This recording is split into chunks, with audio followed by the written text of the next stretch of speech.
very interesting. Unfortunate to some extent, the kind of discourse which we saw across the parties, and the kind of toxic environment to some extent which we saw. And let's hope that the election results brings in some kind of comfort, both among the political parties, among the political cadres, and also in the discourse how the election, how the politics of the state in Assam is run. West Bengal, uh, I've been traveling a bit and also talking to a lot of people who are from West Bengal. What the difference? What I could understand is, Abhishek, the way we see it, West Bengal. For a supporter of BJP, it's like Mamta has to go. There has to be a change.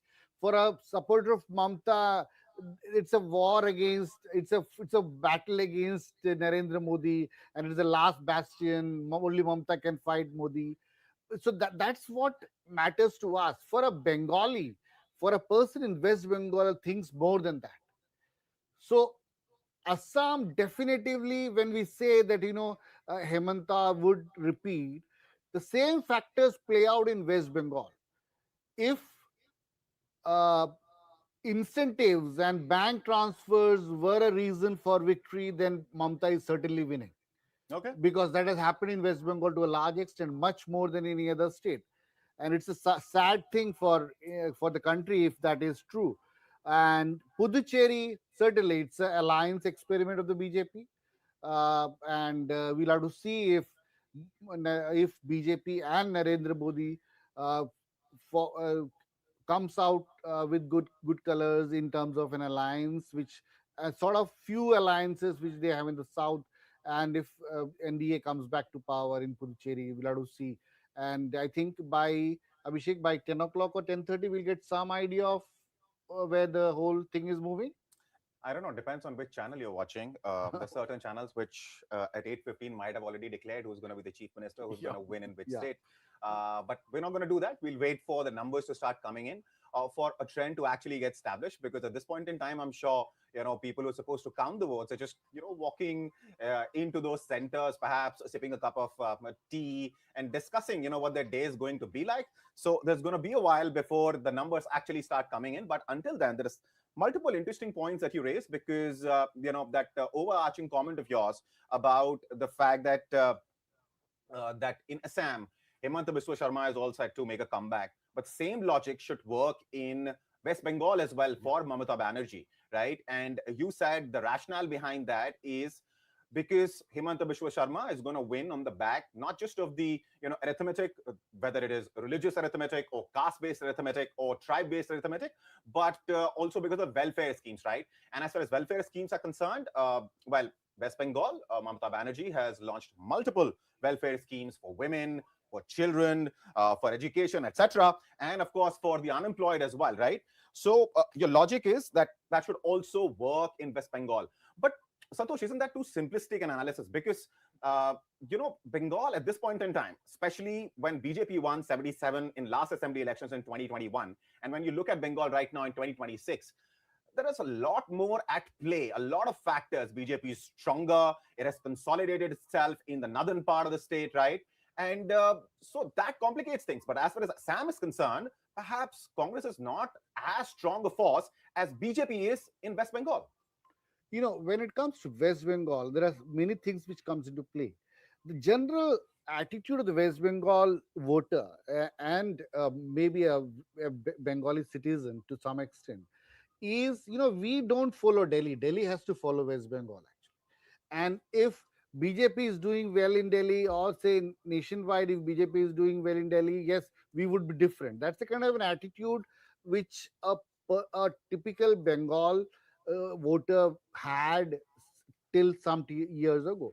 But then certainly the right wing discourse, and a lot of people, a lot of even in the bureaucracy, people say change as for in Bengal is difficult, because a lot of people who want to express an opinion against the government, against the incumbent government, they fear a backlash, and they lack the confidence to come out and vote. So that's a logic which a lot of people say. If that is indeed a logic, and maybe on this logically the government has worked on a battle, kind of a war footing, kind of a security arrangement.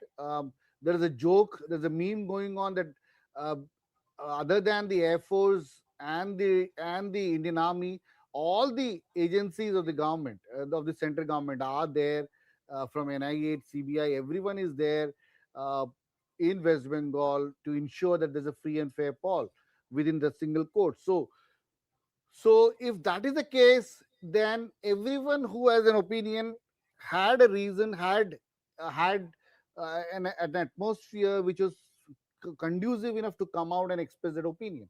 If that has happened, change can certainly happen, and that can work over and above any kind of an incentive, any kind of a bank transfer. That's for sure.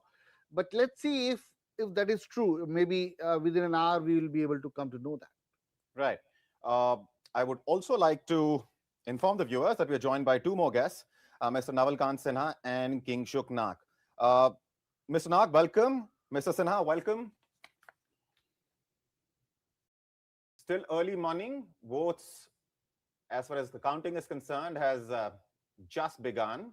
So let's utilize this time to get the initial comments out of the way. Mr. Nag, let me start with you. So, so counting, the most interesting elections according to me is in West Bengal, because a lot of eyes are focused on that.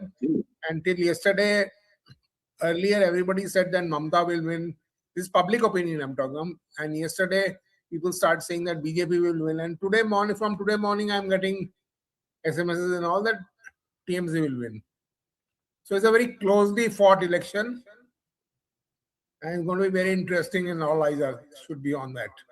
But what will actually happen, we'll know as the day unfolds. I don't know even the counting is happening or not, because your information is showing no counting there, in the sense that you're mentioning all the other 4 states where the counting is taking place. I've not checked the other.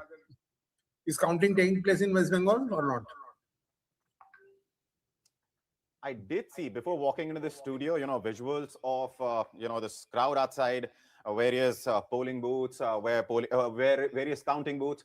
So, yeah, I mean, those visuals start coming in. We will share those, shortly. But in the meantime, let me also get Mr. Sinha's initial comments out of the way. Mr. Sinha, can you hear me, sir? जी, मुझको तो दो चुनाव जैसे पहले बताया गया कि बंगाल का एक तो इंटरेस्टिंग चुनाव है कि वहां पे ये अंदाजा लगाना मुश्किल हो रहा है। पिछली बार एग्जिट पोल भी गलत साबित हुए थे, और इस बार भी 2 पोल बता रहे हैं कि टीएमसी आ रही है। तो एक वो चौंकाने वाला होगा कि वहां पे कौन आगे जाएगा और कौन आज जीत के आएगा। इसके अलावा जो तमिलनाडु है, वहां पे भी जिस तरह से विजय की एंट्री हुई है, उन्होंने डीएमके की फाइट को बहुत कठिन बना दिया है। और अगर वहां पे विजय सीट पाते हैं तो वहां के समीकरण बदल भी सकते हैं कि जो माना जा रहा है कि डीएमके नंबर 1 पार्टी आएगी, लेकिन अगर कांग्रेस और विजय मिलके एआईडीएमके को सपोर्ट कर देते हैं और डीएमके को पिलाए तो समीकरण बदल सकते हैं। Let me interrupt you. So, Mr. Nag was wondering whether counting has started in West Bengal or not. Counting has started. In fact, in Kerala, in West Bengal, BJP is ahead on 2 seats. Counting has also started in Kerala. We will start discussing those numbers as and when the trend builds up a little bit. But in the meantime, yes, Mr. Sinha, please go on. हाँ जी, वही कह रहा था कि तो माहौल पूरा counting का हो चुका है। जो पोस्टल बैलेट है उनकी गिनती चल रही है, और उससे अभी शुरुआत में तो अंदाजा लगाना भी, अगर वो नंबर्स आएंगे तो उससे अंदाजा लगाना भी मुश्किल होगा कि कौन आगे जा रहा है, कौन पीछे जा रहा है। हाँ, ये जरूर माना जा रहा है कि जो असम की लड़ाई है वो बीजेपी के लिए थोड़ी सी प्लस दिख रही है, और लग रहा है कि वहां पे हेमंत की वापसी हो सकती है। इसके अलावा पुदुचेरी भी बहुत 30 सीटों वाला एक जगह है, तो वहां पे भी लग रहा है कि सरकार रिपीट हो सकती है। लेकिन जो जिन नतीजों का सबको ज्यादा इंतजार रहेगा, उसमें सबसे बड़ा तो बंगाल है, और उसके बाद तमिलनाडु की वहां पे क्या होने वाला है। केरल भी इम्पोर्टेंट है कि वहां पे जो गवर्नमेंट है, जो कम्युनिस्ट गवर्नमेंट है, वो रिपीट करती है कि हट जाती है। अगर वहां से कम्युनिस्ट पार्टी हट जाती है तो बहुत अरसे बाद ऐसा होगा कि कम्युनिस्टों का पूरे देश में किसी भी राज्य में शासन नहीं होगा।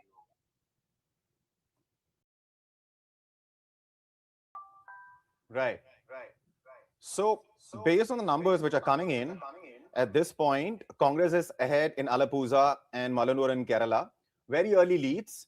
Counting of votes has also started in Bengal. And CPIM candidates, interestingly, I mean, we were just talking about, Santosh, how CPIM is standing on the brink of, pretty much disappearing from India's political landscape.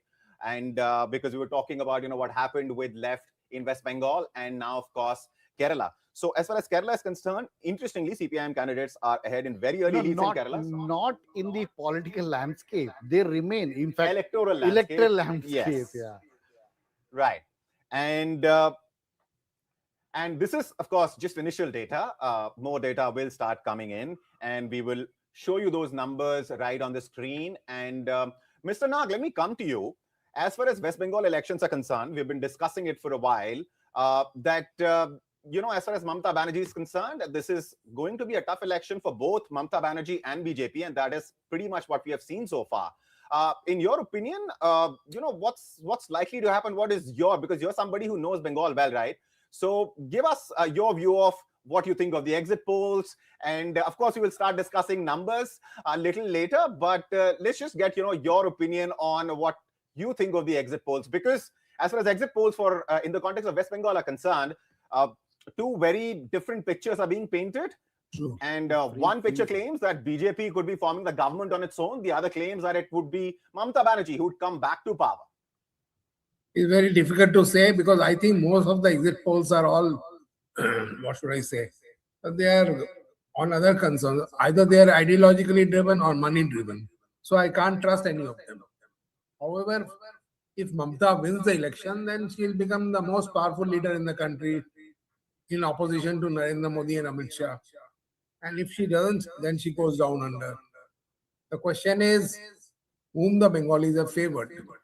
And Mamata Banerjee has for so many years won elections based on the support she has got from Muslims from across the border. And for the first time, that is being challenged. And therefore, that is a problem. But she also, she's not an original Trinamool Congress. She originally came from the Congress party, as you know. In 1997, yes. So therefore, we have to see. And she's a very feisty lady.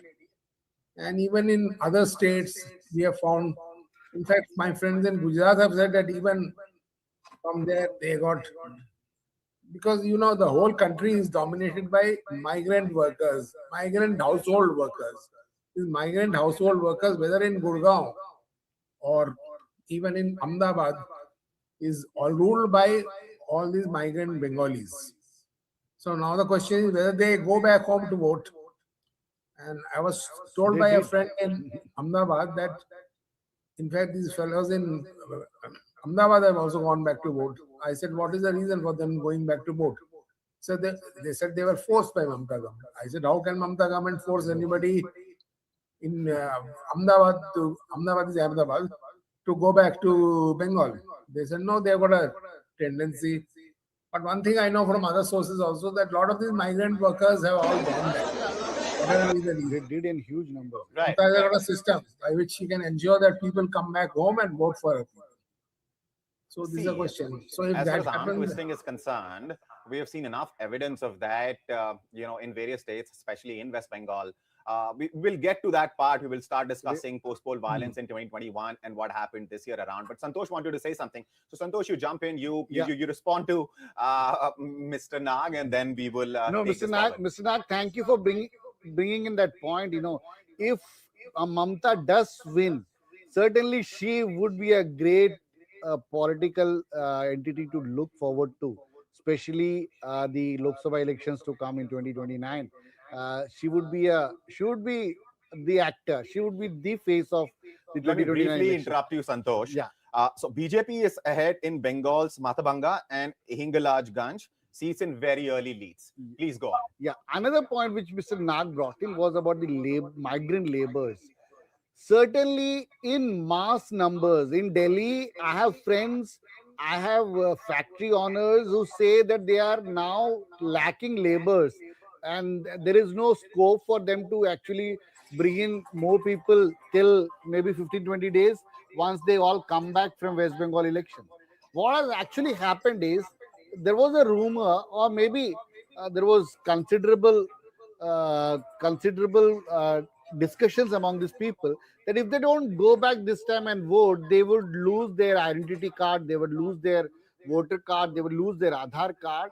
So people have invested their own pocket money to go back. There was certainly one case where the media exposed an incident wherein BJP call centers were booking tickets for migrant laborers to go back to West Bengal to work. And one of a vernacular media reporter tells me that even those half of the people who were traveling in those trains uh, back to West Bengal to vote on BJP tickets were actually telling them openly that we will vote for Mamta. So, so certainly migrants wanted to go back, and there was certainly a kind of a fear, a kind of a anger among these people. There was this whole exercise wherein there was an uh, attempt to say, for example, take away their voting rights or take away their residential rights and all those stuff. So these things certainly had to do a lot with these people moving in before the elections and voting. And also the higher number of voting also has to do with this whole SIR exercise which happened just before the elections. Right. Mr. Nag, what do you make of the SIR exercise? Because it's been an issue. And what's your opinion on it? Who do you think this is going to favor, the BJP or the TMC? The story of Bengal actually in the current phase, we should go back to 1947 when the partition of India took place. When the partition of Bengal took place, a lot of Muslims did not go across the border or they went. But the Hindus migrated en masse from what is now Bangladesh, and it was East Pakistan then. So this created a dissonance. And the man who raised the issue was a gentleman called Shah Prasad Mukherjee, who was the founder of Bharatiya Jan Sangh. He was a member of he was earlier in the Hindu Mahasabha, but he joined. In those days, the political situation was different, and Mr. Nehru took him in his cabinet also. And thereafter, he resigned from the cabinet, raised the issue of Kashmir, and he died. So I think that whoever wins, it will become a revival of Shah Prasad Mukherjee, because Shah Prasad Mukherjee in those days used to be supported by big businessmen like Birlas, and his ideas will come back because he said that it should be basically meant that it Mr. Nag, let me interrupt you briefly, and I think this is going to be a trend throughout the day. While we are discussing, these subjects, the numbers will keep coming in, and I'll have to interrupt you. But of course, you can resume right after this. So, as far as West Bengal is concerned, BJP is leading in 4 seats, TMC is leading on 1, and Congress is also leading on 1. Viewers, remember, these are very early Postal ballot numbers, postal ballot numbers. So this is, just the start of counting. As the day progresses, we will get a better idea. A trend will get established. We will share those numbers with you, but these are just the latest. As far as Tamil Nadu is concerned, DMK Congress Alliance is leading on 1 seat. NDA is leading on 1 seat. TVK is leading on 1 seat. And so are the others. Now, let's take a look at Kerala, because as far as Kerala is concerned, LDF is leading on 27 seats and UDF is leading on 22. Remember, as far as Kerala is concerned, most of the exit polls were giving UDF the chance of forming the government, because historically, Kerala has been a state where, power like a pendulum swings between these two factions, right? But as far as early leads are concerned, LDF is leading on 27 and UDF on 22. And then there is NDA leading on 3 seats. Now, the magic number is something that we will discuss, but that's far away at this point in time. Let's quickly take a look at Assam. In fact, the number for Assam are still not in, and so on the number for Puducherry. So quickly, one more time for West Bengal. BJP is leading on 6 seats, TMC on 1, Congress on 1. Mr. Nag, back to you. Well, as I was talking about Bengal, Bengal is going back to the post 1947 situation when Bengal was ruled by Shah Prasad Mukherjee, and people like Subhash Chandra Bose had disappeared. And Mr. Nehru also made Mr. Shah Prasad Mukherjee a minister in his cabinet, but he resigned within a year, and so because he said that Bengali women across the border were being mistreated, and therefore on that condition he left the party, and he also raised a ruckus about Kashmir, and then he died. But he was not, his views were there, but he was not a very popular figure in those days in Bengal because he used to win elections, but after he died, Bengal went into a sort of flux because a lot of refugees came and Bengal, when I was unable to rehabilitate them, and the communists came up.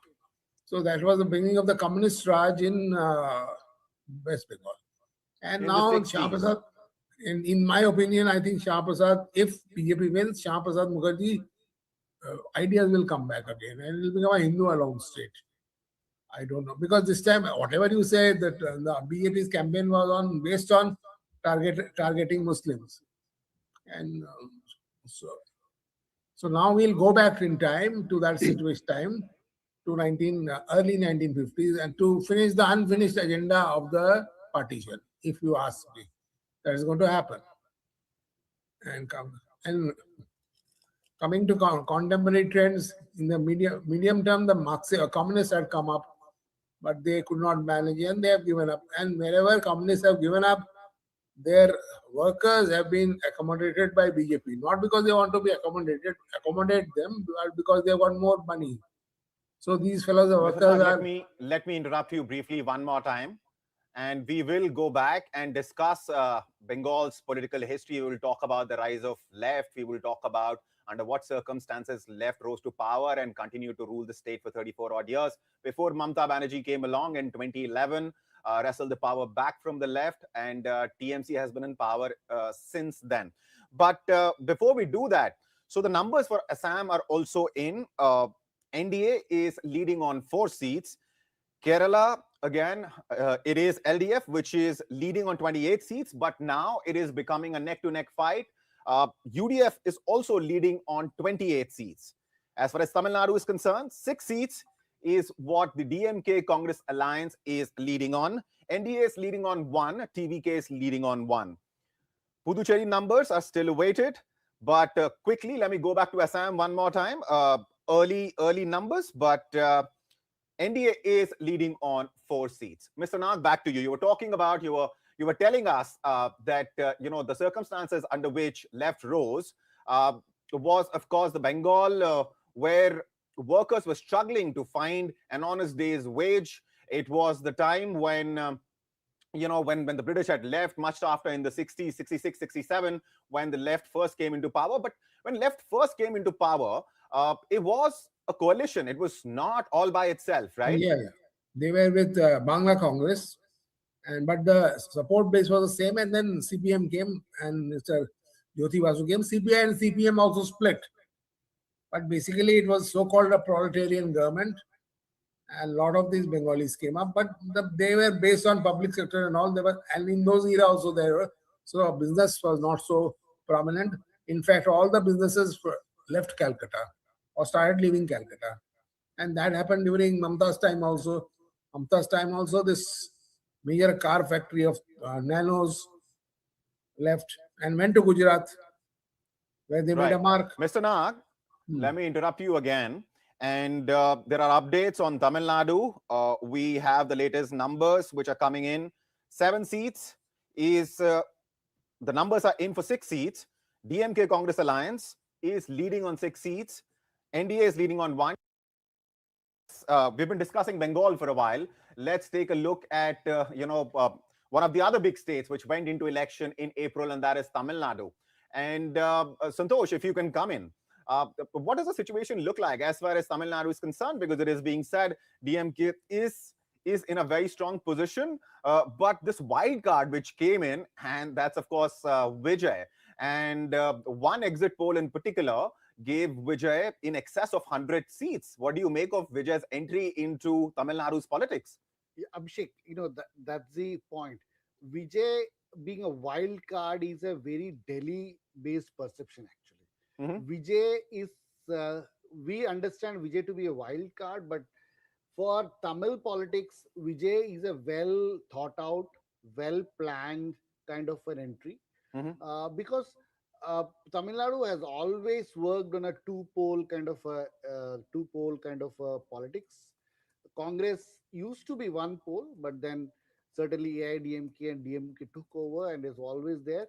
After Jayalalitha, that one vacuum which was created in on the AIDMK side, certainly BJP was with them, BJP is still with them, and there was a scope for BJP to take over that space and make it a Tamil politics versus kind of a national politics kind of an affair in Tamil Nadu.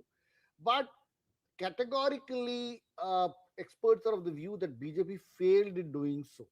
And why it failed in doing so is the lack of flexibility, the lack of faces, and the lack of kind of an amiability. And it's a complete failure of the BJP style of politics and its expansion plan in the South. Santosh, let me interrupt you. Yeah. So the numbers in Tamil Nadu now, 17 seats. That's the number of seats on which DMK Congress combined is leading.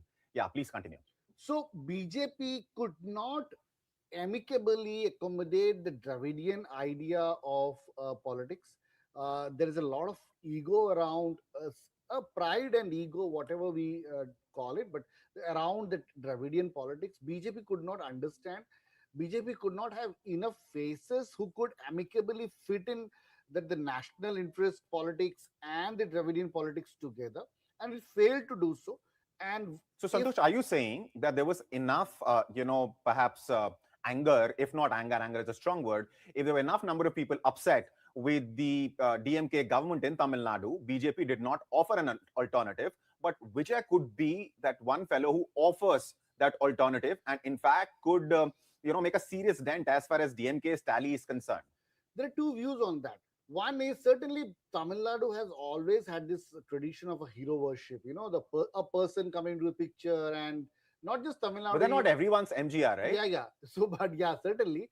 But then there are also people say time has changed. Youngsters have a different view to put together, and it's not as easy as the past.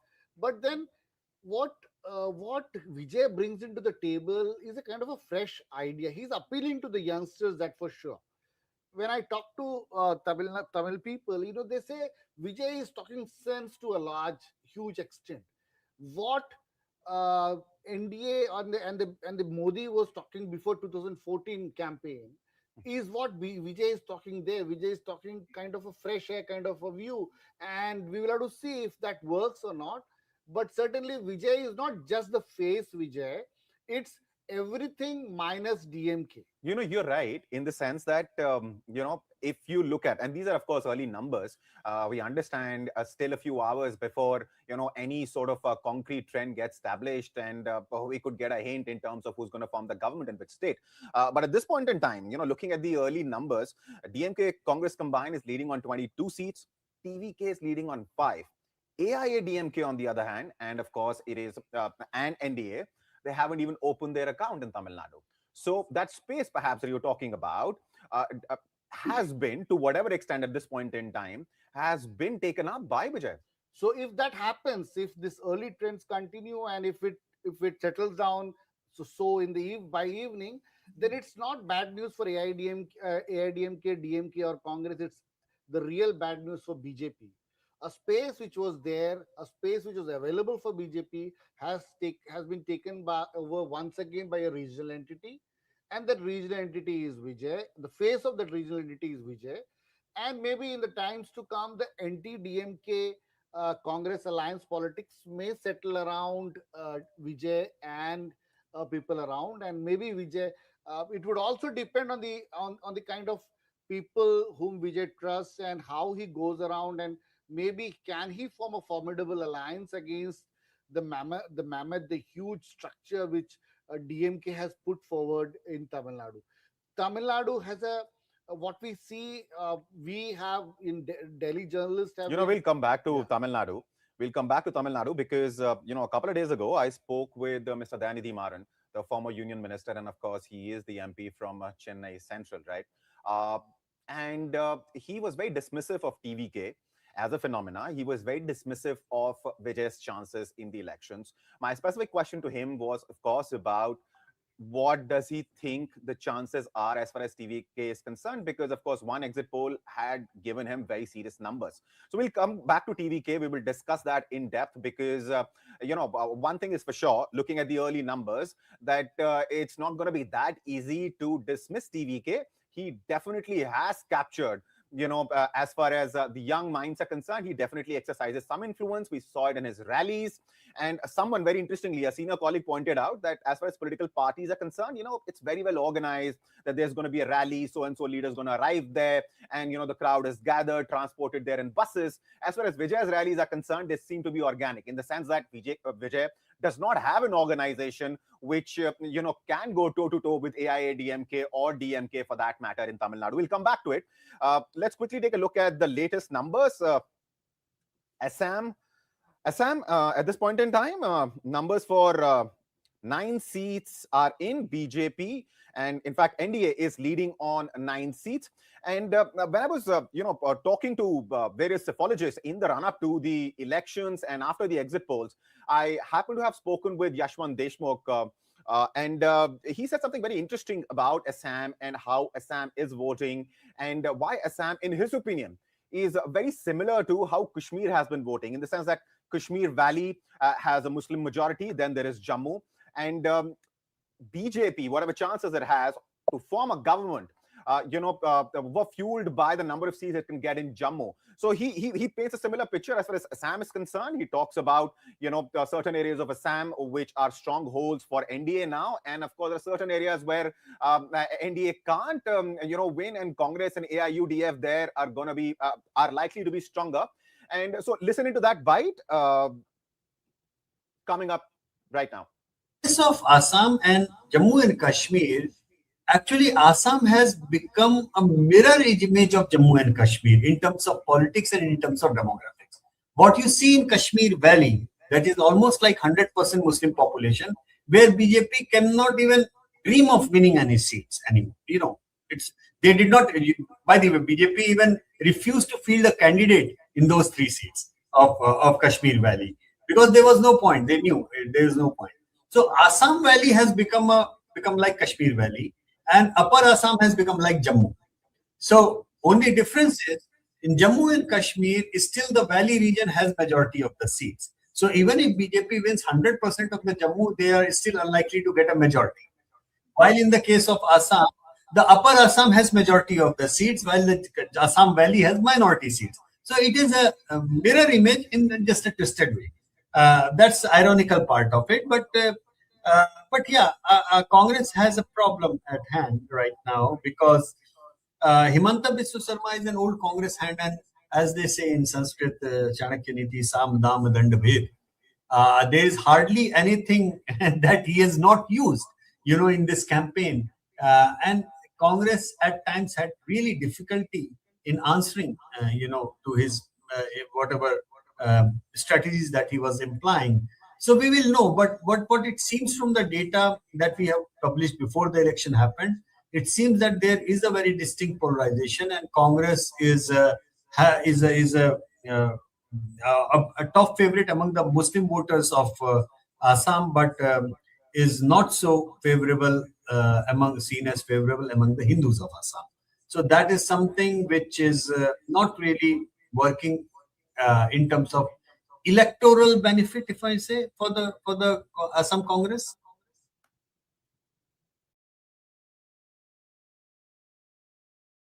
Interesting remarks there. That was, of course, Yashwant Deshmukh of Sea Water, a well-known psephologist, and he was explaining how Assam looks a bit like Kashmir, and he talked about the fact that certain areas of Assam have become stronghold for the NDA, but there are certain parts where it's Congress and AIUDF which is more likely to win the seats, given the demographic, given the spread and the nature of it of the population.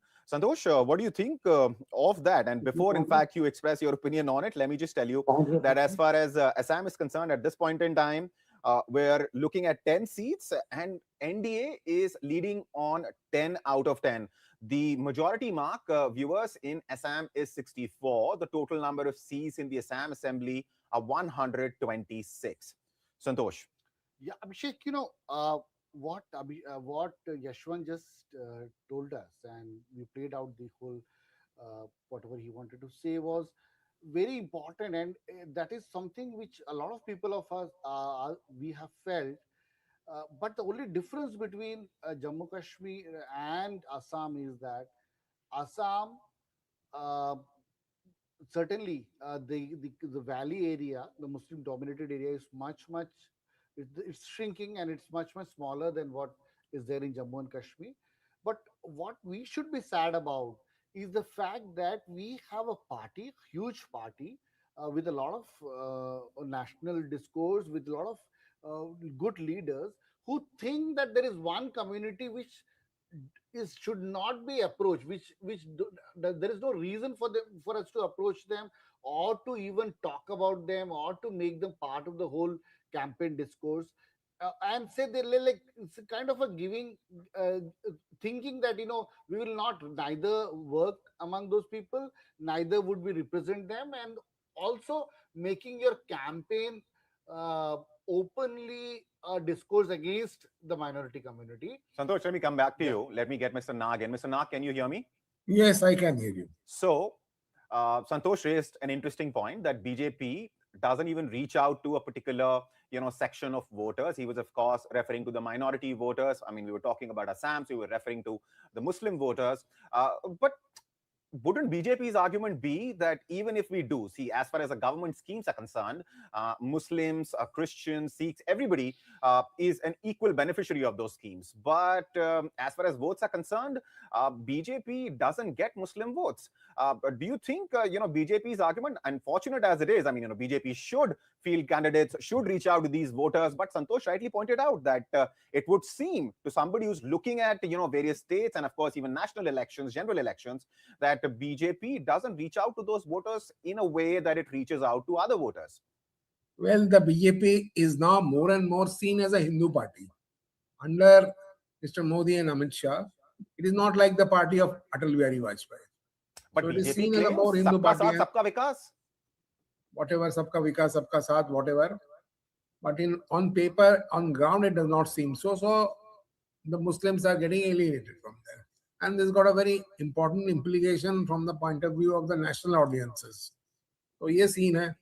So in fact, even in the south, you are saying why Vijay is making a impact there. That is also because the BJP cannot make an impact because it's a not dominated party. It's ideologically is not dominated. So it can never be a success in South India. It knows that. And therefore, if you see the president of the BJP even didn't contest the election this time. Or secretary of the BJP in Tamil Nadu did not even contest the election there. So, in my opinion, this is only a very speculation that this Vijay chap is promoted as an alternative to the DMK and AIADMK. Right, we'll come back to it because Mr. Maran, as I was telling you earlier, and viewers, that was very strongly claiming that since BJP could not make an entry into Tamil Nadu's politics on its own in terms of electoral success, it is actually in the background supporting TVK somehow because Vijay happens to be an insider and so on and so forth. We'll come back to it though. Let me quickly sort of tell the viewers about the latest numbers. So let's take a look at Kerala. We discussed Assam. As far as Assam is concerned, numbers are in for 11 seats. NDA is leading on all 11. Looking at Kerala, it is neck to neck. 38 seats. UDF is leading on 38. LDF is leading on 38. NDA is leading on 3. So as far as Kerala is concerned, Mr. Nag, Santosh, we are looking at a scenario where they're all going. I mean, LDF and UDF are neck to neck with each other. And this could be, a cliffhanger of an election because it clearly seems to be a neck to neck fight. Let me get your comments on Kerala. What do you think is going to happen in Kerala, Mr. Nag? Well, I don't know from whatever, I don't have much knowledge about Kerala, but I saw a program yesterday which was saying that a lot of people have migrated to the north. They say that in the southern region, the Hindu parties will dominate, and in the northern, in Now, people who have been let me supported by. quickly, Mr. Nag, for our viewers, explain, because they might be looking at different numbers on different screens depending on where they're watching this. But one thing I want to assure our viewers about, and that is that the numbers that you're seeing here are verified numbers, are real numbers. There is no hurry in the sense that, I mean, we're not gonna write 39 here and then pull back to 37 when the real numbers come in. What you're seeing is pretty much what the numbers are at this point in time. And let me tell you that as far as Kerala is concerned, there are total 140 seats, and the magic number is 71, of course. And UDF is leading on 38, a neck-to-neck fight. LDF is leading on 38, NDA on 4, and others on 1. Mr. Nag, please go on. I was trying to say that I saw a program yesterday. You was trying to argue that in the north of Kerala there are infiltration of a lot of Muslims, so the results will be different from the south of Kerala, where BJP has become a force also, and there's a BJP minister also in the central cabinet, and that is the point being made. So, of course, that point was being disputed also. The fact that in the northern region, northern districts of Kerala, Mr. Nag, Santosh wants to come in. Mr. Nag, You you want are to- yeah, right. please. If you see the cadre strength and the kind of organizational impetus which the BJP has pulled out in Kerala, they are focused more on central Kerala and south Kerala, especially. So the whole formula which the BJP has been working on in Kerala for the last 2 decades, mostly, more than 2 decades, has been consolidate the Christian and the Hindu votes. And largely, they have been very successful in the 2019 elections to do that, especially the Syrian Christian vote, the traditional Christians who form the majority of the Christians in Kerala, the St. Thomas Christians. So they have been very, very strategically working on that, those kind of votes. There have been occasions when the BJP leaders go to every family for celebrating Christmas, Easter, and all those stuff, taking cakes to families. So it's very interesting. Santosh, interestingly, let me remind you, we were just talking about, a little while ago, how BJP doesn't really pander to or doesn't really reach out to minorities. In that context, of course, but Kerala is different. Please go ahead and explain why. Very different. Yeah. So, you have campaigns wherein the BJP leaders in every mandal, every booth, take cakes to the Christian families and celebrate Christmas together. That's very interesting. But what has happened before this election is that the church, especially the Syrian Orthodox Church and the Catholic Church, has come out in open against BJP. One, quoting the FCRA bill which has come out in the parliament, and a lot of other incidents which has happened in North India against the churches, the worship places, and all those things. And there have been, unfortunately, a lot of public statements among the Christian community against the BJP, which has dented the BJP campaign altogether. The kind of hard work they put in for the last 2 decades, especially bringing in a very moderate, rational face like Mr. Chandrasekhar, who is not just a politician but also an entrepreneur, kind of a very moderate face for a lot of people.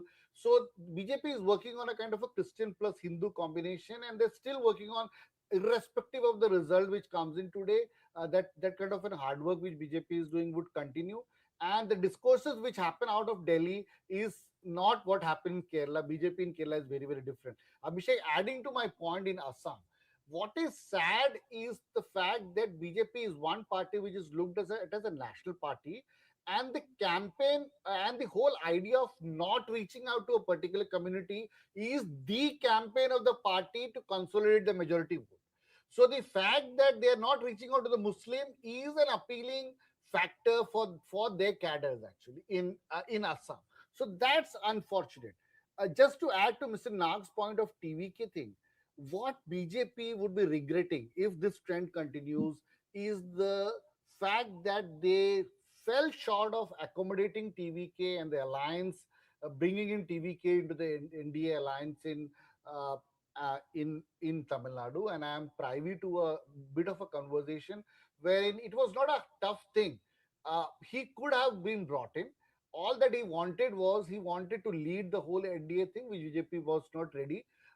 If BJP could be ready in Bihar to be a second fiddle to Nitish Kumar all this while, and be patient enough to come to power now, It could have also done in Tamil Nadu because Tamil Nadu is a difficult terrain, they know. But somehow the local unit did not, and the center could not push enough, and they fell short of a alliance. But there are also people like Mr. Maran, what Abhishek was just mentioning, who still believe that the TVK leader, is a prop up by the BJP. And please note, he is a Christian, he is a practicing Christian, and he has a lot of appeal among the minority communities in Tamil Nadu Santosh, and beyond Tamil Nadu also. Santosh, well, that may or may not be the case that Vijay has been propped by BJP. I mean, we'll find out. It's not something that which is going to stay hidden. But at this point in time, people are studying him as a phenomenon all by himself. But having said that, the logic behind what Mr. Maran was explaining, and I sort of agree with that rationale. And his argument was that, see, as far as Vijay is concerned, he's come in without any kind of force of ground workers with him. He has his fans, yes. His rallies were massive, yes. And a lot of it was organic, yes. But fact of the matter is, to win elections at this point in time in this country, no matter which state you're talking about, including for general elections as well, you need cadre, you need people on ground, you need booth level workers. And as far as AIADMK is concerned, it might be weaker than perhaps it was under Jayalalitha, the former chief minister, the late former chief minister. And DMK also has that, set of, workers that it needs on the ground. But as far as TVK is concerned, yes, Vijay will get the numbers because at the end of the day, he's a popular star and he has an appeal, and he, the young voters of Tamil Nadu perhaps might be enchanted with him. But that is unlikely to translate into votes. Mr. Nag, what do you think? I agree with you. First of all, it may not translate into votes, but maybe politics is changing, and now the younger people want to vote, and they want to vote without realizing the philosophy going behind vote. Another thing is that, as I said, the BJP can never be strong in Tamil Nadu because it does not reflect a culture which is true of South India. Basically, the party is constructed in a way that it reflects the culture of North India and now West India. And that may be the reason why they are running into faults. So, if but you Mr. Nag, let me quickly ask you, a question as far as that point is concerned, that BJP cannot actually ever fight in Tamil Nadu as an insider. I mean, this whole Dravidian versus, another Indian party up in elections.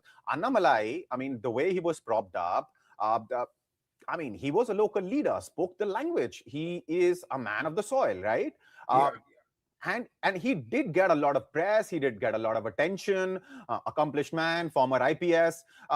So you think, a strong man like that, that would still not help BJP? We understand. I mean, it failed clearly, but why? Because it is not rooted in the culture of South India. South India is a different nation in that sense. So, to be a South Indian, you should have a different philosophy. And I'll let you come in, Santosh. Let him finish his point. Yeah. Okay. So we have numbers coming in from Tamil Nadu, and DMK's MK Stalin, of course, the chief minister, the sitting chief minister, is trailing from Kolathur seat. That's as far as Tamil Nadu's numbers are concerned. But viewers, remember, these are very early numbers. At this point in time, numbers are out for 68 seats. 48 is the number of seats on which DMK, Congress combined, is leading. TVK is leading on 15. Clearly, anybody who was dismissing TVK as something which is not really the kind of phenomena that it seemed to be when you looked on screen, when you saw the size of rallies, as far as Vijay is concerned, would be looking at these numbers and finding them shocking. But for those who did see Vijay's appeal, will perhaps not be. So TVK leading on 15 seats in Tamil Nadu, DMK, Congress combined leading on 48 seats, NDA on just 2 seats, others on 3. Mr. Nag, go ahead, and then I'll let Santosh come in because he had a point to make. Well, basically, I was saying that whatever be the philosophy of South India is different from that of North India. And it has been, the nation has been constructed on a North Indian philosophy only. Of course, RSS has been making inroads in the South, I know, for a long time. But however, they have failed. And I think that is the reason why this gentleman, whose name you mentioned, BJP leader in who is an Anamalai. IPS officer, he did not contest the elections also this time. Right. Because they understand that there is a basic problem.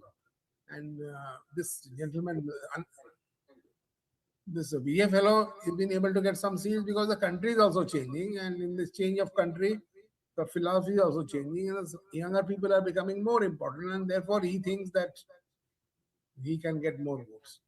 So basically, आपको समझना चाहिए कि देश बदल रहा है, and this reflects the changing country also.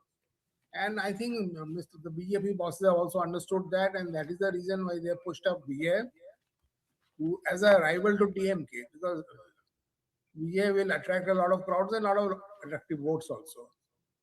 And so that is the reason.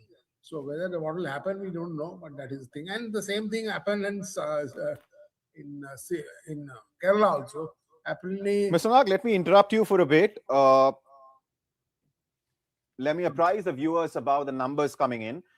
As I told viewers a little while ago, MK Stalin is trailing from Kolattur seat. EPS is also trailing, interestingly, in Tamil Nadu. And Udhayanidhi is also trailing. These are, of course, early numbers, but then this is what is happening in Tamil Nadu at this point in time. Vijay is leading in Perambur, something which we have been discussing for a while, the Vijay phenomena. Can Vijay do the unthinkable in Tamil Nadu? Because whatever number of seats he ends up getting will be eating into either AIADMK's vote bank or DMK's vote bank. Who that's going to be, of course, we will find out eventually. But at this point in time, it seems very clearly that he's eating into AIADMK's numbers, voters, because in Tamil Nadu, at this point in time, it's DMK and Congress combined, which is up on 50 seats. TVK is up on 16 seats. NDA is up on just 2 seats. Others on 3. Now, I also have BJP leader, Savio Rodriguez, joining me. Mr. Rodriguez, can you hear me? Can you hear me? Yes, loud and clear. Are you looking at the early numbers? Yes, of course we are. Of course. So what's it looking like? Before we start talking about, state-specific, I ask your state-specific comments. Let me just quickly get an overarching comment out of the way because, very crucial election after 2024 general elections. This is an election on which everyone has their eyes set. Well, every election is important, and I think BJP as a party tends to look at every election as something that we are committed to in order to bring our brand of politics and governance to those particular states and to the country. So we don't look at any election as big and small. For us, all of it is the same, So I think it's been very exciting, a very exciting election and a run-up to the elections. A lot of the Karyakartas have been working very earnestly, and I believe it's that earnestness that will deliver what we set out to deliver as far as these elections are concerned. Right. Now, the numbers which are coming in, let me first talk to you about Tamil Nadu because Tamil Nadu is something that we were just discussing. And it seems that NDA there, the kind of numbers perhaps that you were hoping for going into elections, we don't see that here. In fact, it is BJP's numbers, NDA's number at this point in time in Tamil Nadu. Just 2 seats is what NDA is leading on, DMK on 50 and TVK.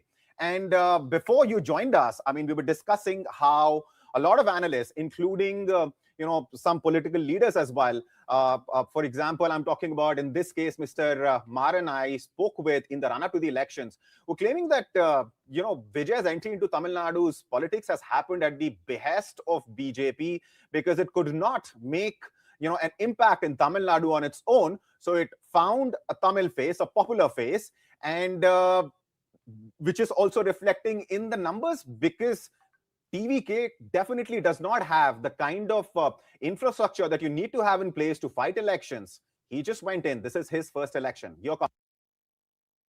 Well, I believe everybody has a right to form a political party and to bring their brand of politics in the country. And I think what Vijay has done is decided to take a leap of faith and repose that faith in the people, and that's why he's gained momentum. He's been able to build that perception that's required for a young political party to deliver on the ground.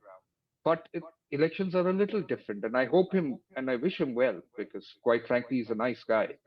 But there are many factors that will come into play, and we'll realize it by the end of the day whether he's been effective actually by the vote share or just a perception image, And you see, if you have to look at it from a very realistic point of view, yes, Tamil Nadu is a difficult state for the BJP. So is Kerala, and it doesn't mean that we do not go in there and give it our best and work in with the alliance partners that we have to make it the best, right? So I think these are very early trends at this point of time. We're only at 9 o'clock right now, and I think it's too early to call it out.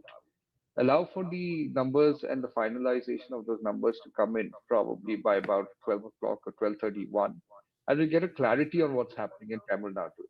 I think it's too early to call it out, but what I think will definitely happen is that DMK is going to face a little bit of, they're going to run out of steam as we go towards the end of the counting. And you will see that there will be an edge that will be with the NDA alliance itself. And that edge will bring it very close to victory. That's how I'm seeing it. But it's too early to call, so we'll wait and see. And I wish TVK all the very best.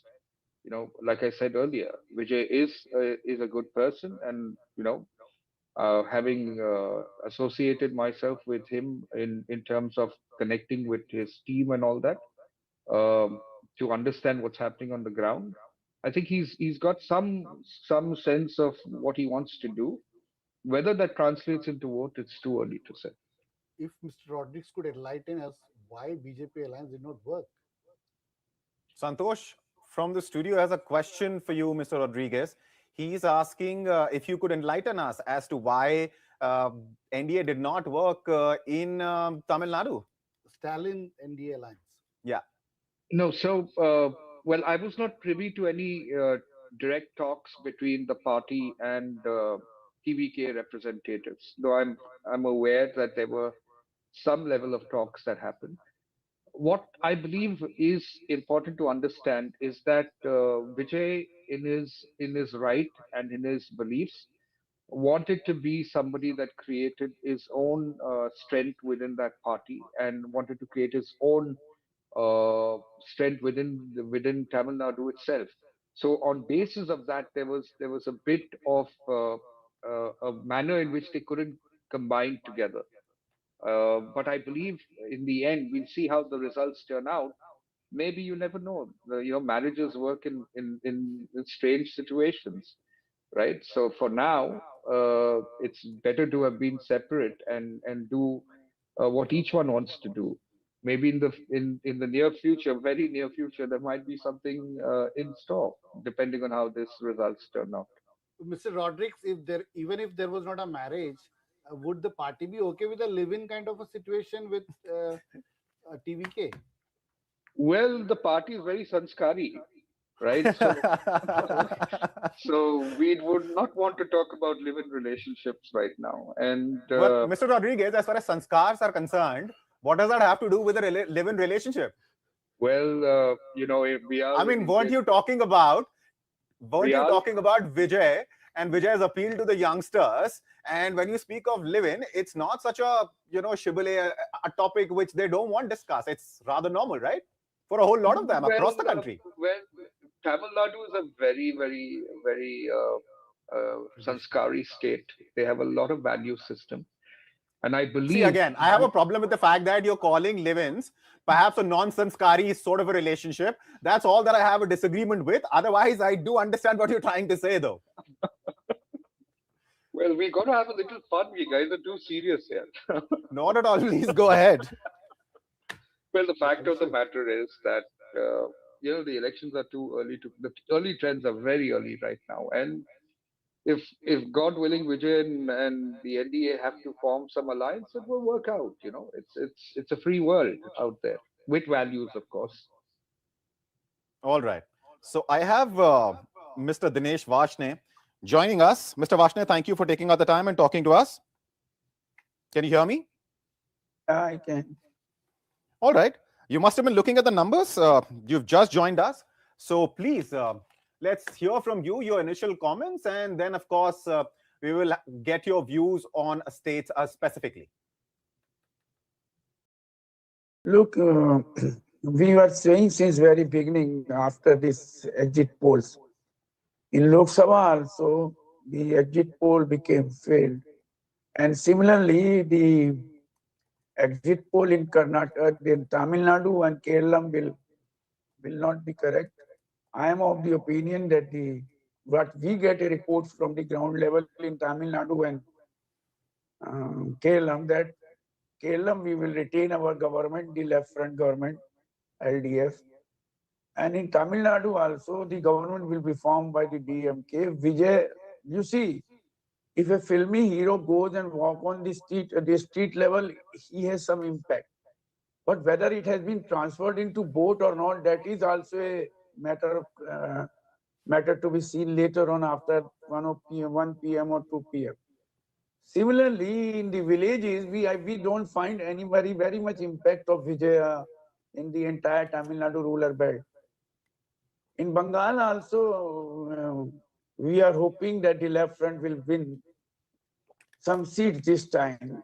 We will not be zero like last assembly, though the attempt has been made by the... Mr. Varshney, the long pause that you took between that sentence and the word after that, and let me repeat it, I was just taking a sip of water, I stopped, and your sentence was, left is going to win in Bengal. I hope a few seats. That was the pause that you took between in that sentence. And I was like, let me hear from Mr. Varshney why he believes that's going to happen. But please go ahead, sir. Look, we have worked very hard in the last 5 years among our cadres in the West Bengal. And we are very sure, even one of the estimate given by one of the local paper has also agreed that left may win some seats this time in West Bengal. Though attempt has been made by the media and the television channel that it is a election in Bengal between BJP and TMC, but they have not taken into consideration the mobilization the left parties had during their election rallies as well as their election campaign. Despite the fact that we don't have that much of money to use in the elections or to throw away in the elections like BJP, nor we have those type of gundaism which TMC is doing. But we are sure that in Bengal also, BJP is not going to have government. Rodriguez, and can you Assam, come we are in? not a part of the alliance. Mr. Varshney is talking about gundaism and sorry? Manipur. Yes.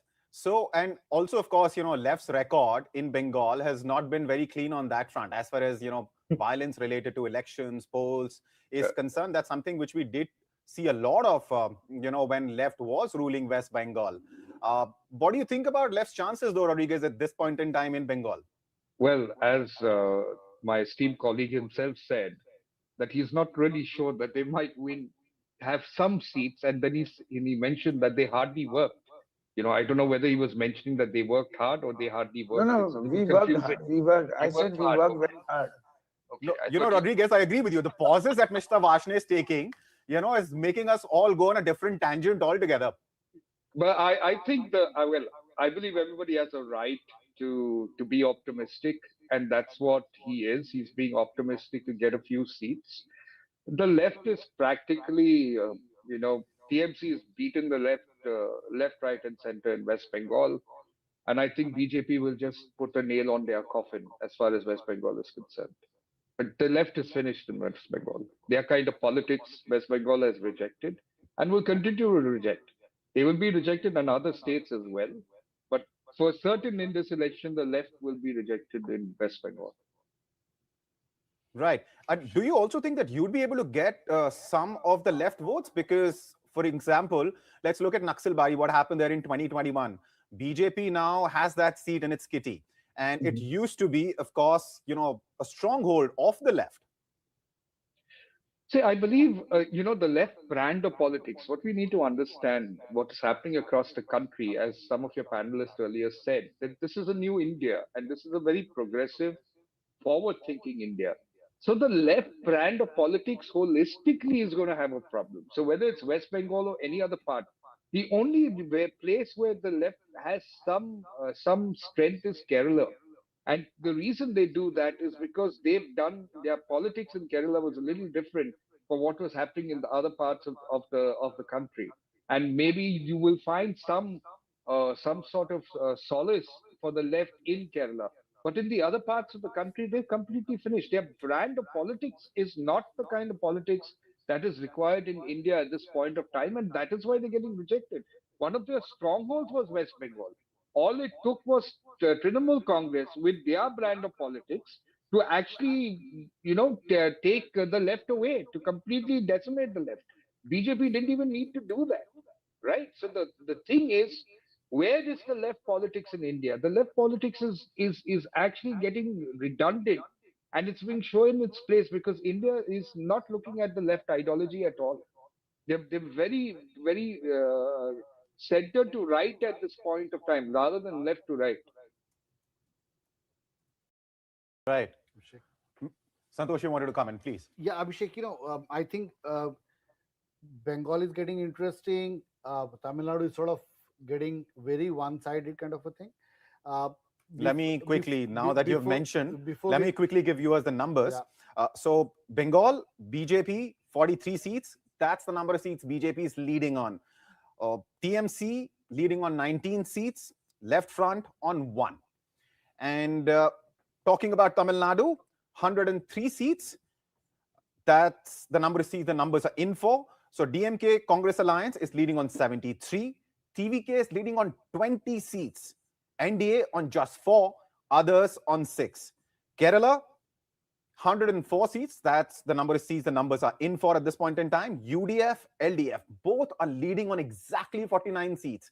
This is something that we've been seeing from, very outset of this process, that UDF and LDF have been neck to neck in terms of the number of seats that they've been leading on. At this point in time, the numbers are 49 each. NDA is leading on 5 seats. Others are leading on 1. As far as Assam is concerned, numbers are in for 29 seats. NDA is leading on 24 seats. And Congress is leading on just 5. As far as Puducherry is concerned, 4 seats. That's what the numbers are in for at this point in time. And NDA is leading on all 4. Santosh, please go ahead. Yeah, Abhishek, if this trend continues, certainly over the time afternoon, the whole discussion would be around West Bengal, the new kind of politics that has risen in West Bengal, dawn of BJP in West Bengal. But before that, let's wind up on Tamil Nadu and Sure. a lot of important points there. See, when you're discussing 5 elections, any thread takes you anywhere. And wherever it takes you, you follow that, right? Yeah. But please go ahead. Finish your point on Tamil Nadu. Mr. Rodrigues and Mr. Nag had brought in very important points about TVK and the kind of politics they're doing. And even Mr. Vashne was right on the fact that TVK is more a youth-centered, urban-centered phenomenon. But that's a phenomenon which is trickling into a lot of B class, C class cities in Tamil Nadu. So, but the point which the TVK has an advantage is, Abhishek, traditionally how AIADMK and DMK has worked is, there are 3 important pockets: the Chennai and around the area pocket, the Madurai, the south pocket, and the western side, the Coimbatore area, which is the Tarai region, the grain-rich region, which Tamil Nadu is. So all 3 politics have been very, very distinct. If you remember the DMK, how the great Karunanidhi did was, Ayagiri was more of Madurai person, so he was sent to Madurai, focus there, don't disturb here. Yeah. Stalin was more on Chennai, and a lot of people say that's why Stalin could inherit the whole legacy. And so it's a very divided politics in Tamil Nadu region-wise. But what we see in TVK, it's a across Tamil Nadu kind of a phenomenon. But Mr. Vashne was very right. It is an urban-centered, youth-centered phenomenon, and that is what counts in this modern-day campaign. Youths are the people who take the message across social media and all. So, But Santosh, let me interrupt you for a second. If TVK actually emerges as a very strong force in Tamil Nadu, it's going to have an impact on the elections in Puducherry as well. And talking about Puducherry, elections in Puducherry, yes, it has a very small assembly of just 30 seats, right? But elections there are really tricky because the winning margins, the losing margins are usually wafer thin. somebody could win an election because they got 150 votes more than their opponent, Yes. and vice versa. So do you think, in your opinion, this is going to have an impact in Puducherry as well? Certainly, Puducherry follows the politics of Tamil Nadu to a large extent, and it's also not just about funds; it's also about the cadres, the kind of machinery which Tamil Nadu puts into the Puducherry. So certainly, it would have a long-term impact, and if this trend follows, TVK would have a kind of a bargaining power both in Puducherry and in Tamil Nadu. That's for sure. So, but what I was telling about the BJP, Mr. Rodriguez, do you think that's going to be a good news for BJP in Puducherry?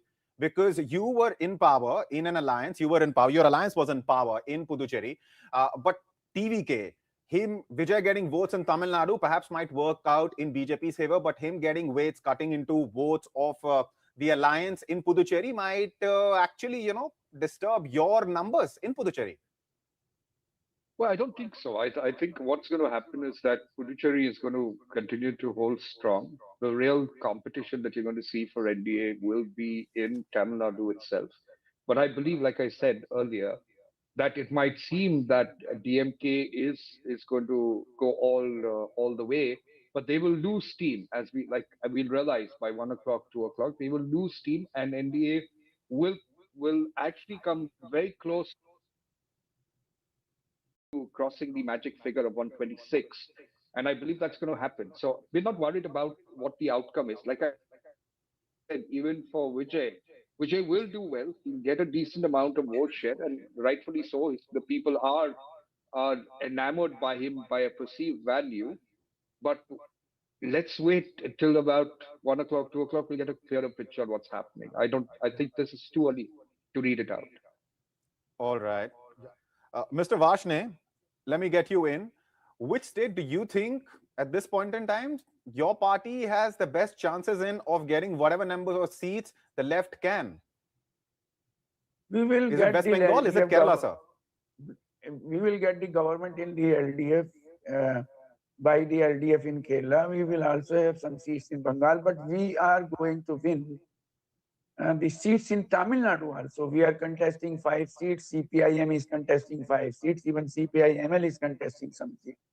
So we hope that we may win all the 5 seats. The way we are leading in all the 5 seats as far as I could come to know in the morning. But this is too early to say. Similarly, in Assam, we are contesting only 1 seat. Our candidate is a very young boy, Kanak Gogoi, and he is a secretary of Assam. We have put him as a candidate. He will get good votes. He may win subject to the polarization of the vote the BJP has done there. That is a problem with the BJP, that they have tried to make the election in every state other than Kerala, where they could not be between Hindu and Muslims, which is very unfortunate that some other parties also fall prey to that logic. And TV media is giving fuel to this logic of Hindu and Muslim logic everywhere. And TVK, I'm again telling you, he will not get more than, by maximum, he will get 15 seats, because these early trends are these postal ballots. I don't know whether machines have started counting or not, because earlier the first is the postal ballot. Right. Now, Mr. Rodriguez, you wanted to wait before you comment on what's going to happen in various states until about One more point I would like to. But one more point I the would like to visuals say. that I'm going to cue for my viewers on screen Excuse me. will paint a very different picture, because these are the visuals of jalebis being made at the BJP headquarters in Delhi. Well, like I said, elections for the BJP, it's not only the election day or the counting day, it's the run up to the election campaigning.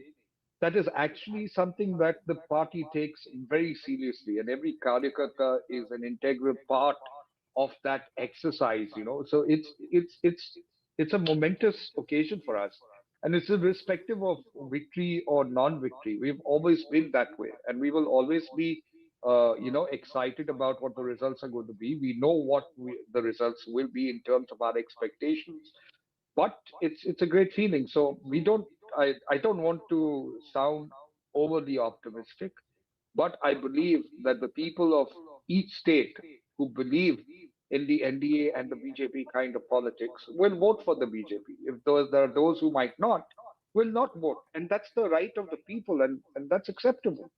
If we don't win in certain areas, we will go back to the drawing board, learn about it, and correct our errors. Unlike some political parties where the elections, some leaders who want to be the prime minister lose almost 90 odd elections, and they assume that they will lead the country in the coming years, which is really foolish. You have to look at each state in its uniqueness. I disagree with Mr. Vasnik when he says that BJP does polarizing politics about Hindus and Muslims. I think that's incorrect, and I think he needs to. How's that incorrect, Rodriguez? Because we have the Chief Minister of Assam on record talking about polarization. There are other states where plenty of examples where BJP leaders have made remarks to that effect. Well, by and large, a particular leader's comments, for whatever reasons in that territory, lead to do with his understanding of certain segments of the minorities in that territory is not a reflection of the BJP and its work in the minorities. All right. India. Let me interrupt Now, you for a second. If you're looking at the same leader's statement, he has also. I'll come back to you, Mr. Rodriguez.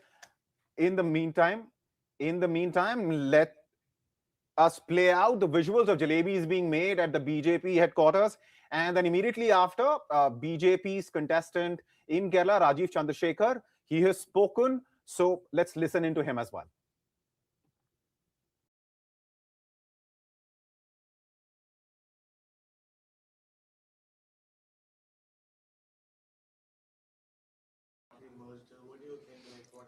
No, look, we will wait for the election results. I have a habit of not commenting either on the exit polls or on trends. These are elections. The people of Kerala have been given an opportunity to vote, and they will take a decision. They will say what their decision is, and the results will come out by the midday today, and we will then at that point comment.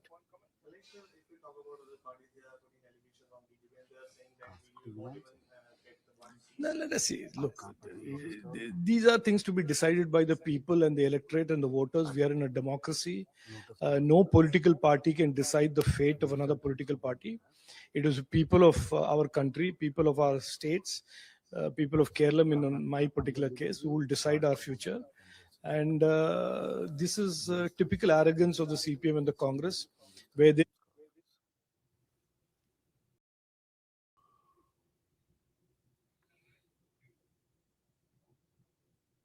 All right, that was, of course, BJP's Rajiv Chandrasekhar talking about the numbers and the situation in Kerala.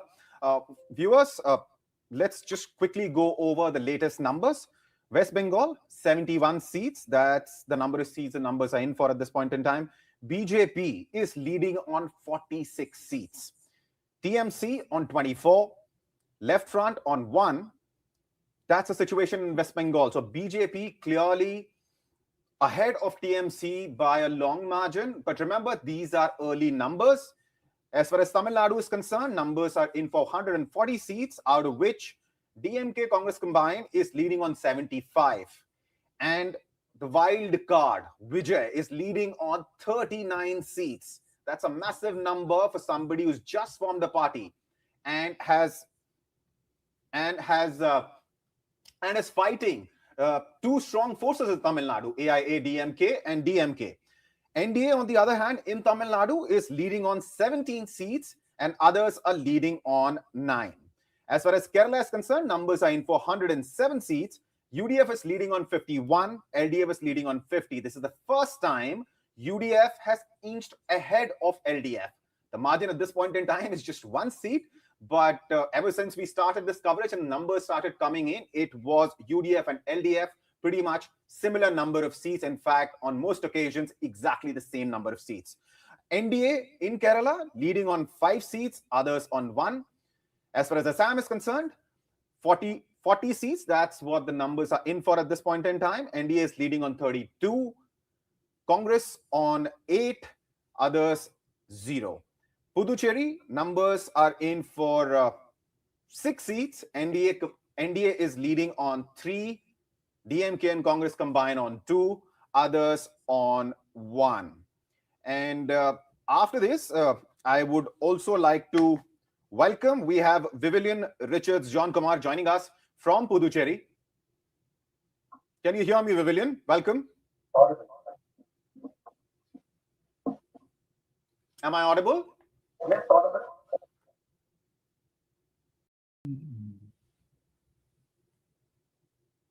Hello? Audible?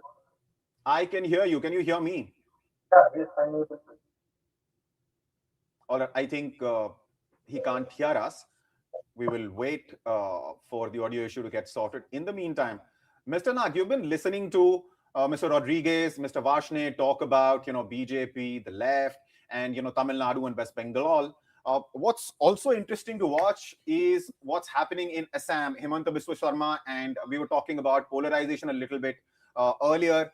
And what's happening in Assam, because it is very clear that what the exit polls were predicting is what the result is likely to be in Assam, which is to say that Himanta Biswa Sharma might end up forming the government again in Assam, because the majority mark is 64.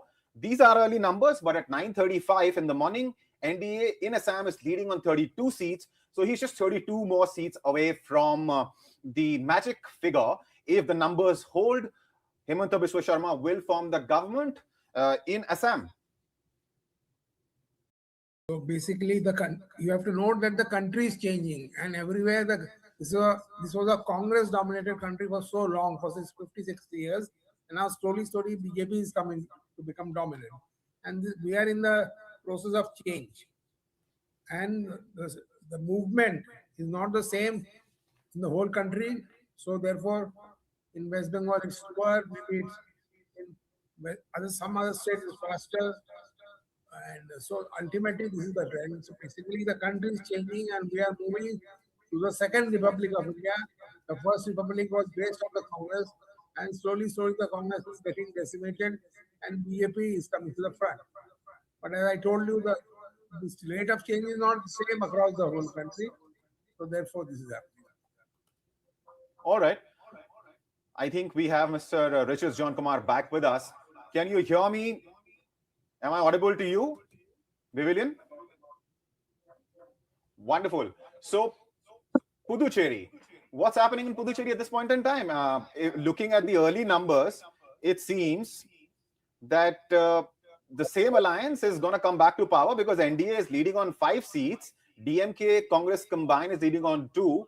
And we spoke a couple of days ago, and we were discussing that while TVK might be a phenomena in Tamil Nadu, given Vijay's appeal, but he's unlikely to have any impact in Puducherry. And your argument to me, when I asked you why is that the case, in your opinion, you said that's because Puducherry politics is all about the personality cult. It's all about individual following. And that seems to be true, because in Tamil Nadu, TVK is leading on a serious number of seats, while in Puducherry, NDA is clearly ahead.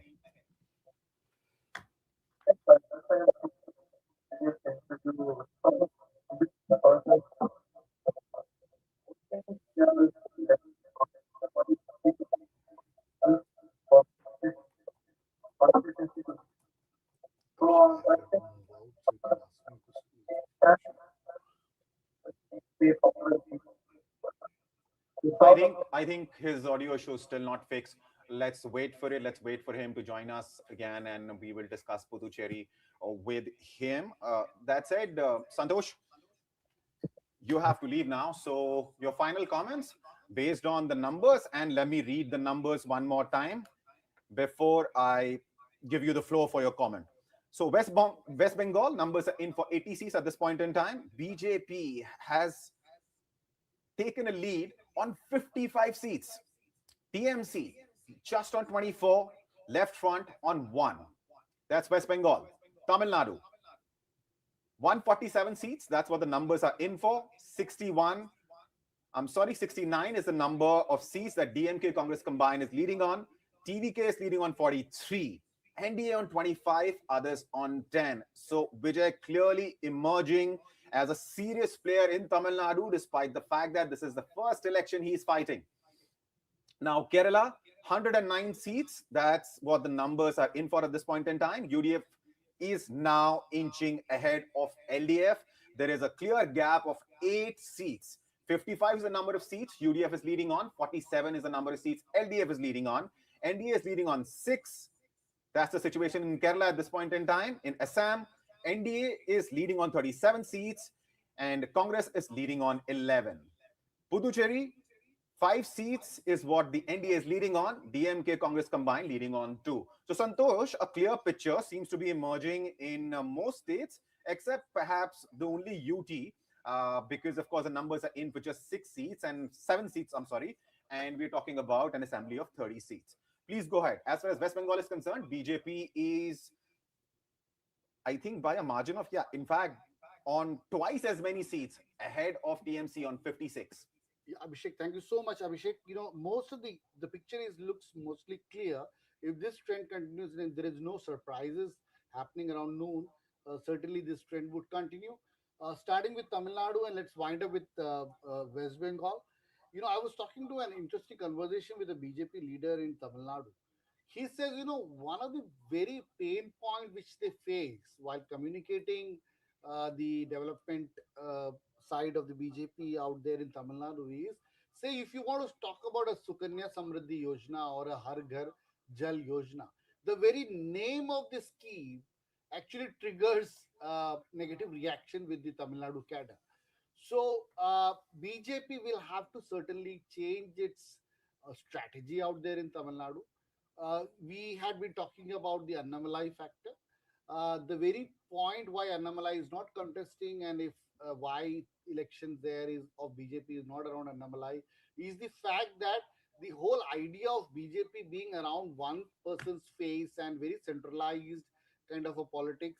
And to some extent, we should be honest to the fact that the BJP as a whole, as a party, could not digest the fact that Annamalai was becoming a phenomenal factor out there in southern politics and Tamil Nadu in particular.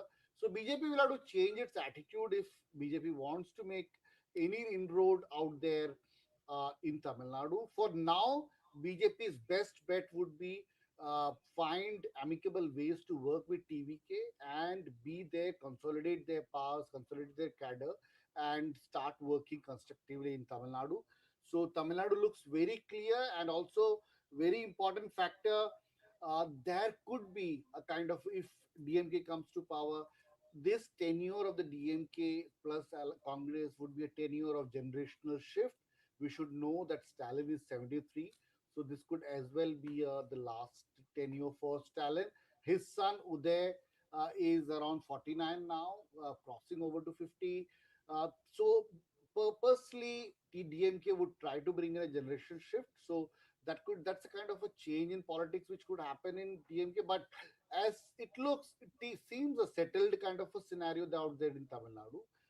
Kerala, uh, it's kind of a photo finish for UDF.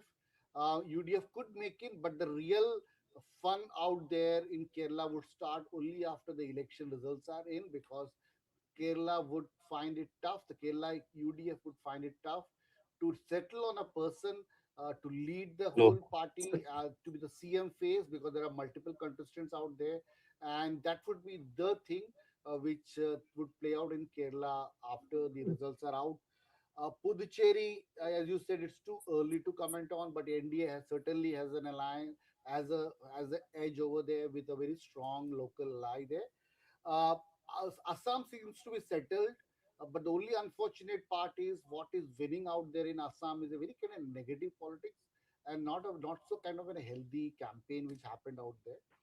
West Bengal is going to be very, very interesting. Abhishek, you and me, over the days after the elections results, maybe only talking about West Bengal, because the after settling out, after mitigating on Kejriwal factor, BJP had to work on Mamta factor, how to settle Mamta out there, and if BJP is able to bring in its government in West Bengal, which seems very much happening now as far as the early trends are concerned, BJP would have done a long-standing ambition, would have fulfilled a long-standing ambition of its.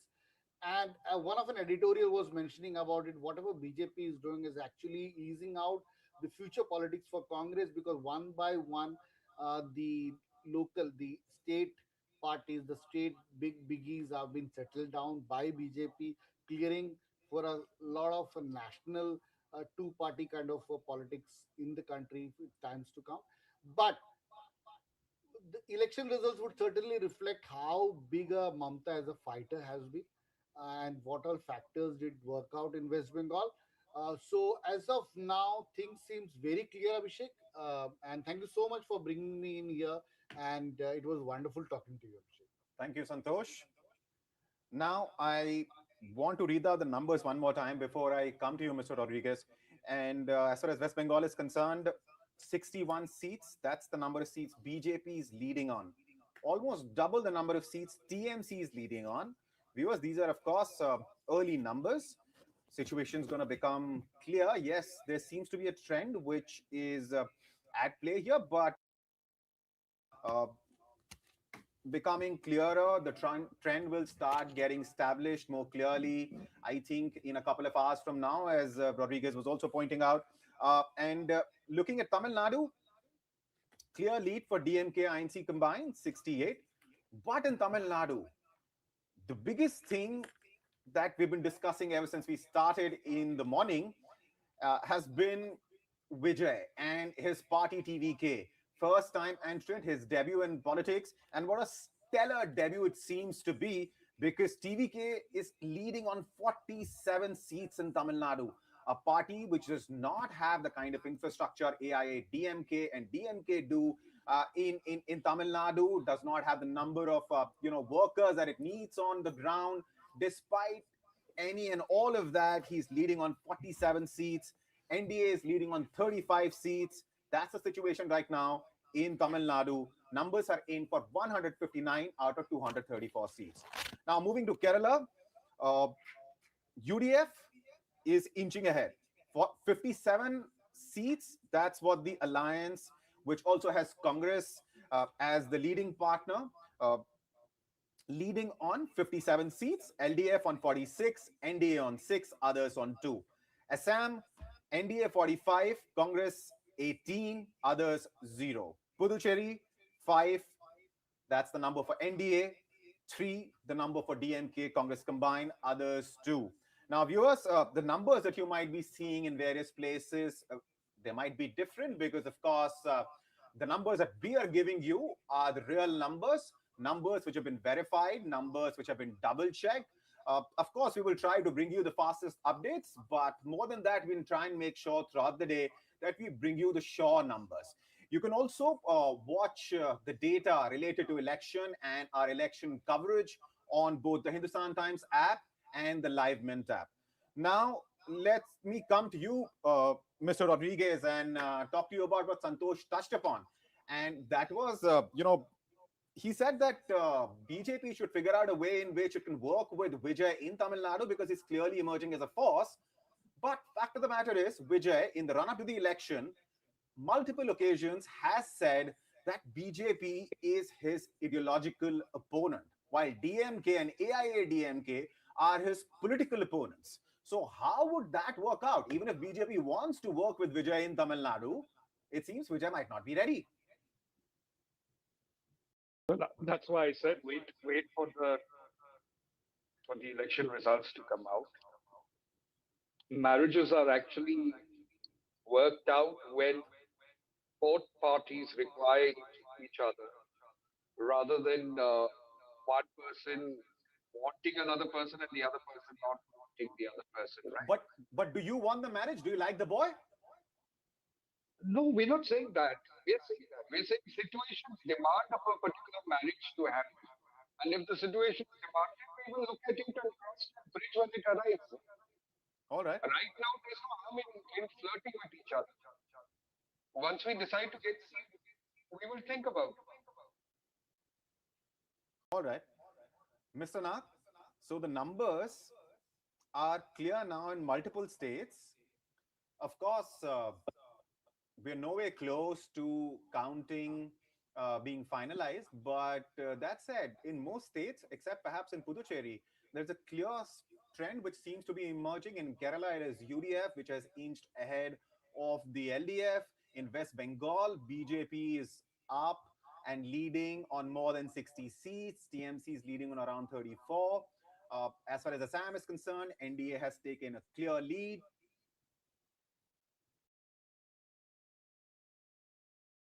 Mr. Na, can you hear me? Yeah, I can hear you. Right. So, looking at the latest numbers, pretty much in line with what you were telling me in the morning, sir. As I said earlier, the country is changing, and this is a bigger battle, long-term battle. It's a battle between the Congress and the BJP. The country was under the Congress rule for so many years. Now the times are changing, and now we are into the BJP era. And this transition can't happen overnight. It happens gradually. So now it is that process is on, and now it's basically over the years you'll see how BJP will strengthen and the Congress will die down. That is what is happening. And in some places we have got different parties like Trinamool Congress, they are also going down. In Punjab, we have got Akali party that might also go down. So that is what is happening, and all this is being piloted by Mr. Modi, who is actually taking the game beyond the RSS, because the RSS philosophy, the RSS has done all the groundwork over the years, but now Mr. Modi, assisted by Mr. Amit Shah, is taking the game. So he's bringing his philosophy. So that is what will happen. Now over the years, you'll find that slowly, in every election, you'll find the BJP becoming stronger and the Congress becoming weaker. And Mamata Banerjee is only a midway. Mr. Nag, let me interrupt you for a second, because we were trying to talk to Mr. Vivian Richards, John Kumar earlier from Puducherry, but we kept getting disconnected. We have him back on for a brief period. So let's just hear from him. What's the situation on ground? What are you hearing, John Kumar, from the workers in Puducherry? Because as of now, the numbers, as far as Puducherry is concerned, are in for just 5 seats. Yes, as I've already told you before, that the NDA is making a clear margin over in Puducherry, and it's going to be winning in a very good lead. So we all know that for the past 10 years, what has happened in Puducherry's election, where there was a very big drastic change from Congress to NDA government for the last 5 years. So without the support of the union territory, nothing could be done over here. So due to these reasons, people are very clear that NDA government should be formed over here. And for the past 5 years, whatever NDA government with our chief minister, as well as from the central, our honorable prime minister and our honorable home minister have done a very clear work in Puducherry's elections and with the constituency over here. So there is no is going to be happening for this election also. So we are expecting a higher lead from the last election. So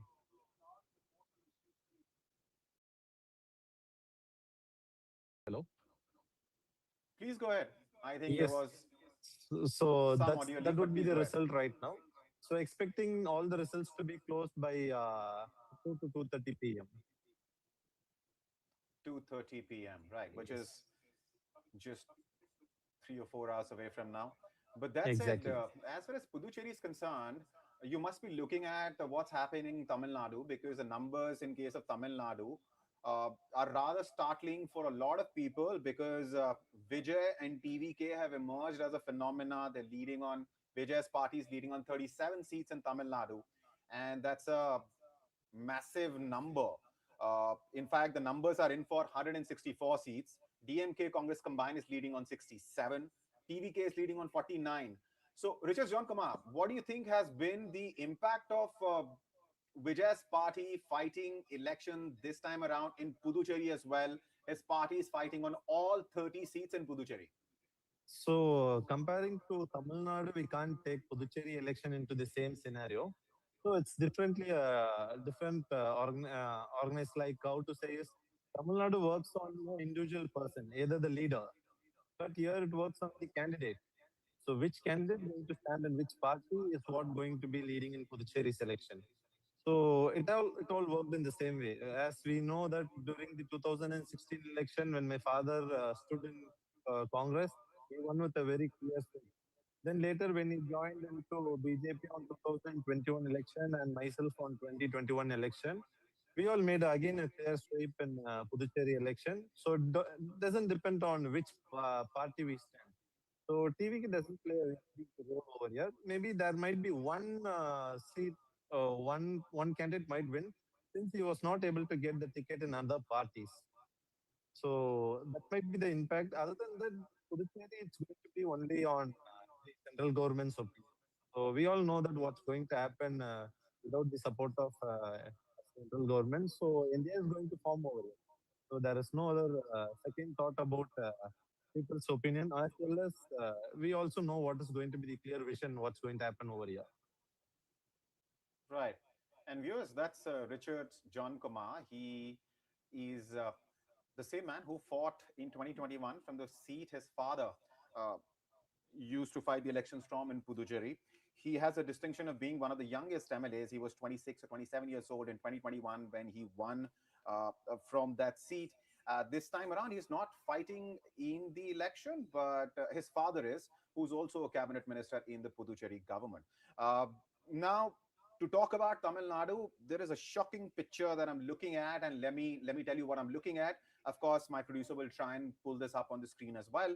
But I'm looking at a picture which has MK Stalin trailing from Kolathur in Tamil Nadu, EPS also trailing, Udayanidhi Stalin of DMK also trailing. The only individual who's leading at this point in time from his seat is TVK's Vijay, the man who made his political debut this year in Tamil Nadu, is leading on the seat that he's fighting the election. In fact, let me give you the latest numbers for Tamil Nadu and tell you why this is such a shocking thing to see, because nobody expected. Yes, there was one exit poll which claimed that TVK could win as many as 100 seats in Tamil Nadu, but apart from that, others mostly gave him anywhere between 10 to 15 odd seats. But what we're looking at this point in time, we're looking at TVK leading on 53 seats in Tamil Nadu. DMK Congress combined leading on 68. So the gap between DMK Congress combined and TVK is not that big, because when you look at NDA's number, NDA is leading on 38 seats in total. So if you look at TVK and NDA's number, that number combined is way bigger than DMK Congress's combined numbers, which is 67. Your thoughts, Mr. Rodriguez? Like I said quite earlier, that it's too early to call out the elections. Each political party is doing what they did to their best. Eventually, we would know the real situation at about 2:30 this afternoon. And if marriages are supposed to happen, marriages will happen. You know, let's be optimistic. We are in an India that's a very optimistic India, and that's what we're looking forward to. I'm like I said earlier also, Vijay is a good person, and he's doing what he believes is right. And if there is a need for us at any point of time to combine, we'll combine. But that's a later stage. We cross that bridge when we do.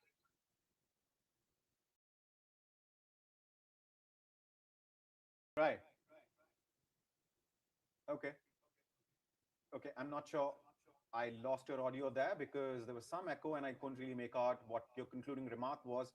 But having said that, I'm assuming and I'm hoping that you can hear me. And looking at the numbers in Bengal as well, it's very interesting picture. I mean, BJP, I'm sure there is a reason we saw all those jalebis being made at the headquarters. I mean, you, of course, want us to wait till about 1:32 when the picture becomes clearer and the numbers start solidifying. But looking at the numbers at this point in time, BJP surely should be a happy party, because the number of seats it won in 2021 was 77. And looking at the numbers right now are the 121 seats where the numbers are in for, BJP is already leading in West Bengal on 77 seats. TMC is leading on 42. Left Front is leading on 2. This time around, Mr. Rodriguez, what did BJP do differently in Bengal?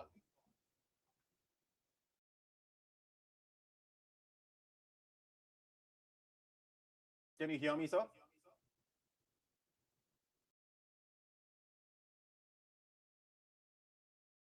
I'm not sure if Mr. Rodriguez can hear me.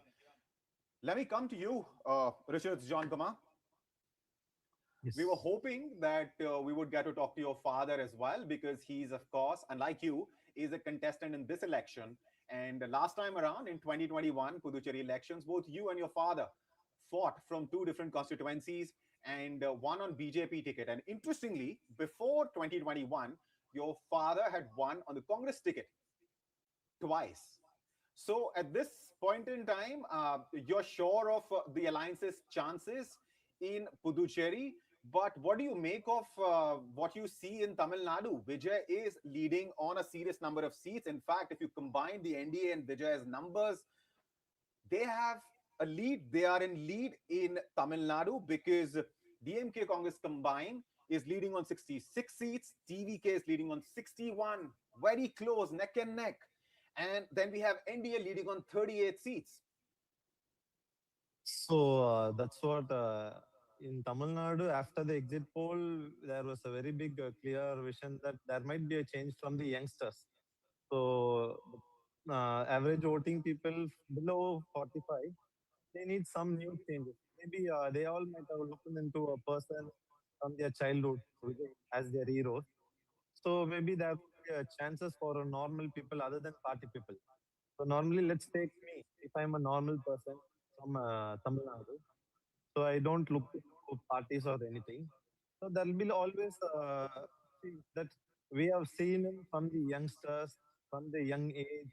So there might be some difference that we need to put a vote for the person who we have looked from the childhood and we have grown up.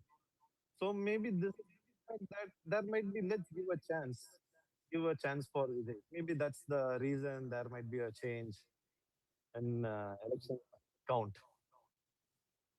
Right. Viewers, some key reactions have started coming in. Before we start listening in, let me quickly tell you the latest numbers. West Bengal, numbers are in for 126 seats. BJP is leading on 83. TMC, 41. Left Front on 2. That's West Bengal. Tamil Nadu, 171 seats. That's the number of seats numbers are in for. DMK Congress combined is leading on 66. Vijay. And I cannot say this often enough. I've said it multiple times already that what Vijay is doing in Tamil Nadu is shocking, frankly. 61 seats. That's the number of seats he's leading on. Just 5 seats behind DMK Congress combined. Yes, these are early numbers, but this in itself speaks louder than any sound bite can at this point in time as far as TVK and Vijay are concerned. NDA is leading on 38 seats in Tamil Nadu and others are leading on 6. In Kerala, UDF is now ahead from the LDF on 11 more seats. So UDF is leading on 58, LDF is leading on 47, NDA is leading on 6, others on 1 in Kerala. Assam, NDA is leading on 49, Congress on 33, Puducherry, 5 seats is the number of seats NDA is leading on, DMK Congress combined on 3 and others on 2. Now, let's listen into some of the key reactions which are coming in response to these numbers.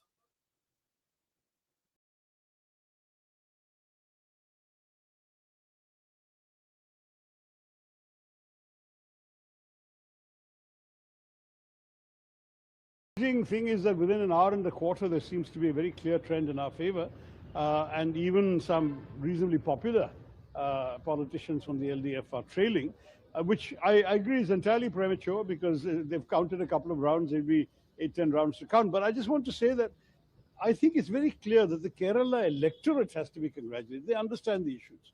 Even if they like a particular MLA or minister or whatever, as an individual, they realize that casting a vote there means casting a vote for a continuation of misgovernance. And for that reason, they have decided it's time for a change. And even people whose individual popularity we are not disputing seem to be behind. This, I think, is a very good sign.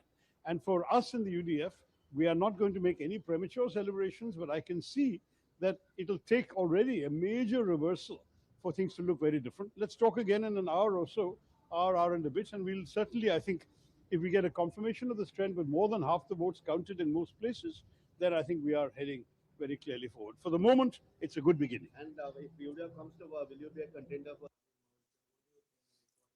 No, look, we will wait for the election results. I have a habit of not commenting either on the exit polls or on trends. These are elections. The people of Kerala have been given an opportunity to vote, and they will take a decision. They will say what their decision is, and the results will come out by the midday today, and we will then at that point comment. Malaysia, if we talk about other parties, they are putting allegations on BJP and they are saying that BJP won't even get the one seat. Now, let us see. Look, these are things to be decided by the people and the electorate and the voters. We are in a democracy. No political party can decide the fate of another political party. It is people of our country, people of our states, people of Kerala, in my particular case, who will decide our future. And this is typical arrogance of the CPM and the Congress, where they think somehow that they will decide what the people will do. That is not at all correct. That is not at all accurate. This is a democracy. This is not China. This is not Russia. The people of Kerala will decide. Every Malayali who has gone to the voter booth will decide what their future is and who will be given their support and vote. Just want to ask, sir, in many other states, the elections are going on. What do you think? Like, what is the state of? No, I am very confident that the politics, divisive politics of the India alliance will be defeated. The corruption of the India alliance parties will be defeated, and people will choose, as they have chosen in 2014, 19, 24 in India. They will choose to put their state on a track of corruption-free governance, on development, opportunities for every citizen, and Vikasit Bharat can only be built, can only be complete if there is Vikasit Bengal, Vikasit Tamil Nadu, Vikasit Kerala, and Vikasit Assam, and Vikasit Puducherry. So I am sure and I am confident that the people of these states will also give tremendous support to the BJP in the NDA.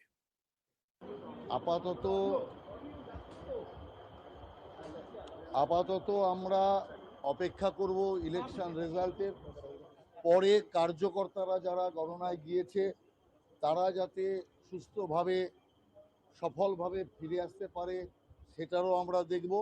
তবে এটা জেনে রাখুন নিশ্চিত BJP সরকার হচ্ছে। গণনা কেন্দ্রে যারা রয়েছেন কর্মী তাদের জন্য একাধিক নির্দেশ রয়েছে যেন তারা নির্দিষ্ট সময়ের বাইরে গণনা কেন্দ্র থেকে না বের হয়। না একদম সে সমস্ত নির্দিষ্ট যেমন রয়েছে তেমনি তারা যাতে সুস্থভাবে চলে আসতে পারে। কেন যে পার্টির বিরুদ্ধে আমরা লড়ছি এটা একটা সন্ত্রাসবাদী পার্টি, অতএব সেই কারণের জন্য পুরো সময় গণনা কেন্দ্রে যেমন তারা থাকবে এবং জেতার পর গণনা কেন্দ্র থেকে যাতে ঠিকভাবে বেরিয়ে আসতে পারে, সুস্থভাবে তারা ফিরতে পারে সেই ব্যবস্থার কথাও আমরা বলবো।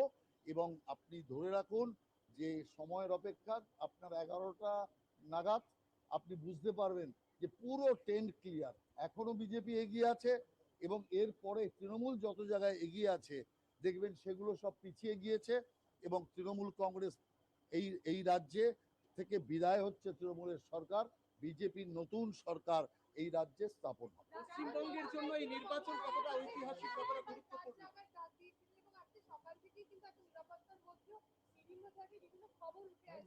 না দেখুন, তৃণমূল কংগ্রেস একটা বর্বরদের পার্টি, যে কারণে তারা বিভিন্ন গুন্ডাদের দিয়ে কাউন্টিংটা নষ্ট করার চেষ্টা করেছে, কিন্তু শেষ পর্যন্ত তারা সফল হয়নি। অতএব আমরা আমাদের কার্যকর্তাকে এটা বলেছি পরিষ্কার ধৈর্য এবং সংযম রাখতে এবং পরিষ্কারভাবে ডেটে থাকতে, এবং তারা ডেটে আছে। এবং এরপরে তো আমি আপনাকে বলছি 11:30 12টার পর তৃণমূলের কার্যকর্তারাই, তৃণমূলের যারা কাউন্টিং এসেছেন তারাই আস্তে আস্তে করে বেরিয়ে যাবে। তারা বুঝে যাবে যে এই যাত্রায় আর তাদের হচ্ছে না, অতএব তৃণমূল ওখান থেকেই পলায়ন শুরু করে দেবে, এটা পরিষ্কার। পশ্চিমবঙ্গের ভবিষ্যতের জন্য नहीं वार्कर के लिए मैसेज यही है, डाटे रहे और वार्कर का कोई चिंता नहीं है। सत्ता हम लोगों को पक्ष में आ रहा है और पश्चिम बंगाल में पहला बीजेपी सरकार, भाजपा सरकार गठन होगा। सर क्या कहिए, आज काउंटिंग है, किस तरह देखते हैं? निश्चित रूप से आज अब तक जो भी काउंटिंग का नतीजा आ रहा है बड़े उत्साहजनक है। तो हम लोगों ने जैसे उम्मीद किया था उसी हिसाब से नतीजा होगा। फिर से एनडीए सरकार बनेगा बीजेपी के नेतृत्व में। सर कितना सीट देख रहे हैं आप लोग? हाँ, हम तो पहले से यही कह के आए हैं, ये विश्वास हमने कही कि we are close to 100 with our allies. মতো টিএমসি আছে ইনিশিয়াল ট্রেন্ড, এটা সব ফার্স্ট রাউন্ডের ট্রেন্ড। আর আপনার পোস্টাল ব্যালট কাউন্ট হয়েছে কিন্তু ডিক্লেয়ারটা করবে না এই 3 রাউন্ডের আগে। ধরুন নন্দীগ্রামে 18 রাউন্ড ভোট হবে, 15 রাউন্ডে পোস্টাল ব্যালট ডিক্লেয়ার হবে। আর এখানে ভবানীপুরে ধরুন 20 রাউন্ডে কাউন্টিং কমপ্লিট হবে, 17 রাউন্ডে ডিক্লেয়ার হবে। আমি যেটা ইনিশিয়াল অ্যানালাইসিস করেছি অল্প ইভিএম বেরিয়েছে, এটাকে খুব বড় কিছু করে দেখানো ঠিক না। তাতে হিন্দু ইভিএম বিজেপি আর মুসলিম ইভিএম টিএমসি, তবে আগের মতো নয়। মানে হাই কনসলিডেশন যেটা ওনারা করেছিলেন 21-24 হাই কনসলিডেশন হয়নি, ক্র্যাক হয়েছে। মালদাতে বা মুর্শিদাবাদের বহু সিটে বা উত্তর দিনাজপুরেও যেটুকু নিয়েছি, করণদিঘি বা অন্য জায়গায় কংগ্রেস ভালো কোনো কোনো ইভিএম এ পেয়েছে মুসলিম বেল্ট। ইনিশিয়াল এই 1-2 রাউন্ড চলছে। আর আমার নন্দীগ্রামে ফার্স্ট রাউন্ড আমি পেয়ে গেছি 3000 লিডেছে, 18 রাউন্ড অব্দি যাবে। এটাতে আমার এক্সপেক্ট ছিল 1100 লিড পাবো, এটা আমি 28 পেয়েছি, 3 গুণ পেয়েছি। दादा अभी जो रुझान आए हैं, हिंदी में अभी जो रुझान आए हैं, क्या लग रहा है? सरकार भाजपा कर रहा है, सीटों ये का मान के चलिए। आप लोग का जो चल रहा था, जो इनिशियल ट्रेंड रहा है 135 plus BJP, 100 approx teams. Nandigram और भवानीपुर का क्या रिपोर्ट मिला है आपको अभी तक? देखिए भवानीपुर में तो इनिशियली तो टक्कर रहेगा। ये जो पहले राउंड हुआ है इसमें 14 जो बूथ है 6 मुस्लिम प्रॉन बूथ है, उसमें भी वो लोग जो 90-95% मुस्लिम वोट को पिछले बार मिलता था इस बार नहीं मिला, क्रैक है। और जो 8 हिंदू बूथ है उसमें मेरा लीड है। ये भवानीपुर का मैं 9-10 राउंड से आप देख लेना, मैं पूरा संभाल के आगे चला जाऊंगा। ये 77 वार्ड आ जाएगा, उसमें ममता बनर्जी का काफी लीड होगा। मालदा और 3, 4, 5 राउंड 6 राउंड तक उसको मैं मेकअप कर दूंगा। वो उसका 10 राउंड का बाद उनका बहुत खड़ा होना मुश्किल हो जाएगा। मिलके देखिए पूरा जो ट्रेंड है एंटी इनकम्बेंसी साथ साथ हिंदू पोलराइजेशन इनिशियली हम लोग देख लिया। Hindus are consolidated in favor of Lotus. It's a very good signal for us. In Nandigram, I had in first round more than 3,000 votes. Only 14 booth counted, and मेरा जो internal calculation था 1100 vote में lead होना था, उसमें मैं 3 गुना lead में चल रहा हूँ।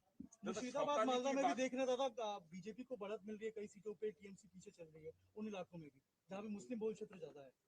मुस्लिम वोट बाइफर्केशन हुआ है, हुआ है, खास करके मालदा मुर्शिदाबाद उत्तर दिनाजपुर में बाइफर्केशन हुआ है।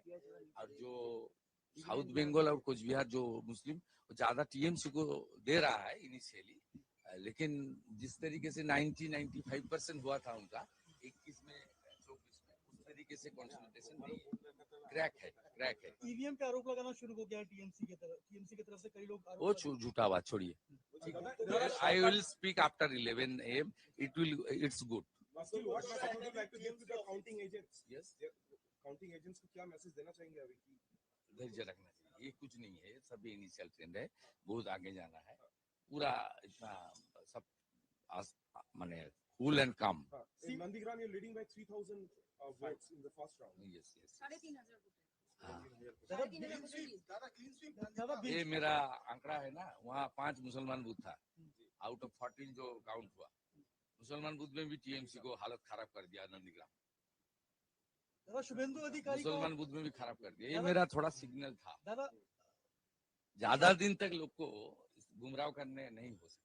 প্রথম দিকে যা ট্রেন তাতে করে মধ্য কলকাতার বেশ কিছু তৃণমূল অফিস সেগুলো ফাঁকা হচ্ছে ধীরে ধীরে। না না, I am not passing any comment. কেন বহুদলীয় গণতন্ত্রে কেন থাকবে না party office? No no, it's not good. ওরা যে কালচার করেছে, দেখুন কুকুর মানুষের পায়ে কামড়ায়, মানুষ কখনো কুকুরের পায়ে কামড়ায়। ভারতীয় জনতা পার্টি এসবে বিশ্বাস করে না। বিরোধী পক্ষের যারা আছেন তারাও করুন, একসঙ্গে কোনোভাবে হিংসা, কোনো উত্তেজনার মধ্যে যাবেন না, কোনো কিছু করবেন না। আমাদের স্টেট প্রেসিডেন্টও কাল বলেছে, আমিও আজকে বলছি, এগুলোর মধ্যে যাবেন না। বাংলা শান্তি চাই। তবে initial trend I will speak after 11 AM। Now I am monitoring everything. দাদা পোস্টাল ব্যালটের এই যে রেজাল্ট, এটা কি পোস্টাল ব্যালটের রেজাল্ট ডিক্লেয়ার হয়নি? না মানে এই যে আপনারা ফার্স্ট রাউন্ডে BJP head in more than 135 seat. এটা first round EVM. Postal ballot counting চলছে, কিন্তু ডিক্লেয়ার হবে আপনার 3 রাউন্ডের আগে। শেষের 3 রাউন্ডে दादा सीटों का एक्सपेक्टेशन कुछ जिस तरीके से आंकड़ा बढ़ रहा है सरकार हो रहा है, अभी ये बोलना ठीक नहीं, जल्दीबाजी हो जाएगा। সকাল সকাল রাজ্যবাসীর উদ্দেশ্যে কি বার্তা দেবেন আজকের দিনে? আজকে রাজ্যবাসীকে কিভাবে বার্তাটা কি বার্তা? সবাই শান্তি রাখুন, পারস্পরিক সহমর্মিতা রাখুন, কোথাও কেউ কোনো উত্তেজনার বশে করবেন না। এখন ইনিশিয়াল ট্রেন্ড, অন্তত 50% কাউন্টিং হোক, বেলা 12টার পরে কমেন্ট করবেন, জনতা জনার্দনের উপর ভরসা রাখুন এবং কোথাও কোনো সমস্যার মধ্যে, ঝামেলার মধ্যে, উত্তেজনা ইত্যাদির মধ্যে যাবেন না।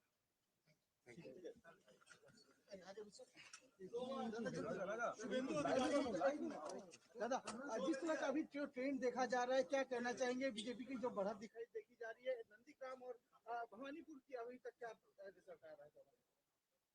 देखिए, भवानीपुर का ऑफिशियल आंकड़ा मेरे पास नहीं आया, लेकिन वो जो फर्स्ट राउंड है वहाँ मुस्लिम फ्रंट बूथ भी है, हिंदू फ्रंट बूथ भी है। मैं ज्यादा कुछ उम्मीद नहीं कर रहा हूँ, लेकिन वो 6-7 राउंड का बाद मेरा अच्छा होगा भवानीपुर में। लेकिन इनिशियल तो आपको सब चैनल में दिखा रहा है मैं आगे हूँ। नंदीग्राम से मेरा एक्सपेक्टेशन से ज्यादा वोट मिला है। 3,500 का लगभग अभी जो हाँ, वो 1100 का मेरा उम्मीद था, 3 गुना ज्यादा मिला। पोस्टल बैलेट का अभी तक फाइनल नहीं हुआ है दादा, ईवीएम का जो बढ़त देखी जा रही है, आप लोग जो एक मेरा पूरा उम्मीद है बीजेपी सरकार करेगा, अच्छा करके अच्छा मार्जिन से करेगा।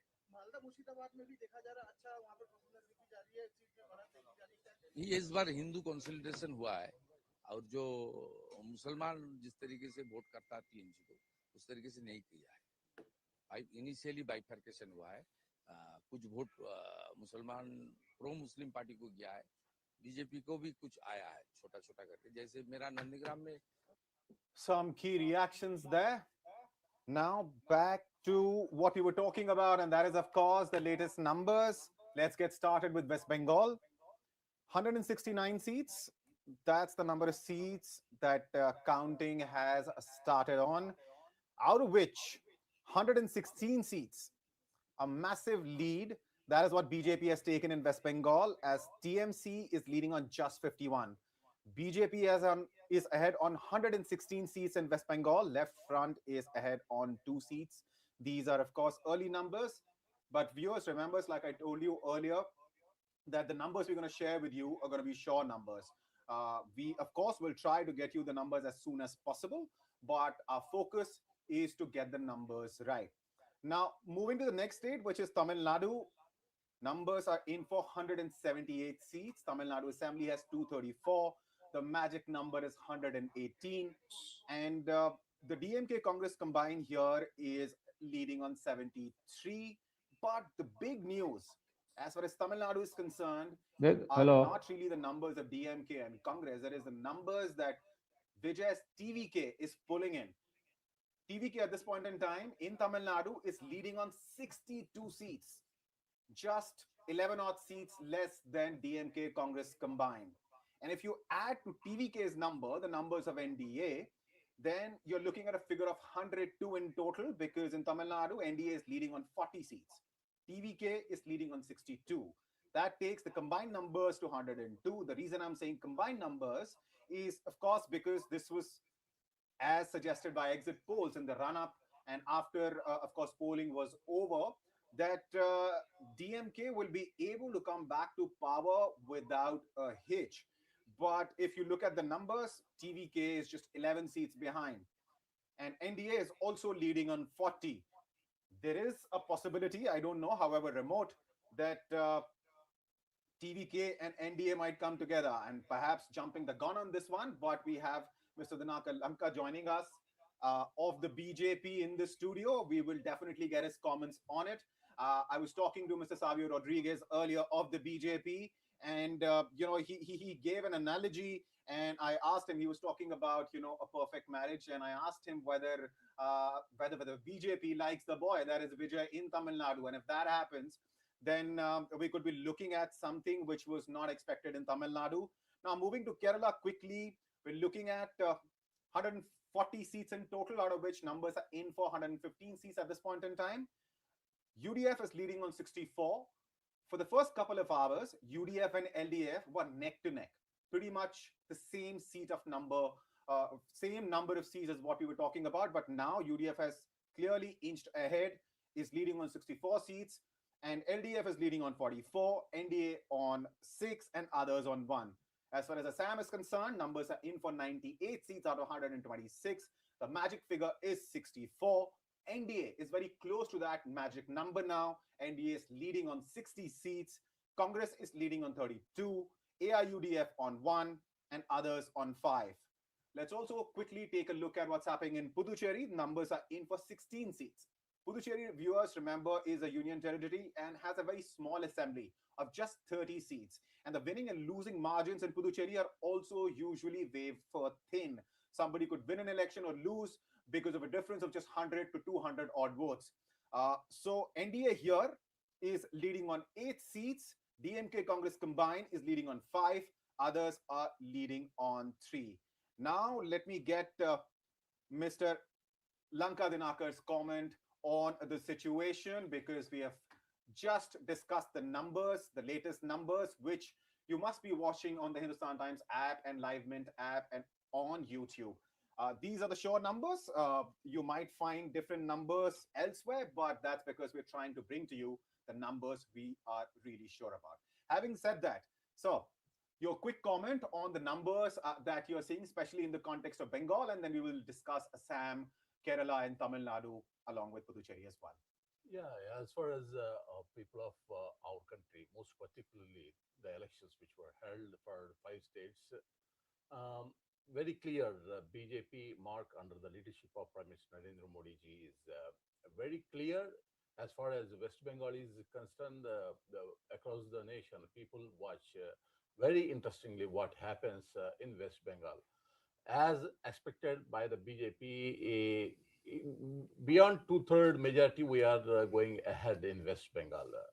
As of now, the numbers out of 294 assembly segments, 293 is going to be declared today. Results so far available: 194 seats trends, in which 141 is the BJP very clear majority in going ahead, whereas Trinamool Congress confined to 51 seats. That seems to be very clear. The people of West Bengal vexed with Mamata Banerjee, rude jungle Raj, which should be get removed, is the mindset very clearly visible in the Bengal voters, and the confidence on the Prime Minister Narendra Modi's administration rule, and there is a lot of trust on the BJP, which has been showing by the people of the Bengal. It is very clear, visible their trust on Prime Minister Narendra Modi and BJP is very clear in West Bengal. And at the end, after completion of all the 293 segments counting, this trend will continue. Definitely, BJP is going to register landslide victory, and we are going to form government in West Bengal. As far as Assam is concerned, there also trends like West Bengal. Very clear, the 3/4 majority side is going ahead, BJP under the leadership of Hemant Biswa Sharma ji. It is a very clear mandate is getting BJP favor in Assam. It is as expected by the post-poll surveys also very clearly mentioned about Assam. But interesting part is the West Bengal. There are the few survey agencies not giving this kind of huge majority for the BJP in surveys, but people have reposed their confidence on Prime Minister Narendra Modi ji. And Tamil Nadu also. In Tamil Nadu also, very interesting fact, all the surveys, almost all surveys given as their choice for DMK, but the figures are very clear. TVK, senior actor Vijay is showing remarkable performance, and BJP and AIADMK together also going ahead. Definitely, I have the confidence that BJP, AIADMK together alliance will cross even DMK after the completion of the total count. And there is some interesting thing happens in Tamil Nadu. Definitely BJP and AIADMK also play a crucial role along with Vijay. And then Kerala, it is... Mr. Dhanaka, let me interrupt you briefly. Of course, we will come back and discuss Kerala and other states along with it. Let me quickly welcome senior journalists R.K. Upadhyay and Javed Ansari also with us. Mr. Dhanakar, let's quickly get their comments out of the way, and then we will discuss, states specifically. We discussed West Bengal. We have gotten your comment on Assam as well. Of course, we will discuss Kerala, Tamil Nadu, and Puducherry after that. Mr. Ansari, welcome. Can you hear me, sir? Yeah. So where is? There's too much of talk back from the studio. I can't hear you. Mr. Ansari, can you hear me, sir? Yes, now I can. All right. Numbers, you must be looking at them, especially the numbers coming in from Bengal. Is it in line with what your expectation was as far as Bengal is concerned? Because this was supposed to be a very, tightly fought election. Indeed, it was tightly fought election. It still appears to be a tightly fought election with the BJP clearly ahead. As we speak, it's 138 playing 124. So the BJP certainly has it. I'm sorry, let me briefly interrupt you. The numbers that we have at this point in time are BJP in West Bengal is leading on 155 seats. TMC is leading on 52. So the difference between BJP and TMC, the number of seats BJP is leading on, has crossed 100.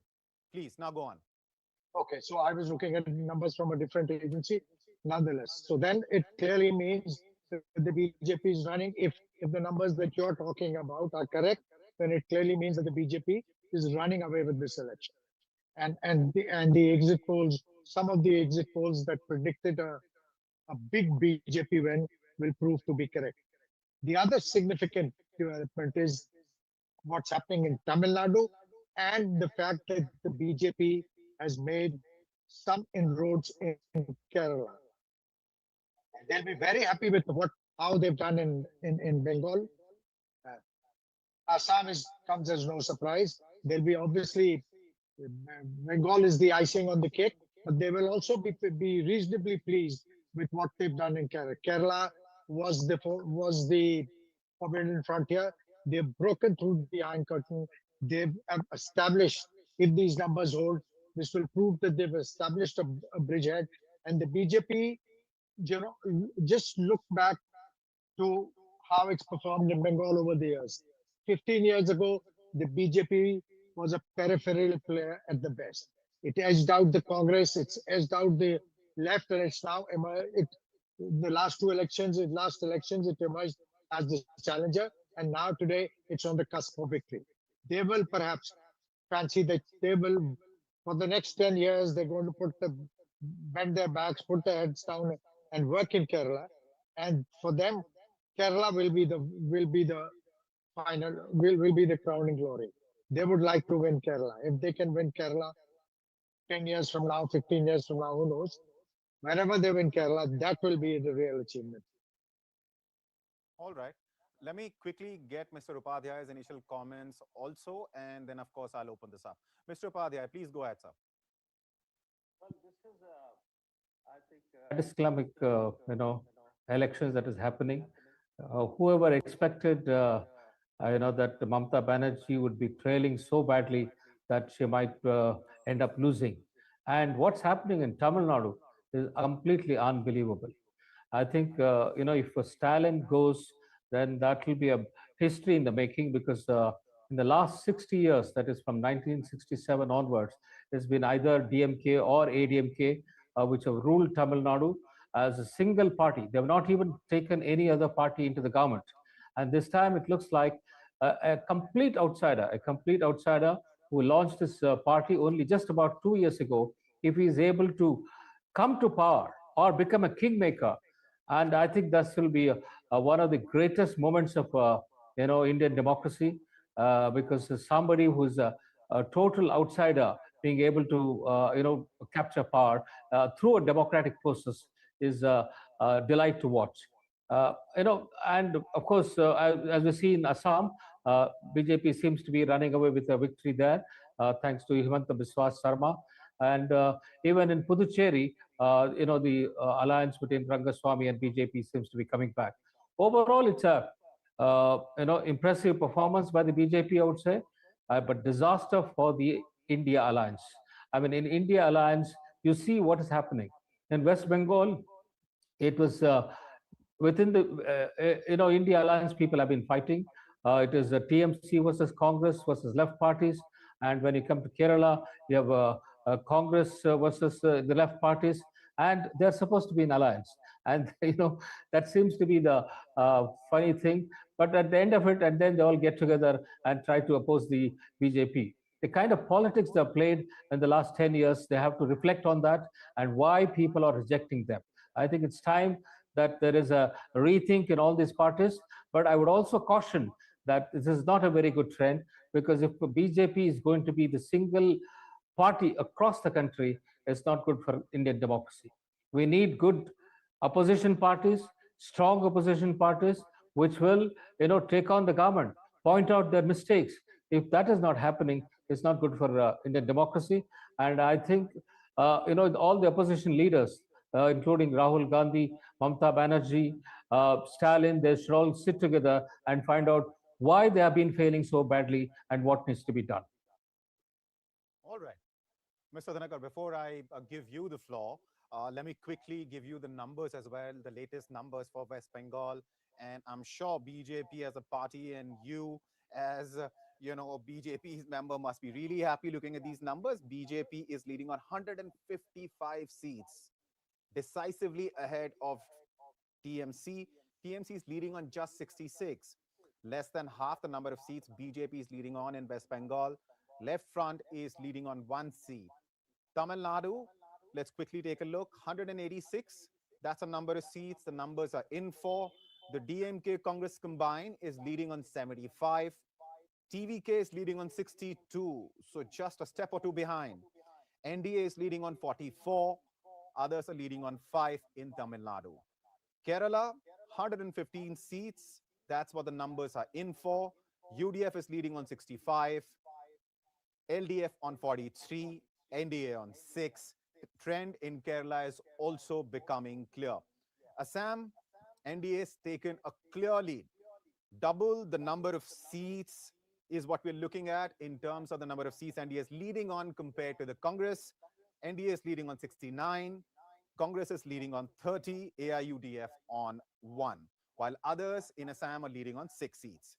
Puducherry, 21 seats. That's what we are looking at this point in time. And NDA is leading on 11. Out of those 21, the numbers are in for. And DMK Congress combined is leading on 6. Others are leading on 4. Mr. Dhanakar, would you say what's happening in West Bengal in particular is along the lines what the party was expecting, given in 2021, BJP had won just 77 seats. And these are early numbers, sure, but the number of seats BJP has taken a lead on in Bengal is 154, more than double the number of seats TMC is leading on.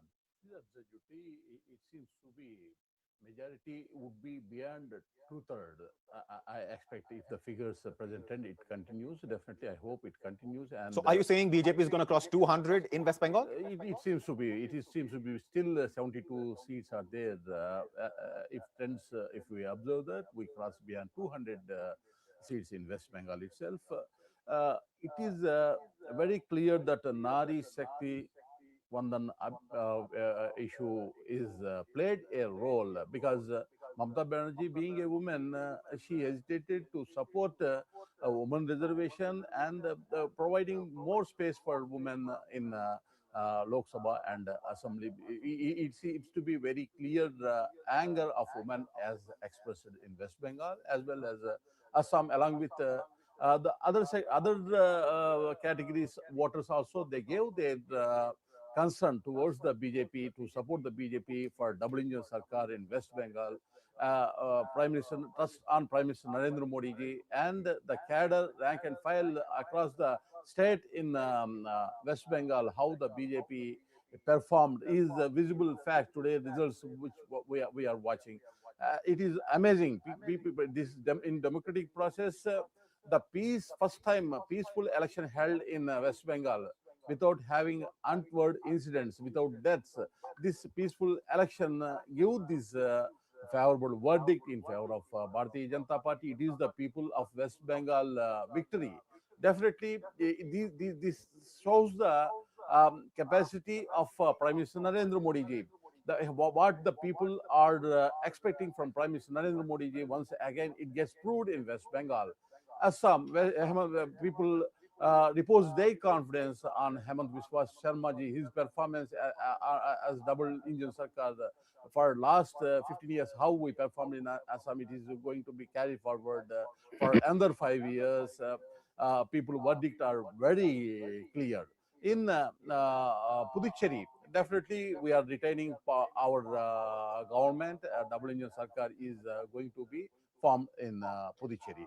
In Kerala, we are showing a significant growth in vote and as well as seats also. Almost all 6 seats as of now we are in majority. And in Tamil Nadu also BJP has its footprint across the 5 states, all the states in which BJP has its footprint, and it is very clear as far as Congress is concerned. Whoever the party is, whichever the party it is, whoever the leader it is, if they are aligned with Congress party directly, indirectly, people are giving their verdict against to them. It is very clear and proved in this election.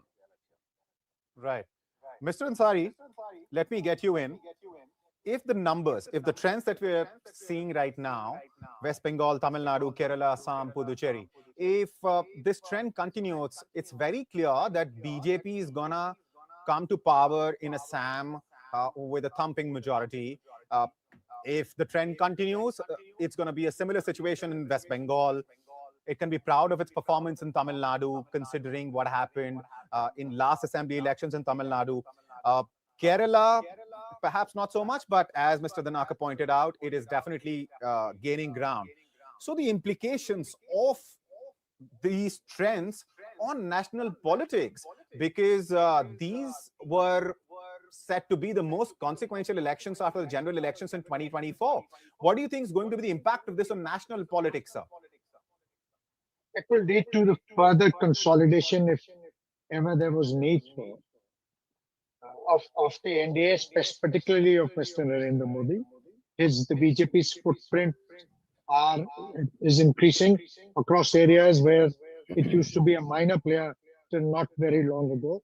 More than Tamil Nadu, I think the BJP's performance in Kerala is, for me, is a lot more significant than in Tamil Nadu. In Tamil Nadu, it's in alliance. In Kerala, it is the one which is driving they performed on their own. So therefore, and in Kerala, they were peripheral players till not very long ago. They painstakingly worked.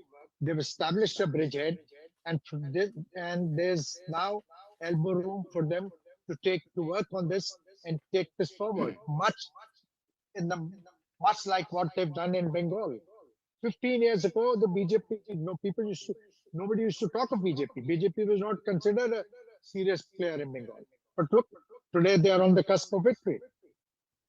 Assam comes as no surprise. In Tamil Nadu, they've been in alliance with the AIADMK,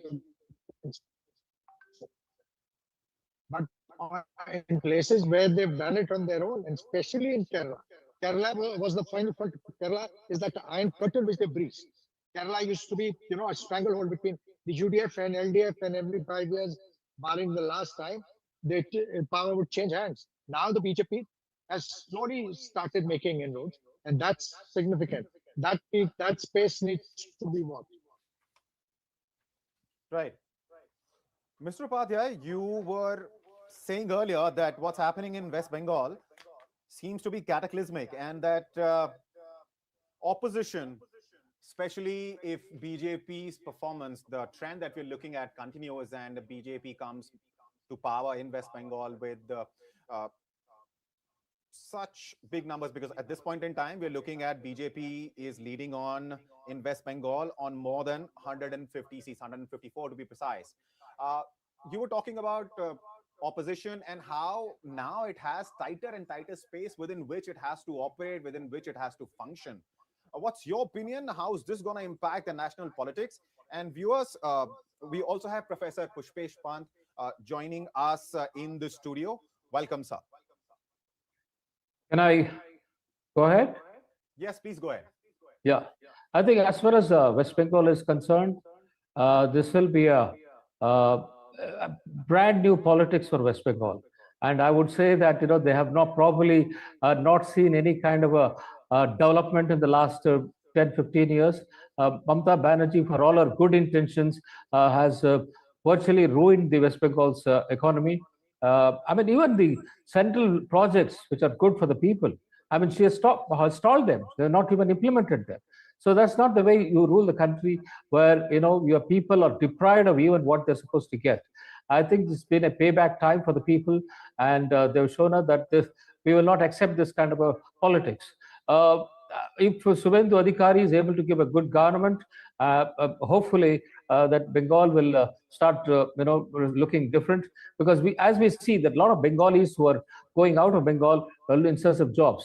I live in Bangalore and I see so many Bengalis coming here looking for jobs. They're such bright young people, and if they're not able to, get jobs in their own place, I mean, this is a very sad state of affairs, and hopefully this will bring out a change. As far as the opposition space is concerned, I'm a little worried. I mean, as I mentioned earlier, it's getting narrower and narrower. Just look at what's happened in the last 1 year, 1.5 years. In Odisha, we had a stable government for 25 years. Biju Patnaik ran that government. So, I mean, they've been completely sidelined. In the last election, he lost the election, and then there is a BJP government there. And then in Maharashtra, Uddhav Thackeray has been sidelined. And then, NCP also has been sidelined. And then you come to what's happening to the, Delhi. Delhi Aam Aadmi Party has been thrashed. And now you see 7 of their Rajya Sabha MPs switching over to the BJP. I mean, as if there is no Anti-Defection Act. It's a mockery of the Anti-Defection Act that if 7 people can just walk over and join another party. And if Mamata Banerjee also goes in West Bengal, and Stalin also likely to go in Tamil Nadu, you will see that the space that is occupied by India Alliance is shrinking, and that is not a very good sign for Indian democracy. All right. Professor Pant, before I come to you, let me give the opportunity to the Naka to respond to this. The charge against BJP is that wherever it goes, it doesn't just defeat the opposition, it finishes it off. Not a good thing for a democracy, Mr. Danaka. Would you agree or disagree? It is absolutely wrong notion. If it is so, why we haven't formed the government in Kerala? It is not the true discussion. It is not the correct, because people should have the confidence. Unless the people have the confidence, how can we form the government? As far as Congress and India Alliance is concerned, they are not getting the trust of the people. Where is Rahul Gandhi today? Whether he is available in India, 5 states, very important states, elections results are coming out. So these without blaming BJP, what kind of wrongdoings which is happening with Congress and their alliance partners? Let them consider there, and they have to make introspection. BJP always welcome healthy election and a healthy opposition for the sake of Viksit Bharat.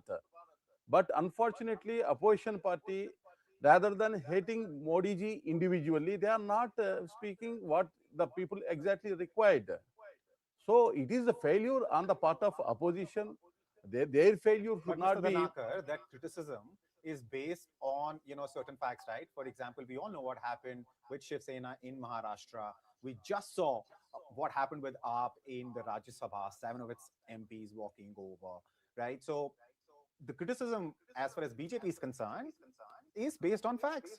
No, let the people judgment will prevail.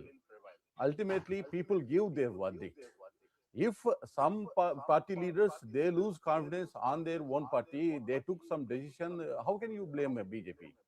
If the particular party is fair enough to deal with their leaders, they may not be do such kind of decision. They may not take such kind of decision. Instead of doing right politics by the opposition party by themselves with their party leaders and rank and files, how can they blame the BJP? If there is a wrongdoing from the BJP side, people will not give this kind of verdict. All right, So let me get Professor Pant in. He has been very patiently waiting. There was a thread of conversation we had to wrap up. Now, Professor Pant, you heard what the BJP spokesperson has to say about the charge made by Mr. R.K. Upadhyay, that wherever BJP goes, it doesn't just defeat the opposition, it finishes it off. He has, of course, tried to defend his party and its record. What's your opinion?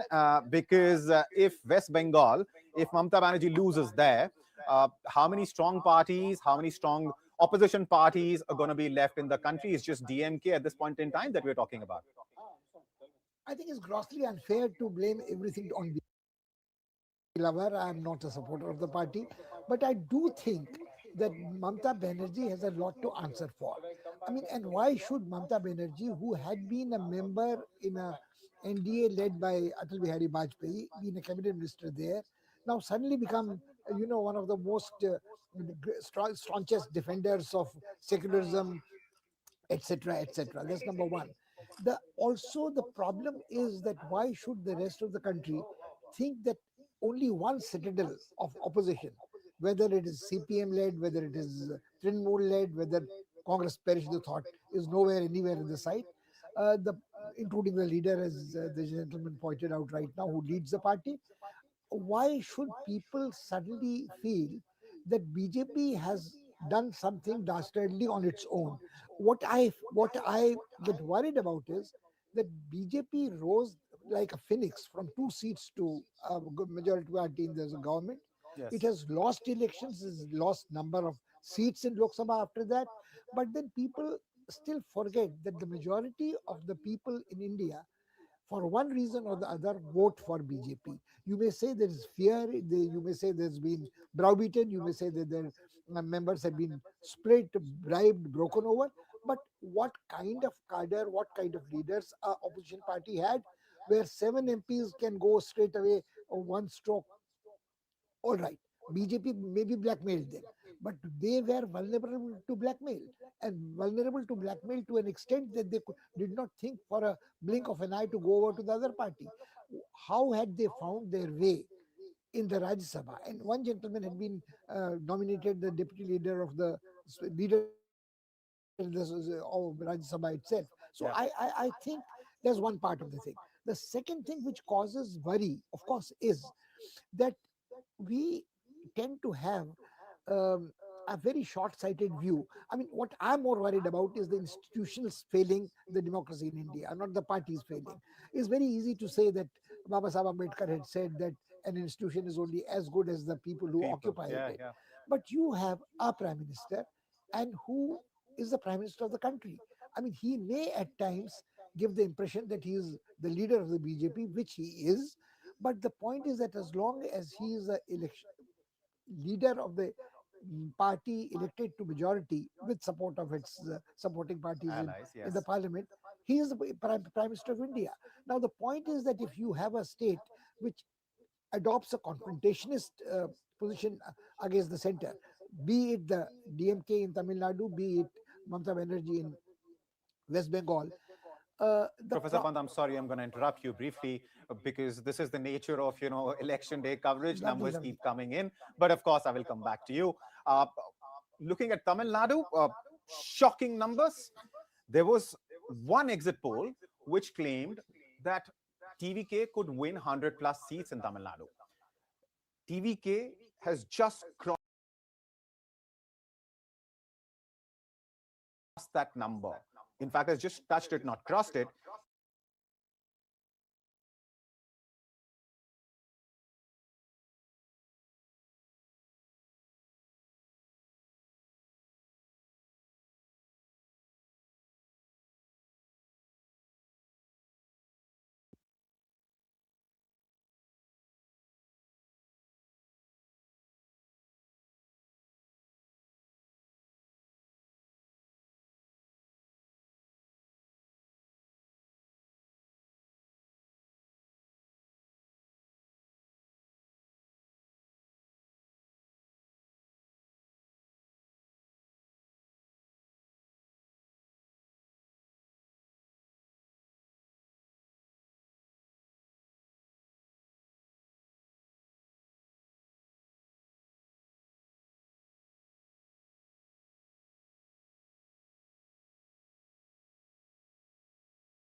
है और जो 8 Hindu booth है उसमें मेरा lead है।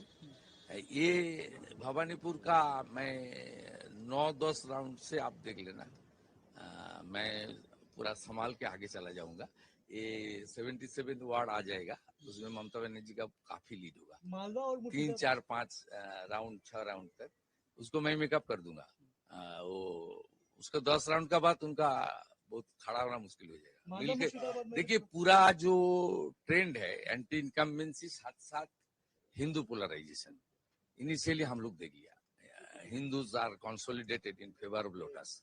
It's a very good signal for us. In Nandigram, I had in first round more than 3,000 votes. Only 14 booth counted.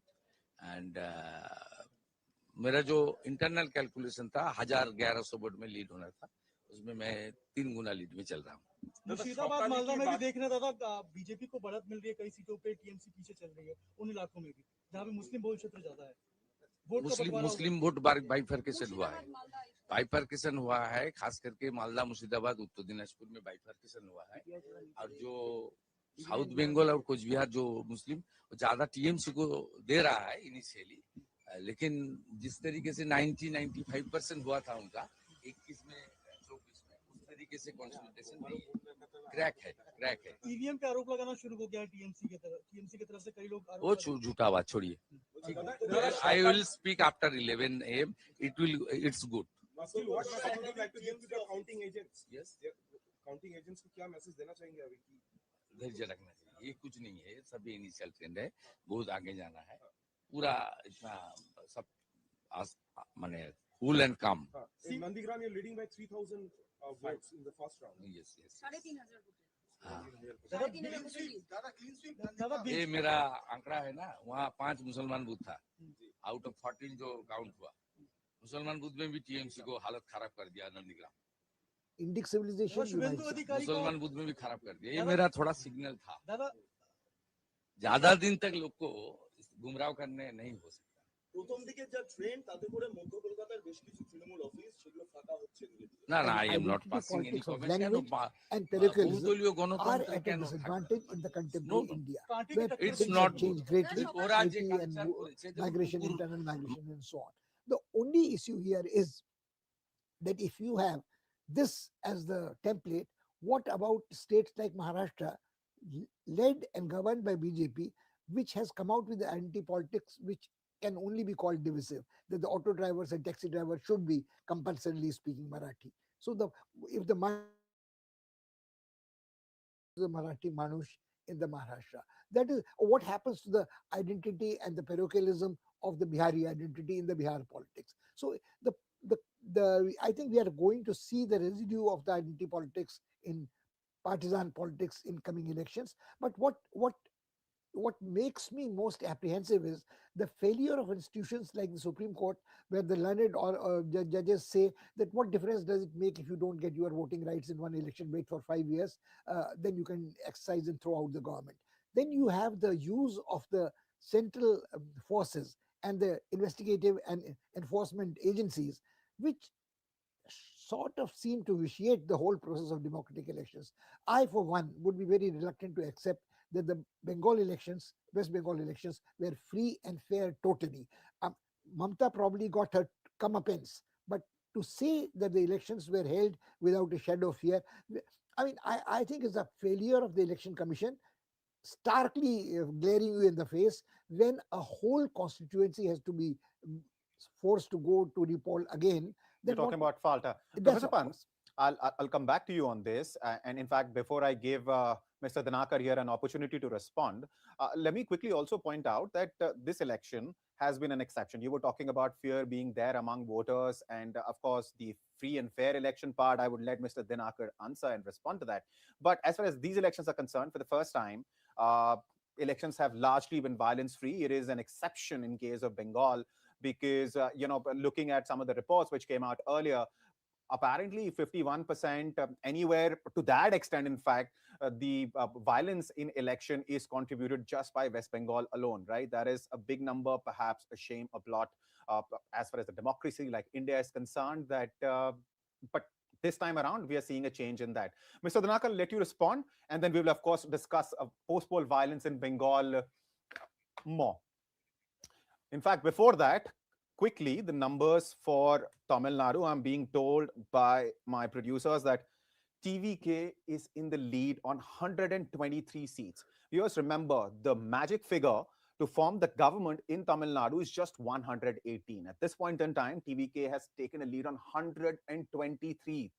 And this is far, far ahead of what any exit poll was claiming. There was just one poll which gave it 100 odd seats. Now TVK has taken a lead on 123 seats, unprecedented. Kerala, 77 seats. That's the number of seats UDF is ahead on. LDF is ahead on 39. Assam, NDA is ahead on 77. Congress is ahead on 33. Here, the halfway mark is 63. The magic number is 64. Puducherry, out of 22 seats, the numbers are in for. NDA is leading on 12. And DMK Congress combined leading on 6. Mr. Dhanakar, would you like to respond to some of the charges made by Professor Pant here? Please go ahead, sir. I might just interrupt. Please. Their charges not against BJP. Right. What I'm expressing is my anguish at the failure of the institutions and our underestimating the factor of charisma, including the Prime Minister's charisma. Sure. To a different extent, it may be called villainous charisma of the Home Minister, but it is charisma. You cannot take away that, the personality factor. Majority of the Indians have nothing against either the dominance of Hindus as in the cultural scene or in political scene. Why blame BJP for that? So I'm not charging BJP for anything. Right. But you're definitely talking about the role that institutions have been playing. You pointed out what happened during SIR and the appeals made by people who lost their votes in SIR to the Supreme Court, wherein you quoted Supreme Court, wherein you said that, of course, I mean, And right Supreme now. Court's orders and comments and arbitrary dictas have been confusing to say the least. Right. Okay. And apart from that, so is just Supreme Court as an institution that you're talking about? Are you Election also Commission. talking about Election Commission as Yes, well? both. Okay. So what about Election Commission? After this, I'm going to give the floor to Mr. Dhanakar, and he will take his sweet time to answer, all of these questions. No, Please. he can start right away. Sure. Please go ahead then. Ifs and buts, these are all ruled out by the people judgment. Ultimately, the people judgment prevails. And if the institutions get failed, this kind of peace elections might not be happened in West Bengal. We can't blanketly blame institutions just to showcase our agnosticism on institutions. We can't rule out the people verdict. Even institutions, if the institution get failed, this kind of peace poll might not be happened across the country, not only West Bengal, like you see in Assam, Tamil Nadu, Kerala, and across all the states which held elections were held in 5 states, peacefully elections were completed.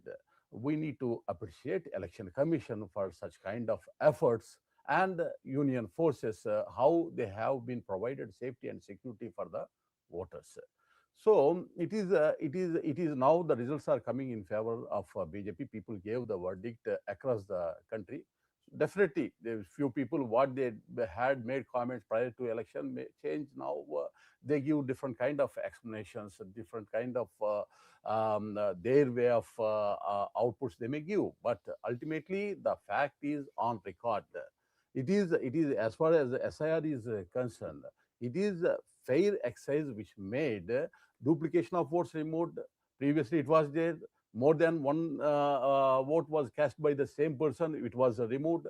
And even while we want to make Aadhaar to connect with voter card, that was also not considered by making few kind of people who went to the court. They also stalled for making that linking of Aadhaar with voter. So you're And saying now SIR, whatever the vote, who is legitimately who holds the vote is continuing as a voter. Who is not legitimately not voter, who crossed the borders, can we give a vote? Is it fair? As far as our citizens are concerned, they are losing the government schemes and benefits. Beneficiaries are those who are crossing borders. Can we allow? No, this is in democracy. Our citizens should have the vote. Legitimate voters should have the vote, and they should give the verdict. That is the way. Only West Bengal where this kind of problem is there. Why not some other places? Even in Bihar also same kind of allegations made, but a single person who has not given vote, they haven't come. Either Congress party or RJD, they didn't come forward to make any kind of allegation. Whatever they made. Post SIR, they didn't come. They didn't file all any right. kind of. So you're case. saying BJP had legitimate reasons to behave as it has, and of course the organizations as well, the institutions as well, because when EC decided to post as many as 2.5 lakh paramilitary forces, armed paramilitary forces in West Bengal, it was done keeping the situation on ground in mind, which is to say you were referring to illegal immigrants and perhaps the kind of violence that we have seen in the past in West Bengal. Mr. Ansari, if you're with us, I could see you briefly on the screen with me. If you can hear me, sir, I have a question for you. Can you hear me? Okay.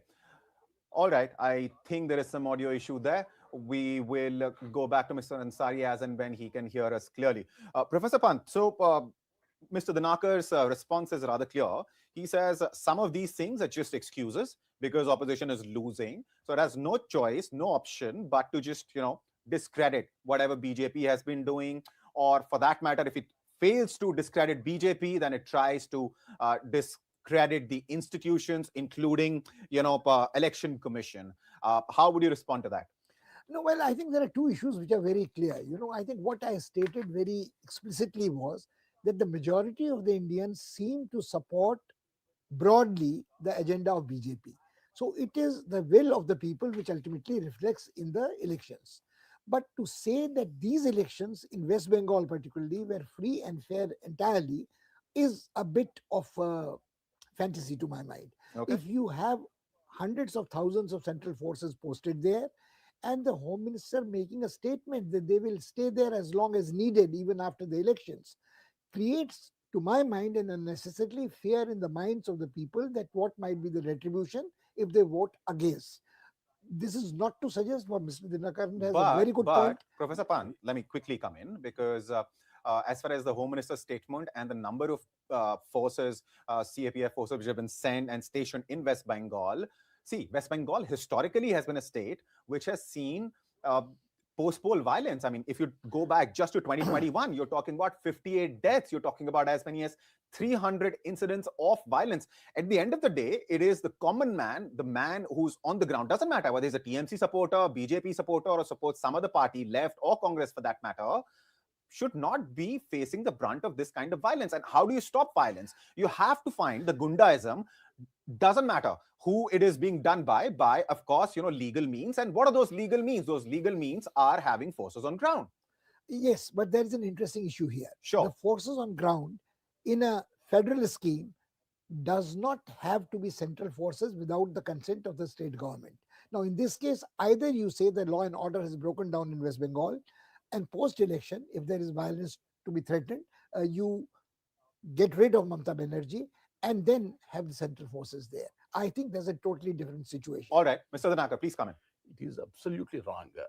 Whether people have the confidence or not, Honorable Home Minister gave his concern for the sake of safety and security of the people.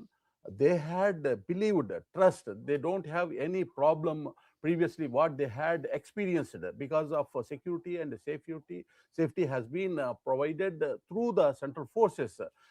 Even in elections, wherever the sensible places, it is general practice, central forces always takes place across the country. West Bengal, we had experienced such a worst experience as far as violations, post-election violence in 2021. If we give confidence to the people, you don't have any threat, they feel safe and secure, and they can freely, openly franchise their vote and cast as per their wish. This is the confidence has been boosted as far as the people of Bengal is concerned, because Amit Shahji's comments which made even post results, they want to continue central force means you don't have any kind of threat, any kind of attacks from the gundas. Such kind of safety and security they felt they had given, they had used their vote as their wish by the voters of Bengal. So, Professor Pant, now let's agree to disagree on a few things with Mr. Dinakar, I suppose. But having said that, and I said that on your behalf, but there are certain things which do make sense. For example, when you talk about violence, how do you stop it? I mean, I don't understand. Without stationing forces, state forces, central forces, doesn't matter. You have to station forces. And if the state government had such a massive issue with it, it could have gone to Supreme Court like it did a couple of days ago when it said that it doesn't want just central government employees to be counting the votes. It also wants state government employees, and Supreme Court said what it said. Again, I mean, you'll probably bring in your institution-related point. But having said that, TMC had that option. It could have raised an objection. Well, I don't think that the objections have not been raised. And I hold no brief for Mamata Banerjee at all. Let me make it very clear. Right. But what I mean is, when a sitting judge or a learned judge of the Supreme Court says that why are you worried about losing your votes, you can always throw out the government in the next elections, that I think is making a mockery of taking an appeal to Supreme Court. Or you have different judgments were given a different level of urgency. Take the hate speech case. Right. I mean, the learned Judge Vikram Nath has given a long and involved decision, 125 pages and so on, but doesn't quite explain that why there have been double standards about the cases of hate speech. So I think Mr. Dinakaran's, I don't have too much of a disagreement with Mr. Dinakaran at all. I do very strongly believe that the Gundaism and Lumpenism should be stopped, and West Bengal has a history not only of this from the days of Noah Khali, the days of the Action Day, to the original partition of Bengal when the violence took place. There has been a very communal politics which we have chosen not to look at, and we have chosen to think that the West Bengal is a place which has perfect communal harmony and secularism. It is not true. And the Gundaism is not only confined to the immigrants coming and sort of denying our citizens a share of their thing. It is also the industrial unrest which West Bengal had to face and which was the ruin of West Bengal. So I think even in the days of the CPM government, even go back even earlier to the days of the Congress regime, the Chhatra Parishad and Ranjan Das Munshi, and that's what the street fights they fought between the CPM and the Naxalites. So I think in West Bengal's case, I think Mr. Dinkaran and I don't have a disagreement at all. All right. If you think that the state is explosive, has a history of violence, communal violence, take precautions. We'll talk after this. We will talk about what worked for BJP in West Bengal. But let me quickly talk about the numbers in Tamil Nadu at this point in time, because what's happening in Tamil Nadu is unprecedented. Frankly, I've never seen anything like this. Out of the total 234 seats, numbers are in for 217. And Vijay, who made his political debut just a couple of months ago, is leading on 153 seats. 153, ladies and gentlemen, out of 234. That is the number of seats Vijay is leading on. And I was talking to Mr. Dayanidhi Maran, former cabinet minister. He's also the MP from Chennai Central. And I was asking him, my question to him was that how do you see Vijay and his entry into Tamil Nadu politics? And he pretty much dismissed him that, Vijay, sure, his rallies, you will see some numbers because, of course, he's a big star, big movie star. But will that translate into votes? He categorically said no. And his logic, his argument was that that's because AIADMK and DMK are political forces who have people on ground to translate, their policies, take their messages, take the message of their government and, their promises in case of opposition, AIADMK, to the people and get that translated into votes. Vijay does not have that infrastructure, does not have that ecosystem available to him. But the numbers are clearly saying something else. 163 now. Just 2 minutes ago, I told you 153. I don't know if I can keep up with the count or not, because the pace at which the number of seats Vijay is leading on, well, it's phenomenal. It's unprecedented. Never seen anything like it. Professor Pant, what would you like to say to what we're looking at in Tamil Nadu? Because I thought, coming into the studio early in the morning, I thought West Bengal is all we'll perhaps end up talking about. But what we're looking at in Tamil Nadu, this is... I think this is what proves what Mr. Dinkaran was making. The people have spoken. If there is a person who's a charismatic personality, if there is a person whose ideology is in concordant with the strikes a chord in the heart of the electorate, you have a mandate which is absolutely phenomenal, dramatic, which again all the other factors come, that maybe like Mamata, Stalin was much too confident, had failed to deliver schemes, had taken a confrontation stance against the center, and the people wanted to progress, people wanted to work in cooperation with center. Professor Pant, I'll come back to you. Some key reactions coming in. Let's listen in. Is that within an hour and a quarter, there seems to be a very clear trend in our favor. And even some reasonably popular politicians from the LDF are trailing, which I agree is entirely premature because they've counted a couple of rounds. There'll be 8-10 rounds to count. But I just want to say that I think it's very clear that the Kerala electorate has to be congratulated. They understand the issues. Even if they like a particular MLA or minister or whatever, as an individual, they realize that casting a vote there means casting a vote for a continuation of misgovernance. And for that reason, they have decided it's time for a change. And even people whose individual popularity we are not disputing seem to be behind. This, I think, is a very good sign. And for us in the UDF, we are not going to make any premature celebrations, but I can see that it'll take already a major reversal for things to look very different. Let's talk again in an hour or so, hour and a bit, and we'll certainly, I think, if we get a confirmation of this trend with more than half the votes counted in most places, then I think we are heading very clearly forward. For the moment, it's a good beginning. And if UDF comes to, will you be a contender for? No, look, we will wait for the election results. I have a habit of not commenting either on the exit polls or on trends. These are elections.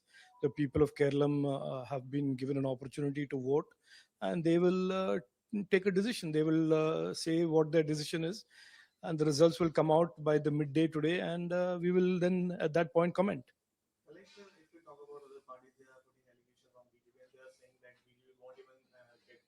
Now, let us see. Look, these are things to be decided by the people and the electorate and the voters. We are in a democracy.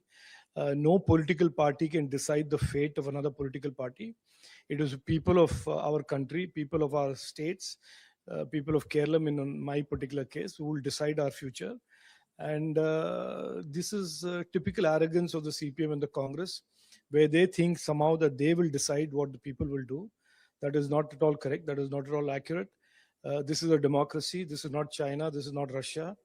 The people of Kerala will decide. Every Malayali who has gone to the vote voter booth will decide what their future is and who will be given their support and vote. Just want to ask, sir, in many other states, the elections are going on. What do you think?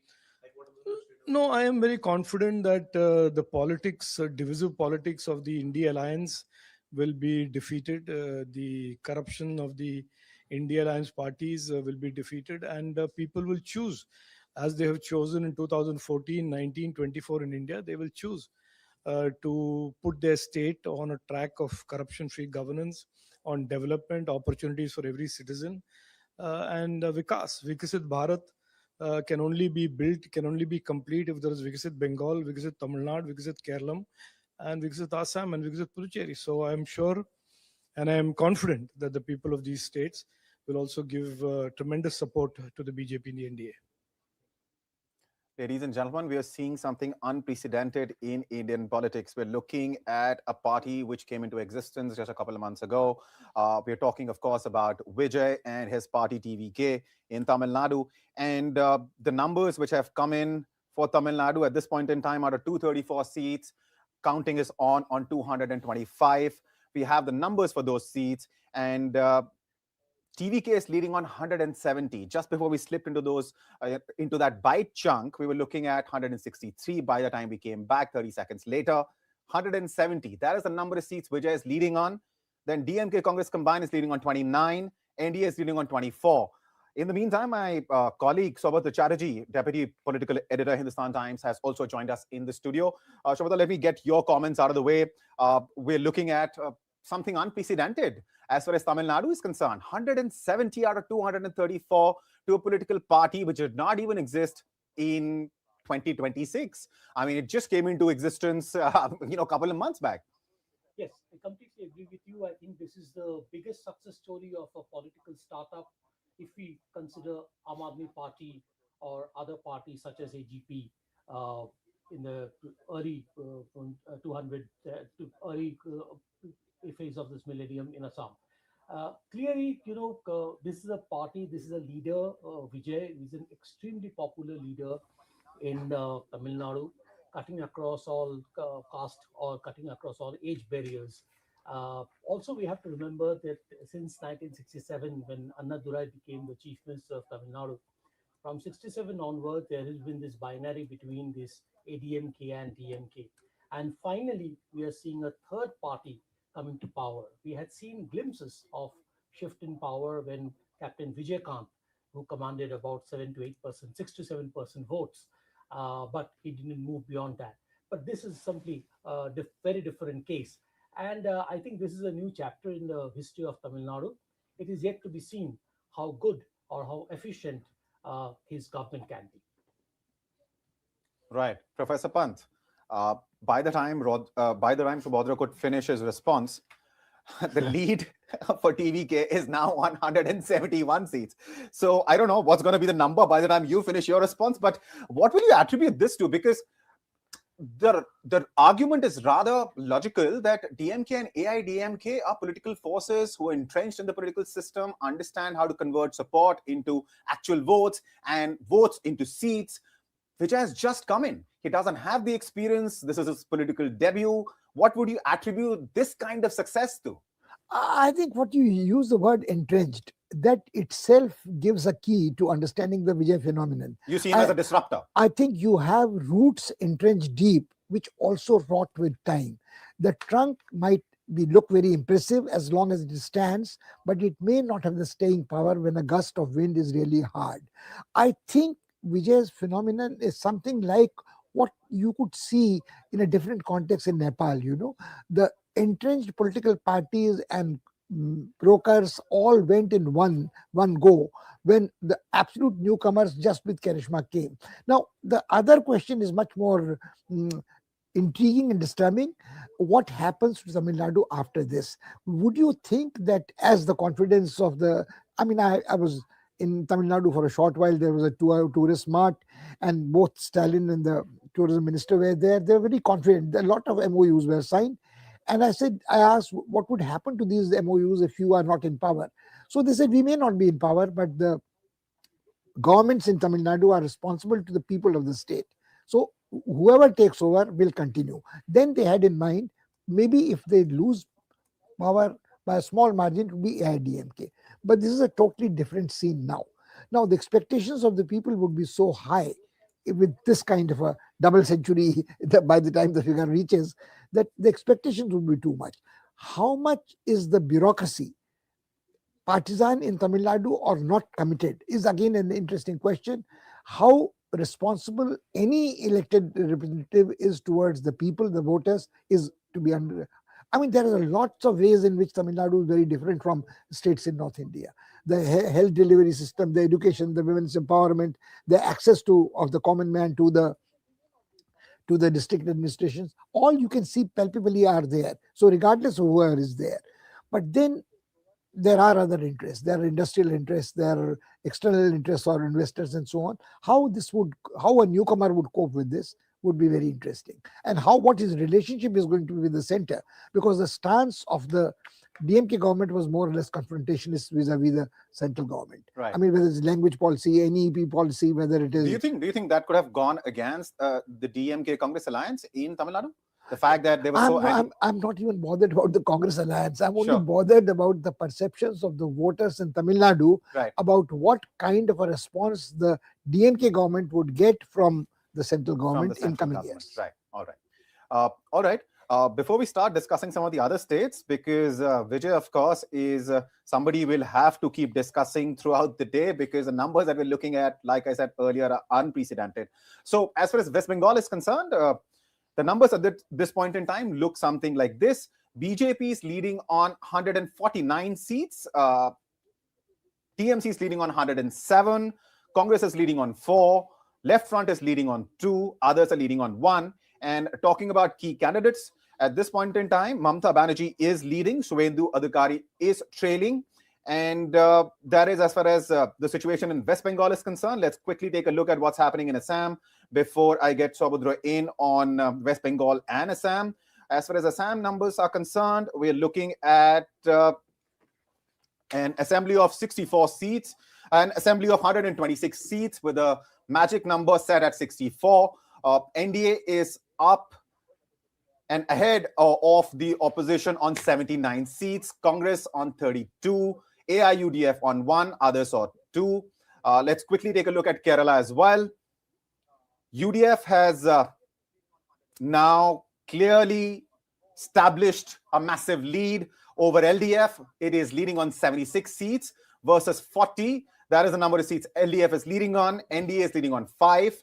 And let's take a look at Puducherry as well. Numbers are in for 22 seats at this point in time. NDA is leading on 14. Remember, it's a small assembly, Puducherry. It just has 30 seats. So the majority mark in case of Puducherry, the magic figure is 16. So the NDA is very close to the numbers which it requires to form the government in Puducherry, where it was in power already. And in fact, it is now leading on 15 seats in Puducherry. Saubudra, now we have spoken about Tamil Nadu quite a bit. One state which we haven't discussed as much perhaps, but the numbers for BJP there are very encouraging, and that state is Assam. As far as exit polls are concerned, it was rather clear that Hemanta Biswa Sharma would succeed in forming a government again in Assam. And that clearly seems to be the case, because the magic figure is 64 and NDA in Assam is ahead on 79 seats. So what worked for Hemanta Biswa Sharma this time around? Yeah, I think, one of the few factors, some of the factors which has worked in favor of Hemanta Biswa Sharma, who is the sitting Chief Minister of Assam.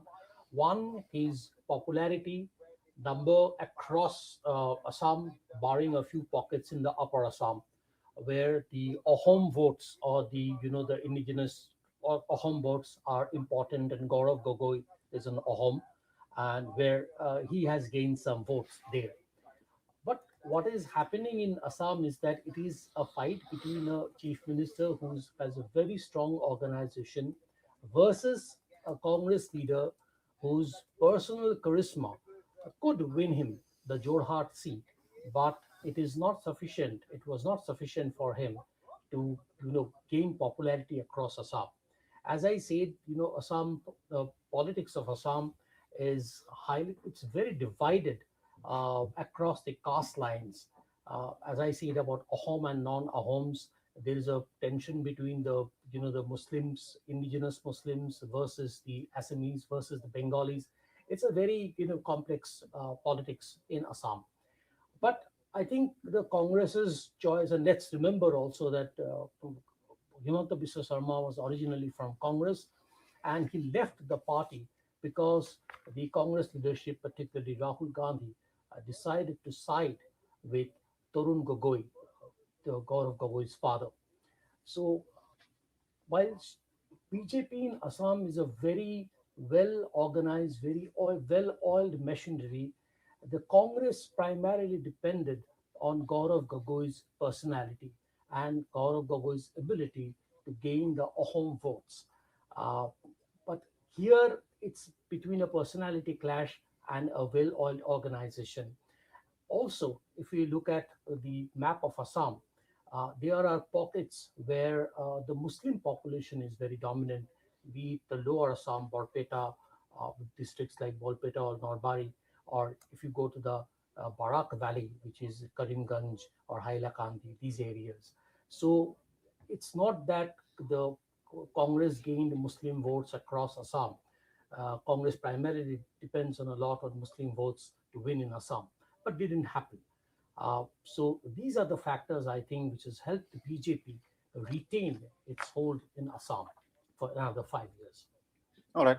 Professor Pant, I'll quickly get your comment on Assam as well. What worked for BJP, what worked for NDA in Assam? Subhadra, of course, mentioned quite a few things there. If you'd like to add something to that, and then we will start discussing West Bengal. No, I think I agree totally with him, Subhadra, what he said. I only would say that Congress is non-existent. I mean, as he rightly pointed out, Tarun Gogoi's son might be just living on the charisma. Congress, the party hangs like an albatross around the neck of anybody who's associated with it. So it's total failure of Congress. It is, I mean, I think I recall when Mr. Biswal Sarma had moved out of Congress, he had said that he had gone to meet Rahul Gandhi and he let his pet dog eat biscuits from his plate and did not either have the decency to apologize or call for another plate of biscuits. So I think that kind of an arrogance continues to haunt Congress and leads to the demise. Anybody who touches Congress, and Mr. Rahul Gandhi does what I like to call is an anti-Midas touch. Anti-Midas touch. Interesting way to phrase that, Professor Pant. But quickly, I want to get the comment of both of you on this aspect, which is increasingly being noticed, especially after this election. So I'm sure this is going to be discussed even more. We're seeing this phenomena wherein, personalities are now becoming the center of, campaigns and elections. In Assam, you're talking about a personality clash between somebody like Himanta Biswa Sarma, who's really a tall figure, politically speaking. In Assam, he clearly knows how the system works. He was in Congress before, very seamlessly fit into BJP's narrative. And then you had versus him, Gaurav Gogoi. And then when you look at Tamil Nadu, again, it is a victory of perhaps a personality that we're looking at, because Vijay clearly, has a massive following, and that following has been, I mean, a lot of people are saying that might not be possible, but it seems it is possible that though that support, the massive rallies that we saw in Tamil Nadu in favor of Vijay, clearly turning into votes and seats for him as well. So the emergence of this phenomena, right? Personality cult. Professor Pant, what would you attribute this to? I don't really quite subscribe to the view of the personality cult either being new or suddenly emerging or being effective. Look at Bihar elections. What was the personality cult? Okay. Nitish was a person whose product life cycle was over. Much before the elections were held, it was quite clear that he was not going to be the chief minister. And Tejaswi or another spent force Lalu were not the personalities which were dominating, the election. Take for instance the current Kerala elections. What do you think is the personality there? Well, there are too many personalities there. It will be difficult for the UDF to figure out who their chief minister is going to be in Kerala. Yes. But yes, please go ahead. And the person who would be standing out most from Kerala would be probably Shashi Tharoor for his articulation, for his personality and his charisma, his individual following. But that's not the point again. That's what plagues Congress there. Yeah. Take, for instance, another election. Take Punjab, for instance. Sure. I mean, do you think Bhagwant Mann was a personality which drew the cult? And I agree with you. I entirely agree with you, which is why I gave very specific examples. I mean, I gave you the example of Assam. Perhaps we can also include West Bengal in that list. Madhya Pradesh, Rajasthan, Chhattisgarh, Jharkhand. Take anything. Right. So, Badra? See, I personally believe that personality-driven politics can take you to a certain level, but beyond that, you need a strong organization to, translate or transform the popularity into votes. Uh, as far as Tamil Nadu is concerned, the Tamil Nadu politics is very different. We have seen it's the only state in India where there are 69% reservation for SC and STs. Yet we have seen a Brahmin, J. Jayalalitha. She has been a chief minister of Tamil Nadu. Uh, we have seen DMK party, a solid cadre-based party, coming back repeatedly in power. But if you keep aside Tamil Nadu, because that's again a very different kind of a politics. If you look at other states, I strongly believe that you need a good organization to win elections. The proof is today, if we talk about the strength of organization, of what organization can do, we have to look at West Bengal. We have to look at the story of BJP in West Bengal. Many people might say that BJP, there's been a very serious campaign. Prime Minister spent many days in Bengal. The Union Home Minister Amit Shah, he stationed himself in Bengal for almost like 15 days and all these things. But to win Bengal, to win however how the BJP has won Bengal, and I think it's a serious organization effort. It's not, there is no, let me tell you, in the state level, there is, apart from Shubhendu Adhikari, there are no other leaders who's of that level, of that stature, to take the party, carry the party on his shoulders. All right. We also have Shikha Mukherjee joining us, senior journalist. Thank you for taking out the time, Shikha, and joining us. Thank you. Can you hear me? Ms. Mukherjee, can you hear me? Yeah, I can hear you. All right. I don't think she can hear us at this point in time, but whenever she joins us, we'll welcome her and perhaps talk to her about Bengal as well. Shobhadra, as far as... I think she can hear us and she's responding. All right.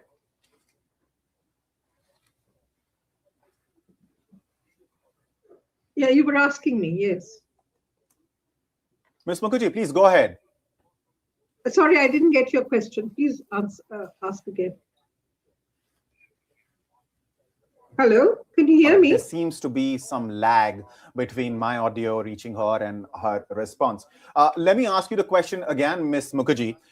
We were discussing West Bengal and we were discussing the kind of numbers that we're looking at, because at this point in time, as far as West Bengal is concerned, numbers are in for 265 seats. And out of which BJP is leading on 145, TMC is leading on 112 seats, Congress on 4, Left Front on 2, others on 2.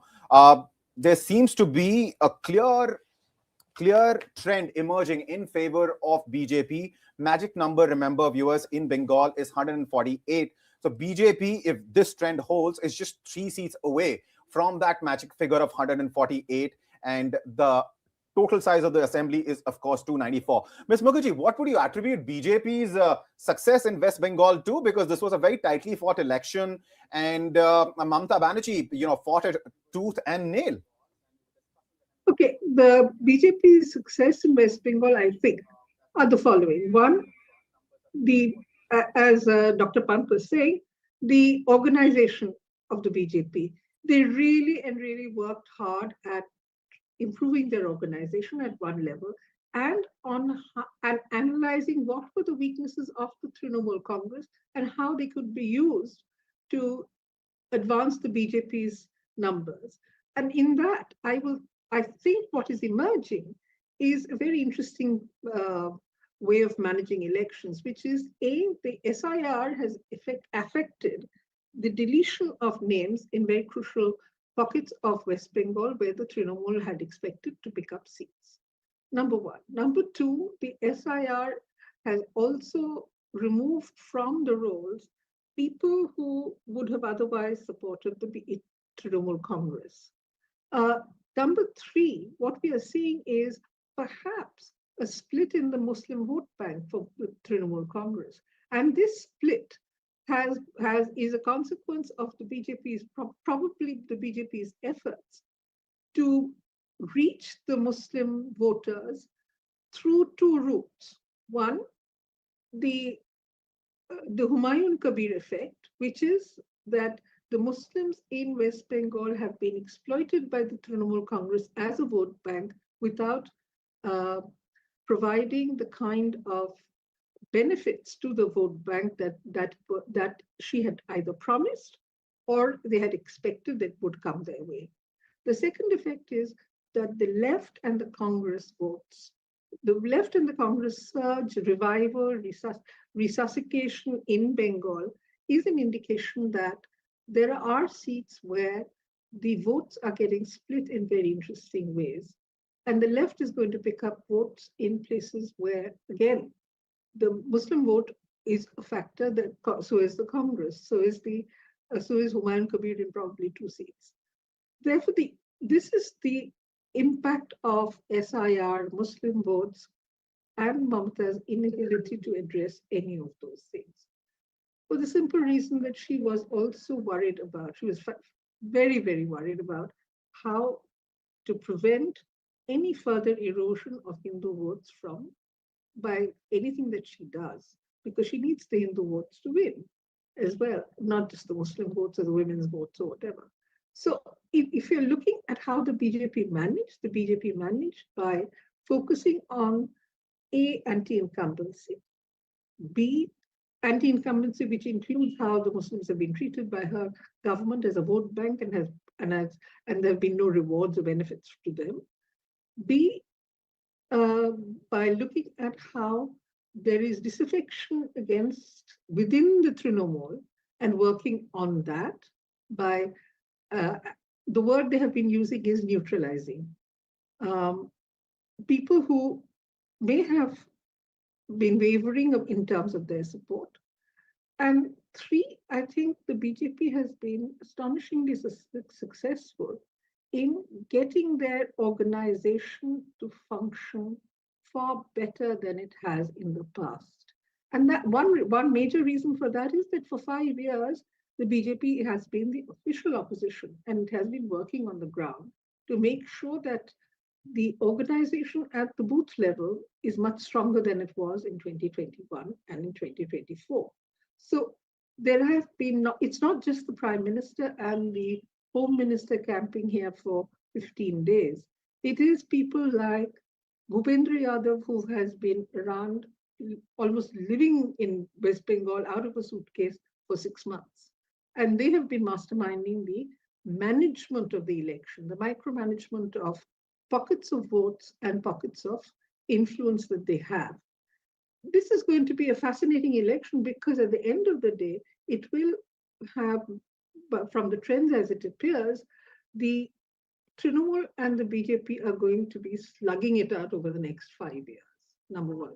Number two, the left and the Congress have impacted the Trinamool Congress votes perhaps more than they have the BJP votes in terms of cutting into the Trinamool's vote banks. What it suggests is that the left and the Congress re-emergence is going to change the equations to some extent in certain parts of West Bengal. And it's going to be a very, very turbulent next 5 years that we are looking at.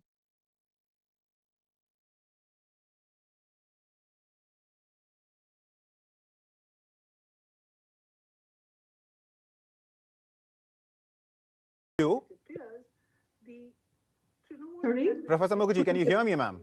Yeah, I can hear you. There's a time lag, yeah.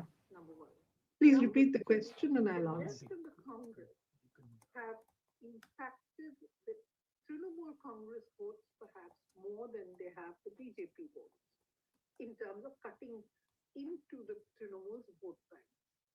What it suggests is that the left and the Congress re-emergence is going to change the equations to some extent in certain parts of West Bengal.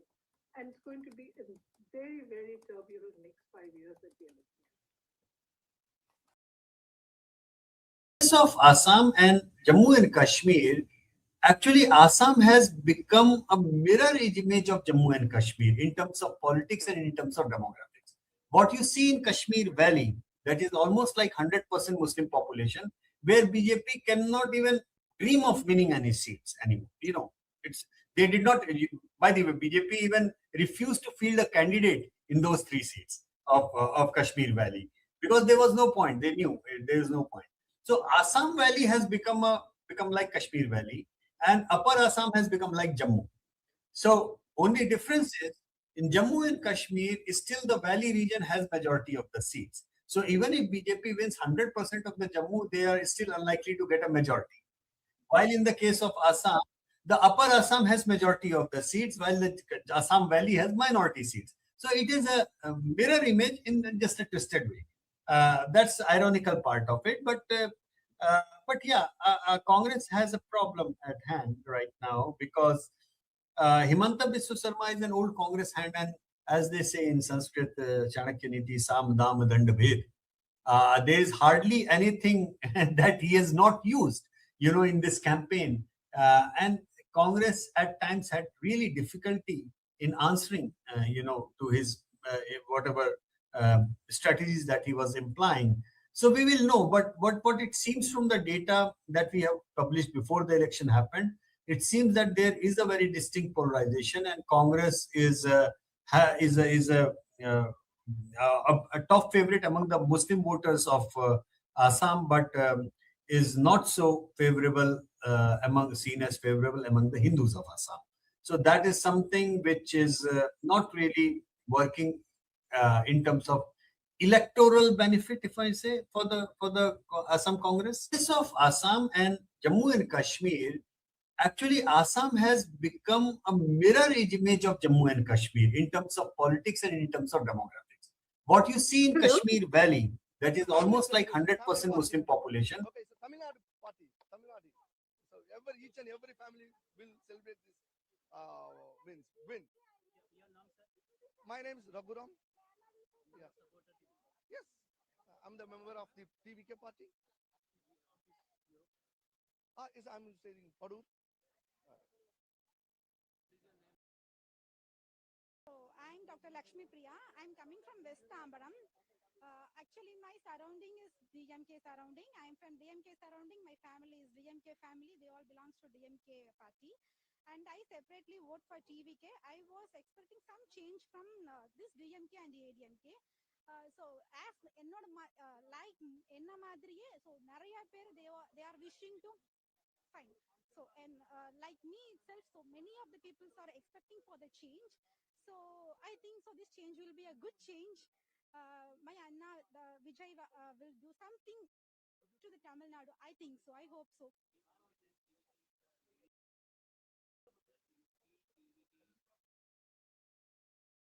Of course, sure, it will get. What's doubt on that? Who will be the chief minister? Vijay.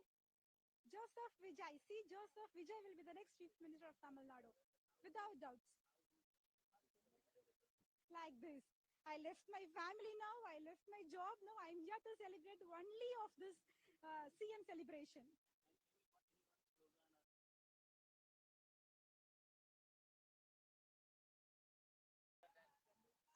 Sorry, I don't know. I don't want to do anything.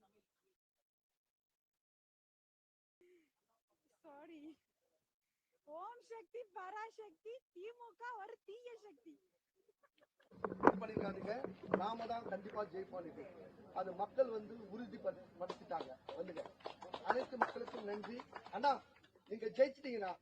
நாங்க இருக்கோம் நாங்க. Congratulation அண்ணா. Congratulation அண்ணா. வாழ்த்துக்கள். வாழ்க.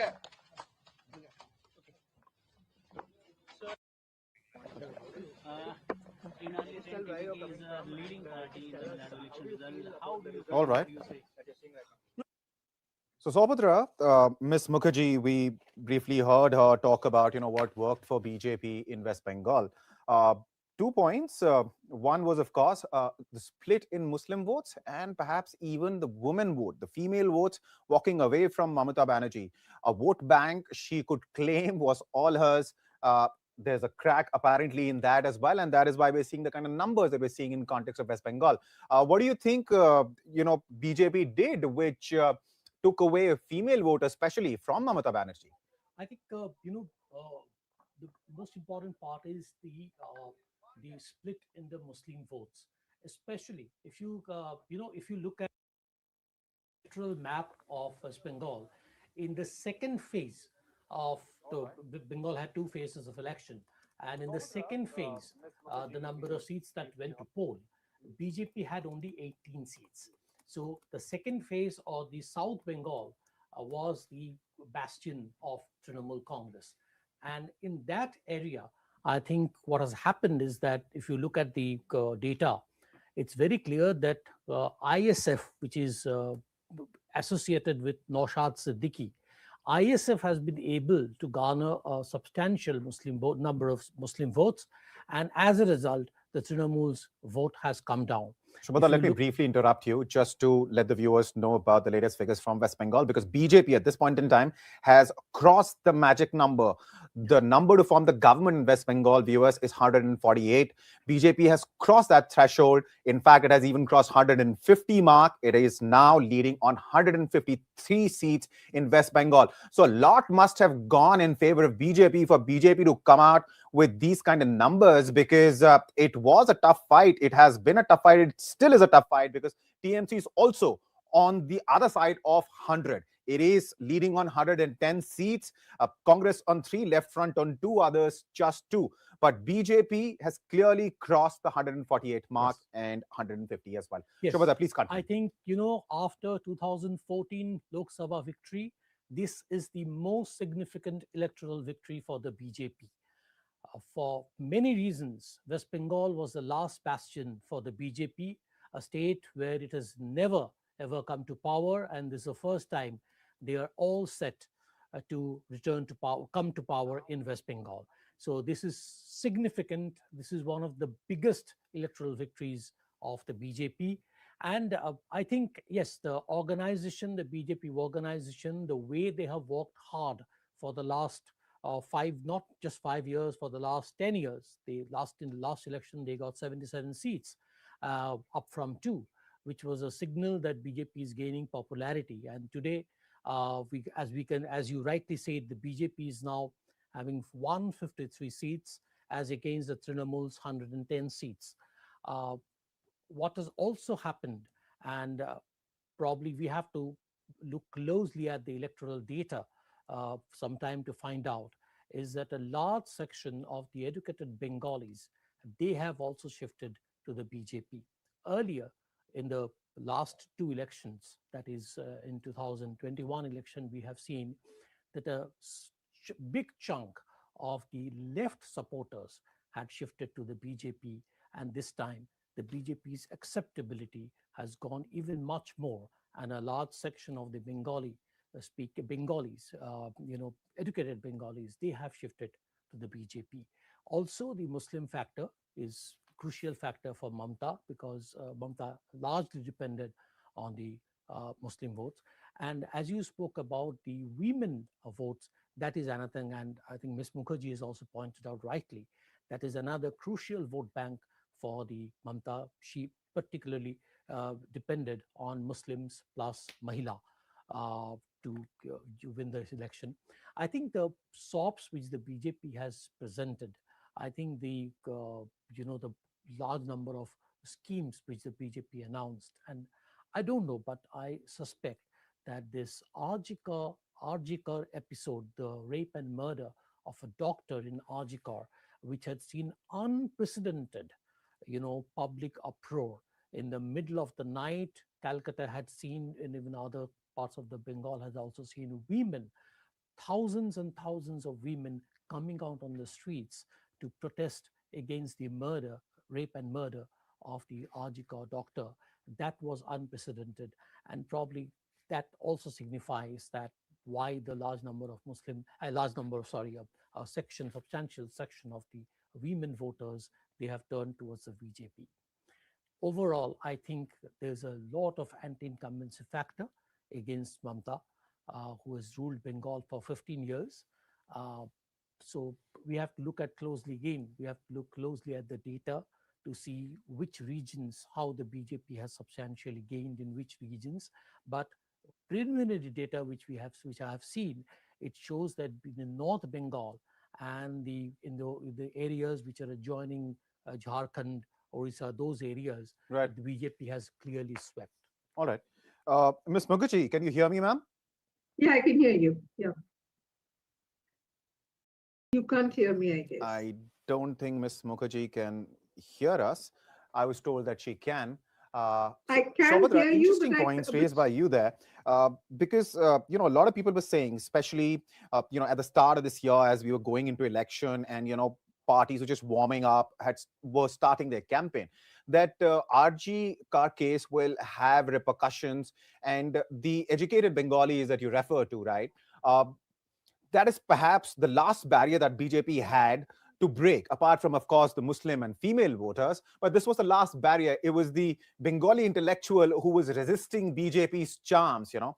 But The it was middle the class RGK. Bengalis, you know, the middle class Bengalis. Right. I think middle class Bengalis, for them, this episode was a real shocker. And well, I've been in Delhi for many years now, but I've too many friends in Calcutta, and you know, my parents, my mother, and my relatives are in Calcutta. So they all tell me, I mean, this what happened. I mean, Ms. Mukherjee can explain us better. Yeah. What happened after the Arjikar episode, after the Arjikar, the heinous crime against the doctor in Arjikar, the level of public uproar, the level of protests, it is unheard of, it is unprecedented. I have never ever seen in my life, I've spent 25 years in Calcutta, I've never ever seen that women in the middle of the night, thousands and thousands, even lakhs of women coming down on the streets to protest against the Arjikar episode. And I have seen in my own eyes that, you know, the auto rickshaws or the taxi drivers, sympathetic towards the cause, they are offering free rides to the support, to the protesters, to go home, reach home safely. I mean, this has shook you know, the Calcutta crowd, and this has shook the conscience of the Bengal.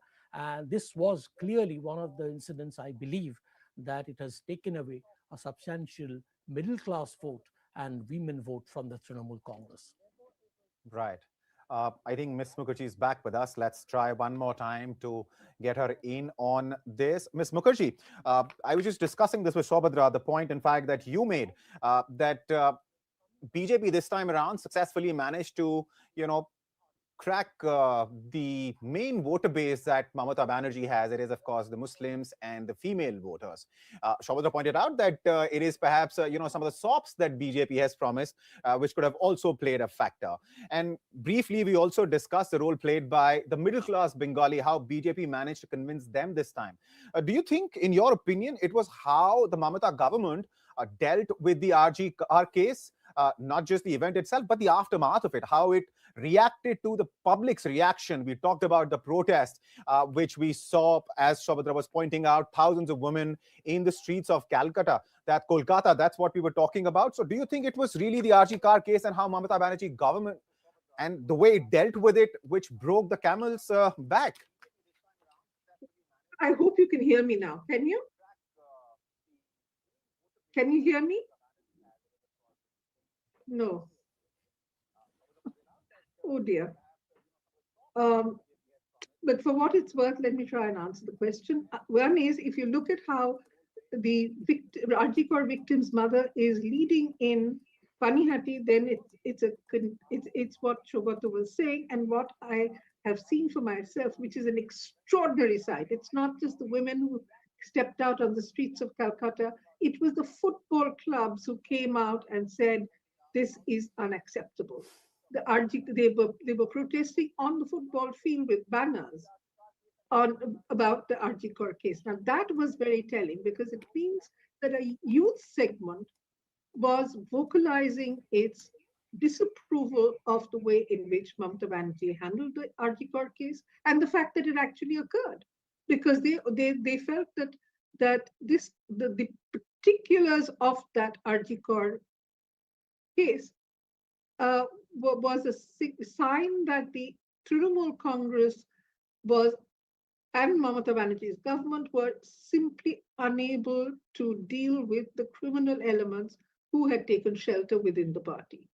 I think that was a strong indictment, and that's probably reflected A, in the way in which the victim's mother is leading in Panihati, and B, in the disapproval of the middle class Bengali voter who has till now been not particularly attracted to the BJP, if I may put it that way. The other thing is that, the middle class Bengali voter has now had reached the point when it was saying anybody but Mamata. The strength of the feeling was something that I hadn't quite understood or estimated correctly, but it seems that middle class voters have taken the position from what the outcomes are now, that enough is enough of Mamata and we need a change. The change, no one is, the worst part of this whole exercise is that the anticipation of a radical positive outcome after the elections is not evident. Mamata Banerjee is getting over 107 seats if this trend continues. She's going to be there in the opposition. So West Bengal's electorate, I think, is very, very conflicted about how they see the BJP and how they see the Trinamool Congress. And this conflict is not because they're choosing between a better alternative and a worse incumbent. It is a kind of surge towards let's get things changed and then let's see what happens, which is an indication that things are very, very unpredictable at the point. I can't hear you, Ishan. I can't hear Mamata you. Banerjee has regained the lead in Bhabanipur, and it is a close contest between her and Shubhendu Adhikari. In early counting, Shubhendu Adhikari was ahead, but since then, Mamata Banerjee has taken a lead and has moved ahead. Now, looking at some of the numbers as far as Tamil Nadu is concerned, Vijay's lead, which had crossed 170, has come down to 135 now. So some would say sanity is finally prevailing, at least to whatever extent it can in this scenario. But 135 is what we're talking about. The magic figure, of course, to form the government in Tamil Nadu is just 118. He's clearly ahead of it. 135 is the number of seats he's leading on. NDA is leading on 63. DMK Congress combined leading on 27. Talking about West Bengal, BJP is now ahead on 160 seats. TMC's lead is now shrinking. It is now leading only on 106 seats. Congress is leading on 2, Left Front is leading on 2, others are leading on 3. Talking about Kerala, UDF has clearly left LDF far behind. It is leading on 77 seats compared to LDF's 42. NDA, interestingly, is leading on 5 seats, others are leading on 1. Talking about Assam, the numbers are in for 117 seats at this point in time. And viewers, the numbers that you're seeing and the numbers that I'm telling you, the numbers you're seeing on your graphic screen right now on YouTube or Hindustan Times or Live Mint apps, they might be slightly different from other numbers because here we're interested in sharing the numbers we're sure about. We would not in a hurry here to declare the election in favor of somebody or against somebody. We're interested in giving you verified information. So those are the numbers that I'm sharing with you. So at this point in time, as far as Assam is concerned, total 126 seats. The magic figure in Assam is 64. At this point in time, we have the numbers for 117. NDA is leading on 84 seats. Congress is leading on 29. AIUDF on 2, others on 2. So in this case, NDA, led by Hemanta Biswa Sharma, is comfortably ahead of the halfway mark. And talking about Puducherry, numbers are in for 22 seats. Puducherry, remember viewers, is a very small assembly. I'm sorry. It has just 30 odd seats. And out of that, NDA is leading on 15. DMK Congress combined on 3, others on 4. So, Shobhadra, no matter which state we look at, no matter which party we talk about, numbers are very clear. Numbers are very clear in West Bengal. Numbers are very clear in Tamil Nadu. Yes, Vijay's lead has come down from 172 to 135 now, but it is still way ahead of the halfway mark. He'll still be able to form government all by himself. Talking about Kerala, UDF has taken a clear lead. It is on the other side of the magic figure, which is 71. Similar situation in Assam, NDA 84, Congress just on 29. So fact of the matter is, very clear trends at this point in time around 12 p.m., right? Around noon, very clear trends emerging. And the tight contest we were talking about, whether it was in Kerala or Tamil Nadu or West Bengal, we aren't really seeing that tight contest. We're seeing a clear mandate from the voters. What does this tell you, Saubhatra? I think the people have voted decisively. See, if you look at be it Kerala, be it Bengal, be it Tamil Nadu, always there has been a very decisive mandate. Uh, as far as Assam is concerned, or as far as Tamil Nadu, even Assam, we can safely say that that Himanta Biswa Sarma is retaining power.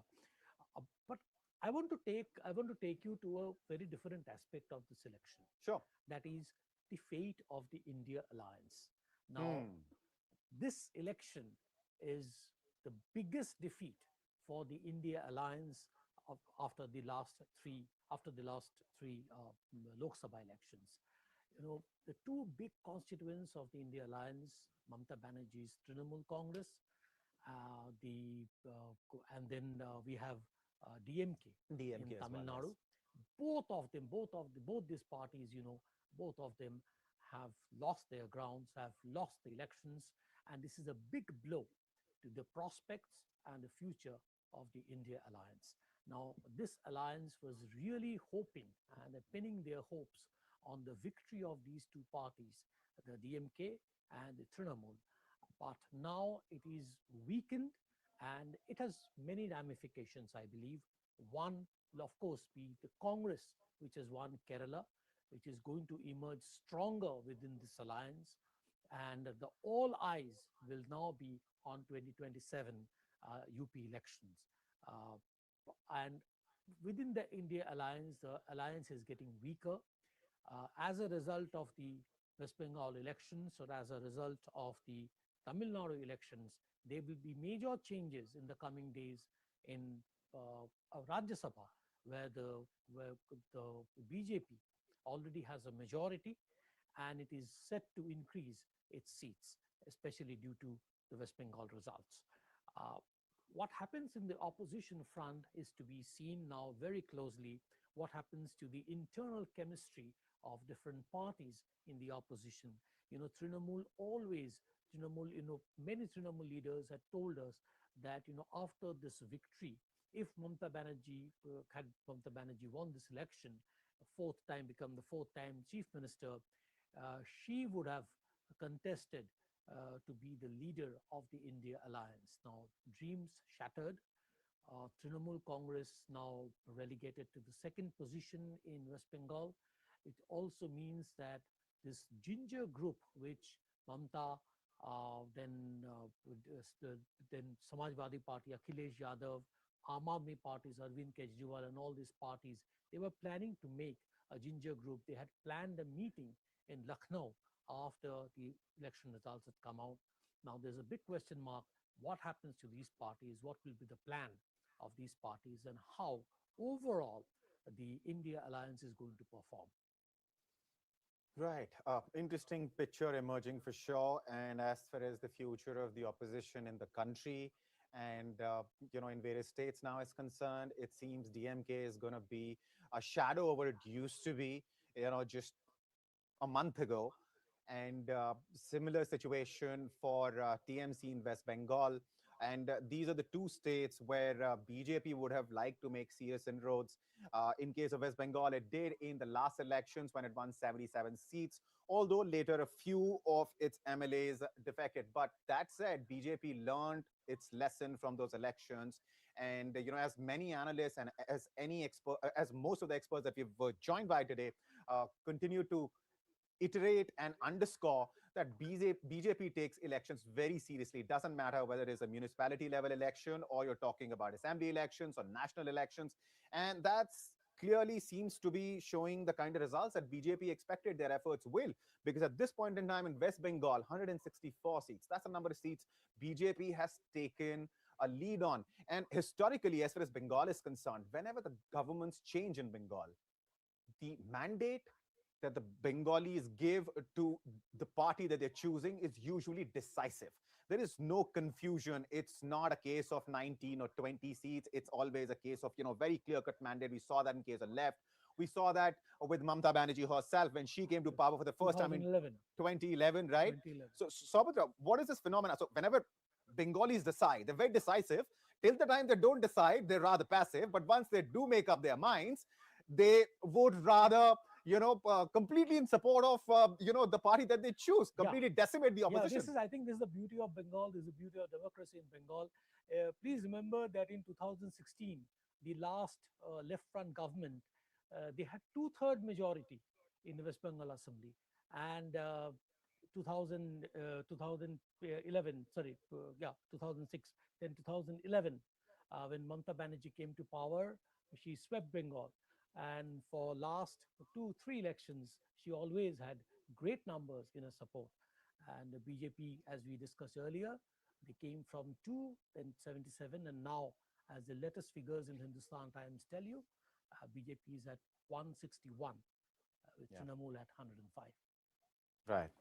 All right, just as we were speaking, I was just refreshing the numbers because, see, initially we were looking at TVK's numbers and those numbers were rising like crazy because at one point in time in Tamil Nadu, TVK managed to cross the 170 mark. I don't know, what to say on this because this is unprecedented. This has never happened before that a party which came into existence a couple of months ago, enters into the fray, electoral fray, fights two really solid parties, AIADMK on one hand, DMK and Congress as allies on the other hand. BJP is there, of course, along with AIADMK, and manages to cross 170.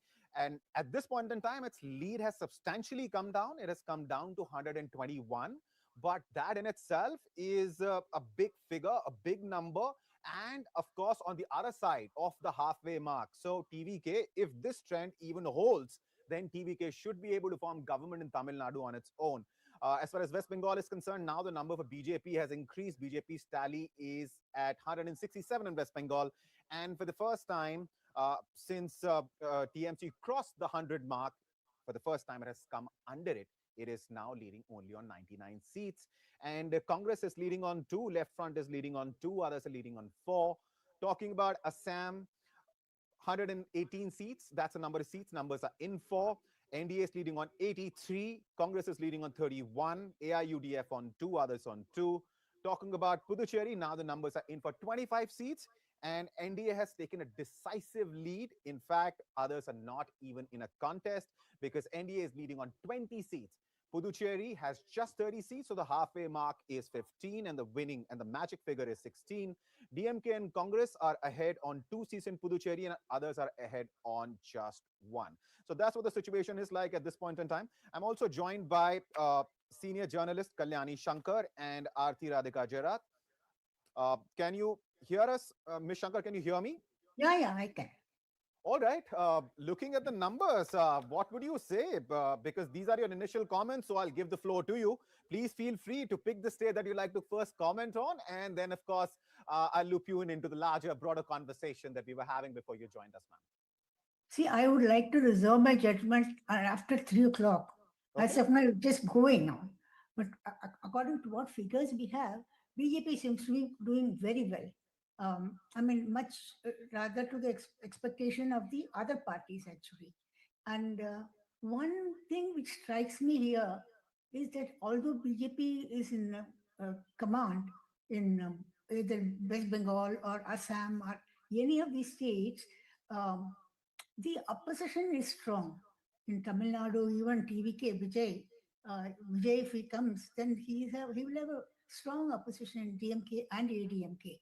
So they have to fare, and particularly Vijay has a problem. Like Assam, when Mahanta took over as chief minister, his party had nobody, no administrator, nothing at all. So same way TVK, Vijay also is left with no big leader, nothing, no administrative experience, no ideology, nothing at all for him. But still, he's got popular because of that. He has won. The one parallel I can say here is that N.T. Ramarao, but he had a strong politician like Bhaskar Rao to guide him. There's nobody to guide Vijay. But of course, BJP had sent word to him saying that he would be made a deputy chief minister. But Vijay refused to accept the offer. Now, maybe, they both can combine. If Vijay doesn't have enough numbers, they can combine with ADMK. It's quite possible. But Vijay's rule, we'll have to watch and see how he will do it. As of now, it's not a very interesting phenomenon. He has to do a lot of. I think he has to manage the party and the government in the future. And as for Kerala, UDF was expected to win anyway, and there again you have a strong opposition. Then now the fight will start within the Congress. Who would become the chief minister? There are already half a dozen people who are waiting to become the chief minister, and Congress will have a tough time to nominate one of them there. And West Bengal is a very, very interesting case because it has been very, very tight fight between the two parties. And even now, I'm not sure whether Mamta can make up for another 10, 15 seats extra in the coming hours. We don't know. And Mamta was strong earlier. She had also been working earlier. And the BJP has been working for West Bengal for the past 2 years. The Prime Minister has been going there. Home Minister had been going there. And all the top leaders had gone there. And they have been, wooing Bengal as much as possible. And of course, if they win it, then that would be a very great thing. And for them, it's a big thing for Shama Prasad Mukherjee also from that place. And that's a very big victory for BJP if it wins. And anyway, even if Mamta wins, which is difficult now, but she will also have something to boast about, the fourth term chief minister. And then we'll have to see how the BJP government works in West Bengal. Assam, of course, was very much expected. Mohanta has been the face of the BJP there, and he's been doing well. And there's nothing not quite easy for him to continue his whatever programs. As for Congress there, the guy was doing well, but then he was not promoted much. He didn't have enough time to work for the Congress progress. So that's where he is. And as for Congress, if you look at it, Congress is almost gone, except in Kerala. No, that place they've done well. Even in Tamil Nadu, where they were the coalition partner, there also they've not done very well. And I think altogether, this is the BJP, party which has done well so far. Ma'am, I'll come back to you. Let me get Ms. Gerard's view. Yes, I'll come back to you, ma'am. Let me get Mr. Gerard in as well on the conversation. Ms. Gerard, so we've been talking about what we are noticing in West Bengal for a while. But what do you make of Vijay's performance in Tamil Nadu? Because the numbers that we're looking in this case are unprecedented. His lead, although, has come down substantially from where it was about 45 minutes ago at 172. Now it is at 117, which is very close to the halfway mark. In fact, just one seat under it. So what do you make of Vijay's performance in Tamil Nadu? Well, it's not the first time that a film star would have swept a state. We have seen MGR do that in, Tamil Nadu. We have seen NTR do that in Andhra Pradesh. So Vijay is, following in very famous footsteps. But what is very interesting here is the kind of what looks like the complete collapse of the DMK.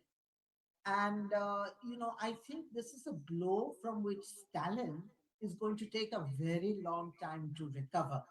In the meantime, while he's trying to recover and, sort of shore up his flanks again, who knows what kind of electoral landscape or socio-political landscape will take shape in Tamil Nadu under somebody like Vijay, who at the moment we have no clue what his ideology is.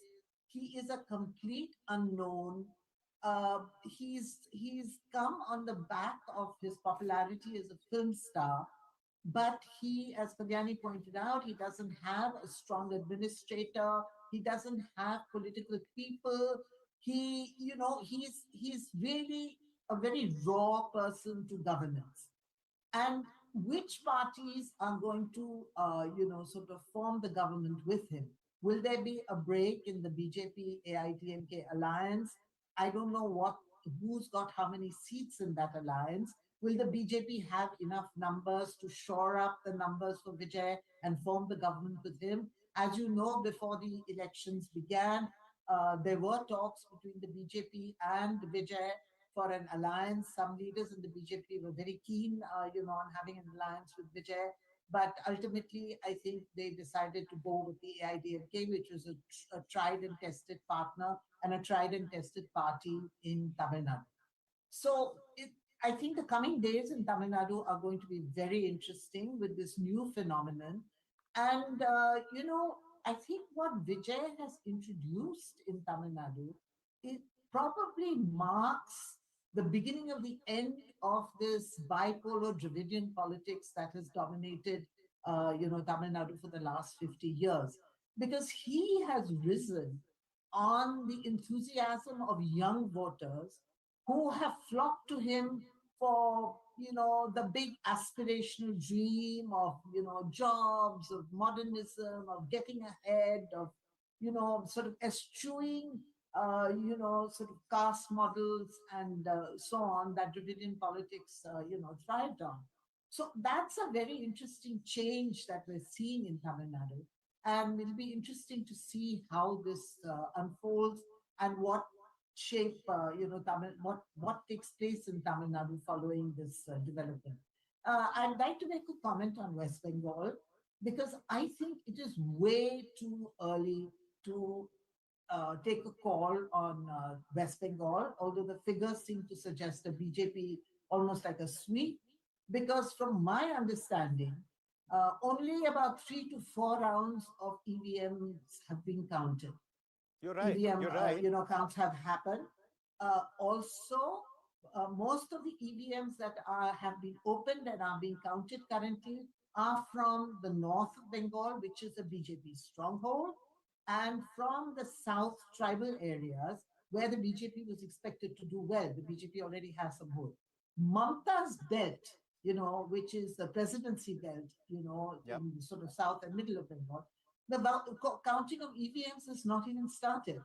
So, these figures could undergo a drastic change, or you may see the BJP sweeping forward to a really remarkable, spectacular victory. So I would hold my horses on West Bengal for at least another 2 hours till more EVM rounds are counted and till, it is geographically more widespread than it is currently. I agree with you, but at this point in time, let me tell you that 274 seats, the numbers are in for 274 seats out of 294. And I agree with you that there should be no hurry in, calling elections. At the end of the day, we are talking about the most important thing in a democracy, that is the will of the people. And of course, if we could wait for 5 years, if the electorate can wait for 5 years, surely they can wait for 2 more hours to find out who's actually going to win. But having said that, the numbers at this point in time, ma'am, are painting a clear picture. So let me just, share those numbers with viewers. BJP is leading on 176 seats in West Bengal at this point in time. TMC is leading on 90. For the first time, about 15 minutes ago, TMC slipped under 100 seats after crossing that figure. And INC is leading on 2 seats in West Bengal. Left Front is leading on 2. Others are leading on 4. Viewers, some key reactions are coming in.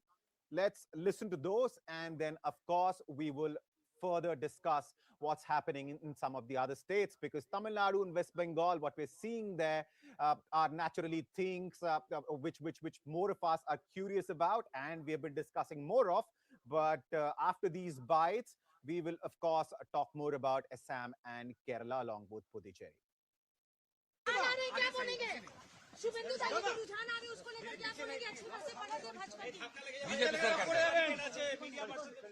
180 plus BJP will form the government.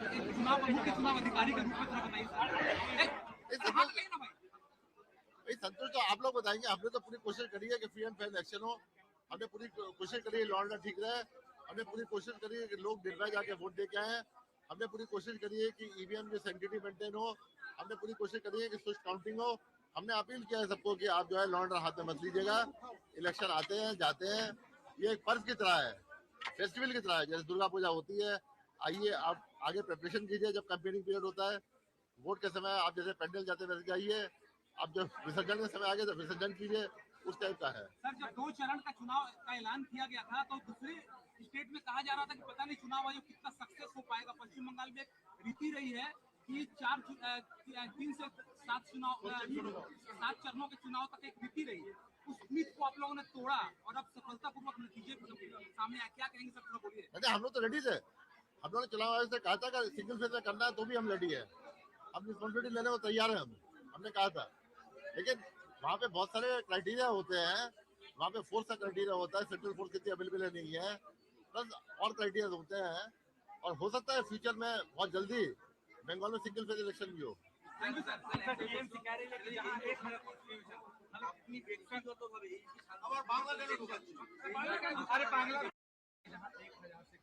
नतीजे आएंगे वहाँ पे repolling की मांग की जाएगी। हम लोग रिपोल का मांग करेंगे।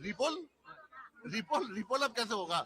अब तो रिकाउंटिंग का पूरा प्रोसीजर फिक्स्ड है, सब आरओ जानते हैं। अगर उस क्राइटेरिया के अंदर आता है तो रिकाउंट होगा, वरना नहीं होगा। वो क्राइटेरिया फिक्स्ड है तो सब जानती है पॉलिटिकल पार्टी, हमें बोलने की जरूरत नहीं है। आरओ जानते हैं जो भी किताब में होगा, जो भी रूल में होगा, जो भी रेगुलेशन में होगा, वो 100% फॉलो होगा। सर, इसका मतलब है कि 1000 से जब कम के जो नतीजे आएंगे उस पर क्या तृणमूल की जो बातें है वो डिपेंड करता है कि রিপোলিং হোক, মানে ফলতার মতো, কারণ ওখানে রিকাউন্টিং হোক, কারণ ওখানে ভিভিপ্যাট রাস্তায় পড়েছিল। ভিভিপ্যাট যেটা রাস্তায় পড়েছিল ওটা ডিএম প্রিলিমিনারি ইনকোয়ারি করেছেন। দেখুন আপনার কমিশনিং হয়, ওখানে মকবুল হয়, उस समय ভিভিপ্যাট যেটা বের হয় সবাইকে দেখাই যাবে कि আপনি এখানে সেটা রাস্তায় কেন পড়বে সেটা প্রশ্ন। রাস্তায় পড়ে যেটা আছে সব ইনকোয়ারি হবে, প্রত্যেক নাম্বার আছে।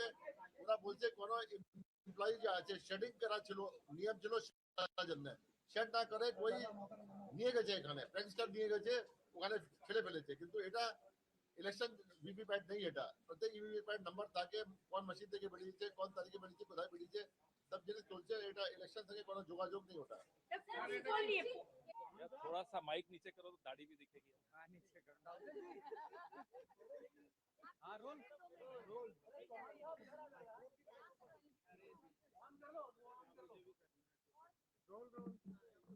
दे दो मुझे, कोई बात नहीं, सुनता हूँ।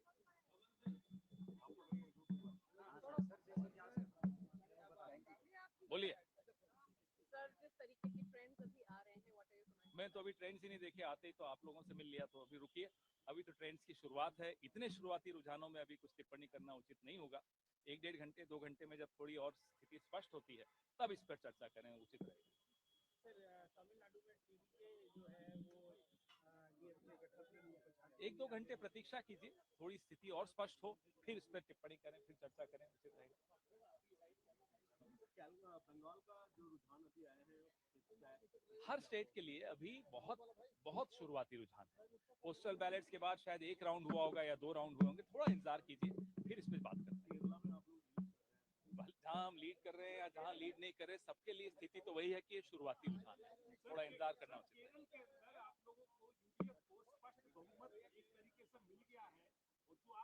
अभी अभी किसी भी राज्य की बात करें, बहुत ही शुरुआती रुझान है, तो न मुंह मुरझाना चाहिए, न बहुत खिलखिलाना चाहिए, थोड़ी इंतजार करें और फिर जब स्थिति स्पष्ट हो फिर चर्चा करें। हमें पूरी उम्मीद है कि 5 राज्यों में कांग्रेस पार्टी और हमारे गठबंधन के साथी बहुत मजबूती से जीतेंगे। न एग्जिट पोल्स पे ज्यादा रुचि रहते हैं, न इंटरनल असेसमेंट, तो इंटरनल होती है, उसको तो सार्वजनिक नहीं किया जाता, लेकिन पूरी उम्मीद है कि इस बार लोकतंत्र बहुत मजबूती से जीतने वाला है। Thank you. केरल में तो आपके लिए खुशी खबर है, लेकिन बंगाल के अंदर इंडिया ब्लॉक के लिए खुशी खबर नहीं दिखाई। अभी थोड़ा इंतजार करिए, बहुत ही शुरुआती है, तो आपने और मैंने कई चुनाव इकट्ठे हमने देखे हैं, कई नतीजों के दिन में हम लोगों ने लगातार बात की है। आप मुझसे बेहतर समझते हैं कि 11-12 बजे तक ही जाकर थोड़ा बहुत स्थिति स्पष्ट होनी शुरू होती है और फिर भी पलट जाती है, तो थोड़ा इंतजार करना उचित है। जैसे कई जगहों पर, जैसे पश्चिम बंगाल है, पश्चिम बंगाल के अंदर जो लीड आ रही है, पहले ही राउंड में अगर 3000-4000 का कैंडिडेट जीत लेता है, वो एक बड़ी बात है। हालांकि अभी मुझे लगता है कि इंतजार करना उचित है। उम्मीद क्या है आपको? लोकतंत्र जीतेगा। कांग्रेस पार्टी और इंडिया ब्लॉक, हम अपनी तरफ से पूरे आश्वस्त हैं कि कई राज्य जहां हम डायरेक्ट लड़ रहे हैं, जहां हमारी स्थिति मजबूत है, वहां हम जीतेंगे। असम की बात पूछूंगा आपसे। बहुत अच्छे तरह से लड़े चुनाव हमारे साथी, और वहां भी परिवर्तन की एक लहर है, इंतजार करिए। है आपका तो ये हमारे देख रहे हैं कि एक विशेष विधानसभा टीटाबोर विधानसभा में काउंटिंग बहुत स्लो जा रहा है, और वो बात हम अंदर अभी कह के आए हैं कि ऐसा क्यों है कि टीटाबोर विधानसभा में काउंटिंग स्लो है। तो अभी कोशिश कर रहे हैं कि वो उसको थोड़ा तो लीड कर रहे थे, अभी पता चल रहा है कि थोड़ा ये तो हर राउंड में तो होता ही है कि एक राउंड ऊपर नीचे, ये तो स्वाभाविक है। जो अंतिम नतीजे हैं उस तक हम अबे सौरभ माइक का जा रहे भाई।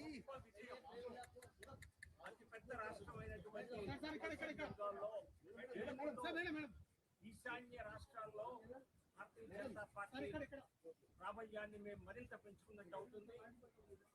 ప్రజలు ప్రభుత్వంతో విసిగి వేసారి सौरभ ऑडियो तो आ ही नहीं रहा, कहाँ माइक लगा दी तूने? ప్రధాని నరేంద్ర మోదీ గారి నాయకత్వంలోని భారతీయ జనతా పార్టీకి పట్టం కట్టాలని నిర్ణయించారని ఇప్పటి వరకు వచ్చిన మరి ట్రెండ్స్ ఆధారంగా స్పష్టమవుతోంది. ఎగ్జిట్ పోల్స్ అంచనాలు వేసినట్టుగా సాధారణ మెజార్టీ కాదు, పెద్ద మెజార్టీతో लोगो डाउन करो भाई, ये मलेश लोगो डाउन करो अपना। మరో పెద్ద రాష్ట్రమైనటువంటి తమిళనాడు, మన పక్క రాష్ట్రమైన తెలుగు రాష్ట్రాలకి పక్క రాష్ట్రమైనటువంటి తమిళనాడులో డిఎంకే దారుణమైన పరాజయం ఎదురు చూడబోతోంది.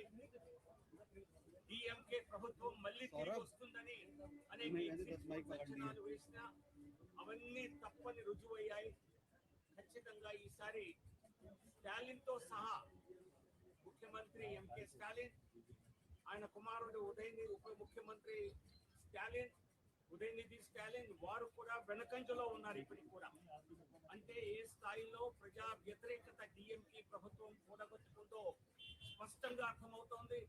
సో తమిళనాట ఫలితాలు కూడా భారతీయ జనతా పార్టీకి, ఎందుకంటే మా కూటమి ఎన్డీఏ కూటమి ఏడీఎంకే నాయకత్వంలో ఇప్పటికి ఆధిక్యంలో ఉన్నది. ఏది ఏమైనప్పటికీ డిఎంకే కాంగ్రెస్ కూటమిల ఓటమి ఎన్డీఏకి పెద్ద విజయంగా మేము తప్పనిసరిగా చూస్తాం. సాయంత్రానికి కానీ బహుశా 2-3 గంటల ప్రాంతానికి కానీ స్పష్టమైన సంఖ్యాబలం ఎన్డీఏకి ఎంత వచ్చేది నిర్ధారించబడుతుంది. అయినా కూడా కాంగ్రెస్ డిఎంకేల ఓటమి ప్రజా గెలుపుగా, ఎన్డీఏ గెలుపుగా మేమైతే చూస్తాము. అస్సాంలో మరి 10 సంవత్సరాల పాలన తర్వాత మరొక్కసారి పెద్ద విజయాన్ని మేము సాధించగలుగుతున్నాం. మరి అస్సాంలో మరో 5 సంవత్సరాలు భారతీయ జనతా పార్టీ ప్రభుత్వం ఉండబోతోంది. ఎక్కడ బీజేపీ ఒక్కసారి గెలిచినా మరలా గెలిచేలా ప్రజా దీవెనలను పొంది పరిపాలనతో, మంచి పరిపాలనతో, అలాగే మంచి సౌకర్యాలతో జీవన విధానాల్ని మెరుగుపరిచి ప్రజల యొక్క ఆశల్ని నెరవేర్చి మళ్ళీ అధికారంలోకి రావడంలో ఇంతకు ముందు మేము మహారాష్ట్రలో సాధించాం, మధ్యప్రదేశ్లో అనేక మార్లు సాధించాం, గుజరాత్లో 10 సంవత్సరాల నుంచి చేస్తూనే ఉన్నాం, హర్యానాలో 3వసారి గెలవడం జరిగింది.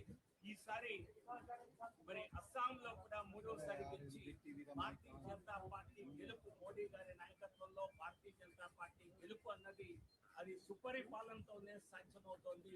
మరే పార్టీకి ఇది సాధ్యతరం కావటం లేదు. మనం చూస్తున్నాం ఈ రకంగా తమిళనాడులో 5 సంవత్సరాల పాలన చేసినటువంటి డిఎంకే దారుణమైన పరాజయాన్ని ఈ రోజు చూడబోతోంది.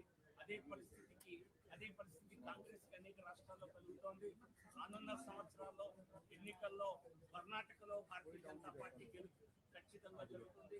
పశ్చిమ బెంగాల్ లాంటి రాష్ట్రంలో గెలిచిన భారతీయ జనతా పార్టీ, గెలుస్తున్నటువంటి భారతీయ జనతా పార్టీ ఖచ్చితంగా తెలంగాణలో ఖచ్చితంగా గెలుపు బావుగా ఎగరేస్తుంది. దానికి వారం రోజులు తిరగకుండా నేను ప్రధానమంత్రి నరేంద్ర మోదీ గారి పర్యటన మరి దానికి కూడా నాంది వేయటం జరుగుతుంది. సరే ఎస్ఐఆర్ ద్వారా ఓట్ల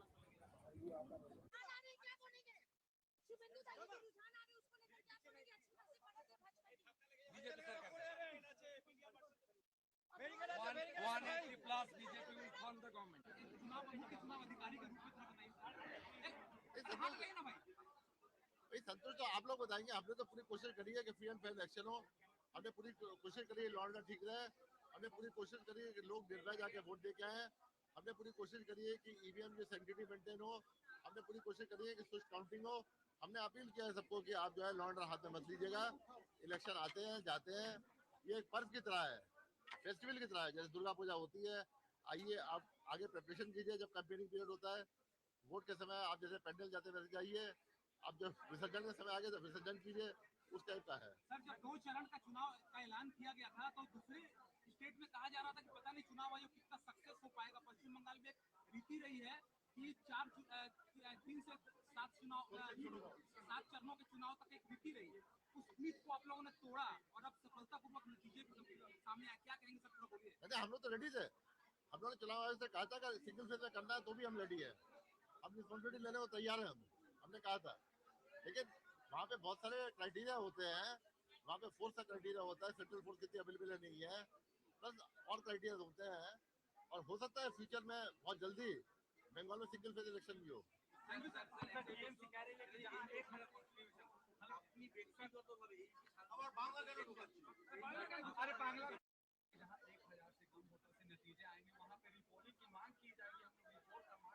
रिपोल अब कैसे होगा? अब तो रिकाउंटिंग का पूरा प्रोसीजर फिक्स्ड है, सब आरओ जानते हैं। अगर उस क्राइटेरिया के अंदर आता है तो रिकाउंट होगा, वरना नहीं होगा। वो क्राइटेरिया फिक्स्ड है तो सब जानती है पॉलिटिकल पार्टी, हमें बोलने की जरूरत नहीं है, आरओ जानते हैं। जो भी किताब में होगा, जो भी रूल में होगा, जो भी रेगुलेशन में होगा, वो 100% फॉलो होगा। सर इसका मतलब है कि 1000 से कम के जो नतीजे आएंगे उस पर क्या तृणमूल की जो बातें है वो डिपेंड करता है कि রিপোলিং হোক মানে ফলতার মতো, কারণ ওখানে রিকাউন্টিং হোক, কারণ ওখানে ভিভিপ্যাট রাস্তায় পড়েছিল। ভিভিপ্যাট যেটা রাস্তায় পড়েছিল ওটা ডিএম প্রিলিমিনারি ইনকোয়ারি করেছে।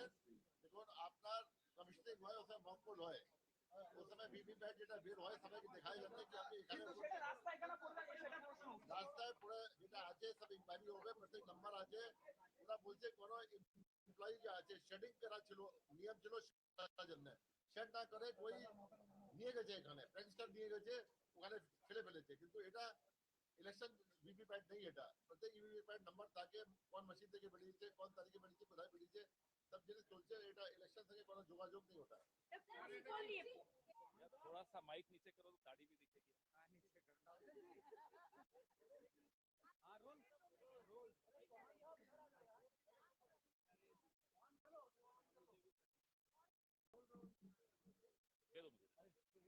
कोई बात नहीं,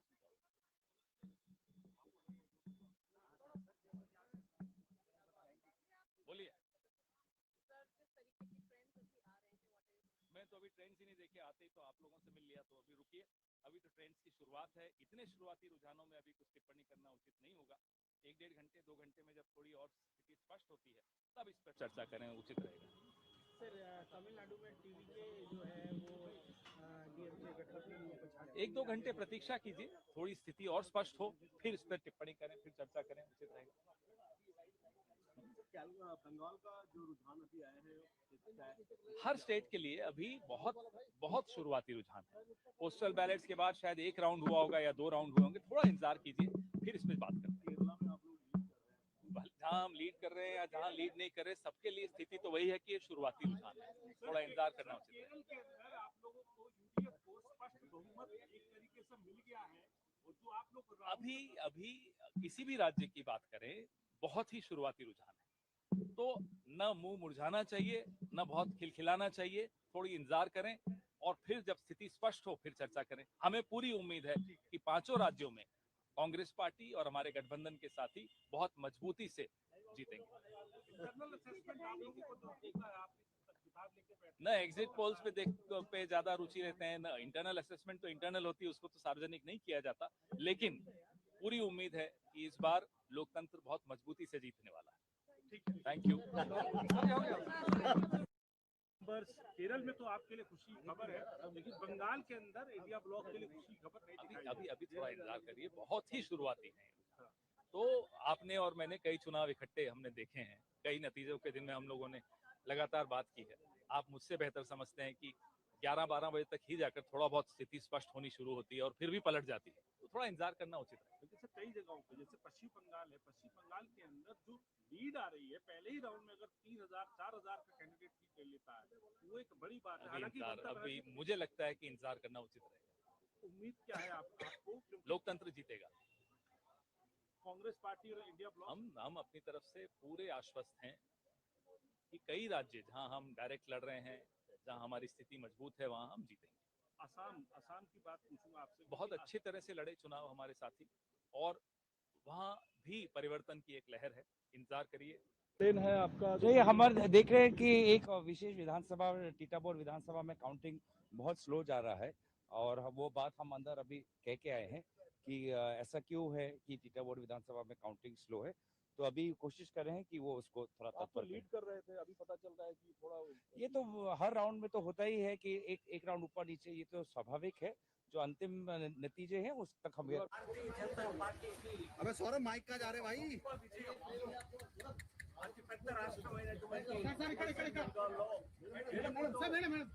ఈశాన్య రాష్ట్రాల్లో భారతీయ జనతా పార్టీ ప్రాబల్యాన్ని మేము మరింత పెంచుకున్నట్టు అవుతుంది. ప్రభుత్వంతో విసిగి వేసారి सौरभ ऑडियो तो आ ही नहीं रहा, कहाँ माइक लगा दी तूने? ప్రధాని నరేంద్ర మోదీ గారి నాయకత్వంలోని భారతీయ జనతా పార్టీకి పట్టం కట్టాలని నిర్ణయించారని ఇప్పటి వరకు వచ్చిన మరి ట్రెండ్స్ ఆధారంగా స్పష్టమవుతోంది.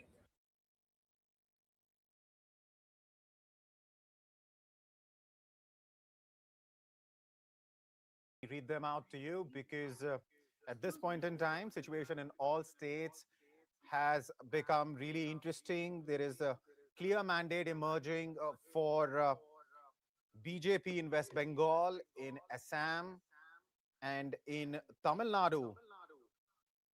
The Vijay phenomena, something unprecedented. We haven't seen this in Indian politics before because Vijay's TVK came into existence just a couple of months ago and is now hovering very close to the magic figure in Tamil Nadu.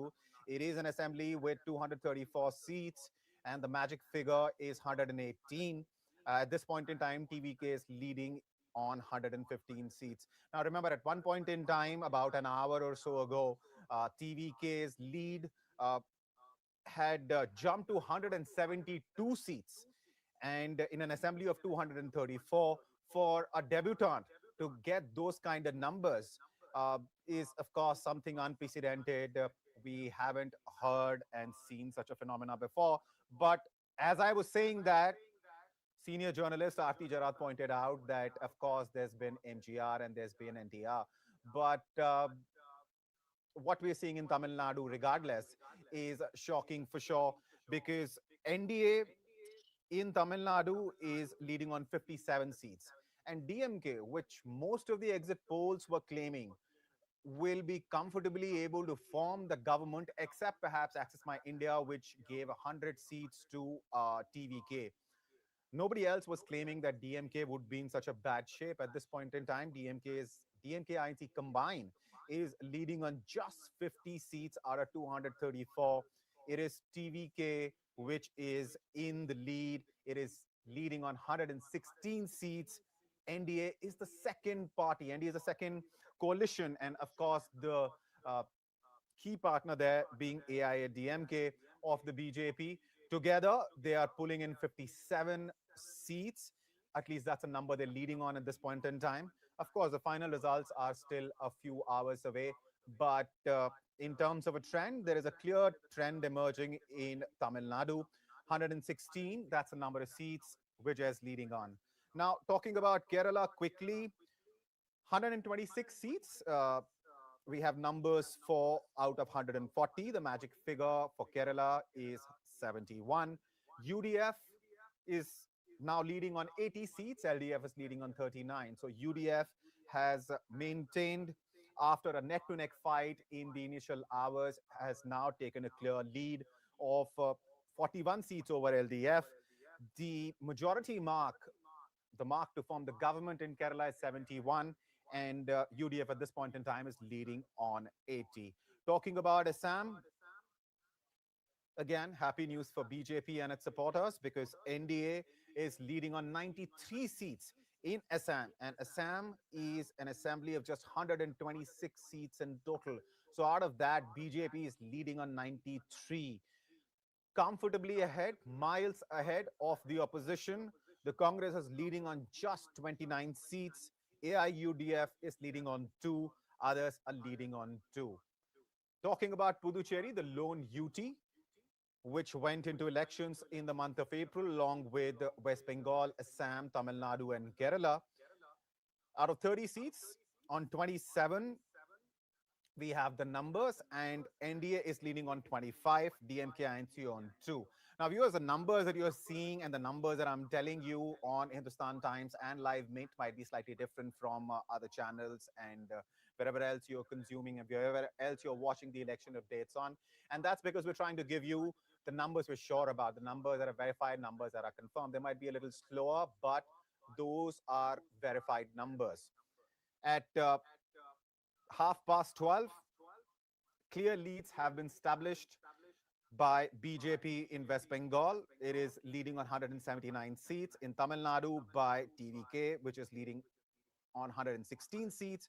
Kerala, UDF leading on 82. Assam by NDA leading on 93. Puducherry, NDA leading on 25 out of 30 seats. Now, let me quickly get the guests that I have with me.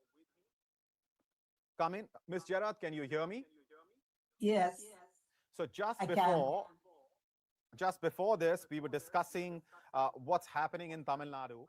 And you very rightly pointed out that Tamil Nadu electorate seems to have trusted Vijay, whether it is because Vijay is so popular or whether it is because the Tamil Nadu electorate was really angry at DMK and MK Stalin's government. That is one point that we need to discuss. And apart from that, one thing which I definitely want to discuss with you is the fact that Tamil Nadu's electorate seems to be really adventurous, because politically speaking, Vijay is an unknown entity. What's his ideology? As far as administrative experience is concerned, he has none. So by betting on Vijay, what is Tamil Nadu's Janta trying to indicate to the rest of the country and to, of course, political parties like DMK and AIADMK? So those two questions for you.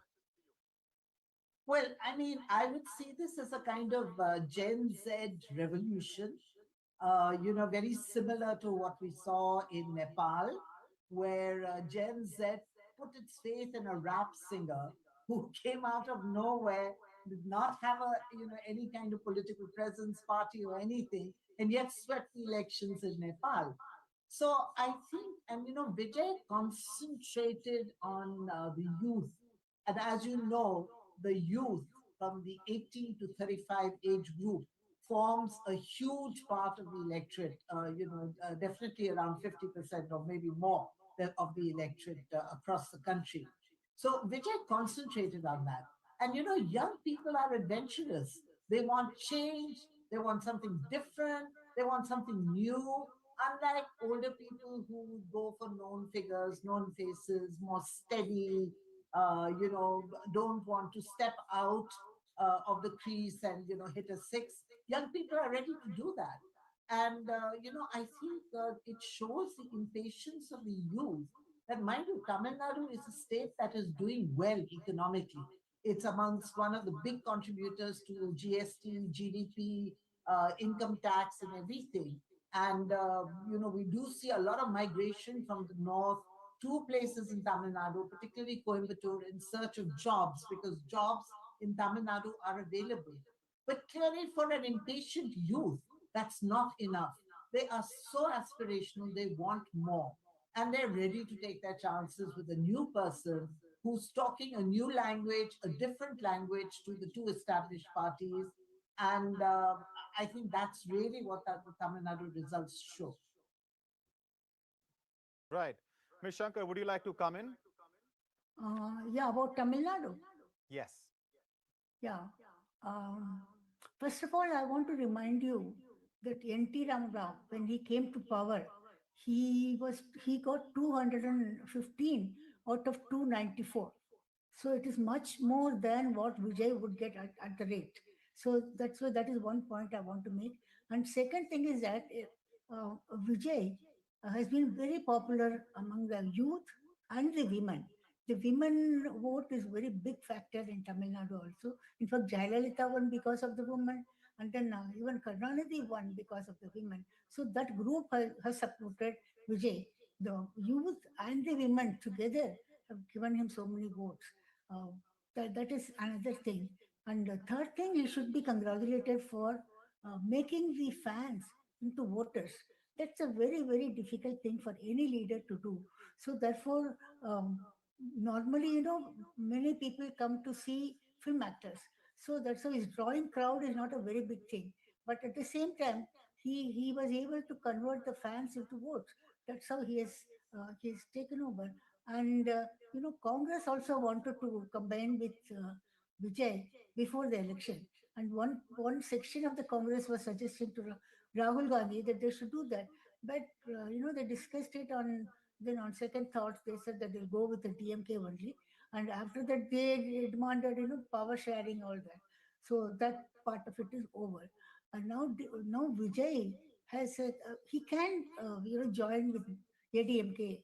Uh, and then if he has only 3 seats or 5 seats, then he can join or they can support from outside. So that is another thing.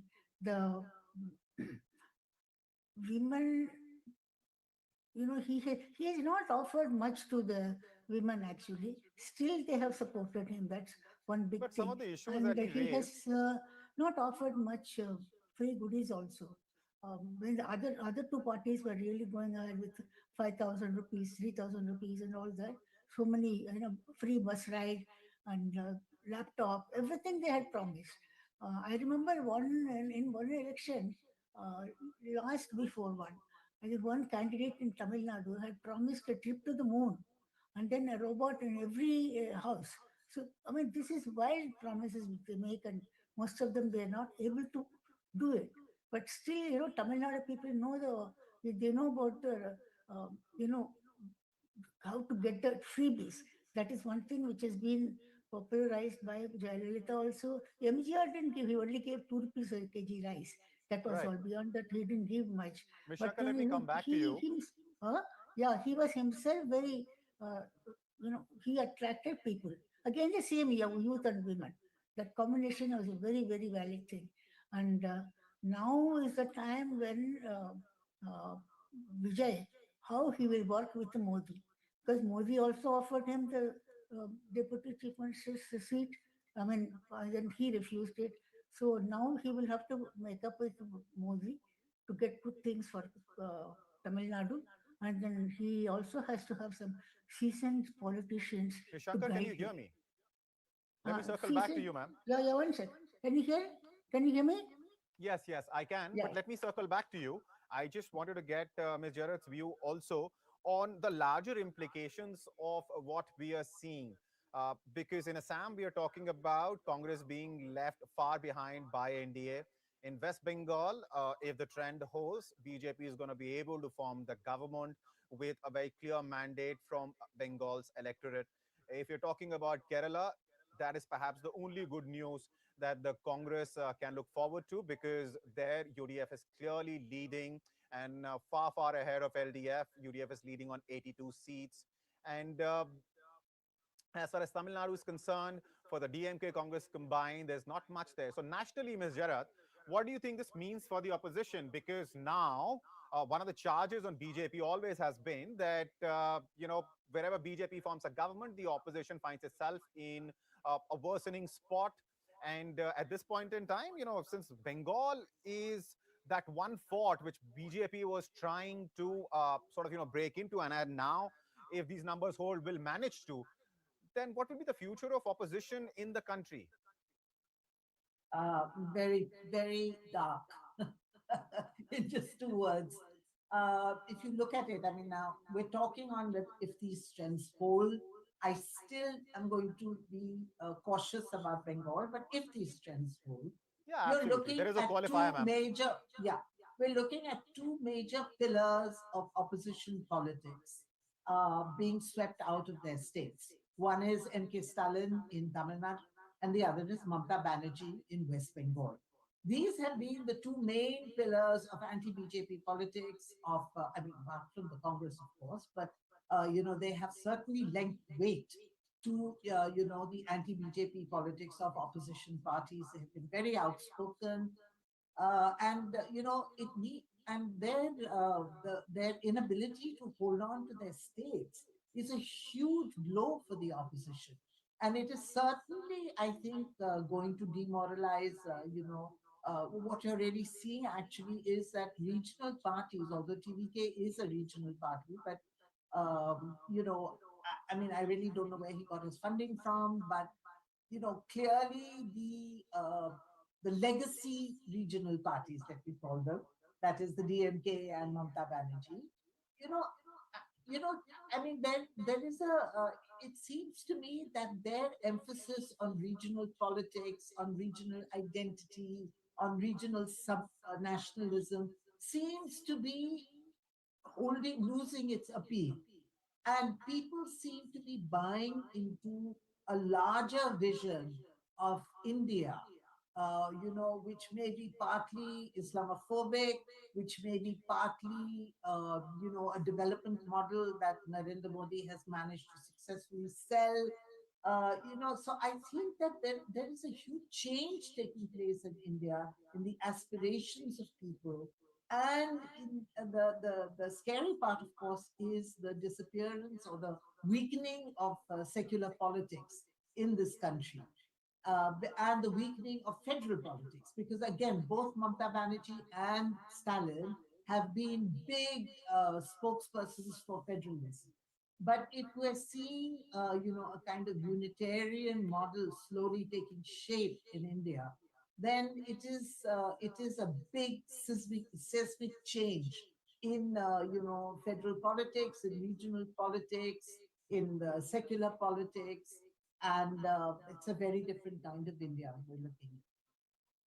Also, just before elections, one possibility which was being discussed by quite a few people online and, of course, in TV debates as well, was the fact that if BJP manages to win West Bengal, make a serious breakthrough, win the elections there, form the government, then we might see midterm polls in the country. What are your thoughts on that? Because BJP clearly is at 240 seats. Far lower than what it would ideally like to. Also, globally, looking at the scenario, we're looking at a war. There is a pause, of course, at this point in time between Iran, US, and Israel. But if the war starts again, then we're looking at an economically grim situation, no matter which country you talk about, but definitely India, because India is a large importer of gas and oil from Middle Eastern countries and other countries. So if oil prices go up, it's going to have an impact on the economy. So the speculation was that if BJP manages to win, big mandate in West Bengal, manages to make inroads in Kerala, and perhaps get a result to its liking in Tamil Nadu, because Assam was granted to Hemant Biswa Sarma as if it was, decided even before elections started. So keeping all of this in mind, considering BJP is going to emerge stronger, much, much stronger, and as you rightly pointed out, two pillars of the opposition, two very strong pillars are going to be weakened after this election, then do you think there is a real possibility of midterm polls where BJP will seek a bigger mandate for itself? Well, I mean, I know that there has been a lot of speculation about this, and there's been a lot of chatter. People have been discussing this possibility. But I think two factors need to be kept in mind. One is the BJP's own experience with calling an early poll, which Vajpayee did in the Vajpayee government did in 2004. They called polls 6-8 months earlier than they were actually due, and we know the result of that. The BJP lost. The UPA government came to power because the Congress managed to emerge as the single largest party. So, of course, the political scenario is quite different. The Congress is much weaker today than it was at that time. But still, I mean, it's a big risk to take the decision to call a midterm poll. Secondly, I think we have to watch the global scenario and what happens to oil prices, what is the hit that the Indian economy will take with rising oil prices. At the end of the day, an election is expensive. And, do we have the oil reserves to fuel a midterm poll, which is going to cost a lot of money to the state exchequer? So I think that this is something that the government, this is one big factor that the BJP will have to take into account before it takes the gamble with a midterm poll.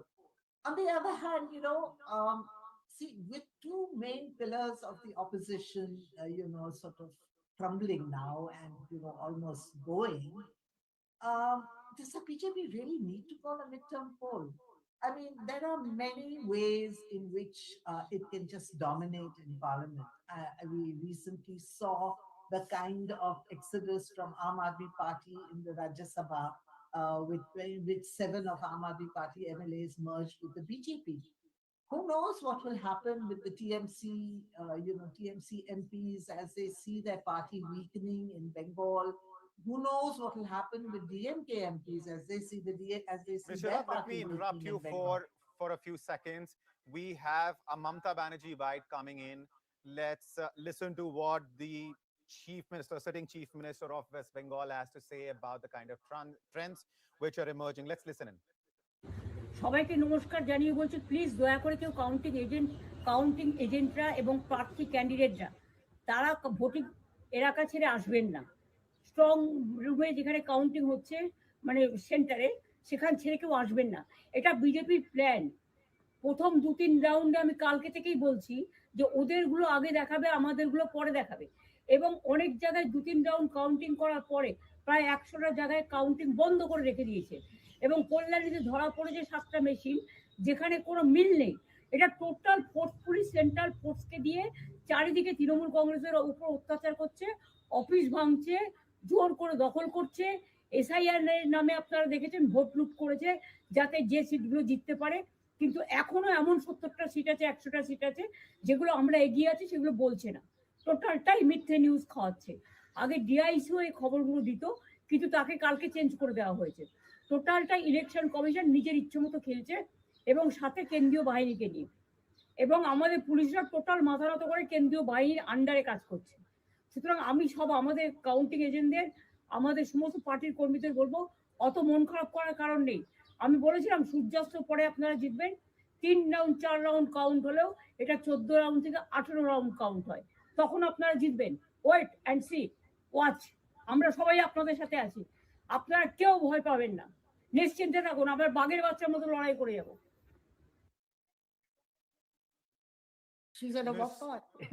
Ms. Jarath, interestingly, something which you were pointing out earlier, that counting for just 2 to 3 rounds has been finished as far as, if you look at the time right now, it's almost 1 o'clock, and counting so far has been completed only for 2 to 3 rounds, right? And which is what the chief minister has been saying. She's urging in this bite that we just heard in Bangla, her party workers and agents that they shouldn't come to this place. They should stay wherever they've been stationed, because she alleges that this was always BJP's plan. Since yesterday, she claims she's been saying that BJP will take the lead in first 2-3 rounds. So they should still remain vigilant and stationed exactly where they have been assigned, they have been asked to. So, Ms. Jarath, she clearly is, of course, keeping a close eye on what's happening, and is not ready to concede despite the massive lead that BJP seems to have taken. She wants her party workers to remain vigilant. And the numbers, if I can read out for my viewers before I seek your comment, BJP at this point in time is leading on 180 seats. The halfway mark, viewers, is 148. TMC is leading on 91, about half the number of seats that BJP is leading on. Left Front is leading on 2, Congress on 2, others on 2.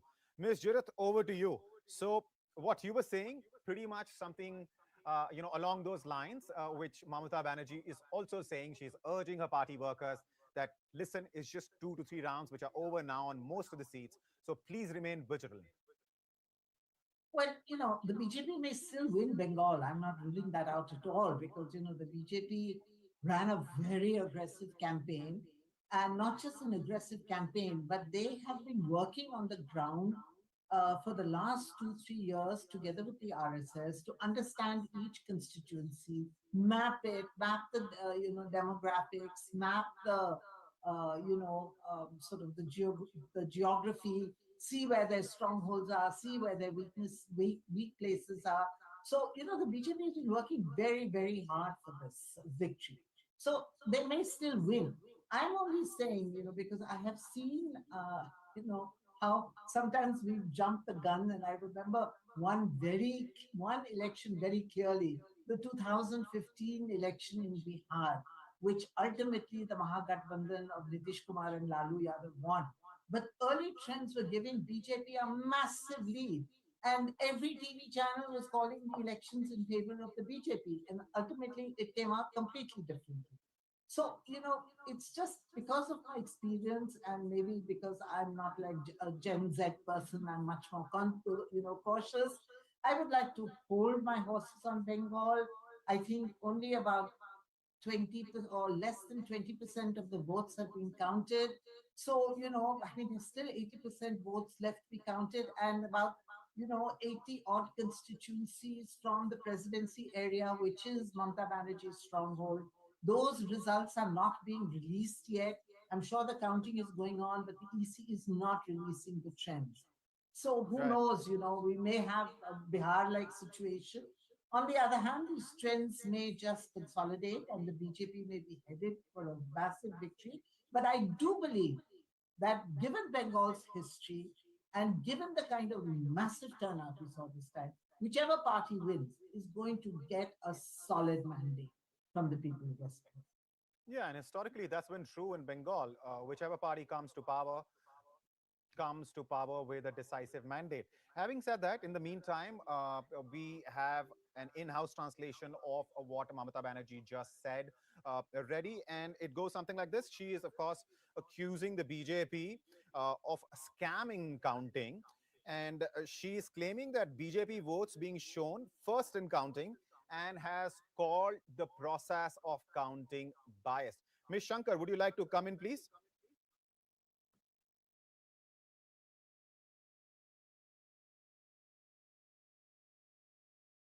All right. In the meantime, let me, now that I have the translation here with me, let me quote her, because that bite, of course, was in Bangla. And, that makes sense because she was, of course, addressing her workers and agents. So this is what she said, and I quote, "I request all counting agents and candidates not to leave the counting area.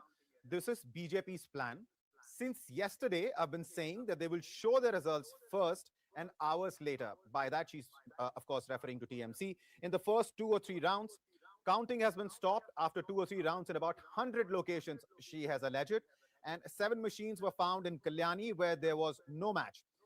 It's a total forceful use of central forces to oppress the Trinamool Congress everywhere, breaking offices and forcibly occupying them. You've seen how they looted votes in the name of SIR to win the seats they could. But there are still 70 to 100 seats where TMC is leading, which they are not reporting. They're feeding entirely false news. The Election Commission is playing according to its will, along with central forces. Some serious charges have been made by Mamata Banerjee in this short bite, where she is referring to the fact that numbers for a bunch of seats, according to her, as many as anywhere between 70 to 100 seats, where TMC is likely to be in the lead, are not being mentioned by the Election Commission. And she's also saying that there is a scam in counting. So some serious charges which are being made by Mamata Banerjee. But having said that, at this point in time, if we take a look at what's happening in Bengal, out of 294 seats, we have the numbers for 277, numbers for the remaining, the gap between 277 and 294, which is 17 seats are not in yet. BJP is said to be leading on 181, TMC on 90, Left Front on 2, Congress on 2, others on 2. So that's what's happening in Bengal at this point in time. But having said that, this is clearly a trend, a very strong trend, which has emerged in case of Bengal. Ms. Shankar, I was going to get your comment in before, of course, we got this translation.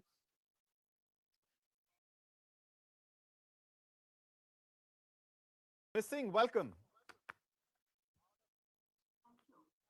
I hope you could hear some of the translation that I did of Mamata Banerjee's bite, where she has alleged that there is a scam in counting, and she is not really a fan of the process of the counting process, because she claims that numbers are not being reported for anywhere between 70 to 100 seats, basically where her party is leading or could be leading.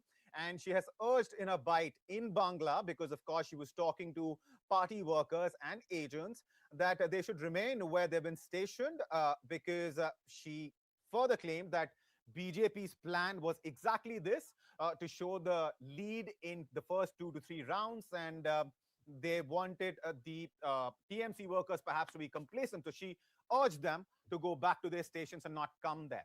Ms. Singh, what do you make of what's happening in Bengal? Because at this point in time, a very clear trend has been established, and the lead that BJP seems to have taken, it is leading on 181 seats. Can this come down and perhaps, in further rounds, and TMC, which is now at 90, not even 100, can TMC cross that 100 figure?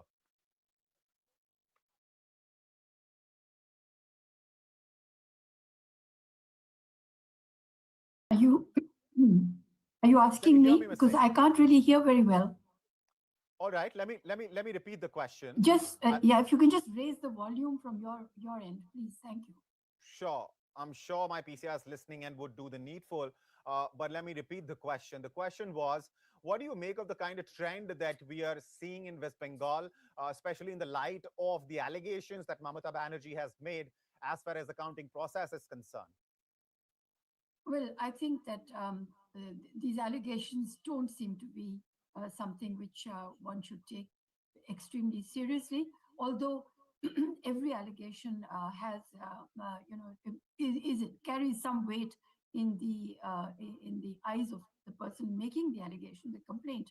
But I think that if you look at trends, as we might have looked at for several elections, scores of elections in the past, when it is this kind of the leads are of this magnitude, I think that one should say that there is something which has definitely worked for the BJP, and even if it's not gone against Mamata, but it has certainly worked for the BJP. But a few things have also gone against Mamata Banerjee, I think.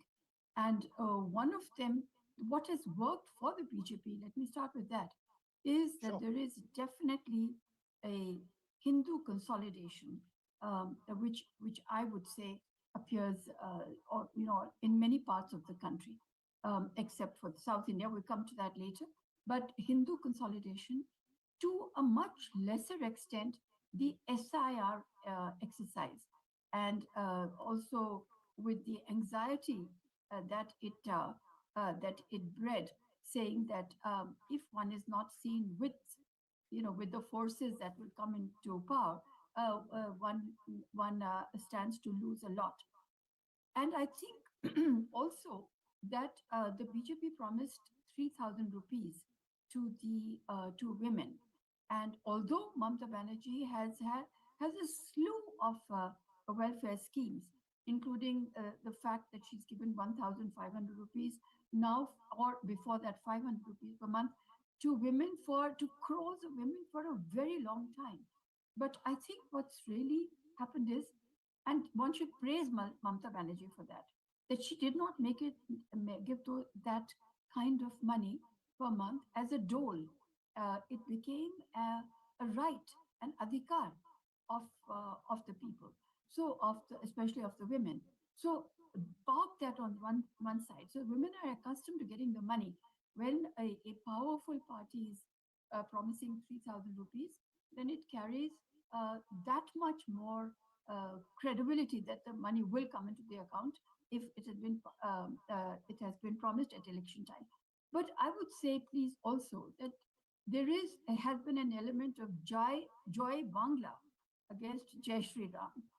Whether it is Joy Bangla plus Jai Shri Ram, which BJP has packaged and depicted, or whether it was only Joy Bangla, despite the fact that in the last few units of time, Mamata Banerjee has actually inaugurated the temple at Digha.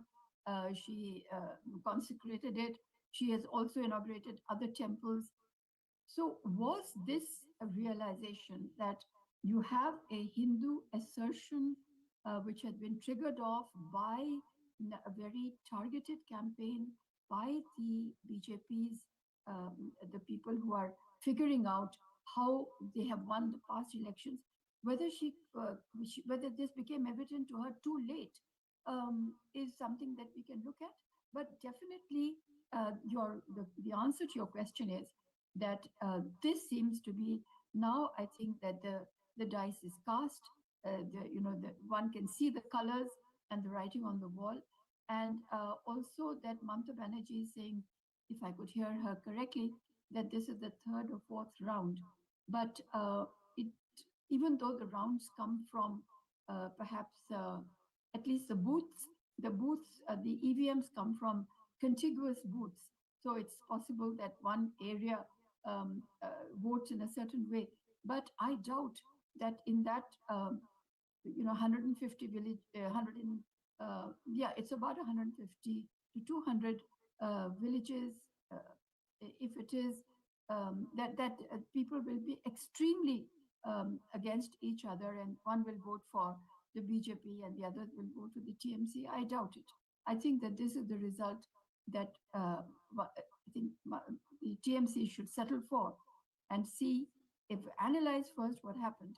But I would also say that there has when analysts look at it later, they have to look at the role of the SIR, either perceived or actual role of the SIR, because it has huge implications for later on for delimitation, which is going to be the big exercise in the country.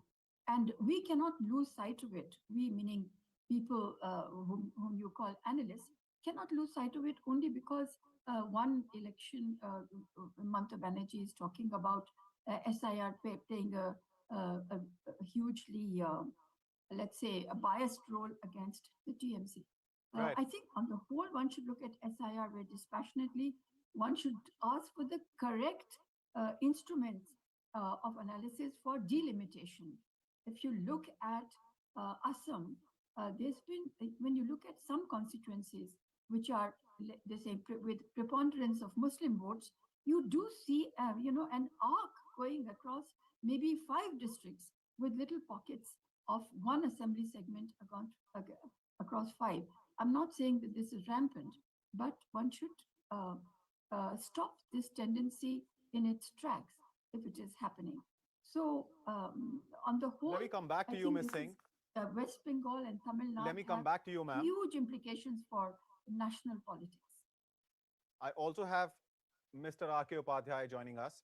Mr. Upadhyay, what does this mean for TMC's future as a party? Because, if the numbers hold, if the trend stays in place, then BJP is going to win a clear mandate in West Bengal. And there were reports of infighting in TMC before elections, of course, kicked off. What do you think is going to happen to TMC? First of all, let me say my pranams to Nalini Singh ji. I've held her in high esteem for a long time. In fact, I had the privilege of working with Arun Shauri ji in Indian Express in the 90s in Delhi. So it's been a pleasure to share the platform with you, madam. Thank you so much. And she has been gracious enough to, admit the mistakes that Mamata Banerjee government has done.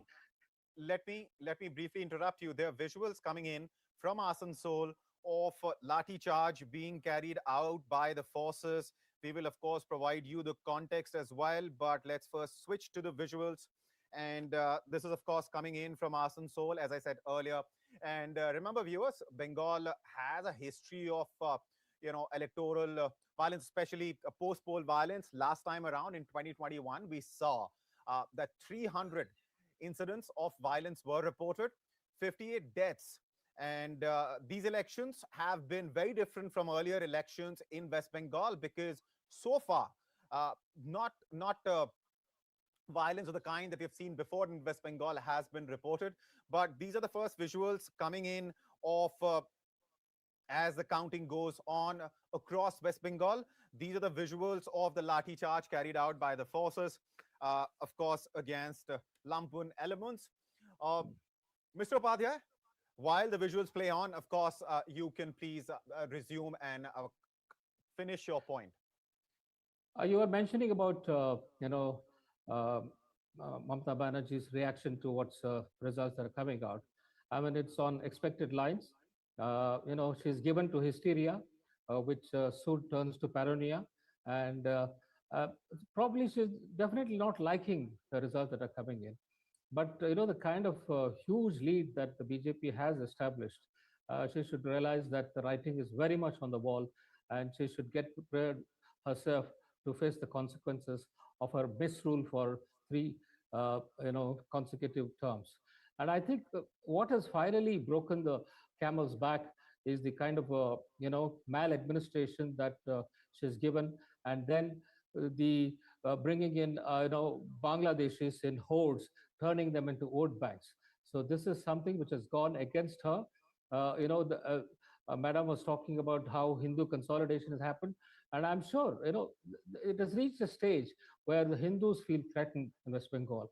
The official figures are only about 28% Muslims, and I'm told it's crossed to 35% in many places, and there are districts where it's 50%. So this is something which is unacceptable, because you can't have so many foreigners living in your country and enjoying the fruits of the labor of the other people. And this has to come to a stage where the stern action needed to be taken.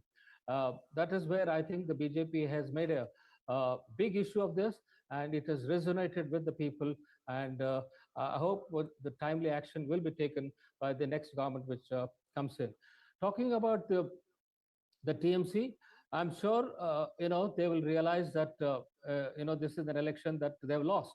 But given the kind of track record the TMC has, the kind of violence that has just begun, probably is just the beginning of some kind of a reaction that we will see throughout the day today and tomorrow. There have been a very violent people. We have seen even earlier in these elections, and I just have the figures. In 2016 Assembly elections, there were 7 people who had died. In 2019 Lok Sabha elections, 62 people died in the riots that took place. And in 2021, again, 24 people died. And in 2024 Lok Sabha elections, 11 people died. So this is the only place in the country now which has seen this kind of a violence. Luckily, this time the Election Commission had ensured that the elections went out peacefully. Welcome another guest joining us, Mr. R. Rajagopalan. Welcome, sir. Namaste. Hi. Namaskar. Rajagopalan ji. Namaste. Namaste. Right. Now that we have exchanged the pleasantries, let's talk about what's happening in West Bengal. That's what we were discussing, sir, before you joined us. And some pertinent points raised by both Ms. Singh and Mr. Upadhyay, of course, that the kind of Hindu consolidation that we are seeing in West Bengal, this result can only be attributed to that. But a more nuanced point perhaps could be, what was this polarization a result of? Was it a result of BJP's efforts? Like, we can clearly say that about Assam. But as far as Bengal is concerned, do you think it was more a result of what Mamata Banerjee was doing, that the kind of, against her especially, the kind of a consolidation that we saw of Hindu votes? Mamata Banerjee overplayed the Muslim card. That irritated the Hindu community. Apart from that, she should not have gone to the Supreme Court or to stop the women's reservation bill. BJP trapped Congress, DMK and Mamata Banerjee on women's bill. So women's bill also helped. That too. the governor of suddenly the Anand Bose was changed and center brought Mr. R.N. Ravi from Chennai.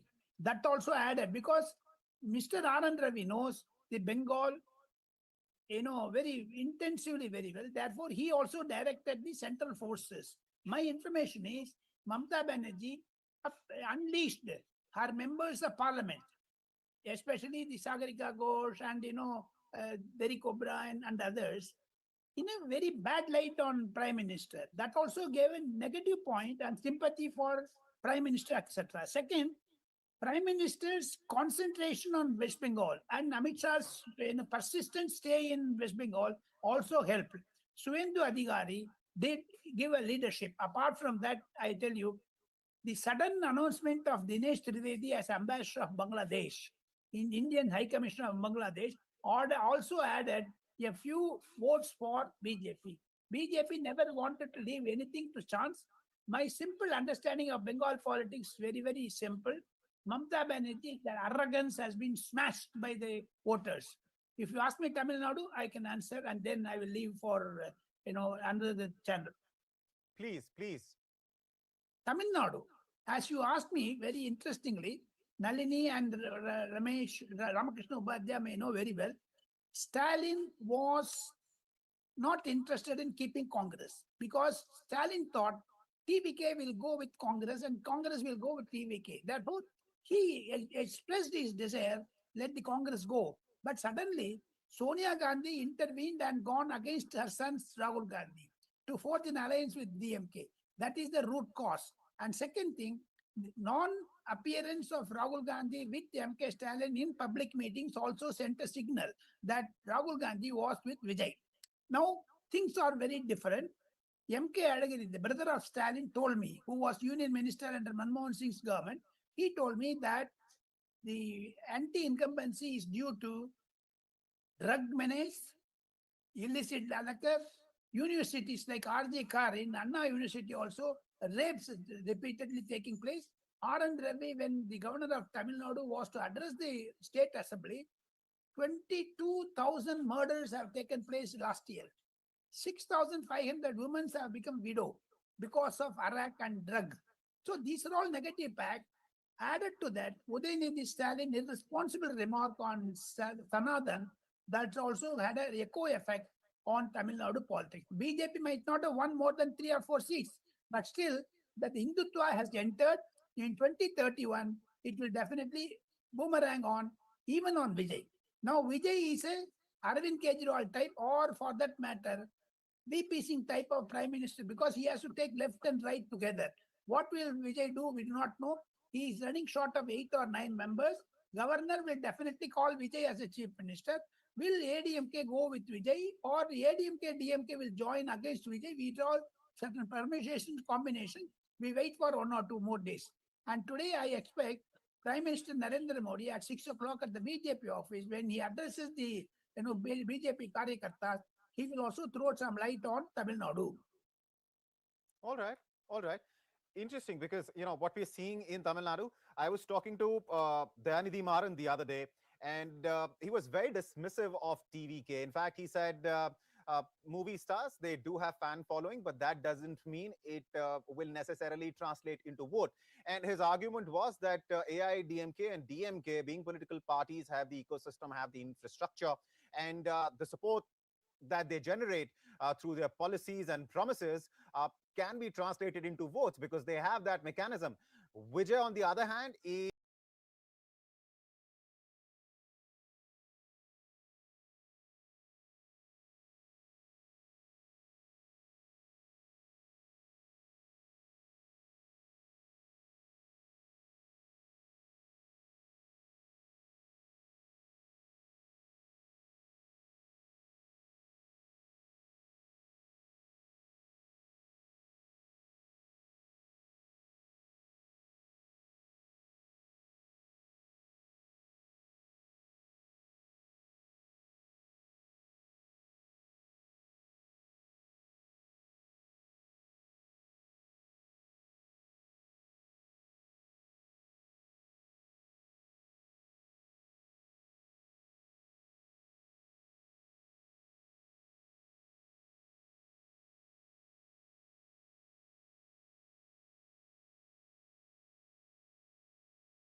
is a new entrant. This is his debut. Yes, he will make a lot of headlines. He will cause a lot of flutter, but he might not necessarily be able to even make an impact on Tamil Nadu elections. But the numbers that we're looking at, and this question is for both you, sir, and Ms. Singh, and that question is, Vijay, in absence of any kind of support, no ground, set of workers, how could he have won such a number of seats? I shouldn't say one, I should say leading on, but it is a clear trend, and he's clearly, ahead on 114 seats at this point in time in Tamil Nadu. Vijay had a positive impact on the voters. He did not give advertisement. He did not give interview to anyone. He stayed away from media. But he had only one issue. In Karur stampede, 41 persons were killed. He understood that it was the DMK's act. He openly said it also, and the Supreme Court, there is a case pending from the CBI side. Yeah. Now, my understanding that 41 persons killing, no, it's accident, they say, but Vijay suspects that DMK had a role in it. That gave a sympathy for Vijay in all the constituencies. Vijay did not go more than 16 places in Tamil Nadu. Whereas Udayanithi Stalin, MK Stalin visited at least all 334 constituencies, including Edappadi Palaniswamy. Sympathy factor worked in the favor of Vijay, number one. Number two, you asked me about the government formation. It is for the governor because he never had an alliance with anyone. Pre-poll alliance, ADMK, DMK had, they cannot come together because they are diametrically opposite ideologies, they have. Second thing, the option is governor forms a minority government like Vishwanath Pratap Singh and Inder Gujarat and Devagowda, or go for next election. 50,000 crore rupees have been spent in this election. No one will go for another election. 2 or 3 years, this type of things will go. I foresee Vijay consolidating his position in 6 months' time. The Tamil Nadu financial situation is very, very, very bad. There is a financial emergency in Tamil Nadu because everyone wanted to give free. Everyone wanted to give free, except that's a joke in WhatsApp. Except wife, everyone you get free in Tamil Nadu. So therefore, that cannot be a major attitude. Tamil Nadu is facing a financial crisis. How Vijay is going to cope it up with that? We want to finally rounding it up. Tamil Nadu election results will definitely have a bearing on the national politics, especially on Congress. Congress has been totally routed in Tamil Nadu and Puducherry. It will have a long cascading effect. We want in India a strong, vibrant opposition, but Rahul Gandhi is failing in that. All right. Let me get Ms. Singh in on this at this point in time. Ms. Singh, what's your assessment of Vijay's success in Tamil Nadu? The numbers, of course, will change because counting is still underway, and in fact, quite a few hours left actually for the counting to finish. But in terms of number of seats that Vijay is leading on, this is unprecedented for a party which was formed just a couple of months ago. He's leading on 115 seats. NDA is in second place. It's not DMK, INC combined. It is NDA which is in second place, leading on 60-odd seats. And DMK, INC combined is in third place in the state, leading on just 47 seats. Well, as far as TVK is concerned, look, your own screen is showing 115, and he only needs 3 more to get past the majority mark. And I'm sure those 3 will be forthcoming. They will run to him. There's every kind of reason for which they should be part of TVK. But let's wait. He might just cross the majority mark himself. People have been saying that, you've also said that actually it's the young who then could have influenced their families also to vote for Vijay. So you're calling it, people are calling it the Gen Z election or the Gen Z boost. And that was the rocket that has got Vijay to where he is.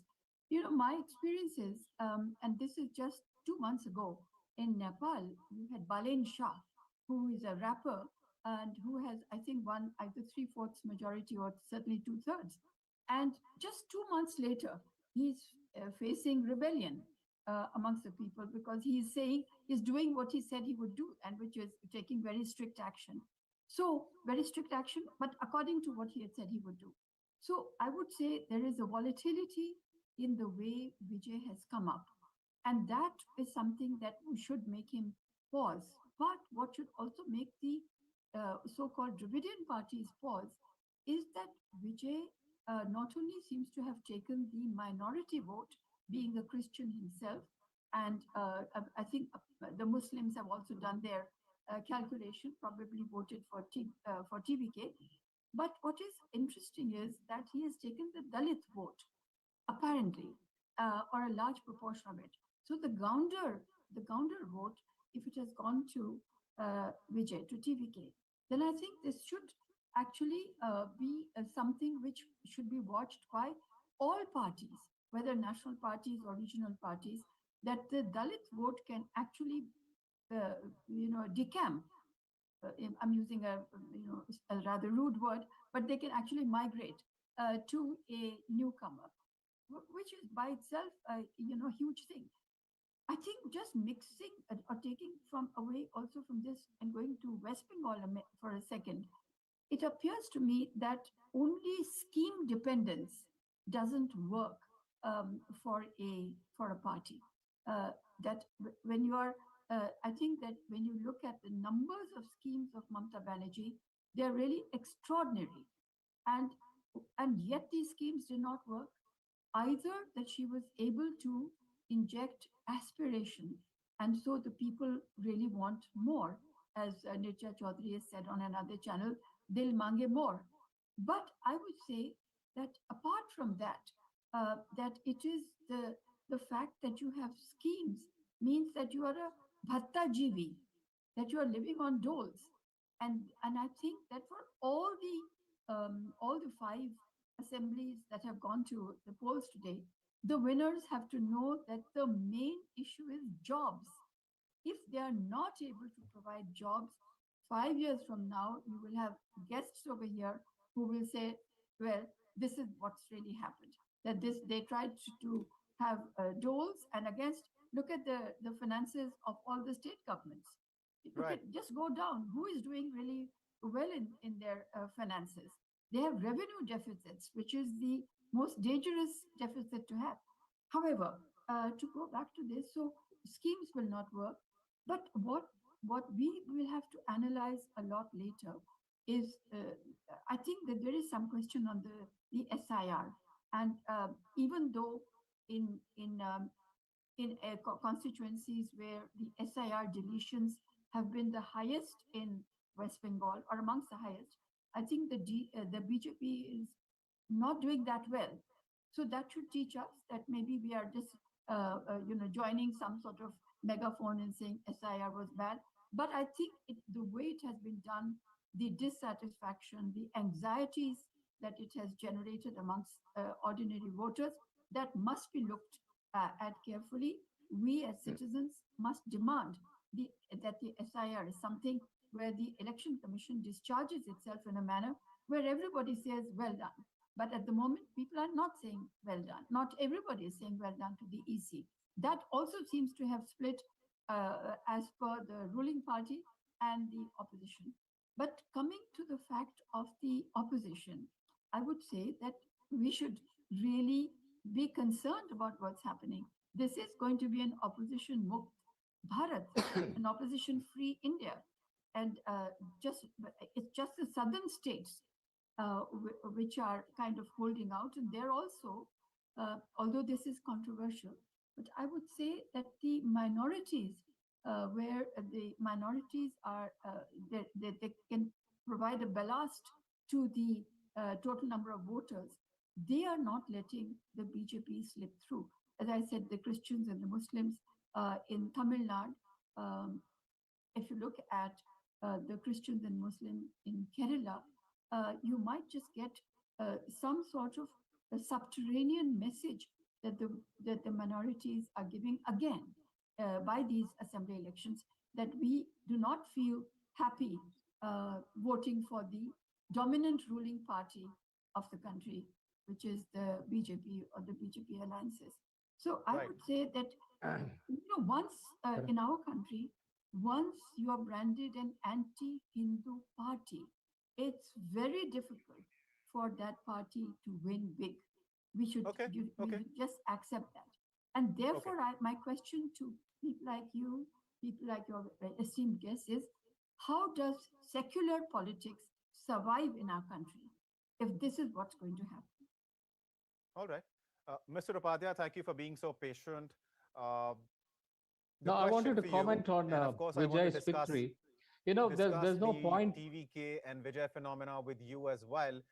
But a pertinent point being raised by Ms. Singh here is the fact that if you look at opposition in the country, it doesn't matter at the national level or at the state level. Now you're looking at a situation where BJP is stronger. Nationally, perhaps not, because it is at just 240 seats in the Lok Sabha. But that aside, in states, it is coming and emerging very strongly. And do you also see the fact that BJP is emerging so strongly in these elections that midterm polls where BJP could perhaps seek a clearer mandate, a stronger mandate for itself, are also likely? Now, before going to that question about the opposition, I would like to point out that Vijay has come riding a tornado. You know, it's not just an ordinary election. This kind of election happens only in about 20, 30 years. The last time we saw was when N.T. Ramarao swept through the elections. I mean, he had formed a party just 9 months before that. And, you know, he came with 180 odd seats. So that is a kind of a election that Vijay has won. It's not just any caste or community or, you know, anything that has come in the way. He has got votes from across the board in Tamil Nadu. I think we need to be clear about that. And he has got the support from all over. Why is that? Why has that happened? You see, there are two established parties in Tamil Nadu, AIADMK and DMK. They have ruled for the last 60 years. Between them, it has been either this or that. And only once Ms. Jayalalitha was able to have 2 consecutive terms. Otherwise, each party has, you know, displaced the other. And I think it has reached a flashpoint where people are fed up with the kind of politics that these, you know, established parties are indulging in. All that they do is, you know, indulge in a lot of corruption, help themselves with crores of rupees in the name of various projects. And I think it has peaked during the DMK's rule. And the DMK, the kind of the number of you know, corrupt ministers who were jailed and then who came back, and even on bail they become the ministers again. So this is the kind of administration that I've seen, and this is a rejection of that, you know, strata of politicians. So I think people are looking for a new kind of a politics, and Vijay represents that. He's a fresh face. He's only 51-year-old. He's just come into politics, and they hope that he will be able to provide a very good government. But the worry is, how is he going to govern? He doesn't have any experience. He's just new to politics. He's new to administration. How does he? And what kind of people he has around him? Nobody knows. He never addressed any press conference. He never addressed, you know, even media. He never gave any interview, and still he managed it through the social media. I mean, the kind of reach that he had with the people is phenomenal. And we hear that, you know, some of the names that I heard today, you know, is among Sangotian, who's a former AIADMK minister. He's among his closest advisors. And then there's Arun Raja, Arokya Swami, Vishnu, and Jagadish. We want to know who these people are. How are they going to advise him? Will they be able to give a good government? I think that is an issue which is going to, you know, engage us in the next few weeks. Coming back to the issue of opposition parties, I think they have been, you know, waiting for this to happen, and they did not know that, you know, they would get it so badly. Since the BJP has been taking up this issue of infiltrators in Assam, West Bengal, and many other places where, you know, the foreigners have been allowed to come and stay. I mean, no other country allows this kind of a, you know, freedom to anyone to come and stay and enjoy the facilities of the country, and then you also become part of the citizenry. You also have a vote. I mean, is it, you know, ever can be tolerated in any democratic setup? And I think that is where the tipping point has been reached, even in West Bengal, and the Hindu consolidation is a result of that. And, you know, Malini Madam was asking about the secularism. Yes, secularism is an issue, and then we need to ensure that this doesn't go beyond a point where we start attacking each other. No, that should never happen.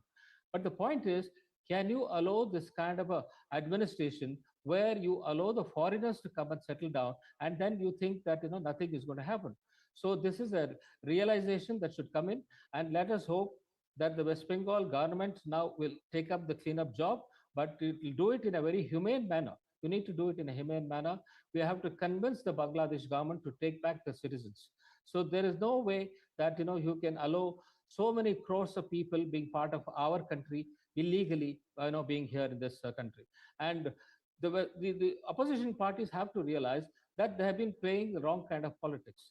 The wrong kind of politics, giving you know bad governments, and indulging in all kinds of corruption. So this will not help them. They need to sit together and then form out a strategy as to how to take on the BJP. So what is happening to India Alliance now? The India Alliance, among them, they fought these elections, and how are they going to sit together and work out, how to go forward? I'm sure they should find a way for their own survival. All right.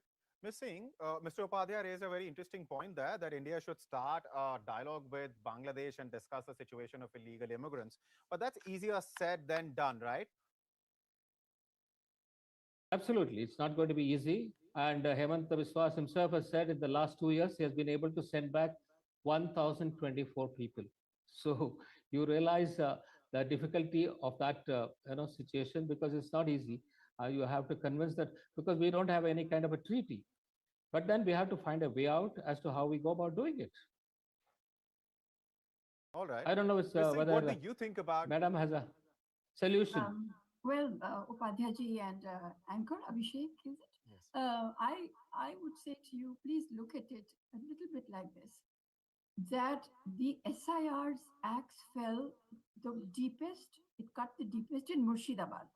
Now, that means that the most illegal Bangladeshis, illegal voters were in Murshidabad. Murshidabad happens to be a completely backward district of West Bengal. It is, now it used to be about 150 years ago, the glory of the British Raj in the East. They had a gold mint, they had all kinds of, it was historically a very, very important economic center. But over the decades and after independence, etc., with a high minority population, and let us assume, I'm conceding that there was a lot of Bangladeshi population. I want to ask one thing. Why would Bangladeshis come to Murshidabad, which is not going to give them income, which is not going to give them jobs, which is not even going to give them a confirmed status, except that Mamata Banerjee will put her hand on their heads, which will do even if they went to Hooghly and Howrah. So therefore I keep telling you that we can take this the statements and the claims of the ruling parties wherever that this has happened, but kindly look at, analyze it, and this is where you will have to come up with a lot of question marks that that you must answer. And I just want to go back a little bit to... Yeah, what is the answer for this? Well, the answer people is who are living illegally. Can we allow that to continue? Can we allow that to continue? Yeah, I just want to say to you that you are saying exactly that what is being said by the powers that be, that they have come in illegally. I am saying that how come we are saying that they came and they came to a place like Murshidabad, which has got absolutely no development, which has got where you can actually, you do not have jobs. They've come for jobs. No, we are saying these are it's economic not just Murshidabad, madam. They're spread all over West Bengal. It's not just... I think just one Ms. example Singh and Mr. Upadhyay, where the SIR deletions were amongst the maximum, which means the assumption was that there were maximum number of Bangladeshis there, because the Indians would not, they would be able to trace their grandfathers and their fathers, etc. These people could not, so they were said, go, because you cannot vote here anyway. So I'm just saying there is something to be said there. But let me just jump from that to the fact that the combined vote of the Congress party and the CPM in West Bengal is just about half a percentage point or a little bit more than an entity called others. That means that these two, large parties have sunk to this or have shrunk to this, this level, that the others have overtaken, which could be Owaisi, which could be the other Muslim parties, etc. But this is something that we should look at. Let's They just had turn 0 back seats. a little bit. I'll just finish in a second, or maybe 20 seconds. Talking about development, Tamil Nadu has registered and has got a development of about 11% per annum. That's the rate of development of Tamil Nadu. West Bengal, on the other hand, was below the national average. Yet you see that in West Bengal, there is the development issue has, that doesn't seem to have come to the fore. In Tamil Nadu, despite the 11% the 11% development index, you've got a change. So how is it that you don't develop and yet you can in this case you lost votes, but in Tamil Nadu they developed a lot and yet they lost votes. That is why I feel a deep dive, whether it is into the question of illegal migrants or into the question of development or into the question of welfare scheme dependent this thing, that needs to be done. And I think that the important thing is law and order.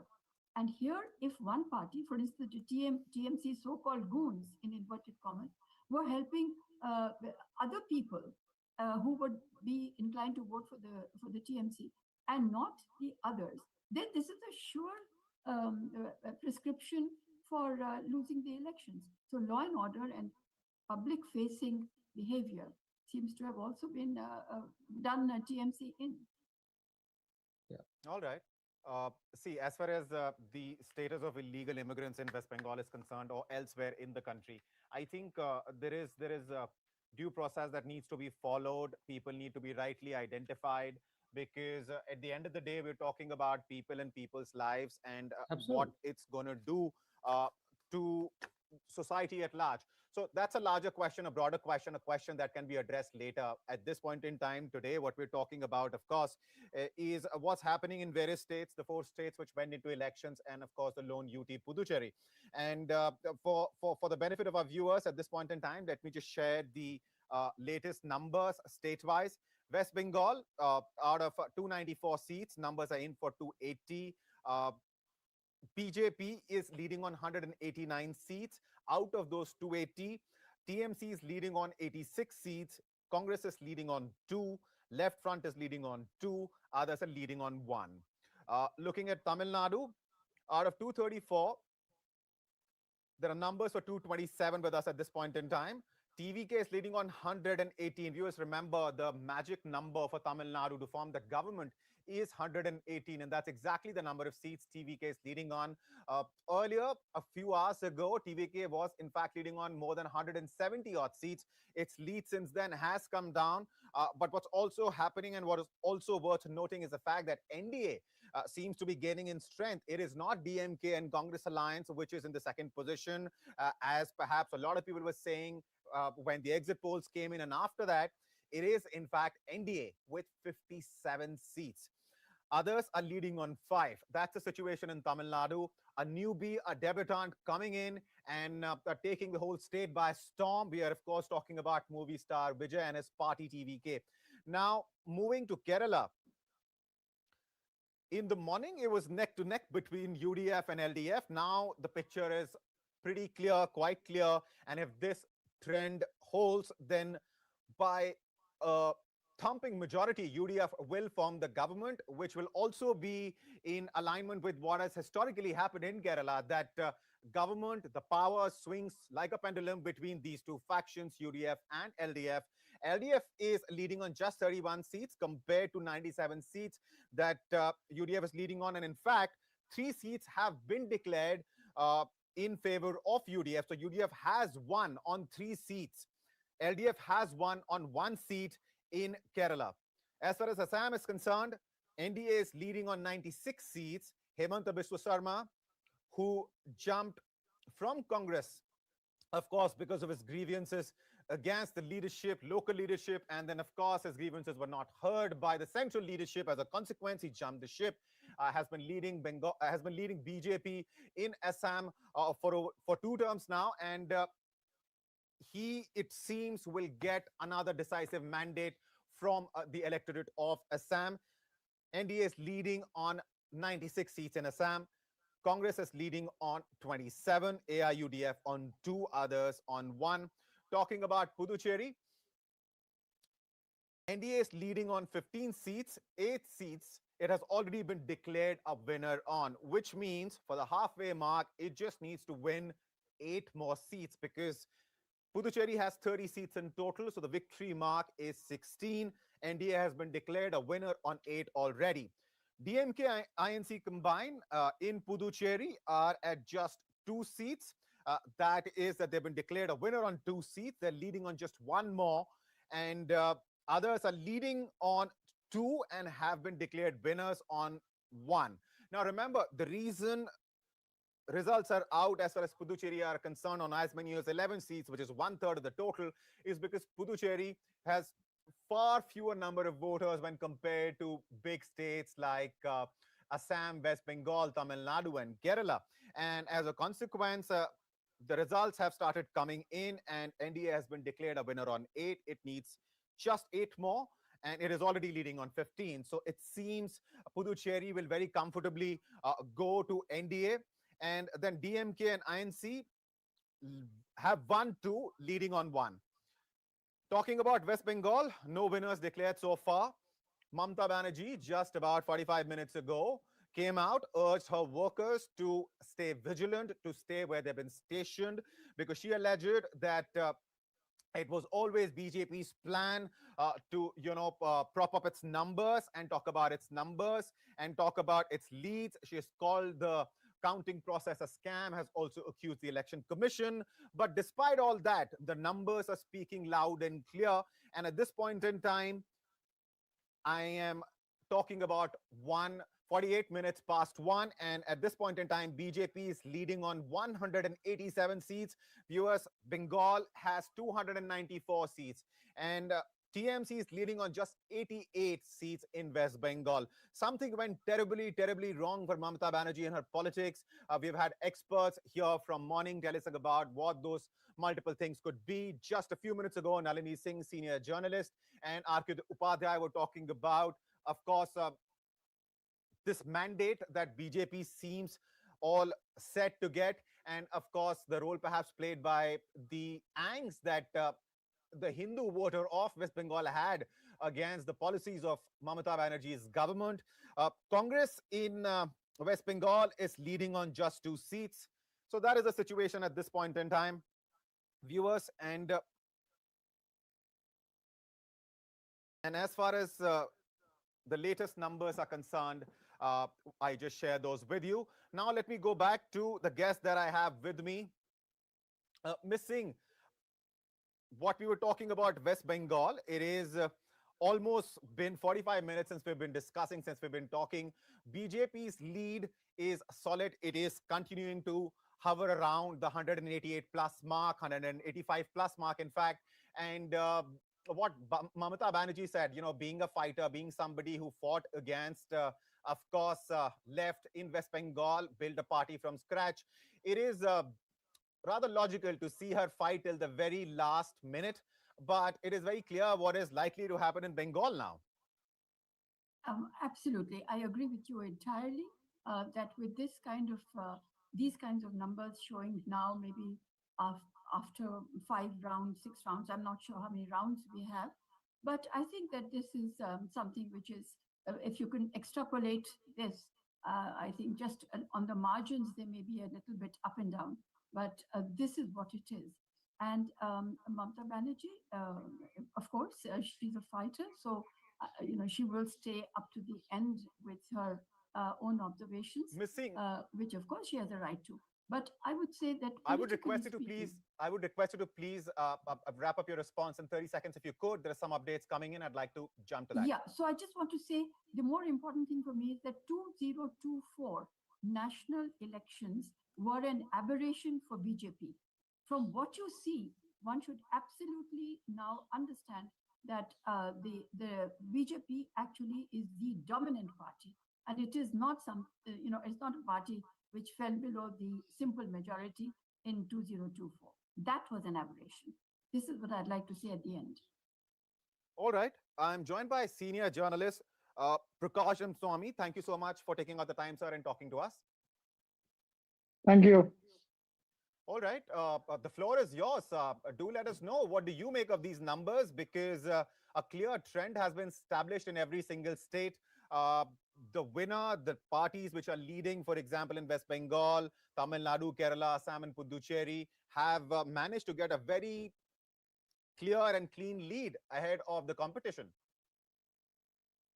Let's first think about West Bengal. Sure. You want me to start with West Bengal? You want me to start with Tamil Nadu? Please go ahead. Please go ahead. Take your pick. Okay. West Bengal, Mamata Banerjee thought she is like another Jyoti Basu. She can rule forever. But then the hard work put in by Prime Minister Modi and Home Minister Amit Shah has dethroned her. Because there are only two chief ministers who are deadly against BJP government in Delhi.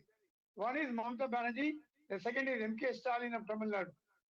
But Mamata Banerjee's kind of opposition bordered on violence. So kind of raiding the BD office and everything. So Bengal is one of the most educated society state which produced people like Rabindranath Tagore, Swami Vivekananda, Bhagwan Ramakrishna, and intellectual people that love it. So those people decided enough is enough and we need a change. As you know, the changes are the only thing permanent in the world. And Congress is nowhere near there.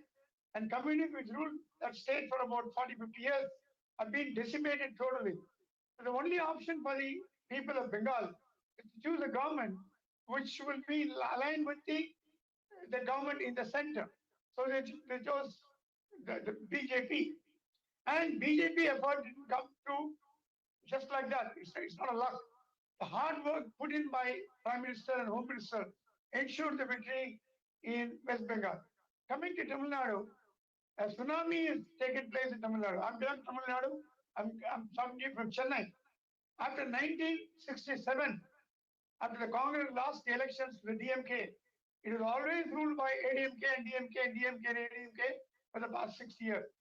For the first time, a non-Dravidian party is closer to power. I wouldn't call it, definitely they want to form the government, but they're closer to power with 109 seats as against 65 of ADMK and 60 of DMK. That's a good sign because people want to change. And the youth, the Gen X in Tamil Nadu, were impatient with the Dravidian parties because they didn't do anything much. People, they talked a lot, high-level corruption, which hit the sky. So Tamil Nadu was an example of a misruled state in India where all the states are developing. Tamil Nadu was much in the forefront of development in India and lagged behind, and all the MOUs with foreign countries remained only on the paper. So nothing came through. And the loans got by the state government is more than 10 lakh crores. And that means every Tamilian living in the state carries a heavy burden of the state government loan, which are spent not on development or welfare purposes, free bus ride to women. Because women is entirely, we're not arguing that. But you should know when the transport department is running at a huge loss, bankruptcy, almost going bankruptcy. They're not paying the money to the transport employees who retired. They're not paying their gratuity. They're not paying the sum which is due on retirement. And this time, 90% of the state government employees, including teachers, sanitary workers, nurses, and the government employees, it's running about 1 crore, did not vote for DMK. They chose Vijay for a simple reason. They want to change, and Vijay thought they could bring him a change. All right. And the picture which is emerging in Assam, there also it is very clear that NDA is going to form the government. People have endorsed Hemanta Biswa Sarma, and it seems they're going to give him a very decisive mandate.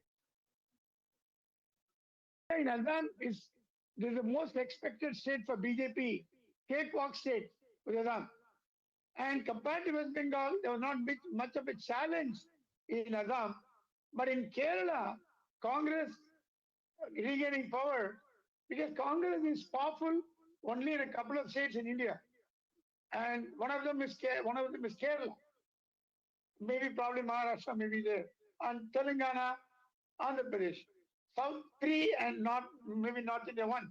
But in Kerala, this time I think BJP will open its mouth because the ruling, the communist government there, they first hurt the sentiments of Hindus by interfering, poking the nose in the Ayyappa temple matter. Whatever may be the reason, similarly to the law and order failure in Tamil Nadu, they hurt the sentiments of Hindus, and that led to the consolidation of Hindu vote bank in Kerala, which we never heard of for the first time. I'm an independent journalist. I don't belong to any political party. I see it through my own lens. For the first time in Kerala, Hindu vote bank have been formed. But that didn't result in BJP getting majority, but that will help in dethroning the left front government in Kerala. So my assumption, Kerala, this fight between always like DMK and ADMK in Tamil Nadu, fight between Congress and left in Kerala. But if Vijay has joined hands with Congress in Tamil Nadu, his effect would have been much more in Kerala because he's also popular in Kerala in Malayalam movies and all that. So that would have helped. Anyway, Congress won, so you don't need. But in Kerala, it is expected lines again, like Assam, Kerala, we expected the communists not to rule for 15 years. They are not like EMS Nambudri part. It's okay, but they hurt the sentiments of Hindus, so there they lost miserably. In Tamil Nadu, a new force has emerged called the TVK, led by the actor Vijay. Because people are desperately looking for a change other than the Dravidian party. But unfortunately, if Annamalai could have retained the position of the state BJP president, he would have contested 234 seats on his own BJP.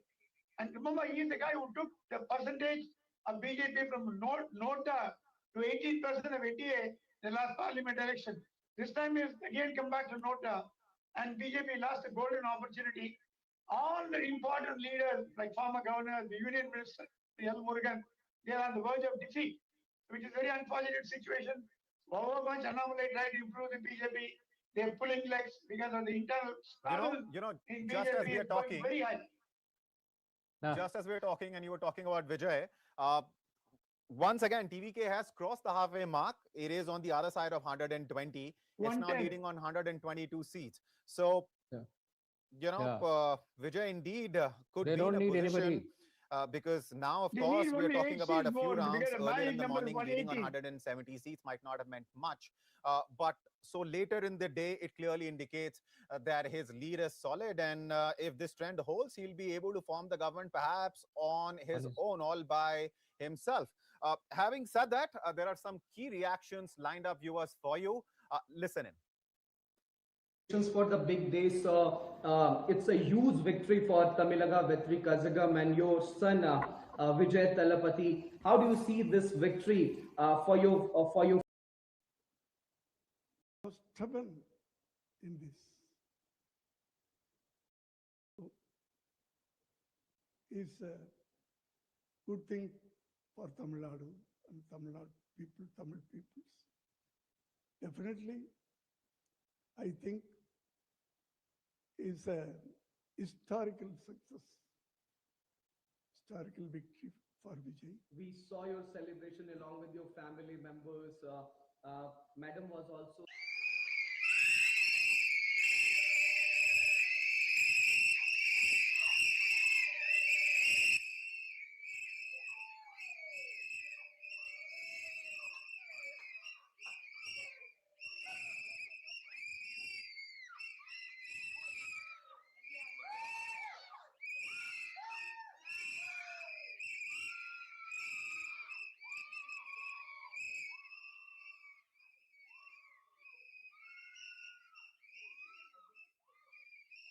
एक बहुत ही चालाक खेल रहा है चुनाव आयोग।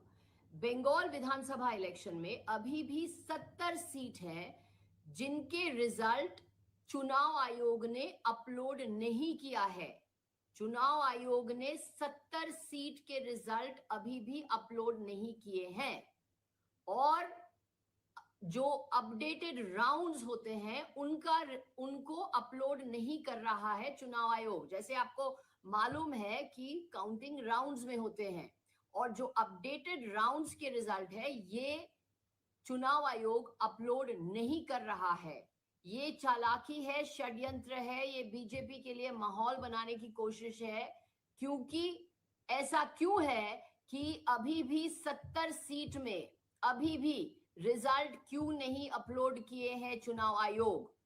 ये एक षड्यंत्र है और चुनाव आयोग की कोशिश है ये दिखाना कि बीजेपी बंगाल में बंगाल जीत रही है, जब ये सच नहीं है।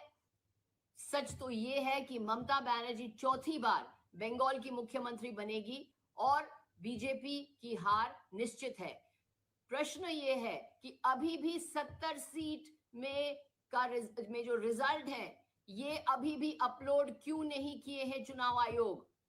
ये प्रश्न बहुत ही महत्वपूर्ण है। असम और बंगाल के जनता जनार्दन को बहुत बहुत हृदय से धन्यवाद ज्ञापित करता हूं।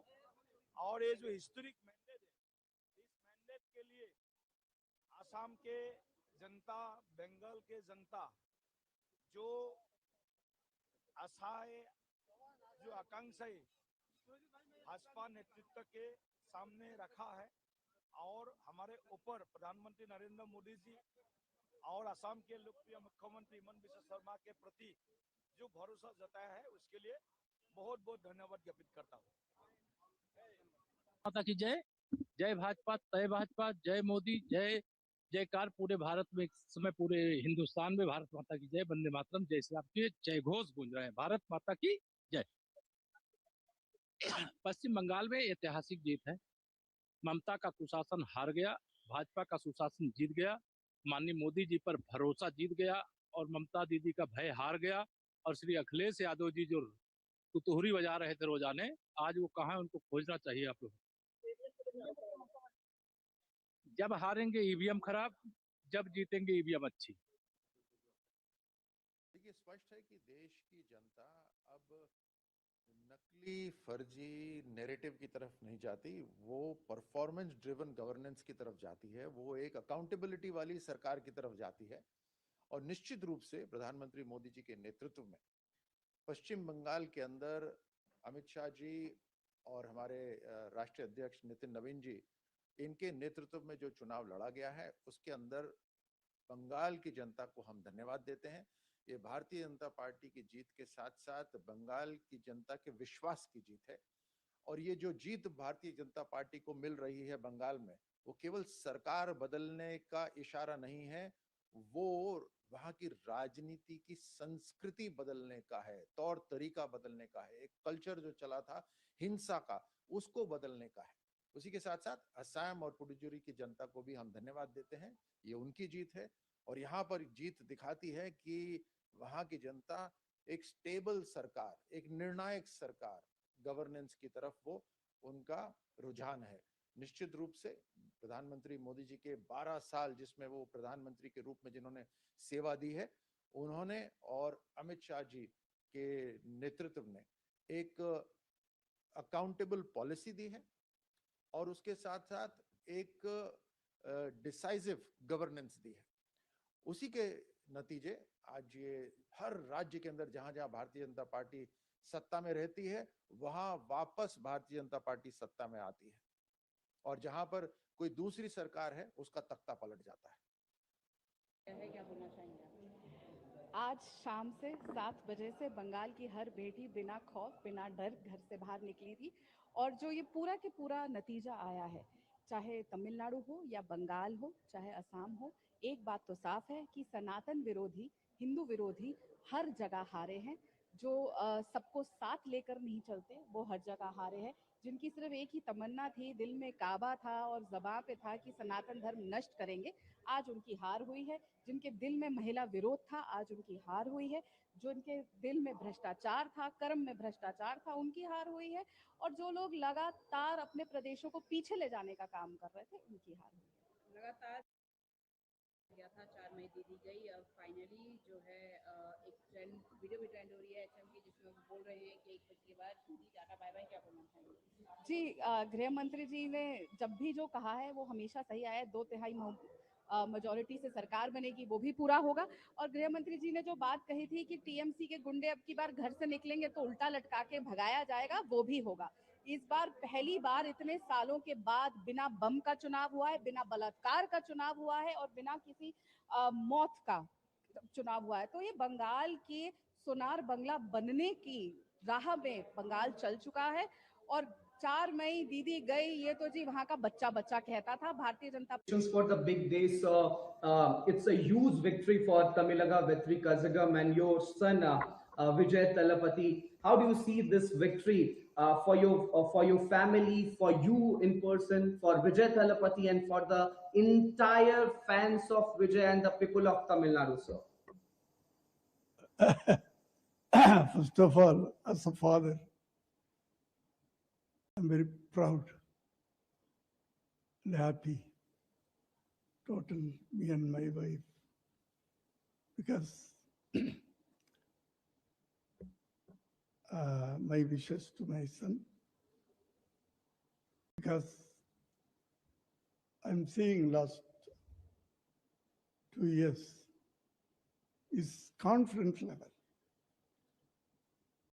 Okay, his confidence level is fantastic. And faith, I will come.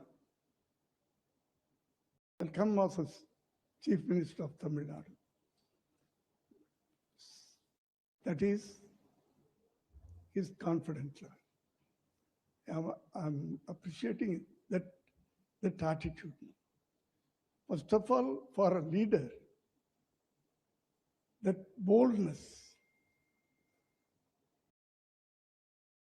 no alliance. I will stand with my own legs. I was stubborn in this. So it's a good thing for Tamil Nadu and Tamil Nadu people, Tamil peoples.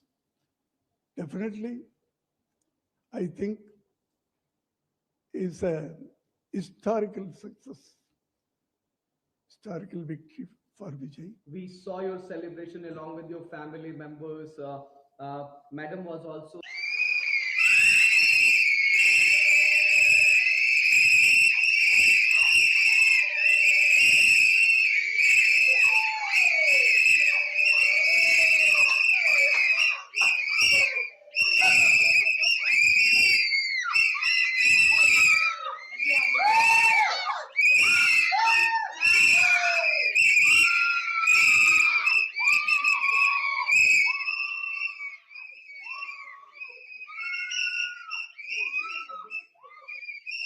एक बहुत ही चालाक खेल रहा है चुनाव आयोग।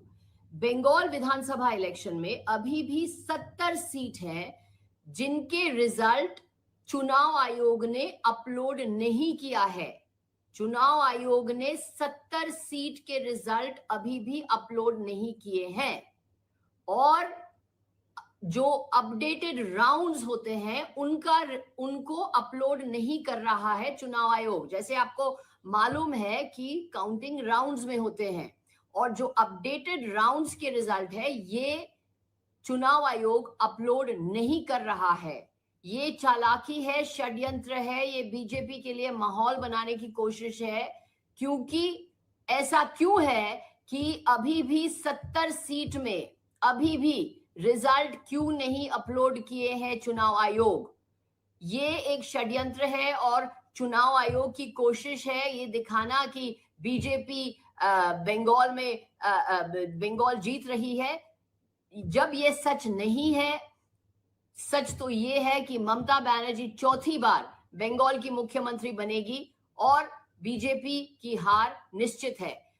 प्रश्न ये है कि अभी भी 70 सीट में जो रिजल्ट है ये अभी भी अपलोड क्यों नहीं किए हैं चुनाव आयोग? ये प्रश्न बहुत ही महत्वपूर्ण है। असम और बंगाल के जनता जनार्दन को बहुत बहुत हृदय से धन्यवाद ज्ञापित करता हूं और ये जो हिस्टोरिक मैंडेट है इस मैंडेट के लिए असम के जनता, बंगाल के जनता जो आशाएं, जो आकांक्षाएं भाजपा नेतृत्व के सामने रखा है और हमारे ऊपर प्रधानमंत्री नरेंद्र मोदी जी और असम के लोकप्रिय मुख्यमंत्री हिमंत बिस्वा शर्मा के प्रति जो भरोसा जताया है उसके लिए बहुत बहुत धन्यवाद ज्ञापित करता हूँ। माता की जय। जय भाजपा, जय भाजपा, जय मोदी, जय जयकार पूरे भारत में, इस समय पूरे हिंदुस्तान में भारत माता की जय, वंदे मातरम, जय श्री राम के जय घोष गूंज रहे हैं। भारत माता की जय। पश्चिम बंगाल में ऐतिहासिक जीत है। ममता का कुशासन हार गया, भाजपा का सुशासन जीत गया, माननीय मोदी जी पर भरोसा जीत गया और ममता दीदी का भय हार गया। और श्री अखिलेश यादव जी जो तुतुहरी बजा रहे थे रोजाने, आज वो कहाँ है, उनको खोजना चाहिए आप लोग। जब हारेंगे ईवीएम खराब, जब जीतेंगे ईवीएम अच्छी। देखिए, स्पष्ट है कि देश की जनता अब नकली फर्जी नैरेटिव की तरफ नहीं जाती, वो परफॉर्मेंस ड्रिवन गवर्नेंस की तरफ जाती है, वो एक अकाउंटेबिलिटी वाली सरकार की तरफ जाती है। और निश्चित रूप से प्रधानमंत्री मोदी जी के नेतृत्व में पश्चिम बंगाल के अंदर अमित शाह जी और हमारे राष्ट्रीय अध्यक्ष नितिन नवीन जी, इनके नेतृत्व में जो चुनाव लड़ा गया है उसके अंदर बंगाल की जनता को हम धन्यवाद देते हैं। ये भारतीय जनता पार्टी की जीत के साथ साथ बंगाल की जनता के विश्वास की जीत है। और ये जो जीत भारतीय जनता पार्टी को मिल रही है बंगाल में, वो केवल सरकार बदलने का इशारा नहीं है, वो वहाँ की राजनीति की संस्कृति बदलने का है, तौर तरीका बदलने का है, एक कल्चर जो चला था हिंसा का, उसको बदलने का है। उसी के साथ साथ असम और पुडुचेरी की जनता को भी हम धन्यवाद देते हैं, ये उनकी जीत है। और यहाँ पर जीत दिखाती है कि वहाँ की जनता एक स्टेबल सरकार, एक निर्णायक सरकार, गवर्नेंस की तरफ वो उनका रुझान है। निश्चित रूप से प्रधानमंत्री मोदी जी के 12 साल जिसमें वो प्रधानमंत्री के रूप में जिन्होंने सेवा दी है, उन्होंने और अमित शाह जी के नेतृत्व में एक अकाउंटेबल पॉलिसी दी है और उसके साथ साथ एक डिसाइसिव गवर्नेंस दी है। उसी के नतीजे आज ये हर राज्य के अंदर जहां जहां भारतीय जनता पार्टी सत्ता में रहती है, वहां वापस भारतीय जनता पार्टी सत्ता में आती है, और जहां पर कोई दूसरी सरकार है उसका तख्ता पलट जाता है। क्या बोलना चाहेंगे? आज शाम से 7 बजे से बंगाल की हर बेटी बिना खौफ, बिना डर घर से बाहर निकली थी। और जो ये पूरा के पूरा नतीजा आया है, चाहे तमिलनाडु हो या बंगाल हो, चाहे असम हो, एक बात तो साफ है कि सनातन विरोधी, हिंदू विरोधी हर जगह हारे हैं। जो सबको साथ लेकर नहीं चलते, वो हर जगह हारे हैं। जिनकी सिर्फ एक ही तमन्ना थी, दिल में काबा था और ज़बां पे था कि सनातन धर्म नष्ट करेंगे, आज उनकी हार हुई है। जिनके दिल में महिला विरोध था, आज उनकी हार हुई है। जो उनके दिल में भ्रष्टाचार था, कर्म में भ्रष्टाचार था, उनकी हार हुई है। और जो लोग लगातार अपने प्रदेशों को पीछे ले जाने का काम कर रहे थे, उनकी हार हुई है। लगातार गया था, 4 मई दे दी गई, अब फाइनली जो है एक ट्रेंड, वीडियो भी ट्रेंड हो रही है एचएम की, जिसमें वो बोल रहे हैं कि 1 बजे के बाद दीदी टाटा बाय बाय, क्या बोलना चाहेंगे? जी, गृह मंत्री जी ने जब भी जो कहा है वो हमेशा सही आया है। 2/3 मेजोरिटी से सरकार बनेगी, वो भी पूरा होगा। और गृह मंत्री जी ने जो बात कही थी कि टीएमसी के गुंडे अब की बार घर से निकलेंगे तो उल्टा लटका के भगाया जाएगा, वो भी होगा। इस बार पहली बार इतने सालों के बाद बिना बम का चुनाव हुआ है, बिना बलात्कार का चुनाव हुआ है और बिना किसी मौत का चुनाव हुआ है। तो ये बंगाल की सोनार बंगला बनने It's a huge victory for Tamilaga Vettri Kazhagam and your son Vijay Talapati. How do you see this victory for your family, for you in person, for Vijay Talapati, and for the entire fans of Vijay and the people of Tamil Nadu, sir?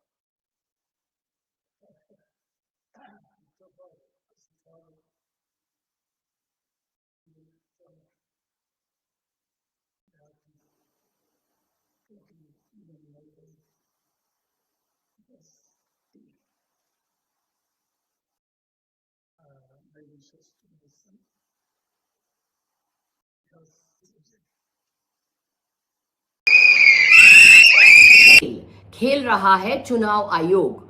Bengal Vidhan Sabha election में अभी भी 70 seat है जिनके result चुनाव आयोग ने upload नहीं किया है। चुनाव आयोग ने 70 सीट के रिजल्ट अभी भी अपलोड नहीं किए हैं और जो अपडेटेड राउंड्स होते हैं उनको अपलोड नहीं कर रहा है चुनाव आयोग। जैसे आपको मालूम है कि काउंटिंग राउंड्स में होते हैं और जो अपडेटेड राउंड्स के रिजल्ट है ये चुनाव आयोग अपलोड नहीं कर रहा है। ये चालाकी है, षड्यंत्र है, ये बीजेपी के लिए माहौल बनाने की कोशिश है। क्योंकि ऐसा क्यों है कि अभी भी 70 सीट में अभी भी रिजल्ट क्यों नहीं अपलोड किए हैं चुनाव आयोग? ये एक षड्यंत्र है और चुनाव आयोग की कोशिश है ये दिखाना कि बीजेपी बंगाल में बंगाल जीत रही है, जब ये सच नहीं है। सच तो ये है कि ममता बनर्जी चौथी बार बंगाल की मुख्यमंत्री बनेगी और बीजेपी की हार निश्चित है। प्रश्न ये है कि अभी भी 70 सीट में जो रिजल्ट है ये अभी भी अपलोड क्यों नहीं किए हैं चुनाव आयोग? ये प्रश्न बहुत ही महत्वपूर्ण है। असम और बंगाल के जनता जनार्दन को बहुत बहुत हृदय से धन्यवाद ज्ञापित करता हूं। और ये जो हिस्टोरिक मैंडेट है, इस मैंडेट के लिए असम के जनता, बंगाल के जनता जो आशाएं, जो आकांक्षाएं भाजपा नेतृत्व के सामने रखा है और हमारे ऊपर प्रधानमंत्री नरेंद्र मोदी जी और असम के लोकप्रिय मुख्यमंत्री हिमंत बिस्वा शर्मा के प्रति जो भरोसा जताया है उसके लिए बहुत बहुत धन्यवाद ज्ञापित करता हूँ। माता की जय। जय भाजपा, तय भाजपा, जय मोदी, जय जयकार पूरे भारत में, इस समय पूरे हिंदुस्तान में भारत माता की जय, वंदे मातरम, जय श्री राम के जय घोष गूंज रहे हैं। भारत माता की जय। पश्चिम बंगाल में ऐतिहासिक जीत है। ममता का कुशासन हार गया, भाजपा का सुशासन जीत गया, माननीय मोदी जी पर भरोसा जीत गया और ममता दीदी का भय हार गया। और श्री अखिलेश यादव जी जो तुतुहरी बजा रहे थे रोजाने, आज वो कहाँ है, उनको खोजना चाहिए आप लोग। जब हारेंगे ईवीएम खराब, जब जीतेंगे ईवीएम अच्छी। As a lot of people in Tamil Nadu has voted for Mr. Vijay Thalapathy to be the Chief Minister of Tamil Nadu, how excited you are? You are blowing the whistle here. What I can ask from you, I'm totally confused because the people of Tamil Nadu has given a ballistic majority to Mr. Vijay. How do you see this, ma'am? I'm so happy. She's not only his mother. She is the first son of the first son.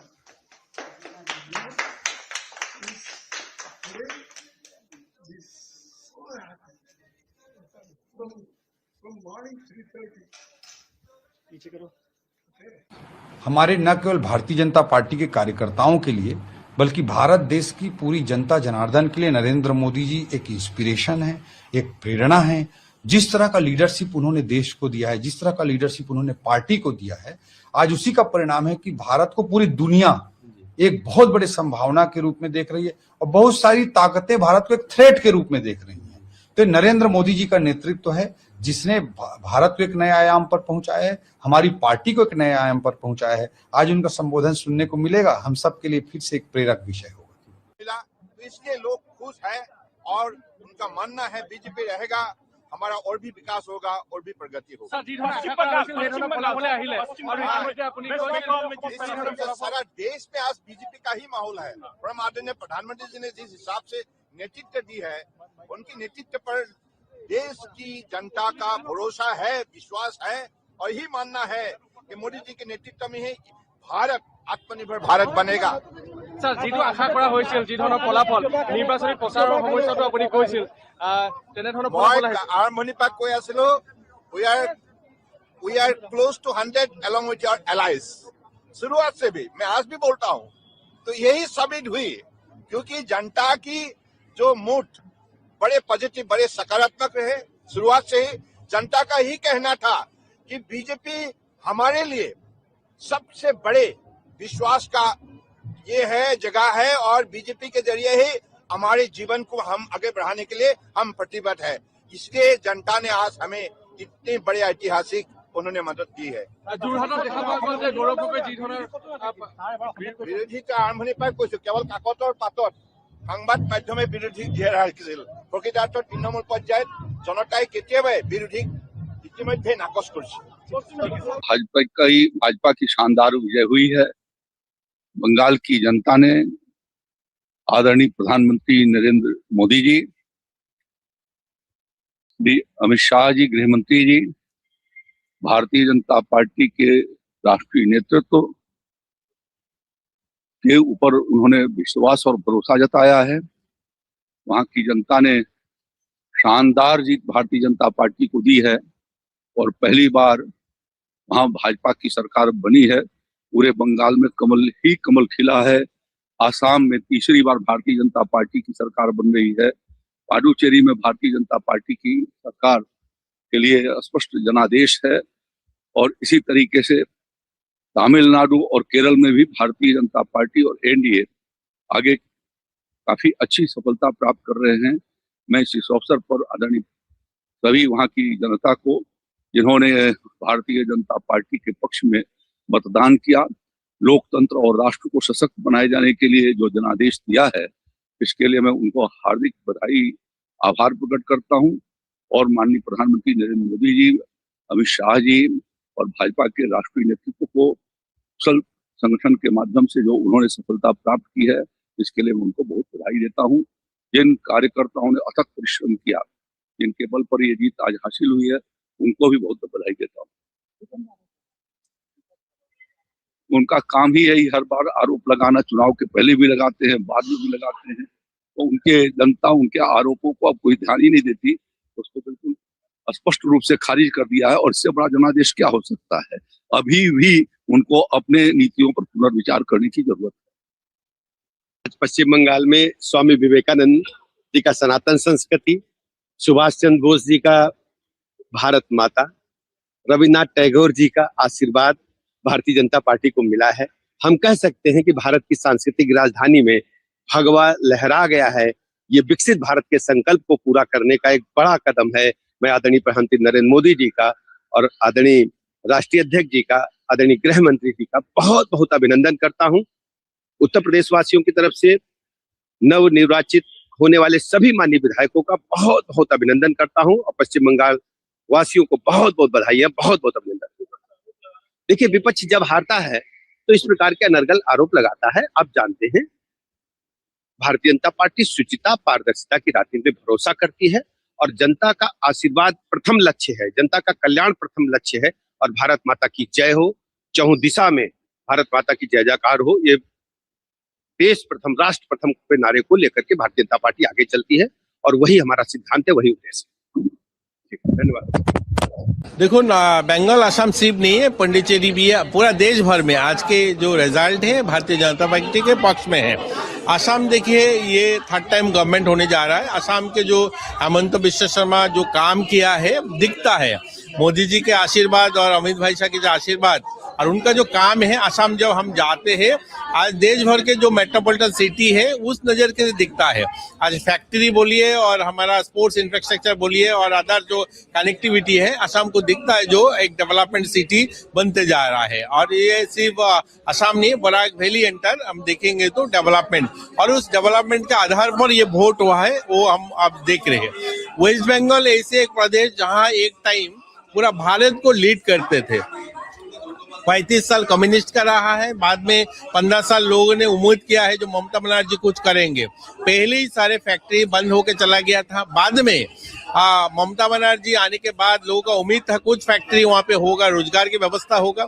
लेकिन 15 साल में करीब 50,000 factory आज गाजियाबाद, नोएडा, फरीदाबाद, ये जो industrial state बना है, ये सब बंगाल के फैक्ट्री जाके है। और उस बंगाल में क्या होगा, लोगों का रोजगार के लिए बाहर जाना पड़ रहा है। तो ये वहाँ के जो यूथ है और जो एलिट लोग हैं और जो पढ़े लिखे लोग हैं, बंगाल के जो इंटेलेक्चुअल बोला जाता है, उनको सबके मन में आया जब ममता बनर्जी से और होगा नहीं है। तो उसका जो एक रिएक्शन और मोदी जी का जो डेवलपमेंट है पूरा देश का, उसके आधार पर वोट हुआ है। तो अभी तक का जो रुझान हम देख रहे हैं, जो वहाँ पे सरकार बनना सुनिश्चित है, बीजेपी का है। तो हम बधाई देते हैं बंगाल के जो भारतीय जनता पार्टी के कार्यकर्ता है और मोदी जी, अमित शाह जी को जिस तरीके से उन्होंने मेहनत किया है। और त्रिपुरा के भी हमारा बहुत सारे कार्यकर्ता वहाँ पे मेहनत किया है, उनको भी बधाई देता हूँ आज के दिन में। और पूरा देश भर में बहुत अच्छा रिजल्ट बीजेपी के। आज पुडुचेरी में भी अच्छा हुआ है, हमने देखा, केरल में भी, और धर्मनगर जो है हमारा 8 साल के सरकार है और 8 साल के सरकार के जो काम है धर्मनगर में काम हुआ। मैं नॉर्थ से आता हूँ, आपको पता है, मैं नॉर्थ में पहले मेरे को जाने में धर्मनगर 8 घंटा लगता था, 6 घंटा लगता था, आज 2-2.5 घंटा में जाता हूँ। वो डेवलपमेंट के आधार पर वोट हुआ है और उस डेवलपमेंट के आधार पर हम देखे हैं करीब 18,000 वोटों में हमारा वहाँ पे कैंडिडेट जीते हैं। तो धन्यवाद है भारतीय जनता पार्टी सारे कार्यकर्ता को इतना अच्छा रिजल्ट के लिए है। और आप लोगों भी, सब लोग मेहनत किया है, सब लोगों ने इतना दिखाया, आप लोग आज भी रिजल्ट दिखा रहे हो, आप लोगों को भी धन्यवाद है आज की इस खुशी में।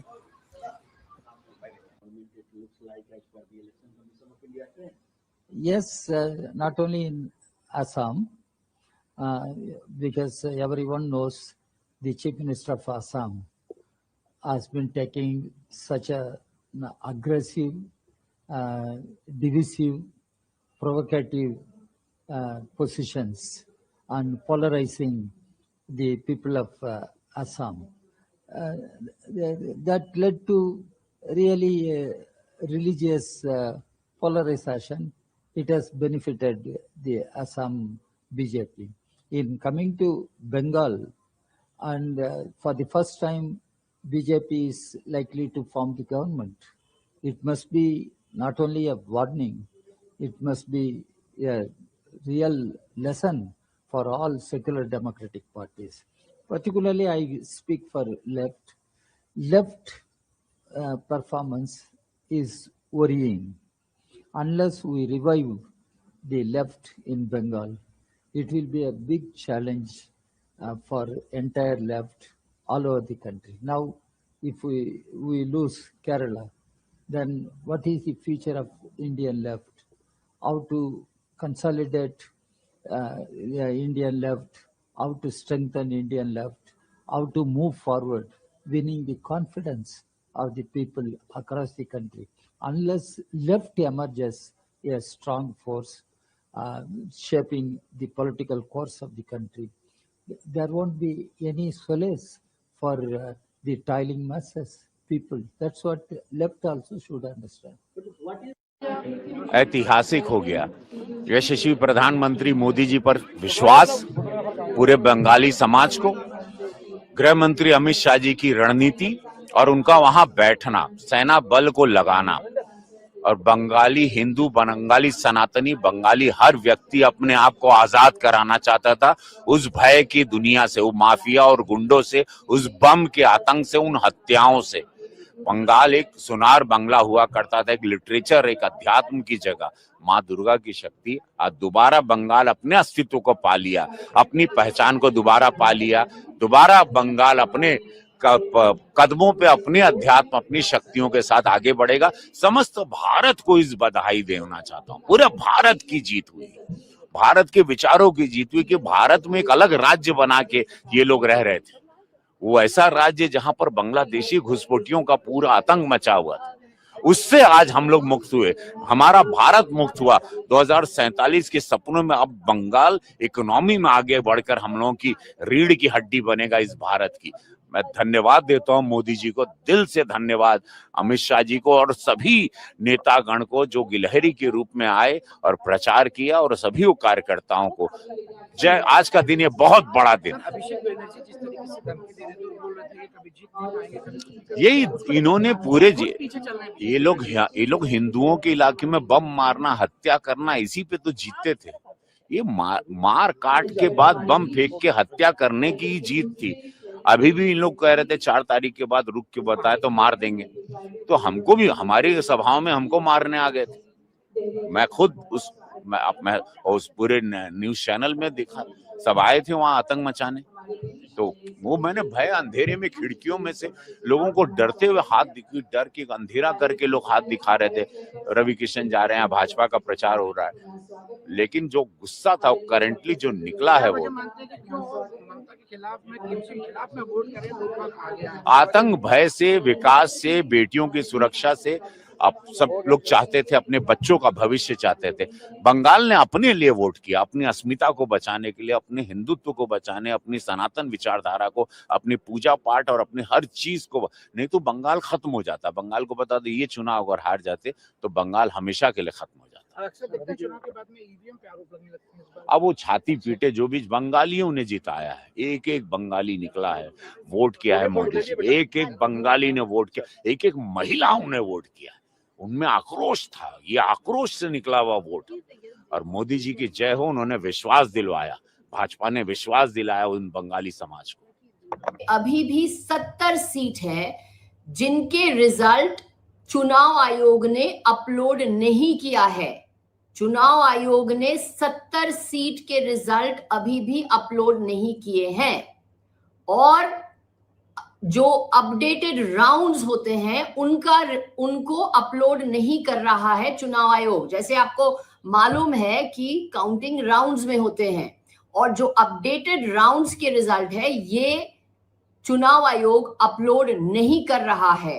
ये चालाकी है, षड्यंत्र है, ये बीजेपी के लिए माहौल बनाने की कोशिश है। क्योंकि ऐसा क्यों है कि अभी भी 70 सीट में अभी भी रिजल्ट क्यों नहीं अपलोड किए हैं चुनाव आयोग? ये एक षड्यंत्र है और चुनाव आयोग की कोशिश है ये दिखाना कि बीजेपी बंगाल में बंगाल जीत रही है, जब ये सच नहीं है। सच तो ये है कि ममता बनर्जी चौथी बार बंगाल की मुख्यमंत्री बनेगी और बीजेपी की हार निश्चित है। प्रश्न ये है कि अभी भी 70 सीट में जो रिजल्ट है ये अभी भी अपलोड क्यों नहीं किए हैं चुनाव आयोग? ये प्रश्न बहुत ही महत्वपूर्ण है। असम और बंगाल के जनता जनार्दन को बहुत बहुत हृदय से धन्यवाद ज्ञापित करता हूं। और ये जो हिस्टोरिक मैंडेट है, इस मैंडेट के लिए असम के जनता, बंगाल के जनता जो आशाएं, जो आकांक्षाएं भाजपा नेतृत्व के सामने रखा है, और हमारे ऊपर प्रधानमंत्री नरेंद्र मोदी जी और असम के लोकप्रिय मुख्यमंत्री हिमंत बिस्वा शर्मा के प्रति जो भरोसा जताया है, उसके लिए बहुत बहुत धन्यवाद ज्ञापित करता हूँ। माता की जय, जय भाजपा, तय भाजपा, जय मोदी, जय जयकार पूरे भारत में, इस समय पूरे हिंदुस्तान में भारत माता की जय, वंदे मातरम, जय श्री राम के जय घोष गूंज रहे हैं। भारत माता की जय। पश्चिम बंगाल में ऐतिहासिक जीत है। ममता का कुशासन हार गया, भाजपा का सुशासन जीत गया, माननीय मोदी जी पर भरोसा जीत गया और ममता दीदी का भय हार गया। और श्री अखिलेश यादव जी जो तुतुहरी बजा रहे थे रोजाने, आज वो कहाँ है, उनको खोजना चाहिए आप लोग। जब हारेंगे ईवीएम खराब, जब जीतेंगे ईवीएम अच्छी। As a lot of people in Tamil Nadu has voted for Mr. Vijay Thalapathy to be the Chief Minister of Tamil Nadu. How excited you are? You are blowing the whistle here. What I can ask from you, I'm totally confused because the people of Tamil Nadu has given a ballistic majority to Mr. Vijay. How do you see this, ma'am? I'm so happy. She's not only his mother. She is the first son of the first son.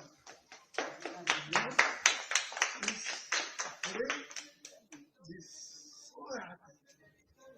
From morning 3:30. हमारे न केवल Bharatiya Janata party के कार्यकर्ताओं के लिए बल्कि भारत देश की पूरी जनता जनार्दन के लिए नरेंद्र मोदी जी एक इंस्पिरेशन है, एक प्रेरणा है। जिस तरह का लीडरशिप उन्होंने देश को दिया है, जिस तरह का लीडरशिप उन्होंने पार्टी को दिया है, आज उसी का परिणाम है कि भारत को पूरी दुनिया एक बहुत बड़े संभावना के रूप में देख रही है और बहुत सारी ताकतें भारत को एक थ्रेट के रूप में देख रही हैं। तो नरेंद्र मोदी जी का नेतृत्व है जिसने भारत को एक नए आयाम पर पहुंचाया है, हमारी पार्टी को एक नए आयाम पर पहुंचाया है। आज उनका संबोधन सुनने को मिलेगा, हम सब के लिए फिर से एक प्रेरक विषय होगा। इसलिए लोग खुश हैं और उनका मानना है बीजेपी रहेगा, हमारा और भी विकास होगा और भी प्रगति होगा। सारा देश में आज बीजेपी का ही माहौल है। परम आदरणीय प्रधानमंत्री जी ने जिस हिसाब से नेतृत्व दी है, उनके नेतृत्व पर देश की जनता का भरोसा है, विश्वास है और यही मानना है कि मोदी जी के नेतृत्व में ही भारत आत्मनिर्भर भारत बनेगा। স্যার, যিটো আশা কৰা হৈছিল, যি ধৰণৰ ফলাফল নিৰ্বাচনী প্ৰচাৰৰ সময়তো আপুনি কৈছিল, তেনেধৰণৰ ফলাফল আহিছে। আৰম্ভণিৰ পৰা কৈ আছিলো, we are close to 100 along with your allies। शुरुआत से भी मैं आज भी बोलता हूँ, तो यही साबित हुई क्योंकि जनता की जो मूड बड़े पॉजिटिव, बड़े सकारात्मक रहे। शुरुआत से ही जनता का ही कहना था कि बीजेपी हमारे लिए सबसे बड़े विश्वास का ये है, जगह है और बीजेपी के जरिए ही हमारे जीवन को हम आगे बढ़ाने के लिए हम प्रतिबद्ध है। इसलिए जनता ने आज हमें इतने बड़े ऐतिहासिक उन्होंने मदद की है। বিৰোধী আৰম্ভণি পাই কৈছো, কেৱল কাকতৰ পাতত সংবাদ মাধ্যমে বিৰোধীক জীয়াই ৰাখিছিল। প্ৰকৃতাৰ্থত তৃণমূল পৰ্যায়ত জনতাই কেতিয়াবাই বিৰোধীক ইতিমধ্যে নাকচ কৰিছে। भाजपा की शानदार विजय हुई है। बंगाल की जनता ने आदरणीय प्रधानमंत्री नरेंद्र मोदी जी, अमित शाह जी गृह मंत्री जी, भारतीय जनता पार्टी के राष्ट्रीय नेतृत्व के ऊपर उन्होंने विश्वास और भरोसा जताया है। वहां की जनता ने शानदार जीत भारतीय जनता पार्टी को दी है और पहली बार वहां भाजपा की सरकार बनी है।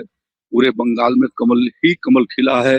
आसाम में तीसरी बार भारतीय जनता पार्टी की सरकार बन रही है। पुडुचेरी में भारतीय जनता पार्टी की सरकार के लिए स्पष्ट जनादेश है और इसी तरीके से तमिलनाडु और केरल में भी भारतीय जनता पार्टी और एनडीए आगे काफी अच्छी सफलता प्राप्त कर रहे हैं।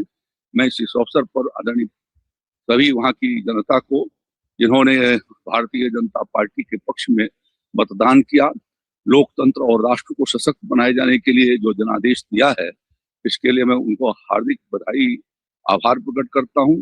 और माननीय प्रधानमंत्री नरेंद्र मोदी जी, अमित शाह जी और भाजपा के राष्ट्रीय नेतृत्व को कुशल संगठन के माध्यम से जो उन्होंने सफलता प्राप्त की है, इसके लिए मैं उनको बहुत बधाई देता हूं।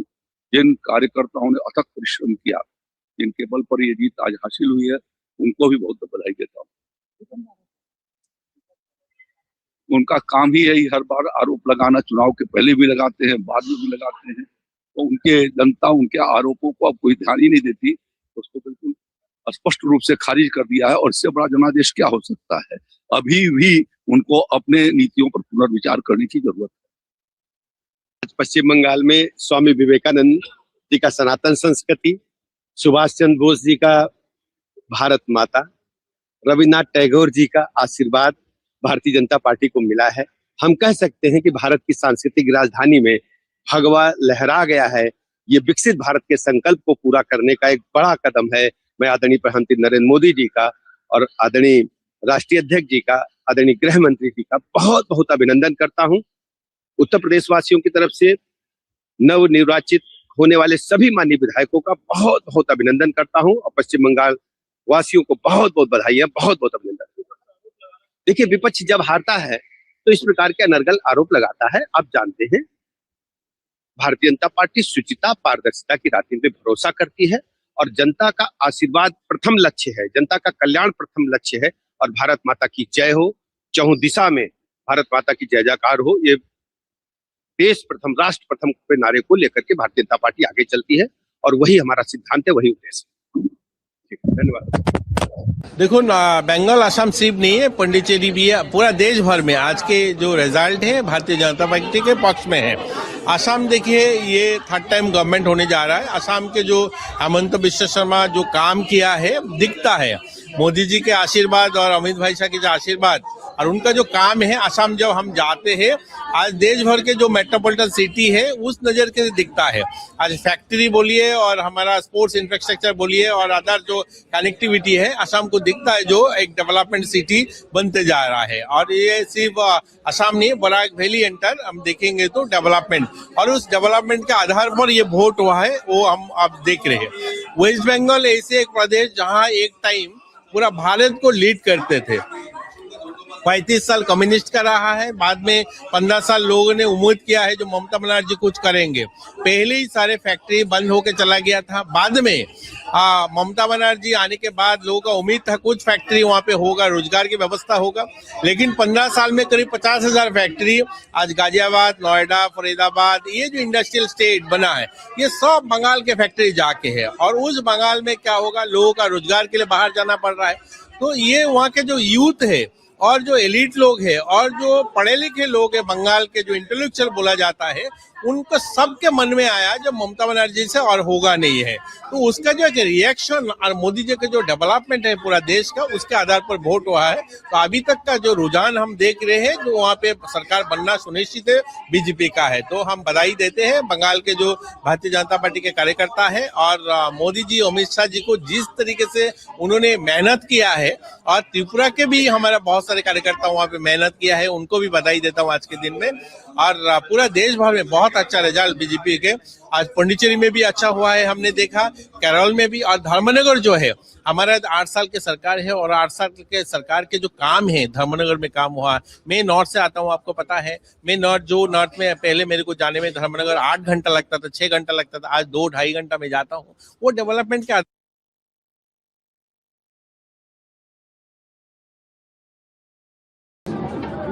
And from the very beginning, the Congress High Command, led by Sri Rahul Gandhi and Congress President Kharge ji, were keen to get a victory in Kerala. Rahul Gandhi's effort and Kharge ji's effort and Priyanka Gandhi's programs helped us to get a good victory in this election. And we are thankful to the Congress High Command for giving us freedom and liberty for the proper organizing this program, various programs for this election. The 5 guarantees announced by Sri Rahul Gandhi, the 5 guarantees announced by Sri Rahul Gandhi in Trivandrum helped us to get this victory. And this is a joint effort. This victory is a joint effort of all congressmen and leaders as well as the UDF partners. So we are all thankful to everybody. As the chairman of the campaign committee, I would like to express thanks to all the Congress workers, leaders and the UDF partners and their leaders. And the joint effort of all the leaders has given this victory. And we will continue to do better administration for the state of Kerala. And the people's dreams and their thinking will be translated into reality by our government. And I once again I express deep gratitude to the people of Kerala for giving this kind of a victory for us. Is there any kind of vote consolidation in favor of the UDF or any community in this election? The positive agenda proposed by the Congress-led UDF as well as the anti-incumbency of this government both helped us to get this kind of a majority. Sir, in 5 decades, this is the first time that left government is not in India. Yeah, this is the last government of the Communist Party in India was Pinarayi Vijay's government. It is now lost this election, and I think that they will learn lessons from this defeat. Their authoritarian attitude and their dictatorial policies had led to this kind of a rout in the Kerala, in the state of Kerala. So can we expect that you will take the oath of the chief ministerial position very soon? No, that our High Command will decide who will be the chief minister and what are our course of action. The party High Command will decide. Is there any issue over the chief minister's post inside the party? Any kind? See, Congress is a democratic party. We have a democratic tradition. Congress High Command is Sri Rahul Gandhi, Congress President, and Srimati Sonia Gandhi has got enough experience and capacity to decide all these things. Whatever they decide, we will ignore. Sir, when will be the MLA's meeting, sir? MLA's meeting. That will be informed you by the Congress High Command and the General Secretary in charge. मैं बचपन से भारतीय जनसंघ से जुड़ा था। भारतीय जनसंघ जिसकी स्थापना डॉक्टर श्यामा प्रसाद मुखर्जी जी ने की थी। हमेशा मन में एक ही सवाल उठता था कि आखिर बंगाल में कब जीतेंगे। एक कार्यकर्ता के नाते अंदर से इतना संतोष है कि शब्दों में वर्णन नहीं किया जा सकता। वर्षों की साध मोदी जी के नेतृत्व में पूरी हो गई। लाखों कार्यकर्ताओं की तपस्या सफल हुई है। आज उनका बलिदान सार्थक हुआ है। ये विजय केवल बंगाल की विजय नहीं है, ये भारत की विजय है, हमारे देश की विजय है। बंगाल में जो कुछ हो रहा था, वोट बैंक की राजनीति के कारण डेमोग्राफी बदल रही थी। अवैध घुसपैठ ने बंगाल को तबाह करके रख दिया था। गुंडे खुल के खेल रहे थे, अराजकता का राज था। और इन सब की सरगना वहां की सरकार थी, टीएमसी की। जनता ने बंगाल के लिए, देश के लिए मोदी जी पर अगाध विश्वास किया है। ऐसी श्रद्धा कि उनके मन में विश्वास है कि मोदी जी ही विकसित बनाएंगे बंगाल को और मोदी जी ही सुरक्षित करेंगे बंगाल को। मोदी जी भारत के लिए भगवान का वरदान है और इसलिए इन चुनाव में जनता का ये भाव प्रकट हुआ है। और एक कार्यकर्ता के नाते आज बंग विजय से मैं भी बहुत भावुक हूं। मेरा पूरा विश्वास है कि मोदी जी के नेतृत्व में, उनके मार्गदर्शन में भारतीय जनता पार्टी की सरकार अब विकास की, सुरक्षा की, क्योंकि हमें सुरक्षा भी जरूरी है देश के लिए, एक नया अध्याय लिखेगी। मन संतुष्ट है और संतोष से भरा हुआ है। मोदी जी का अभिनंदन। अमित शाह जी ने जबरदस्त परिश्रम किया, रणनीति बनाई और लाखों लाख कार्यकर्ता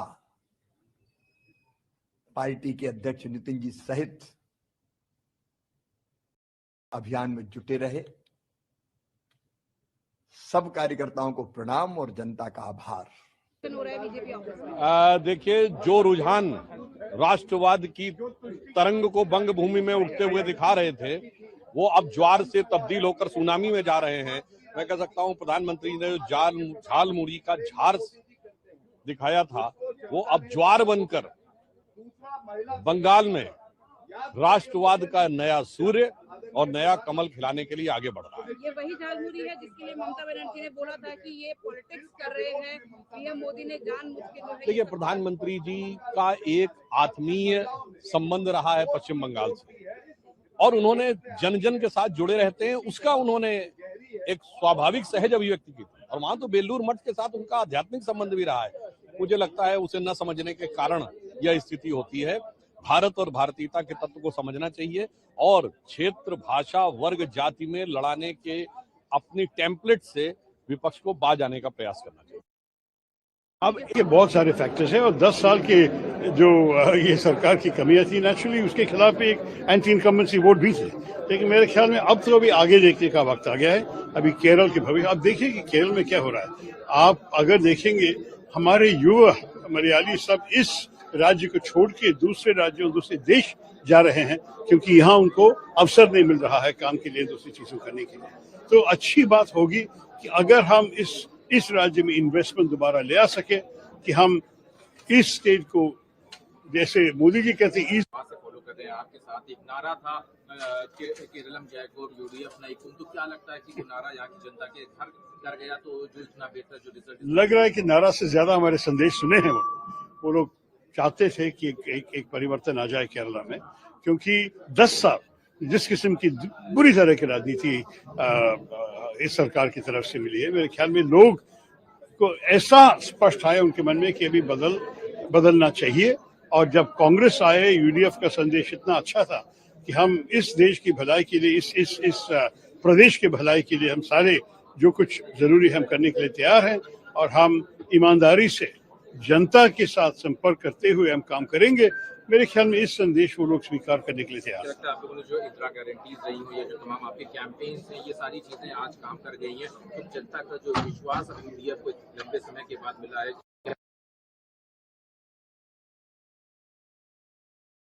में देखा जाए कि बीजेपी का एक अच्छा वो देखने को मिला है। तमिलनाडु में कहाँ है बीजेपी? आपको पता है कि वो TVK विजय का आश्चर्यजनक रिजल्ट था। बंगाल में भी मेरे ख्याल में भाजपा का रिजल्ट तो काफी अजीब है। हम सारे इम्प्रेस्ड हैं कि ये सब हुआ है। मेरे ख्याल में इस सबको बैठ के एनालिसिस करना पड़ेगा। मेरा ध्यान तो यही था केरल में, तो मैं ज्यादा नहीं कमेंट्री देना चाहता हूँ, टिप्पणी नहीं करना चाहता। मैं सिर्फ ये कहूंगा कि हमारे लोकतंत्र के यही सौंदर्य है कि हमारे लोग उनका मन, अपना मन जानते हैं और वो तय करते हैं कि उनकी किस्मत किसके अपने ही हाथ में ले ले। ये तो अच्छी बात है हमारे देश में। For the big day, so it's a huge victory for Tamilaga Vettri Kazhagam and your son Vijay Talapati. How do you see this victory for your family, for you in person, for Vijay Talapati, and for the entire fans of Vijay and the people of Tamil Nadu, sir? First of all, as a father, I'm very proud and happy, total, me and my wife, because my wishes to my son, because I'm seeing last 2 years, his confidence level. Okay, his confidence level is fantastic, and faith. I'll come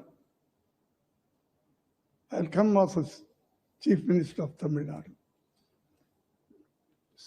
1% doubt is not there with Vijay. That is his confidence level. I'm appreciating that attitude. First of all, for a leader, that boldness, no alliance. I will stand with my own legs. Was stubborn in this. So it's a good thing for Tamil Nadu and Tamil peoples. Definitely, I think it's a historical success, historical victory for Vijay. We saw your celebration along with your family members. Madam was also. Assam और बंगाल के जनता जनार्दन को बहुत बहुत हृदय से धन्यवाद ज्ञापित करता हूं।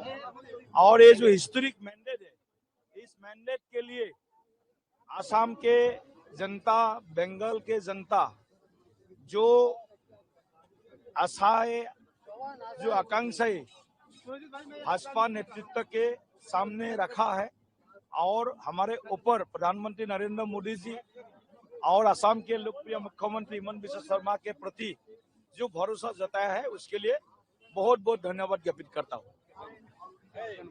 माता की जय। जय भाजपा, तय भाजपा, जय मोदी, जय जयकार पूरे भारत में, इस समय पूरे हिंदुस्तान में भारत माता की जय, वंदे मातरम, जय श्री राम के जय घोष गूंज रहे हैं। भारत माता की जय। पश्चिम बंगाल में ऐतिहासिक जीत है। ममता का कुशासन हार गया, भाजपा का सुशासन जीत गया, माननीय मोदी जी पर भरोसा जीत गया और ममता दीदी का भय हार गया। और श्री अखिलेश यादव जी जो कुतूहरी बजा रहे थे रोजाने, आज वो कहाँ है, उनको खोजना चाहिए आप लोग। जब हारेंगे ईवीएम खराब, जब जीतेंगे ईवीएम अच्छी। As a lot of people in Tamil Nadu has voted for Mr. Vijay Thalapathy to be the Chief Minister of Tamil Nadu, how excited you are? You are blowing the whistle here. What I can ask from you, I'm totally confused because the people of Tamil Nadu has given up a ballistic majority to Mr. Vijay. How do you see this, ma'am? I'm so happy. She's not only his mother, she is the first fan of Vijay. First fan. You know, today he's so happy. From morning 3:30. Okay. हमारे न केवल Bharatiya Janata party के कार्यकर्ताओं के लिए बल्कि भारत देश की पूरी जनता जनार्दन के लिए नरेंद्र मोदी जी एक इंस्पिरेशन है, एक प्रेरणा है। जिस तरह का लीडरशिप उन्होंने देश को दिया है, जिस तरह का लीडरशिप उन्होंने पार्टी को दिया है, आज उसी का परिणाम है कि भारत को पूरी दुनिया एक बहुत बड़े संभावना के रूप में देख रही है और बहुत सारी ताकतें भारत को एक थ्रेट के रूप में देख रही हैं।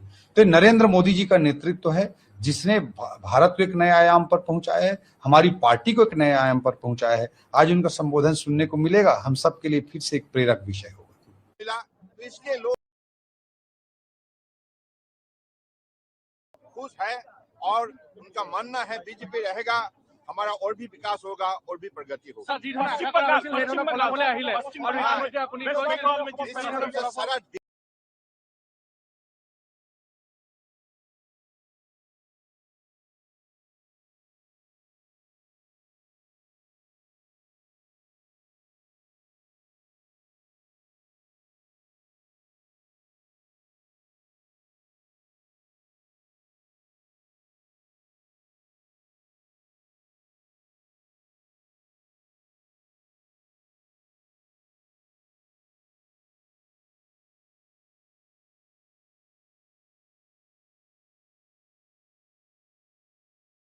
इसमें आज बीजेपी का ही माहौल है। परम आदरणीय प्रधानमंत्री जी ने जिस हिसाब से नेतृत्व दी है, उनकी नेतृत्व पर देश की जनता का भरोसा है, विश्वास है और यही मानना है कि मोदी जी के नेतृत्व में ही भारत आत्मनिर्भर भारत बनेगा। सर जी आशा কৰা হৈছিল, যি ধৰণৰ ফলাফল নিৰ্বাচনী প্ৰচাৰৰ সময়তো আপুনি কৈছিল, তেনে ধৰণৰ ফলাফল আৰম্ভণিৰ পৰা কৈ আছিলো, we are close to 100 along with your allies। शुरुआत से भी मैं आज भी बोलता हूं, तो यही साबित हुई क्योंकि जनता की जो मूड बड़े पॉजिटिव, बड़े सकारात्मक रहे। शुरुआत से ही जनता का ही कहना था कि बीजेपी हमारे लिए सबसे बड़े विश्वास का ये है, जगह है और बीजेपी के जरिए ही हमारे जीवन को हम आगे बढ़ाने के लिए हम प्रतिबद्ध है। इसलिए जनता ने आज हमें इतने बड़े ऐतिहासिक उन्होंने मदद दी है। বিৰোধী আৰম্ভণিৰ পৰা কৈছো, কেৱল কাকতৰ পাতত সংবাদ মাধ্যমে বিৰোধীক জীয়াই ৰাখিছিল। প্ৰকৃতাৰ্থত তৃণমূল পৰ্যায়ত জনতাই কেতিয়াবাই বিৰোধীক ইতিমধ্যে নাকচ কৰিছে। भाजपा की शानदार विजय हुई है। बंगाल की जनता ने आदरणीय प्रधानमंत्री नरेंद्र मोदी जी, अमित शाह जी गृह मंत्री जी, भारतीय जनता पार्टी के राष्ट्रीय नेतृत्व के ऊपर उन्होंने विश्वास और भरोसा जताया है। वहां की जनता ने शानदार जीत भारतीय जनता पार्टी को दी है और पहली बार वहां भाजपा की सरकार बनी है। पूरे बंगाल में कमल ही कमल खिला है। आसाम में तीसरी बार भारतीय जनता पार्टी की सरकार बन रही है। पुडुचेरी में भारतीय जनता पार्टी की सरकार के लिए स्पष्ट जनादेश है और इसी तरीके से तमिलनाडु और केरल में भी भारतीय जनता पार्टी और एनडीए आगे काफी अच्छी सफलता प्राप्त कर रहे हैं। मैं इस अवसर पर आदरणीय सभी वहां की जनता को, जिन्होंने भारतीय जनता पार्टी के पक्ष में मतदान किया, लोकतंत्र और राष्ट्र को सशक्त बनाए जाने के लिए जो जनादेश दिया है, इसके लिए मैं उनको हार्दिक बधाई, आभार प्रकट करता हूं। और माननीय प्रधानमंत्री नरेंद्र मोदी जी, अमित शाह जी और भाजपा के राष्ट्रीय नेतृत्व को कुशल संगठन के माध्यम से जो उन्होंने सफलता प्राप्त की है, इसके लिए मैं उनको बहुत बधाई देता हूं। जिन कार्यकर्ताओं ने अथक परिश्रम किया, जिनके बल पर ये जीत आज हासिल हुई है, उनको भी बहुत बधाई देता हूं। उनका काम ही यही हर बार आरोप लगाना, चुनाव के पहले भी लगाते हैं, बाद में भी लगाते हैं। तो उनके जनता उनके आरोपों को अब कोई ध्यान ही नहीं देती, उसको बिल्कुल स्पष्ट रूप से खारिज कर दिया है। और इससे बड़ा जनादेश क्या हो सकता है? अभी भी उनको अपने नीतियों पर पुनर्विचार करने की जरूरत है। पश्चिम बंगाल में स्वामी विवेकानंद जी का सनातन संस्कृति, सुभाष चंद्र बोस जी का भारत माता, रविन्द्रनाथ टैगोर जी का आशीर्वाद भारतीय जनता पार्टी को मिला है। हम कह सकते हैं कि भारत की सांस्कृतिक राजधानी में भगवा लहरा गया है। ये विकसित भारत के संकल्प को पूरा करने का एक बड़ा कदम है। मैं आदरणीय प्रधानमंत्री नरेंद्र मोदी जी का और आदरणीय राष्ट्रीय अध्यक्ष जी का, आदरणीय गृह मंत्री जी का बहुत बहुत अभिनंदन करता हूं। उत्तर प्रदेश वासियों की तरफ से नव निर्वाचित होने वाले सभी माननीय विधायकों का बहुत बहुत अभिनंदन करता हूं और पश्चिम बंगाल वासियों को बहुत बहुत बधाई, बहुत बहुत अभिनंदन। देखिए, विपक्ष जब हारता है तो इस प्रकार के अनर्गल आरोप लगाता है। आप जानते हैं, भारतीय जनता पार्टी शुचिता, पारदर्शिता की राजनीति पे भरोसा करती है और जनता का आशीर्वाद प्रथम लक्ष्य है, जनता का कल्याण प्रथम लक्ष्य है।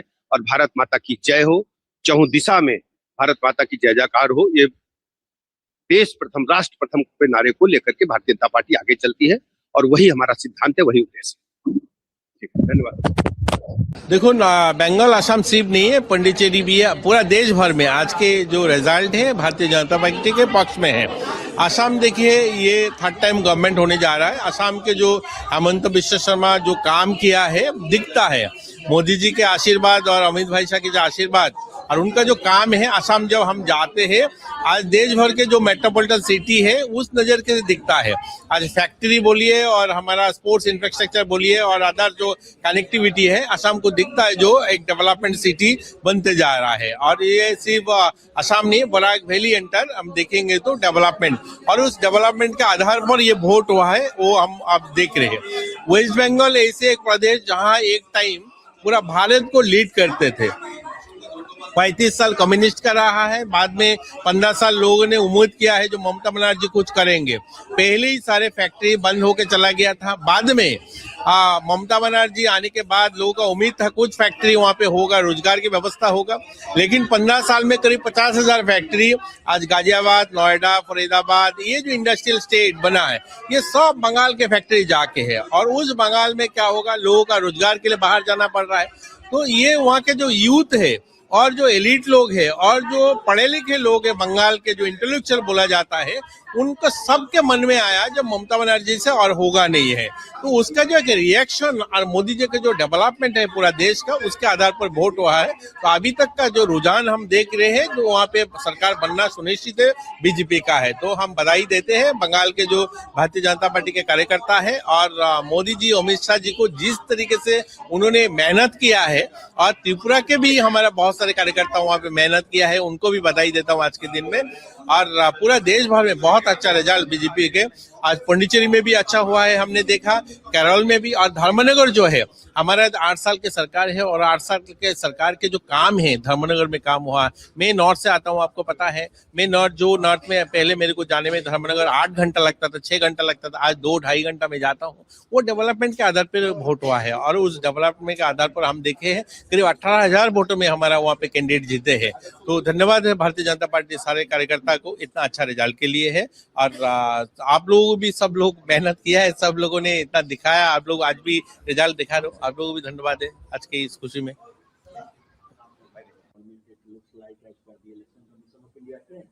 Yes, not only in Assam, because everyone knows the Chief Minister of Assam has been taking such an aggressive, divisive, provocative positions and polarizing the people of Assam. That led to really religious polarization. It has benefited the Assam BJP. In coming to Bengal, and for the first time, BJP is likely to form the government. It must be not only a warning, it must be a real lesson for all secular democratic parties. Particularly, I speak for left. Left performance is worrying. Unless we revive the left in Bengal, it will be a big challenge for entire left all over the country. Now, if we lose Kerala, then what is the future of Indian left?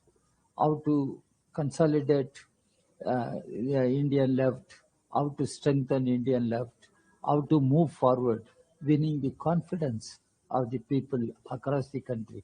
Unless left emerges a strong force shaping the political course of the country, there won't be any solace for the toiling masses, people. That's what left also should understand.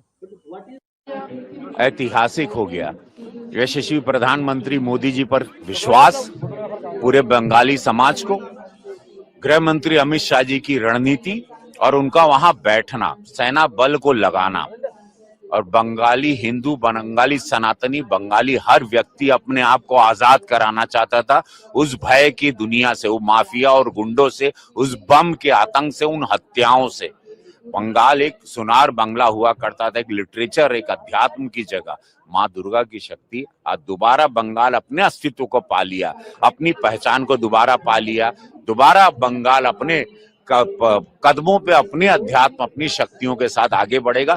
समस्त भारत को इस बधाई देना चाहता हूँ। पूरे भारत की जीत हुई, भारत के विचारों की जीत हुई कि भारत में एक अलग राज्य बना के ये लोग रह रहे थे। वो ऐसा राज्य जहां पर बांग्लादेशी घुसपैठियों का पूरा आतंक मचा हुआ था, उससे आज हम लोग मुक्त हुए, हमारा भारत मुक्त हुआ। 2047 के सपनों में अब बंगाल इकोनॉमी में आगे बढ़कर हम लोगों की रीढ़ की हड्डी बनेगा इस भारत की। मैं धन्यवाद देता हूं मोदी जी को, दिल से धन्यवाद अमित शाह जी को और सभी नेतागण को जो गिलहरी के रूप में आए और प्रचार किया, और सभी कार्यकर्ताओं को जय। आज का दिन ये बहुत बड़ा दिन, यही इन्होंने पूरे ये लोग हिंदुओं के इलाके में बम मारना, हत्या करना, इसी पे तो जीतते थे। ये मार काट के बाद बम फेंक के हत्या करने की जीत थी। अभी भी इन लोग कह रहे थे 4 तारीख के बाद रुक के बताए तो मार देंगे, तो हमको भी हमारी सभाओं में हमको मारने आ गए थे। मैं खुद उस पूरे न्यूज चैनल में देखा, सब आए थे वहां आतंक मचाने। तो वो मैंने भय, अंधेरे में खिड़कियों में से लोगों को डरते हुए हाथ दिखी, डर के अंधेरा करके लोग हाथ दिखा रहे थे। रवि किशन जा रहे हैं, भाजपा का प्रचार हो रहा है, लेकिन जो गुस्सा था वो करेंटली जो निकला है वो आतंक भय से, विकास से, बेटियों की सुरक्षा से। अब सब लोग चाहते थे, अपने बच्चों का भविष्य चाहते थे। बंगाल ने अपने लिए वोट किया, अपनी अस्मिता को बचाने के लिए, अपने हिंदुत्व को बचाने, अपनी सनातन विचारधारा को, अपनी पूजा पाठ और अपनी हर चीज को। नहीं तो बंगाल खत्म हो जाता। बंगाल को बता दे ये चुनाव अगर हार जाते तो बंगाल हमेशा के लिए खत्म हो जाता। अब वो छाती पीटे जो भी, बंगालियों ने जिताया है, एक एक बंगाली निकला है, वोट किया है मोदी जी, एक एक बंगाली ने वोट किया, एक एक महिलाओं ने वोट किया। उनमें आक्रोश था, ये आक्रोश से निकला हुआ वोट। और मोदी जी की जय हो, उन्होंने विश्वास दिलवाया, भाजपा ने विश्वास दिलाया उन बंगाली समाज को। And from the very beginning, the Congress High Command, led by Sri Rahul Gandhi and Congress President Kharge ji, were keen to get a victory in Kerala. Rahul Gandhi's effort and Kharge ji's effort and Priyanka Gandhi's programs helped us to get a good victory in this election. And we are thankful to the Congress High Command for giving us freedom and liberty for the proper organizing this program, various programs for this election. The 5 guarantees announced by Sri Rahul Gandhi, the 5 guarantees announced by Sri Rahul Gandhi in Trivandrum helped us to get this victory. And this is a joint effort. This victory is a joint effort of all congressmen and leaders as well as the UDF partners. So we are all thankful to everybody. As the chairman of the campaign committee, I would like to express thanks to all the Congress workers, leaders and the UDF partners and their leaders. And the joint effort of all the leaders has given this victory. And we will continue to do better administration for the state of Kerala, and the people's dreams and their thinking will be translated into reality by our government. And once again I express deep gratitude to the people of Kerala for giving this kind of a victory for us. Is there any kind of vote consolidation in favor of the UDF or any community in this election? The positive agenda proposed by the Congress-led UDF as well as the anti-incumbency of this government both helped us to get this kind of a majority. Sir, in 5 decades, this is the first time that left government is not in India. Yeah, this is the last government of the Communist Party in India was Pinarayi Vijayan's government. It is now lost this election, and I think that they will learn lessons from this defeat. Their authoritarian attitude and their dictatorial policies had led to this kind of a rout in the Kerala, in the state of Kerala. So can we expect that you will take the oath of the chief ministerial position very soon? No, that our High Command will decide who will be the chief minister and what are our course of action. The party High Command will decide. Is there any issue of the chief minister's post inside the party? Any kind? See, Congress is a democratic party. We have a democratic tradition. Congress High Command is Sri Rahul Gandhi, Congress President, and Srimati Sonia Gandhi has got enough experience and capacity to decide all these things. Whatever they decide, we will. Sir, when will be the MLA's meeting, sir? MLA's meeting. That will be informed you by the Congress High Command and the General Secretary in charge. मैं बचपन से भारतीय जनसंघ से जुड़ा था। भारतीय जनसंघ जिसकी स्थापना डॉक्टर श्यामा प्रसाद मुखर्जी जी ने की थी। हमेशा मन में एक ही सवाल उठता था कि आखिर बंगाल में कब जीतेंगे। एक कार्यकर्ता के नाते अंदर से इतना संतोष है कि शब्दों में वर्णन नहीं किया जा सकता। वर्षों की साध मोदी जी के नेतृत्व में पूरी हो गई। लाखों कार्यकर्ताओं की तपस्या सफल हुई है। आज उनका बलिदान सार्थक हुआ है। ये विजय केवल बंगाल की विजय नहीं है, ये भारत की विजय है, हमारे देश की विजय है। बंगाल में जो कुछ हो रहा था, वोट बैंक की राजनीति के कारण डेमोग्राफी बदल रही थी। अवैध घुसपैठ ने बंगाल को तबाह करके रख दिया था। गुंडे खुल के खेल रहे थे, अराजकता का राज था, और इन सब की सरगना वहां की सरकार थी, टीएमसी की। जनता ने बंगाल के लिए, देश के लिए मोदी जी पर अगाध विश्वास किया है। ऐसी श्रद्धा कि उनके मन में विश्वास है कि मोदी जी ही विकसित बनाएंगे बंगाल को और मोदी जी ही सुरक्षित करेंगे बंगाल को। मोदी जी भारत के लिए भगवान का वरदान है और इसलिए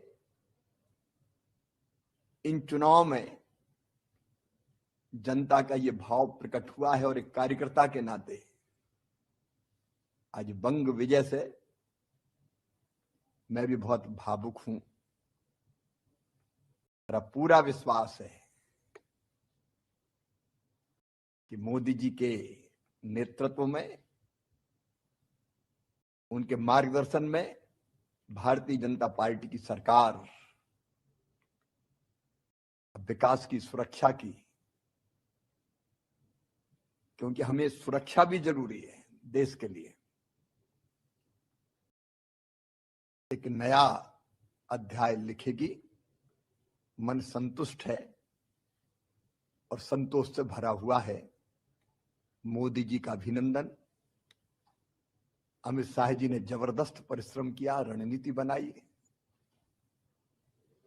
और लाखों लाख कार्यकर्ता पार्टी के अध्यक्ष नितिन जी सहित अभियान में जुटे रहे। सब कार्यकर्ताओं को प्रणाम और जनता का आभार।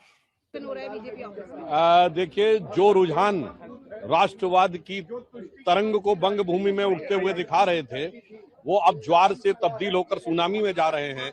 मैं कह सकता हूं प्रधानमंत्री ने जो झाल मुड़ी का झार दिखाया था, वो अब ज्वार बनकर बंगाल में राष्ट्रवाद का नया सूर्य और नया कमल खिलाने के लिए आगे बढ़ रहा है। ये वही झालमुड़ी है जिसके लिए ममता बनर्जी ने बोला था कि ये पॉलिटिक्स कर रहे हैं, पीएम मोदी ने जानबूझ के जो है। देखिए, प्रधानमंत्री जी का एक आत्मीय संबंध रहा है पश्चिम बंगाल से और उन्होंने जन जन के साथ जुड़े रहते हैं, उसका उन्होंने एक स्वाभाविक सहज अभिव्यक्ति की थी। और वहां तो बेलूर मठ के साथ उनका आध्यात्मिक संबंध भी रहा है।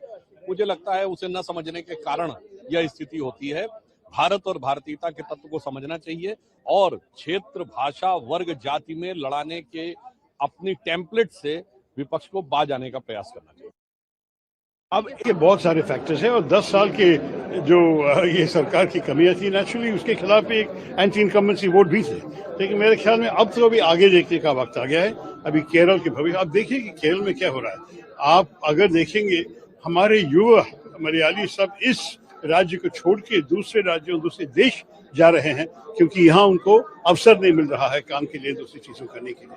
तो अच्छी बात होगी कि अगर हम इस राज्य में इन्वेस्टमेंट दोबारा ले आ सके, कि हम इस स्टेट को, जैसे मोदी जी कहते हैं, फॉलो कर रहे हैं। आपके साथ एक नारा था केरलम जयकोर यूडीएफ नाइकुम, तो क्या लगता है कि जो नारा यहाँ की जनता के घर कर गया, तो जो इतना बेहतर जो रिजल्ट लग रहा है कि नारा से ज्यादा हमारे संदेश सुने हैं। वो लोग चाहते थे कि एक परिवर्तन आ जाए केरला में, क्योंकि 10 साल जिस किस्म की बुरी तरह की राजनीति इस सरकार की तरफ से मिली है, मेरे ख्याल में लोग को ऐसा स्पष्ट आया उनके मन में कि अभी बदलना चाहिए।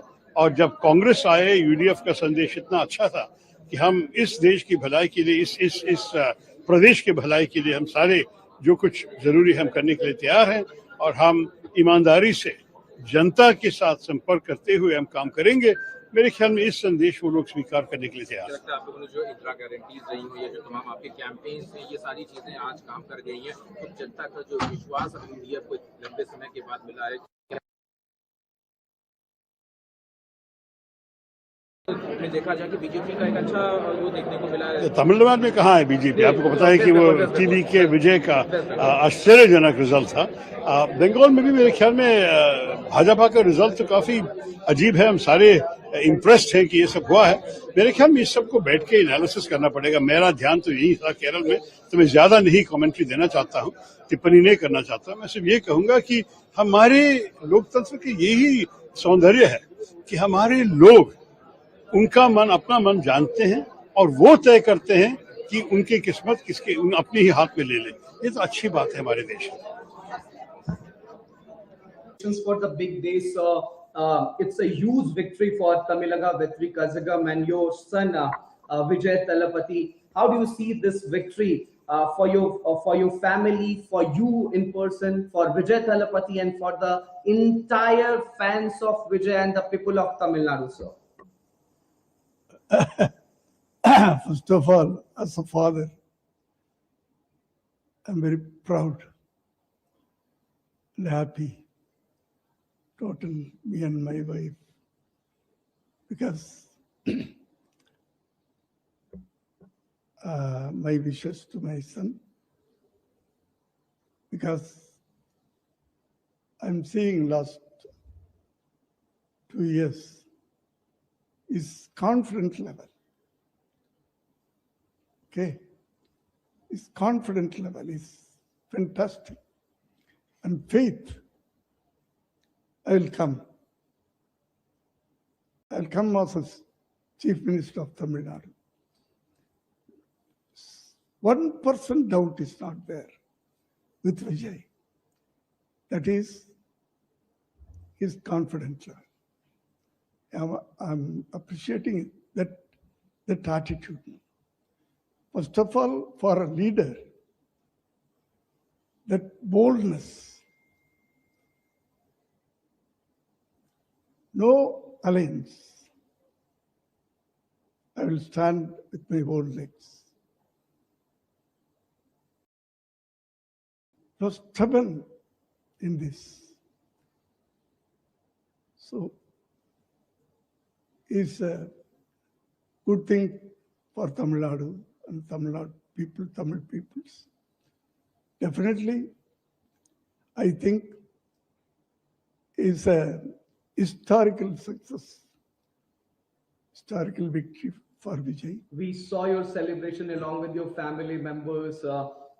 Madam was also. असम और बंगाल के जनता जनार्दन को बहुत बहुत हृदय से धन्यवाद ज्ञापित करता हूं। और ये जो हिस्टोरिक मैंडेट है, इस मैंडेट के लिए असम के जनता, बंगाल के जनता जो आशाएं, जो आकांक्षाएं भाजपा नेतृत्व के सामने रखा है और हमारे ऊपर प्रधानमंत्री नरेंद्र मोदी जी और असम के लोकप्रिय मुख्यमंत्री हिमंत बिस्वा शर्मा के प्रति जो भरोसा जताया है, उसके लिए बहुत बहुत धन्यवाद ज्ञापित करता हूँ। माता की जय, जय भाजपा, तय भाजपा, जय मोदी, जय जयकार पूरे भारत में, इस समय पूरे हिंदुस्तान में भारत माता की जय, वंदे मातरम, जय श्री राम के जय घोष गूंज रहे हैं। भारत माता की जय। पश्चिम बंगाल में ऐतिहासिक जीत है। ममता का कुशासन हार गया, भाजपा का सुशासन जीत गया, माननीय मोदी जी पर भरोसा जीत गया और ममता दीदी का भय हार गया। और श्री अखिलेश यादव जी जो कुतूहरी बजा रहे थे रोजाने, आज वो कहाँ है, उनको खोजना चाहिए आप लोग। जब हारेंगे ईवीएम खराब, जब जीतेंगे ईवीएम अच्छी। As a lot of people in Tamil Nadu has voted for Mr. Vijay Talapati to be the Chief Minister of Tamil Nadu, how excited you are? You are blowing the whistle here. What I can ask from you, I'm totally confused because the people of Tamil Nadu has given up a ballistic majority to Mr. Vijay. How do you see this, ma'am? I'm so happy. She's not only his mother, she is the first fan of Vijay. First fan. You know, today he's so happy. From morning 3:30. Okay. हमारे न केवल Bharatiya Janata party के कार्यकर्ताओं के लिए बल्कि भारत देश की पूरी जनता जनार्दन के लिए नरेंद्र मोदी जी एक इंस्पिरेशन है, एक प्रेरणा है। जिस तरह का लीडरशिप उन्होंने देश को दिया है, जिस तरह का लीडरशिप उन्होंने पार्टी को दिया है, आज उसी का परिणाम है कि भारत को पूरी दुनिया एक बहुत बड़े संभावना के रूप में देख रही है और बहुत सारी ताकतें भारत को एक थ्रेट के रूप में देख रही हैं। तो नरेंद्र मोदी जी का नेतृत्व है जिसने भारत को एक नए आयाम पर पहुंचाया है, हमारी पार्टी को एक नए आयाम पर पहुंचाया है। आज उनका संबोधन सुनने को मिलेगा, हम सबके लिए फिर से एक प्रेरक विषय होगा। तो इसलिए लोग खुश हैं और उनका मानना है बीजेपी रहेगा हमारा और भी विकास होगा और भी प्रगति होगा। सारा देश में आज बीजेपी का ही माहौल है और हम आदरणीय प्रधानमंत्री जी ने जिस हिसाब से नेतृत्व दी है, उनकी नेतृत्व पर देश की जनता का भरोसा है, विश्वास है और यही मानना है कि मोदी जी के नेतृत्व में ही भारत आत्मनिर्भर भारत बनेगा। सर जी आशा करा হৈছিল जी ধৰণৰ ফলাফল নিৰ্বাচনী প্ৰচাৰৰ সময়তো আপুনি কৈছিল তেনে ধৰণৰ ফলাফল আহিছে আৰম্ভণিৰ পৰা কৈ আছিলো we are close to 100 along with your allies। शुरुआत से भी मैं आज भी बोलता हूं तो यही साबित हुई क्योंकि जनता की जो मूड बड़े पॉजिटिव बड़े सकारात्मक रहे। शुरुआत से ही जनता का ही कहना था कि बीजेपी हमारे लिए सबसे बड़े विश्वास का ये है जगह है और बीजेपी के जरिए ही हमारे जीवन को हम आगे बढ़ाने के लिए हम प्रतिबद्ध है। इसलिए जनता ने आज हमें इतनी बड़ी ऐतिहासिक उन्होंने मदद दी है। বিরোধী আৰম্ভণিৰ পৰা কৈছো কেৱল কাকতৰ পাতত সংবাদ মাধ্যমে বিৰোধী দিয়ে ৰাখিছিল। প্ৰকৃতাৰ্থত তৃণমূল পৰ্যায়ত জনতাই কেতিয়াবাই বিৰোধীক ইতিমধ্যে নাকচ কৰিছে। भाजपा की शानदार विजय हुई है। बंगाल की जनता ने आदरणीय प्रधानमंत्री नरेंद्र मोदी जी, अमित शाह जी गृह मंत्री जी, भारतीय जनता पार्टी के राष्ट्रीय नेतृत्व के ऊपर उन्होंने विश्वास और भरोसा जताया है। वहां की जनता ने शानदार जीत भारतीय जनता पार्टी को दी है और पहली बार वहां भाजपा की सरकार बनी है। पूरे बंगाल में कमल ही कमल खिला है। आसाम में तीसरी बार भारतीय जनता पार्टी की सरकार बन रही है। पुडुचेरी में भारतीय जनता पार्टी की सरकार के लिए स्पष्ट जनादेश है और इसी तरीके से तमिलनाडु और केरल में भी भारतीय जनता पार्टी और एनडीए आगे काफी अच्छी सफलता प्राप्त कर रहे हैं। मैं इस अवसर पर आदरणीय सभी वहां की जनता को जिन्होंने भारतीय जनता पार्टी के पक्ष में मतदान किया, लोकतंत्र और राष्ट्र को सशक्त बनाए जाने के लिए जो जनादेश दिया है, इसके लिए मैं उनको हार्दिक बधाई आभार प्रकट करता हूं और माननीय प्रधानमंत्री नरेंद्र मोदी जी, अमित शाह जी और भाजपा के राष्ट्रीय नेतृत्व को कुशल संगठन के माध्यम से जो उन्होंने सफलता प्राप्त की है, इसके लिए मैं उनको बहुत बधाई देता हूं। जिन कार्यकर्ताओं ने अथक परिश्रम किया, जिनके बल पर ये जीत आज हासिल हुई है, उनको भी बहुत बधाई देता हूँ। उनका काम ही यही हर बार आरोप लगाना, चुनाव के पहले भी लगाते हैं, बाद में भी लगाते हैं, तो उनके जनता उनके आरोपों को अब कोई ध्यान ही नहीं देती। उसको बिल्कुल स्पष्ट रूप से खारिज कर दिया है और इससे बड़ा जनादेश क्या हो सकता है। अभी भी उनको अपने नीतियों पर पुनर्विचार करने की जरूरत है। पश्चिम बंगाल में स्वामी विवेकानंद जी का सनातन संस्कृति, सुभाष चंद्र बोस जी का भारत माता, रविन्द्रनाथ टैगोर जी का आशीर्वाद भारतीय जनता पार्टी को मिला है। हम कह सकते हैं कि भारत की सांस्कृतिक राजधानी में भगवा लहरा गया है। ये विकसित भारत के संकल्प को पूरा करने का एक बड़ा कदम है। मैं आदरणीय प्रधानमंत्री नरेंद्र मोदी जी का और आदरणीय राष्ट्रीय अध्यक्ष जी का, आदरणीय गृह मंत्री जी का बहुत बहुत अभिनंदन करता हूं। उत्तर प्रदेश वासियों की तरफ से नव निर्वाचित होने वाले सभी माननीय विधायकों का बहुत बहुत अभिनंदन करता हूं और पश्चिम बंगाल वासियों को बहुत बहुत बधाइयां, बहुत बहुत अभिनंदन। देखिए, विपक्ष जब हारता है तो इस प्रकार के अनर्गल आरोप लगाता है। आप जानते हैं, भारतीय जनता पार्टी शुचिता, पारदर्शिता की राजनीति पे भरोसा करती है और जनता का आशीर्वाद प्रथम लक्ष्य है, जनता का कल्याण प्रथम लक्ष्य है और भारत माता की जय हो, चहुं दिशा में भारत माता की जय जयकार हो। ये देश प्रथम, राष्ट्र प्रथम के नारे को लेकर के भारतीय जनता पार्टी आगे चलती है और वही हमारा सिद्धांत है, वही उद्देश्य है। धन्यवाद।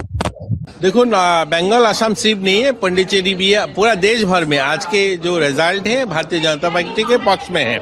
असम देखिए, ये थर्ड टाइम गवर्नमेंट होने जा रहा है। असम के जो हेमंत बिश्व शर्मा जो काम किया है दिखता है। मोदी जी के आशीर्वाद और अमित भाई शाह के जो आशीर्वाद और उनका जो काम है, असम जब हम जाते हैं, आज देश भर के जो मेट्रोपॉलिटन सिटी है उस नजर के दिखता है। आज फैक्ट्री बोलिए और हमारा स्पोर्ट्स इंफ्रास्ट्रक्चर बोलिए और अदर जो कनेक्टिविटी है, असम को दिखता है जो एक डेवलपमेंट सिटी बनते जा रहा है। और ये सिर्फ असम नहीं, बराक वैली एंटर हम देखेंगे तो डेवलपमेंट, और उस डेवलपमेंट के आधार पर ये वोट हुआ है वो हम अब देख रहे हैं। वेस्ट बंगाल ऐसे एक प्रदेश जहाँ एक टाइम पूरा भारत को लीड करते थे। 35 साल कम्युनिस्ट का रहा है, बाद में 15 साल लोगों ने उम्मीद किया है जो ममता बनर्जी कुछ करेंगे। पहले ही सारे फैक्ट्री बंद होके चला गया था। बाद में ममता बनर्जी आने के बाद लोगों का उम्मीद था कुछ फैक्ट्री वहां पे होगा, रोजगार की व्यवस्था होगा, लेकिन 15 साल में करीब 50,000 फैक्ट्री आज गाजियाबाद, नोएडा, फरीदाबाद, ये जो इंडस्ट्रियल स्टेट बना है ये सब बंगाल के फैक्ट्री जाके है। और उस बंगाल में क्या होगा, लोगों का रोजगार के लिए बाहर जाना पड़ रहा है। तो ये वहाँ के जो यूथ है और जो एलिट लोग हैं और जो पढ़े लिखे लोग हैं, बंगाल के जो इंटेलेक्चुअल बोला जाता है, उनको सबके मन में आया जब ममता बनर्जी से और होगा नहीं है। तो उसका जो एक रिएक्शन और मोदी जी का जो डेवलपमेंट है पूरा देश का, उसके आधार पर वोट हुआ है। तो अभी तक का जो रुझान हम देख रहे हैं जो वहाँ पे सरकार बनना सुनिश्चित है बीजेपी का है। तो हम बधाई देते हैं बंगाल के जो भारतीय जनता पार्टी के कार्यकर्ता है और मोदी जी, अमित शाह जी को जिस तरीके से उन्होंने मेहनत किया है, और त्रिपुरा के भी हमारा बहुत सारे कार्यकर्ता वहाँ पे मेहनत किया है, उनको भी बधाई देता हूँ आज के दिन में। और पूरा देश भर में बहुत अच्छा रिजल्ट बीजेपी के। आज पौंडीचेरी में भी अच्छा हुआ है, हमने देखा केरल में भी। और धर्मनगर जो है हमारा 8 साल की सरकार है और 8 साल के सरकार के जो काम है धर्मनगर में काम हुआ। मैं नॉर्थ से आता हूँ, आपको पता है, मैं नॉर्थ में पहले मेरे को जाने में धर्मनगर 8 घंटा लगता था, 6 घंटा लगता था, आज 2-2.5 घंटा में जाता हूँ। वो डेवलपमेंट के आधार पर वोट हुआ है और उस डेवलपमेंट के आधार पर हम देखे हैं करीब 18,000 वोटों में हमारा वहाँ पे कैंडिडेट जीते हैं। तो धन्यवाद है भारतीय जनता पार्टी सारे कार्यकर्ता को इतना अच्छा रिजल्ट के लिए है। और आप लोगों भी, सब लोग मेहनत किया है, सब लोगों ने इतना दिखाया, आप लोग आज भी रिजल्ट दिखा रहे हो, आप लोगों को भी धन्यवाद है आज की इस खुशी में।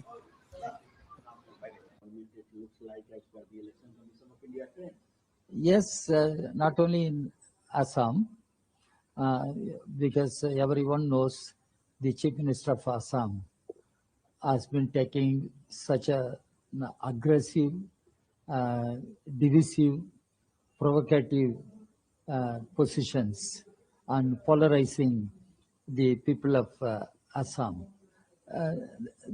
That led to really religious polarization.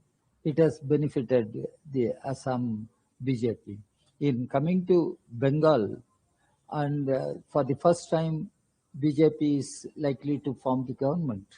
It must be not only a warning, it must be a real lesson for all secular democratic parties. Particularly, I speak for left. Left performance is worrying. Unless we revive the left in Bengal, it will be a big challenge for entire left all over the country. Now, if we lose Kerala, then what is the future of Indian left? How to consolidate Indian left, how to strengthen Indian left, how to move forward, winning the confidence of the people across the country. Unless left emerges a strong force shaping the political course of the country, there won't be any solace for the toiling masses, people. That's what left also should understand.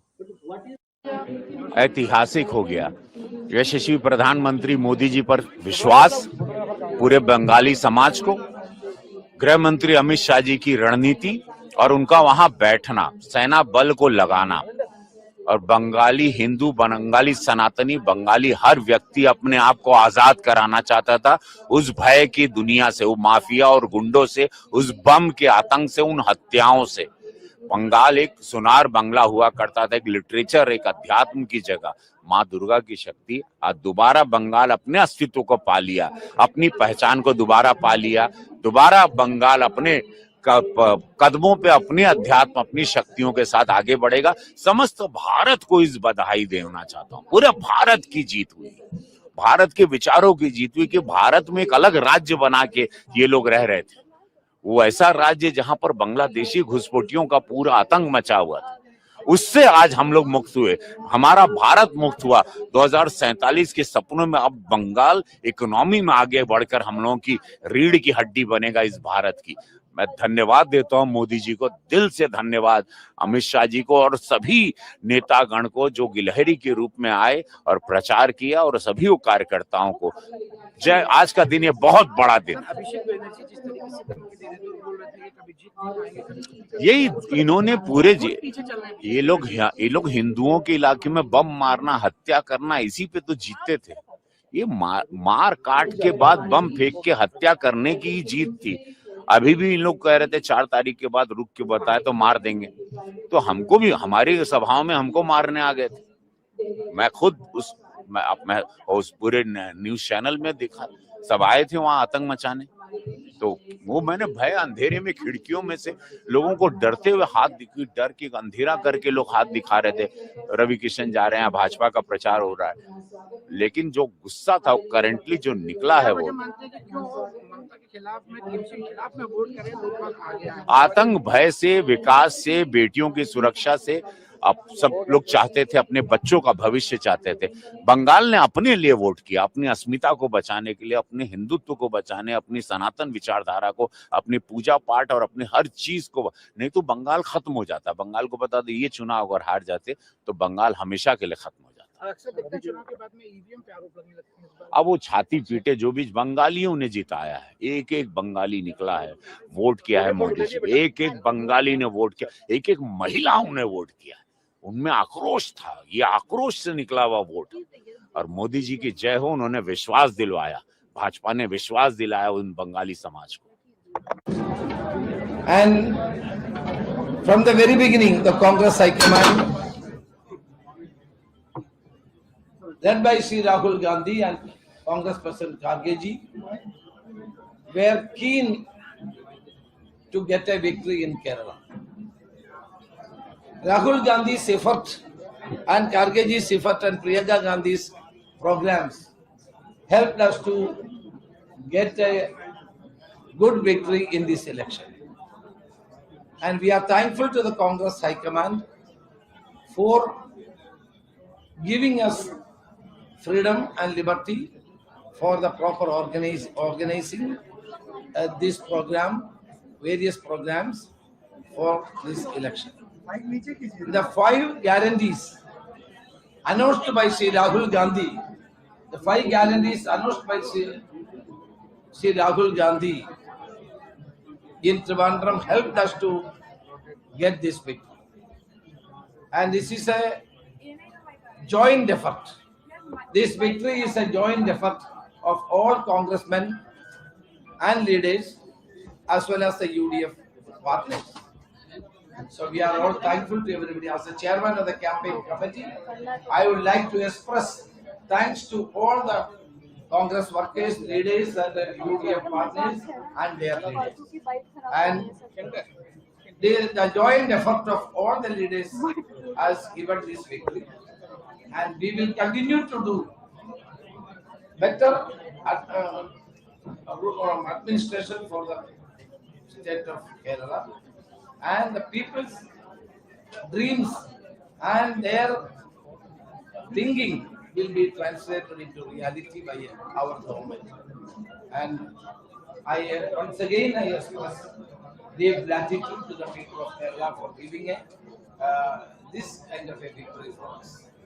Is there any kind of vote consolidation in favor of the UDF or any community in this election? The positive agenda proposed by the Congress-led UDF as well as the anti-incumbency of this government both helped us to get this kind of a majority. Sir, in 5 decades, this is the first time that left government is not in India. What you have Yeah, to say this is the last government of the Communist Party in India was Pinarayi Vijay's government. It is now lost this election, and I think that they will learn lessons from this defeat. Their authoritarian attitude and their dictatorial policies had led to this kind of a rout in the Kerala, in the state of Kerala. So can we expect that you will take the oath of the chief ministerial position very soon? No, that our High Command will decide. who will be the chief minister, and what are our course of action. The party high command will decide. Is there any issue over the chief minister's post inside the party? Any kind? See, Congress is a democratic party. We have a democratic tradition. Congress High Command is Sri Rahul Gandhi, Congress President, and Srimati Sonia Gandhi has got enough experience and capacity to decide all these things. Whatever they decide, we will. Sir, when will be the MLA's meeting, sir? MLA's meeting. That will be informed you by the Congress High Command and the General Secretary in charge. मैं बचपन से भारतीय जनसंघ से जुड़ा था। भारतीय जनसंघ जिसकी स्थापना डॉक्टर श्यामा प्रसाद मुखर्जी जी ने की थी। हमेशा मन में एक ही सवाल उठता था कि आखिर बंगाल में कब जीतेंगे। एक कार्यकर्ता के नाते अंदर से इतना संतोष है कि शब्दों में वर्णन नहीं किया जा सकता। वर्षों की साध मोदी जी के नेतृत्व में पूरी हो गई। लाखों कार्यकर्ताओं की तपस्या सफल हुई है। आज उनका बलिदान सार्थक हुआ है। ये विजय केवल बंगाल की विजय नहीं है, ये भारत की विजय है, हमारे देश की विजय है। बंगाल में जो कुछ हो रहा था, वोट बैंक की राजनीति के कारण डेमोग्राफी बदल रही थी। अवैध घुसपैठ ने बंगाल को तबाह करके रख दिया था। गुंडे खुल के खेल रहे थे, अराजकता का राज था, और इन सब की सरगना वहां की सरकार थी, टीएमसी की। जनता ने बंगाल के लिए, देश के लिए मोदी जी पर अगाध विश्वास किया है। ऐसी श्रद्धा कि उनके मन में विश्वास है कि मोदी जी ही विकसित बनाएंगे बंगाल को, और मोदी जी ही सुरक्षित करेंगे बंगाल को। मोदी जी भारत के लिए भगवान का वरदान है, और इसलिए इन चुनाव में जनता का ये भाव प्रकट हुआ है। और एक कार्यकर्ता के नाते आज बंग विजय से मैं भी बहुत भावुक हूं, और अब पूरा विश्वास है कि मोदी जी के नेतृत्व में, उनके मार्गदर्शन में भारतीय जनता पार्टी की सरकार विकास की, सुरक्षा की,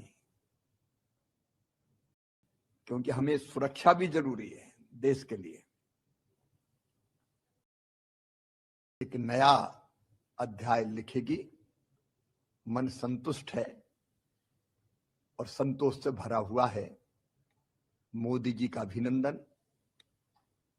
अमित शाह जी ने जबरदस्त परिश्रम किया, रणनीति बनाई, लाखों लाख कार्यकर्ता पार्टी के अध्यक्ष नितिन जी सहित अभियान में जुटे रहे।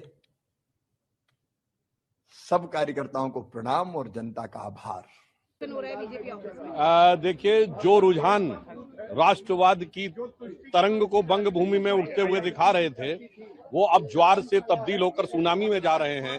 मैं कह सकता हूं प्रधानमंत्री ने जो झाल मुड़ी का झार दिखाया था, वो अब ज्वार बनकर बंगाल में राष्ट्रवाद का नया सूर्य और नया कमल खिलाने के लिए आगे बढ़ रहा है। ये वही झालमुड़ी है जिसके लिए ममता बनर्जी ने बोला था कि ये पॉलिटिक्स कर रहे हैं, पीएम मोदी ने जानबूझ के जो है। देखिए, प्रधानमंत्री जी का एक आत्मीय संबंध रहा है पश्चिम बंगाल से, और उन्होंने जन जन के साथ जुड़े रहते हैं। उसका उन्होंने एक स्वाभाविक सहज अभिव्यक्ति की थी। और वहां तो बेलूर मठ के साथ उनका आध्यात्मिक संबंध भी रहा है। मुझे लगता है उसे न समझने के कारण यह स्थिति होती है।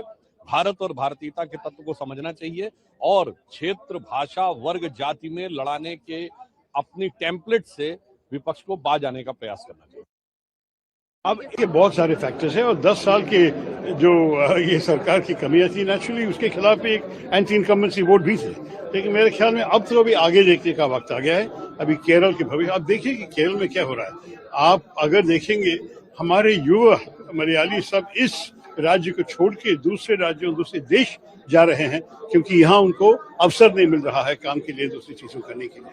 तो अच्छी बात होगी कि अगर हम इस राज्य में इन्वेस्टमेंट दोबारा ले आ सके कि हम इस स्टेट को, जैसे मोदी जी कहते हैं, फॉलो कर रहे हैं। आपके साथ एक नारा था केरलम जयकोब यूडीएफ नहीं, तो क्या लगता है कि वो नारा यहाँ की जनता के घर कर गया तो जो इतना बेहतर जो रिजल्ट लग रहा है कि नारा से ज्यादा हमारे संदेश सुने हैं।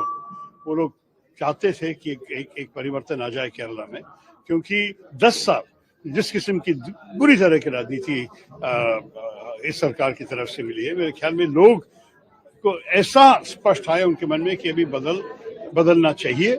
और जब कांग्रेस आए, यूडीएफ का संदेश इतना अच्छा था कि हम इस देश की भलाई के लिए, इस प्रदेश के भलाई के लिए हम सारे जो कुछ जरूरी हम करने के लिए तैयार हैं और हम ईमानदारी से जनता के साथ संपर्क करते हुए हम काम करेंगे।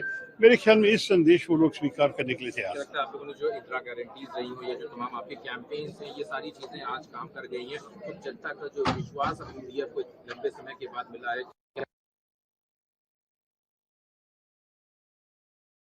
में देखा जाए कि बीजेपी का एक अच्छा वो देखने को मिला है। तमिलनाडु में कहाँ है बीजेपी? आपको पता है कि वो TVK विजय का आश्चर्यजनक रिजल्ट था।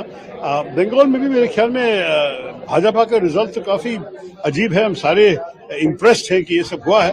मेरे ख्याल में इस सबको बैठ के एनालिसिस करना पड़ेगा। मेरा ध्यान तो यही था केरल में, तो मैं ज्यादा नहीं कमेंट्री देना चाहता हूँ, टिप्पणी नहीं करना चाहता। मैं सिर्फ ये कहूंगा कि हमारे लोकतंत्र के यही सौंदर्य है कि हमारे लोग उनका मन, अपना मन जानते हैं और वो तय करते हैं कि उनकी किस्मत किसके अपने ही हाथ में ले ले। ये तो अच्छी बात है हमारे देश में। For the big day, so it's a huge victory for Tamilaga Vettri Kazhagam and your son Vijay Talapati. How do you see this victory for your family, for you in person, for Vijay Talapati, and for the entire fans of Vijay and the people of Tamil Nadu, sir? First of all, as a father, I'm very proud and happy, total, me and my wife, because my wishes to my son, because I'm seeing last 2 years, his confidence level. Okay, his confidence level is fantastic, and faith. I'll come as Chief Minister of Tamil Nadu. 1% doubt is not there with Vijay. That is his confidence level. I'm appreciating that attitude. First of all, for a leader, that boldness, no alliance. I will stand with my own legs. No stubborn in this. So, it's a good thing for Tamil Nadu and Tamil Nadu people, Tamil peoples.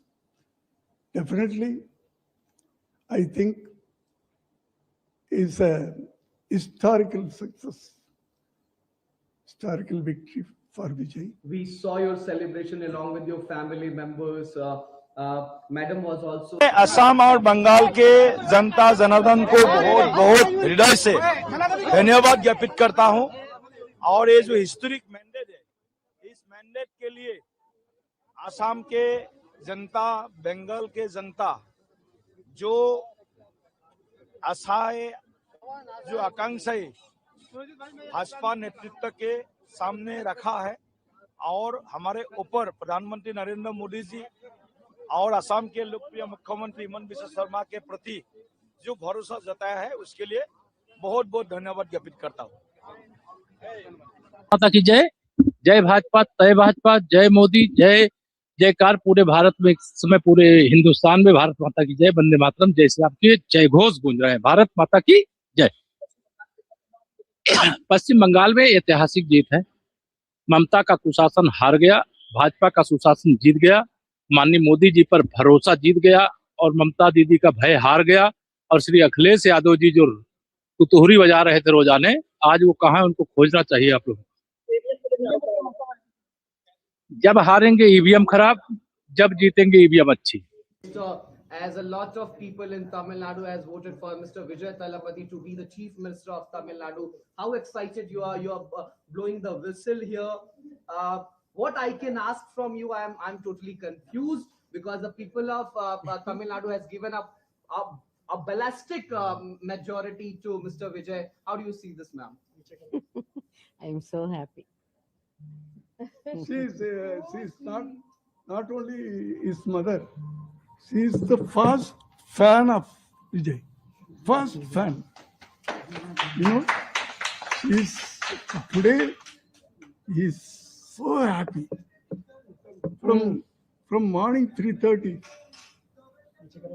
Okay. हमारे न केवल Bharatiya Janata party के कार्यकर्ताओं के लिए बल्कि भारत देश की पूरी जनता जनार्दन के लिए नरेंद्र मोदी जी एक इंस्पिरेशन है, एक प्रेरणा है। जिस तरह का लीडरशिप उन्होंने देश को दिया है, जिस तरह का लीडरशिप उन्होंने पार्टी को दिया है, आज उसी का परिणाम है कि भारत को पूरी दुनिया एक बहुत बड़े संभावना के रूप में देख रही है और बहुत सारी ताकतें भारत को एक थ्रेट के रूप में देख रही हैं। तो नरेंद्र मोदी जी का नेतृत्व है जिसने भारत को एक नए आयाम पर पहुंचाया है, हमारी पार्टी को एक नए आयाम पर पहुंचाया है। आज उनका संबोधन सुनने को मिलेगा, हम सब के लिए फिर से एक प्रेरक विषय होगा। तो इसलिए लोग खुश हैं और उनका मानना है बीजेपी रहेगा, हमारा और भी विकास होगा और भी प्रगति होगा। सारा देश में आज बीजेपी का ही माहौल है। परम आदरणीय प्रधानमंत्री जी ने जिस हिसाब से नेतृत्व दी है, उनकी नेतृत्व पर देश की जनता का भरोसा है, विश्वास है और यही मानना है कि मोदी जी के नेतृत्व में ही भारत आत्मनिर्भर भारत बनेगा। স্যার, যেটো আশা কৰা হৈছিল, যি ধৰণৰ ফলাফল নিৰ্বাচনী প্ৰচাৰৰ সময়তো আপুনি কৈছিল, তেনেধৰণৰ ফলাফল আহিছে। আৰম্ভণিৰ পৰা কৈ আছিলো, we are close to 100 along with your allies। शुरुआत से भी मैं आज भी बोलता हूँ, तो यही साबित हुई क्योंकि जनता की जो मूड बड़े पॉजिटिव, बड़े सकारात्मक रहे। शुरुआत से ही जनता का ही कहना था कि बीजेपी हमारे लिए सबसे बड़े विश्वास का ये है, जगह है और बीजेपी के जरिए ही हमारे जीवन को हम आगे बढ़ाने के लिए हम प्रतिबद्ध है। इसलिए जनता ने आज हमें इतने बड़े ऐतिहासिक उन्होंने मदद दी है। বিৰোধী আৰম্ভণিৰ পৰা কৈছো, কেৱল কাকতৰ পাতত সংবাদ মাধ্যমে বিৰোধী দিয়ে ৰাখিছিল। প্ৰকৃতাৰ্থত তৃণমূল পৰ্যায়ত জনতাই কেতিয়াবাই বিৰোধীক ইতিমধ্যে নাকচ কৰিছে। भाजपा की शानदार विजय हुई है। बंगाल की जनता ने आदरणीय प्रधानमंत्री नरेंद्र मोदी जी, अमित शाह जी गृह मंत्री जी, भारतीय जनता पार्टी के राष्ट्रीय नेतृत्व के ऊपर उन्होंने विश्वास और भरोसा जताया है। वहां की जनता ने शानदार जीत भारतीय जनता पार्टी को दी है और पहली बार वहां भाजपा की सरकार बनी है। पूरे बंगाल में कमल ही कमल खिला है। आसाम में तीसरी बार भारतीय जनता पार्टी की सरकार बन रही है। पुडुचेरी में भारतीय जनता पार्टी की सरकार के लिए स्पष्ट जनादेश है और इसी तरीके से तमिलनाडु और केरल में भी भारतीय जनता पार्टी और एनडीए आगे काफी अच्छी सफलता प्राप्त कर रहे हैं। मैं इस अवसर पर आदरणीय सभी वहां की जनता को, जिन्होंने भारतीय जनता पार्टी के पक्ष में मतदान किया, लोकतंत्र और राष्ट्र को सशक्त बनाए जाने के लिए जो जनादेश दिया है, इसके लिए मैं उनको हार्दिक बधाई, आभार प्रकट करता हूं और माननीय प्रधानमंत्री नरेंद्र मोदी जी, अमित शाह जी और भाजपा के राष्ट्रीय नेतृत्व को कुशल संगठन के माध्यम से जो उन्होंने सफलता प्राप्त की है, इसके लिए मैं उनको बहुत बधाई देता हूं। जिन कार्यकर्ताओं ने अथक परिश्रम किया, जिनके बल पर ये जीत आज हासिल हुई है, उनको भी बहुत बधाई देता हूं। उनका काम ही यही हर बार आरोप लगाना, चुनाव के पहले भी लगाते हैं, बाद में भी लगाते हैं। तो उनके जनता उनके आरोपों को अब कोई ध्यान ही नहीं देती, उसको बिल्कुल स्पष्ट रूप से खारिज कर दिया है। और इससे बड़ा जनादेश क्या हो सकता है? अभी भी उनको अपने नीतियों पर पुनर्विचार करने की जरूरत है। पश्चिम बंगाल में स्वामी विवेकानंद जी का सनातन संस्कृति, सुभाष चंद्र बोस जी का भारत माता, रविन्द्रनाथ टैगोर जी का आशीर्वाद भारतीय जनता पार्टी को मिला है। हम कह सकते हैं कि भारत की सांस्कृतिक राजधानी में भगवा लहरा गया है। ये विकसित भारत के संकल्प को पूरा करने का एक बड़ा कदम है। मैं आदरणीय प्रधानमंत्री नरेंद्र मोदी जी का और आदरणीय राष्ट्रीय अध्यक्ष जी का, आदरणीय गृह मंत्री जी का बहुत बहुत अभिनंदन करता हूं। उत्तर प्रदेश वासियों की तरफ से नव निर्वाचित होने वाले सभी माननीय विधायकों का बहुत बहुत अभिनंदन करता हूं और पश्चिम बंगाल वासियों को बहुत बहुत बधाई है, बहुत बहुत अभिनंदन। देखिए, विपक्ष जब हारता है तो इस प्रकार के अनर्गल आरोप लगाता है। आप जानते हैं, भारतीय जनता पार्टी शुचिता, पारदर्शिता की राजनीति में भरोसा करती है और जनता का आशीर्वाद प्रथम लक्ष्य है, जनता का कल्याण प्रथम लक्ष्य है। और भारत माता की जय हो, चहुं दिशा में भारत माता की जय जयकार हो। ये देश प्रथम, राष्ट्र प्रथम के नारे को लेकर के भारतीय जनता पार्टी आगे चलती है और वही हमारा सिद्धांत है, वही उद्देश्य है। धन्यवाद। देखो ना, बंगाल असम सिर्फ नहीं है, पंडिचेरी भी है। पूरा देश भर में आज के जो रिजल्ट है भारतीय जनता पार्टी के पक्ष में है। असम देखिए, ये थर्ड टाइम गवर्नमेंट होने जा रहा है। असम के जो हेमंत बिश्व शर्मा जो काम किया है दिखता है। मोदी जी के आशीर्वाद और अमित भाई शाह के जो आशीर्वाद और उनका जो काम है, असम जब हम जाते हैं, आज देश भर के जो मेट्रोपॉलिटन सिटी है उस नजर के दिखता है। आज फैक्ट्री बोलिए और हमारा स्पोर्ट्स इंफ्रास्ट्रक्चर बोलिए और अदर जो कनेक्टिविटी है, असम को दिखता है जो एक डेवलपमेंट सिटी बनते जा रहा है। और ये सिर्फ असम नहीं, बराक वैली एंटर हम देखेंगे तो डेवलपमेंट, और उस डेवलपमेंट के आधार पर ये वोट हुआ है, वो हम आप देख रहे हैं। वेस्ट बंगाल ऐसे एक प्रदेश जहाँ एक टाइम पूरा भारत को लीड करते थे। 35 साल कम्युनिस्ट का रहा है, बाद में 15 साल लोगों ने उम्मीद किया है जो ममता बनर्जी कुछ करेंगे। पहले ही सारे फैक्ट्री बंद होके चला गया था। बाद में ममता बनर्जी आने के बाद लोगों का उम्मीद था कुछ फैक्ट्री वहां पे होगा, रोजगार की व्यवस्था होगा। लेकिन 15 साल में करीब 50,000 फैक्ट्री आज गाजियाबाद, नोएडा, फरीदाबाद, ये जो इंडस्ट्रियल स्टेट बना है, ये सब बंगाल के फैक्ट्री जाके है। और उस बंगाल में क्या होगा, लोगों का रोजगार के लिए बाहर जाना पड़ रहा है। तो ये वहाँ के जो यूथ है और जो एलिट लोग हैं और जो पढ़े लिखे लोग हैं, बंगाल के जो इंटेलेक्चुअल बोला जाता है, उनको सबके मन में आया जब ममता बनर्जी से और होगा नहीं है। तो उसका जो एक रिएक्शन और मोदी जी का जो डेवलपमेंट है पूरा देश का, उसके आधार पर वोट हुआ है। तो अभी तक का जो रुझान हम देख रहे हैं, जो वहाँ पे सरकार बनना सुनिश्चित है, बीजेपी का है। तो हम बधाई देते हैं बंगाल के जो भारतीय जनता पार्टी के कार्यकर्ता है और मोदी जी, अमित शाह जी को जिस तरीके से उन्होंने मेहनत किया है, और त्रिपुरा के भी हमारा बहुत सारे कार्यकर्ता वहाँ पे मेहनत किया है, उनको भी बधाई देता हूँ आज के दिन में। और पूरा देश भर में बहुत अच्छा रिजल्ट बीजेपी के।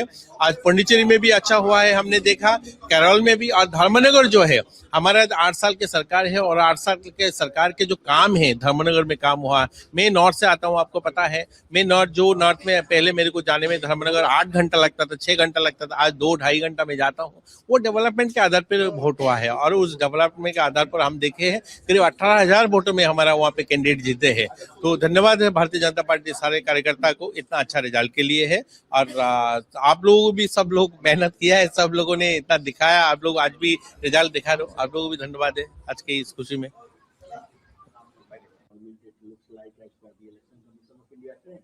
Yes, not only in Assam, because everyone knows the Chief Minister of Assam has been taking such a aggressive, divisive, provocative positions and polarizing the people of Assam. That led to really religious polarization. It has benefited the Assam BJP. In coming to Bengal, and for the first time, BJP is likely to form the government. It must be not only a warning, it must be a real lesson for all secular democratic parties. Particularly, I speak for left. Left performance is worrying. Unless we revive the left in Bengal, it will be a big challenge for entire left all over the country. Now, if we lose Kerala, then what is the future of Indian left? How to consolidate the Indian left, how to strengthen Indian left, how to move forward, winning the confidence of the people across the country. Unless left emerges a strong force shaping the political course of the country, there won't be any solace for the toiling masses, people. That's what left also should understand. ऐतिहासिक हो गया। यशस्वी प्रधानमंत्री मोदी जी पर विश्वास, पूरे बंगाली समाज को, गृह मंत्री अमित शाह जी की रणनीति और उनका वहां बैठना, सेना बल को लगाना, और बंगाली हिंदू, बंगाली सनातनी, बंगाली हर व्यक्ति अपने आप को आजाद कराना चाहता था उस भय की दुनिया से, वो माफिया और गुंडों से, उस बम के आतंक से, उन हत्याओं से।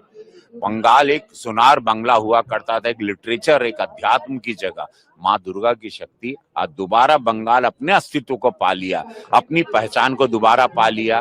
दोबारा बंगाल अपने कदमों पे अपने अध्यात्म, अपनी शक्तियों के साथ आगे बढ़ेगा। समस्त भारत को इस बधाई देना चाहता हूँ। पूरे भारत की जीत हुई, भारत के विचारों की जीत हुई कि भारत में एक अलग राज्य बना के ये लोग रह रहे थे। वो ऐसा राज्य जहां पर बांग्लादेशी घुसपैठियों का पूरा आतंक मचा हुआ था, उससे आज हम लोग मुक्त हुए, हमारा भारत मुक्त हुआ। 2047 के सपनों में अब बंगाल इकोनॉमी में आगे बढ़कर हम लोगों की रीढ़ की हड्डी बनेगा इस भारत की। मैं धन्यवाद देता हूं मोदी जी को, दिल से धन्यवाद अमित शाह जी को और सभी नेतागण को जो गिलहरी के रूप में आए और प्रचार किया, और सभी कार्यकर्ताओं को जय। आज का दिन ये बहुत बड़ा दिन, यही इन्होंने पूरे ये लोग हिंदुओं के इलाके में बम मारना, हत्या करना, इसी पे तो जीतते थे। ये मार काट के बाद बम फेंक के हत्या करने की ही जीत थी। अभी भी इन लोग कह रहे थे 4 तारीख के बाद रुक के बताए तो मार देंगे, तो हमको भी हमारी सभाओं में हमको मारने आ गए थे। मैं खुद उस पूरे न्यूज चैनल में देखा, सब आए थे वहां आतंक मचाने, तो वो मैंने भय अंधेरे में खिड़कियों में से लोगों को डरते हुए डर के अंधेरा करके लोग हाथ दिखा रहे थे। रवि किशन जा रहे हैं, भाजपा का प्रचार हो रहा है, लेकिन जो गुस्सा था वो करेंटली जो निकला है वो आतंक भय से, विकास से, बेटियों की सुरक्षा से। अब सब लोग चाहते थे, अपने बच्चों का भविष्य चाहते थे। बंगाल ने अपने लिए वोट किया, अपनी अस्मिता को बचाने के लिए, अपने हिंदुत्व को बचाने, अपनी सनातन विचारधारा को, अपनी पूजा पाठ और अपने हर चीज को। नहीं तो बंगाल खत्म हो जाता। बंगाल को बता दो, ये चुनाव अगर हार जाते तो बंगाल हमेशा के लिए खत्म हो जाता। अब वो छाती पीटे, जो भी बंगालियों ने जिताया है, एक एक बंगाली निकला है, वोट किया है मोदी जी, एक एक बंगाली ने वोट किया, एक एक महिलाओं ने वोट किया। उनमें आक्रोश था, ये आक्रोश से निकला हुआ वोट। और मोदी जी की जय हो, उन्होंने विश्वास दिलवाया, भाजपा ने विश्वास दिलाया उन बंगाली समाज को। And from the very beginning, the Congress High Command, led by Sri Rahul Gandhi and Congress President Kharge ji, were keen to get a victory in Kerala.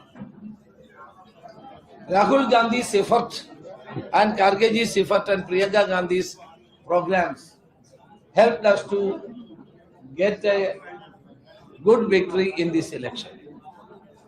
And we are thankful to the Congress High Command for giving us freedom and liberty for the proper organizing this program, various programs for this election. The 5 guarantees announced by Sri Rahul Gandhi, the 5 guarantees announced by Sri Rahul Gandhi in Trivandrum helped us to get this victory. And this is a joint effort. This victory is a joint effort of all congressmen and leaders as well as the UDF partners. So we are all thankful to everybody. As the chairman of the campaign committee, I would like to express thanks to all the Congress workers, leaders and the UDF partners and their leaders. And the joint effort of all the leaders has given this victory. And we will continue to do better administration for the state of Kerala, and the people's dreams and their thinking will be translated into reality by our government. And once again I express deep gratitude to the people of Kerala for giving this kind of a victory for us. Is there any kind of vote consolidation in favor of the UDF or any community in this election? The positive agenda proposed by the Congress-led UDF as well as the anti-incumbency of this government both helped us to get this kind of a majority.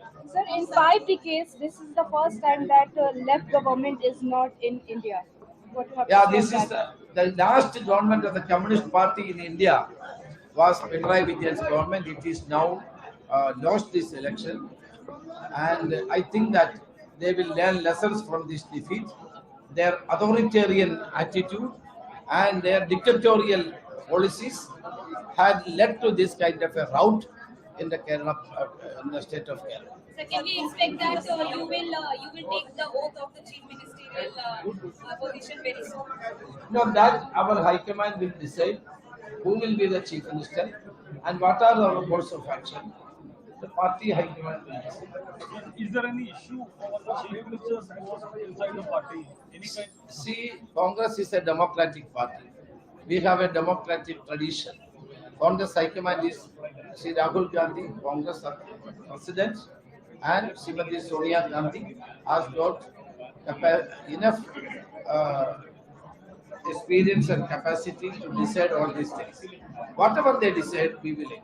Sir, when will be the MLA's meeting, sir? MLA's meeting? That will be informed you by the Congress High Command and the General Secretary in charge.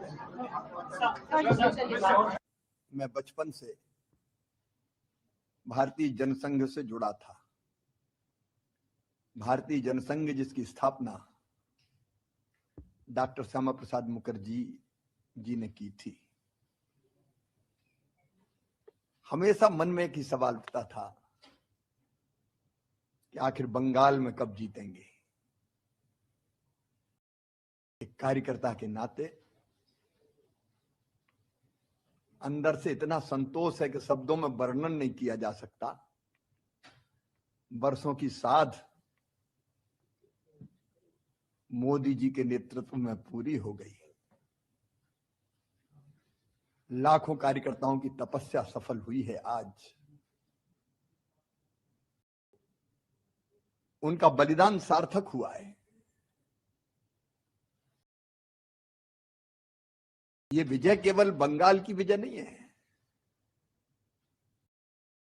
ये भारत की विजय है, हमारे देश की विजय है। बंगाल में जो कुछ हो रहा था, वोट बैंक की राजनीति के कारण डेमोग्राफी बदल रही थी। अवैध घुसपैठ ने बंगाल को तबाह करके रख दिया था। गुंडे खुल के खेल रहे थे, अराजकता का राज था, और इन सब की सरगना वहां की सरकार थी, टीएमसी की। जनता ने बंगाल के लिए, देश के लिए मोदी जी पर अगाध विश्वास किया है।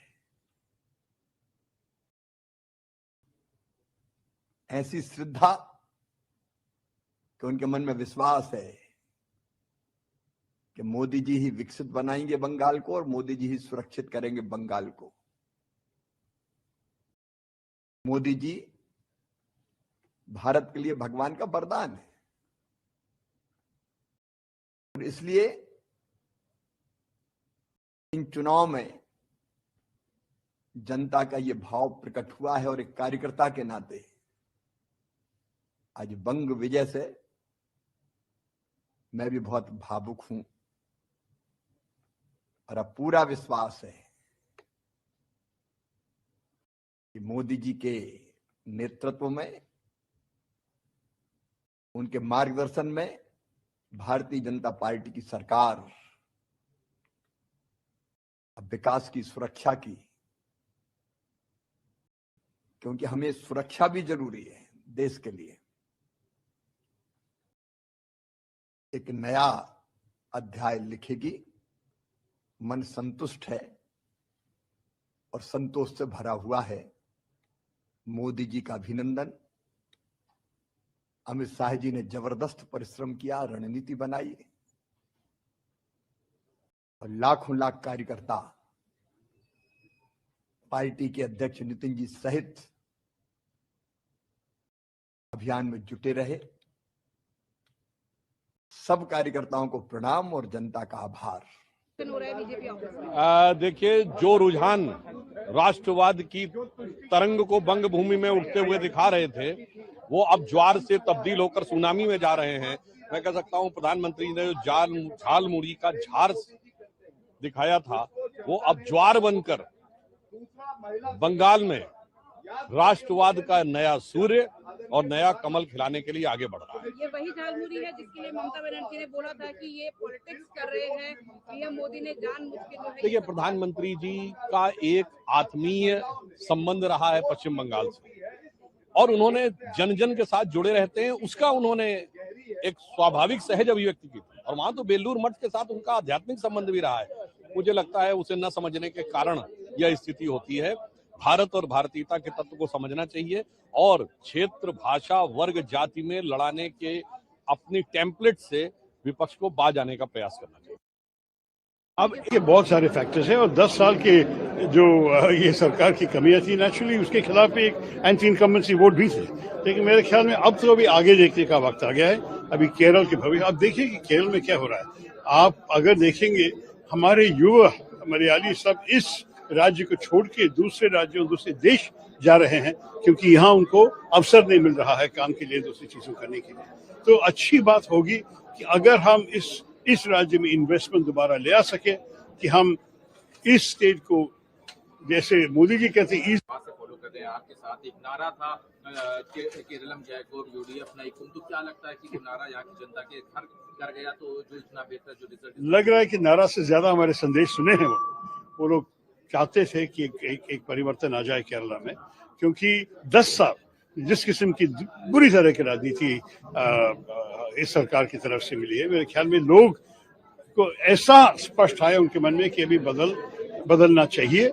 और जब कांग्रेस आए, यूडीएफ का संदेश इतना अच्छा था कि हम इस देश की भलाई के लिए, इस प्रदेश के भलाई के लिए हम सारे जो कुछ जरूरी हम करने के लिए तैयार हैं और हम ईमानदारी से जनता के साथ संपर्क करते हुए हम काम करेंगे। मेरे ख्याल में इस संदेश वो लोग स्वीकार करने के लिए तैयार हैं। आप लोगों ने जो इंदिरा गारंटीज रही हो या जो तमाम आपके कैंपेन्स हैं, ये सारी चीजें आज काम कर गई हैं, तो जनता का जो विश्वास अब यूडीएफ को लंबे समय के बाद मिला है, में देखा जाए कि बीजेपी का एक अच्छा वो देखने को मिला है। तमिलनाडु में कहाँ है बीजेपी? आपको पता है कि वो टीवीके विजय का आश्चर्यजनक रिजल्ट था। बंगाल में भी मेरे ख्याल में भाजपा का रिजल्ट तो काफी अजीब है। हम सारे इम्प्रेस्ड हैं कि ये सब हुआ है। मेरे ख्याल में इस सबको बैठ के ना,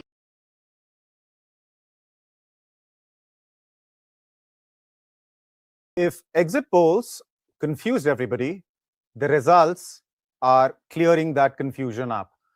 If journalists, political analysts were wondering and trying to figure out who's going to win in which state, we're talking about 4 states today and 1 union territory, West Bengal, Assam, Tamil Nadu, Kerala, and Puducherry. Results and the voter have made it very clear that the mandate which they have decided to give in respective states to whichever party they have chosen, that mandate is decisive. So there was no confusion in the minds of the voters. There is one big theme emerging out of the results, the kind of results that we are seeing today. whether it is TVK coming up with what seems like a thumping majority in Tamil Nadu. Debutant Vijay has clearly shaken the roots of DMK and AIADMK in Tamil Nadu, and NDA is emerging as the second largest coalition after TVK's party, after Vijay's party TVK. Third, of course, is Congress DMK alliance. That is what the numbers are throwing up. But that said, the theme in Tamil Nadu is absolutely clear, and that is that the young people of Tamil Nadu have chosen Vijay as their chief minister.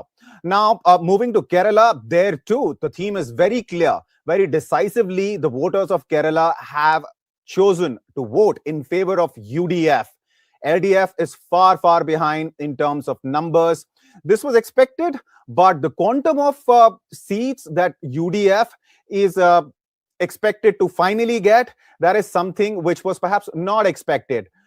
Moving to Assam, Assam is one election where perhaps everybody was clear that Himanta Biswa Sarma will emerge as the winner, as victorious. But here too, he's comfortably ahead of the winning margin. So there too, the electorate, the voters have very decisively chosen Himanta Biswa Sarma and NDA in Assam.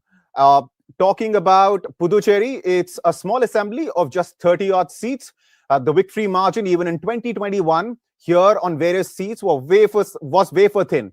And TVK's entry only complicated the matters. But as far as the results are concerned, it's very clear that, again, the population of Puducherry, the voters of Puducherry, have very decisively chosen the NDA there as well. The alliance which has BJP as a key partner.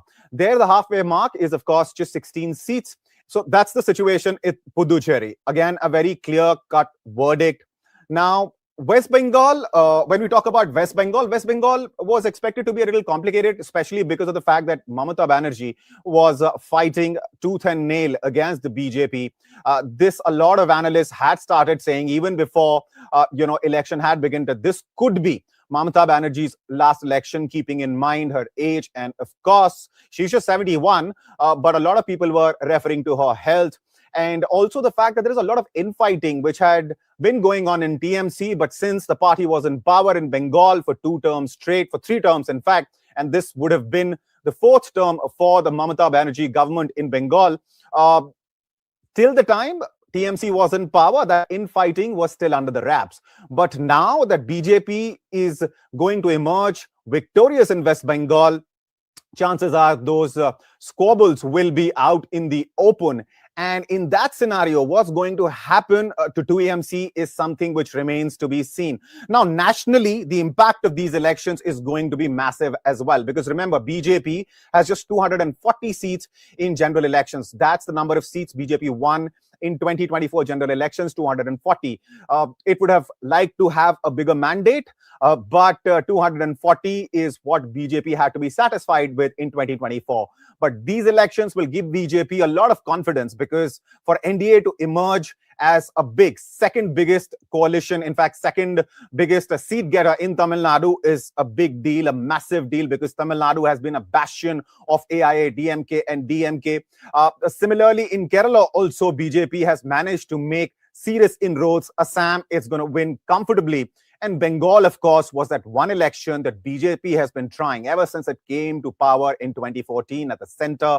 It's been trying to win in West Bengal, and that is now going to happen. Now, Mamata Banerjee, of course, accused the Election Commission and other institutions, also the personnel, the armed paramilitary personnel present in West Bengal, that they're creating an atmosphere of fear. She even alleged that the counting process is a scam, because in the first 2 to 3 rounds, it is BJP that is being shown as a winner, while the seats on which TMC is in the lead are not being shown. She urged her party workers to go back to their stations, not reach the party office, not to be disappointed. She urged them that they should remain stationed wherever they are, because she did not want her workers to get complacent. Coming from Mamata Banerjee, that's not really a surprise, because remember, Mamata Banerjee single-handedly in 1997, after parting ways from Congress, single-handedly built TMC from scratch. She fought left, and 2011 was the year when she came to power, and since then she has been in power in West Bengal. So she has managed to build a very strong cadre-based system which could go toe-to-toe against BJP in West Bengal. And as a consequence of that, despite the kind of gains that BJP had made in previous elections, BJP could only get 77 seats in 2021. This time around, however, the picture is very different. BJP is going to emerge a winner with a very decisive mandate. And that is something which everybody across the country is looking at, because West Bengal was at one election which everybody had their eyes set on. Now, with West Bengal lost and Tamil Nadu as well, the question that is in front of the opposition in the country is what's going to be the future of opposition in India, because BJP has emerged strong out of these elections in these 4 states, and UT Puducherry, where BJP will continue to be in power, because it is going to win one more time in Puducherry. So surely these elections have been the most consequential since the 2024 general elections, in which BJP got 240 seats, a mandate which it did not expect but had to be satisfied with. Now, the big question is, because there was a lot of speculation what's going to happen in West Bengal. If TMC wins, speculation was Abhishek Banerjee perhaps would end up being appointed in charge of West Bengal. As it is, he handles a lot of responsibilities for the party, and Mamata Banerjee perhaps would head to Delhi and would do her politics from Delhi and do the politics at the center. And she could perhaps also emerge as that strong leader that the opposition clearly needs, and Congress and Rahul Gandhi so far have not been successful at providing. But with that not being a possibility anymore, now the big question, another speculation which started before the elections, that in case BJP ends up winning a decisive mandate in these states and Puducherry, then perhaps BJP might want to go in for midterm polls. Why was that being speculated? That was speculated for the simple reason that BJP likes to be in power with a decisive mandate, the kind of bold moves, politically speaking, it's been making, the kind of bills it has been introducing. It definitely needs big numbers in both Lok Sabha and Rajya Sabha. Now, after defection of Raghav Chadha, Ashok Mittal, and 7 AAP MPs in Rajya Sabha, BJP is very close to the number that it wants to achieve in Rajya Sabha. And if it decides to go for midterm elections, that is something which remains to be seen, because remember, 2027 is when UP elections are due. So perhaps there is a possibility that BJP can decide that since there is a lot of support for BJP across the country in the light of the result of these elections in 4 states and Puducherry, that this is perhaps the ideal time.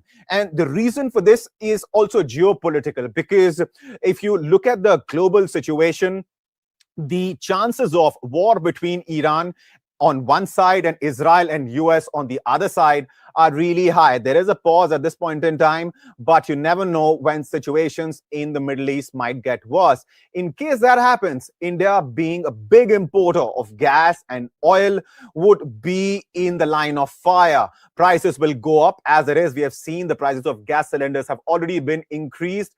Now that the elections are over, perhaps this was a time that the government was looking at.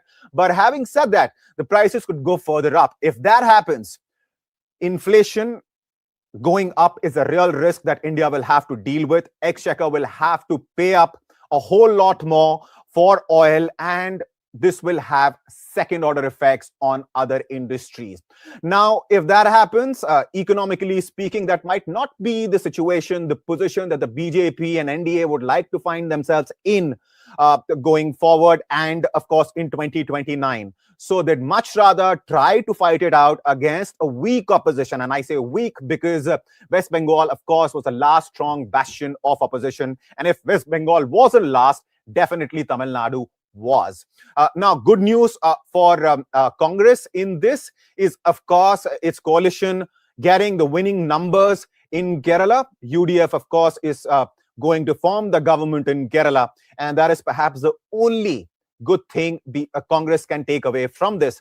There are reports emerging that Congress could be at this point in time in touch with Vijay because he's likely to emerge victorious in Tamil Nadu. But what's going to come of it, we don't know at this point in time. As and when those details come out, we will, of course, bring those reports to you.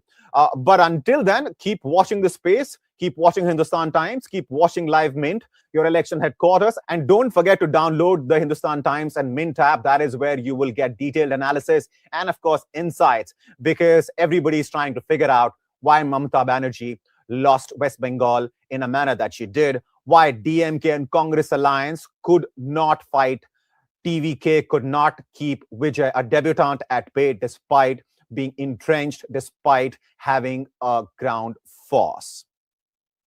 If exit polls confused everybody, the results are clearing that confusion up. If journalists, political analysts were wondering and trying to figure out who's going to win in which state, we're talking about 4 states today and 1 union territory: West Bengal, Assam, Tamil Nadu, Kerala, and Puducherry. Results and the voter have made it very clear that the mandate which they have decided to give in respective states to whichever party they have chosen, that mandate is decisive. So there was no confusion in the minds of the voters. That is one big theme emerging out of the results, the kind of results that we're seeing today. Whether it is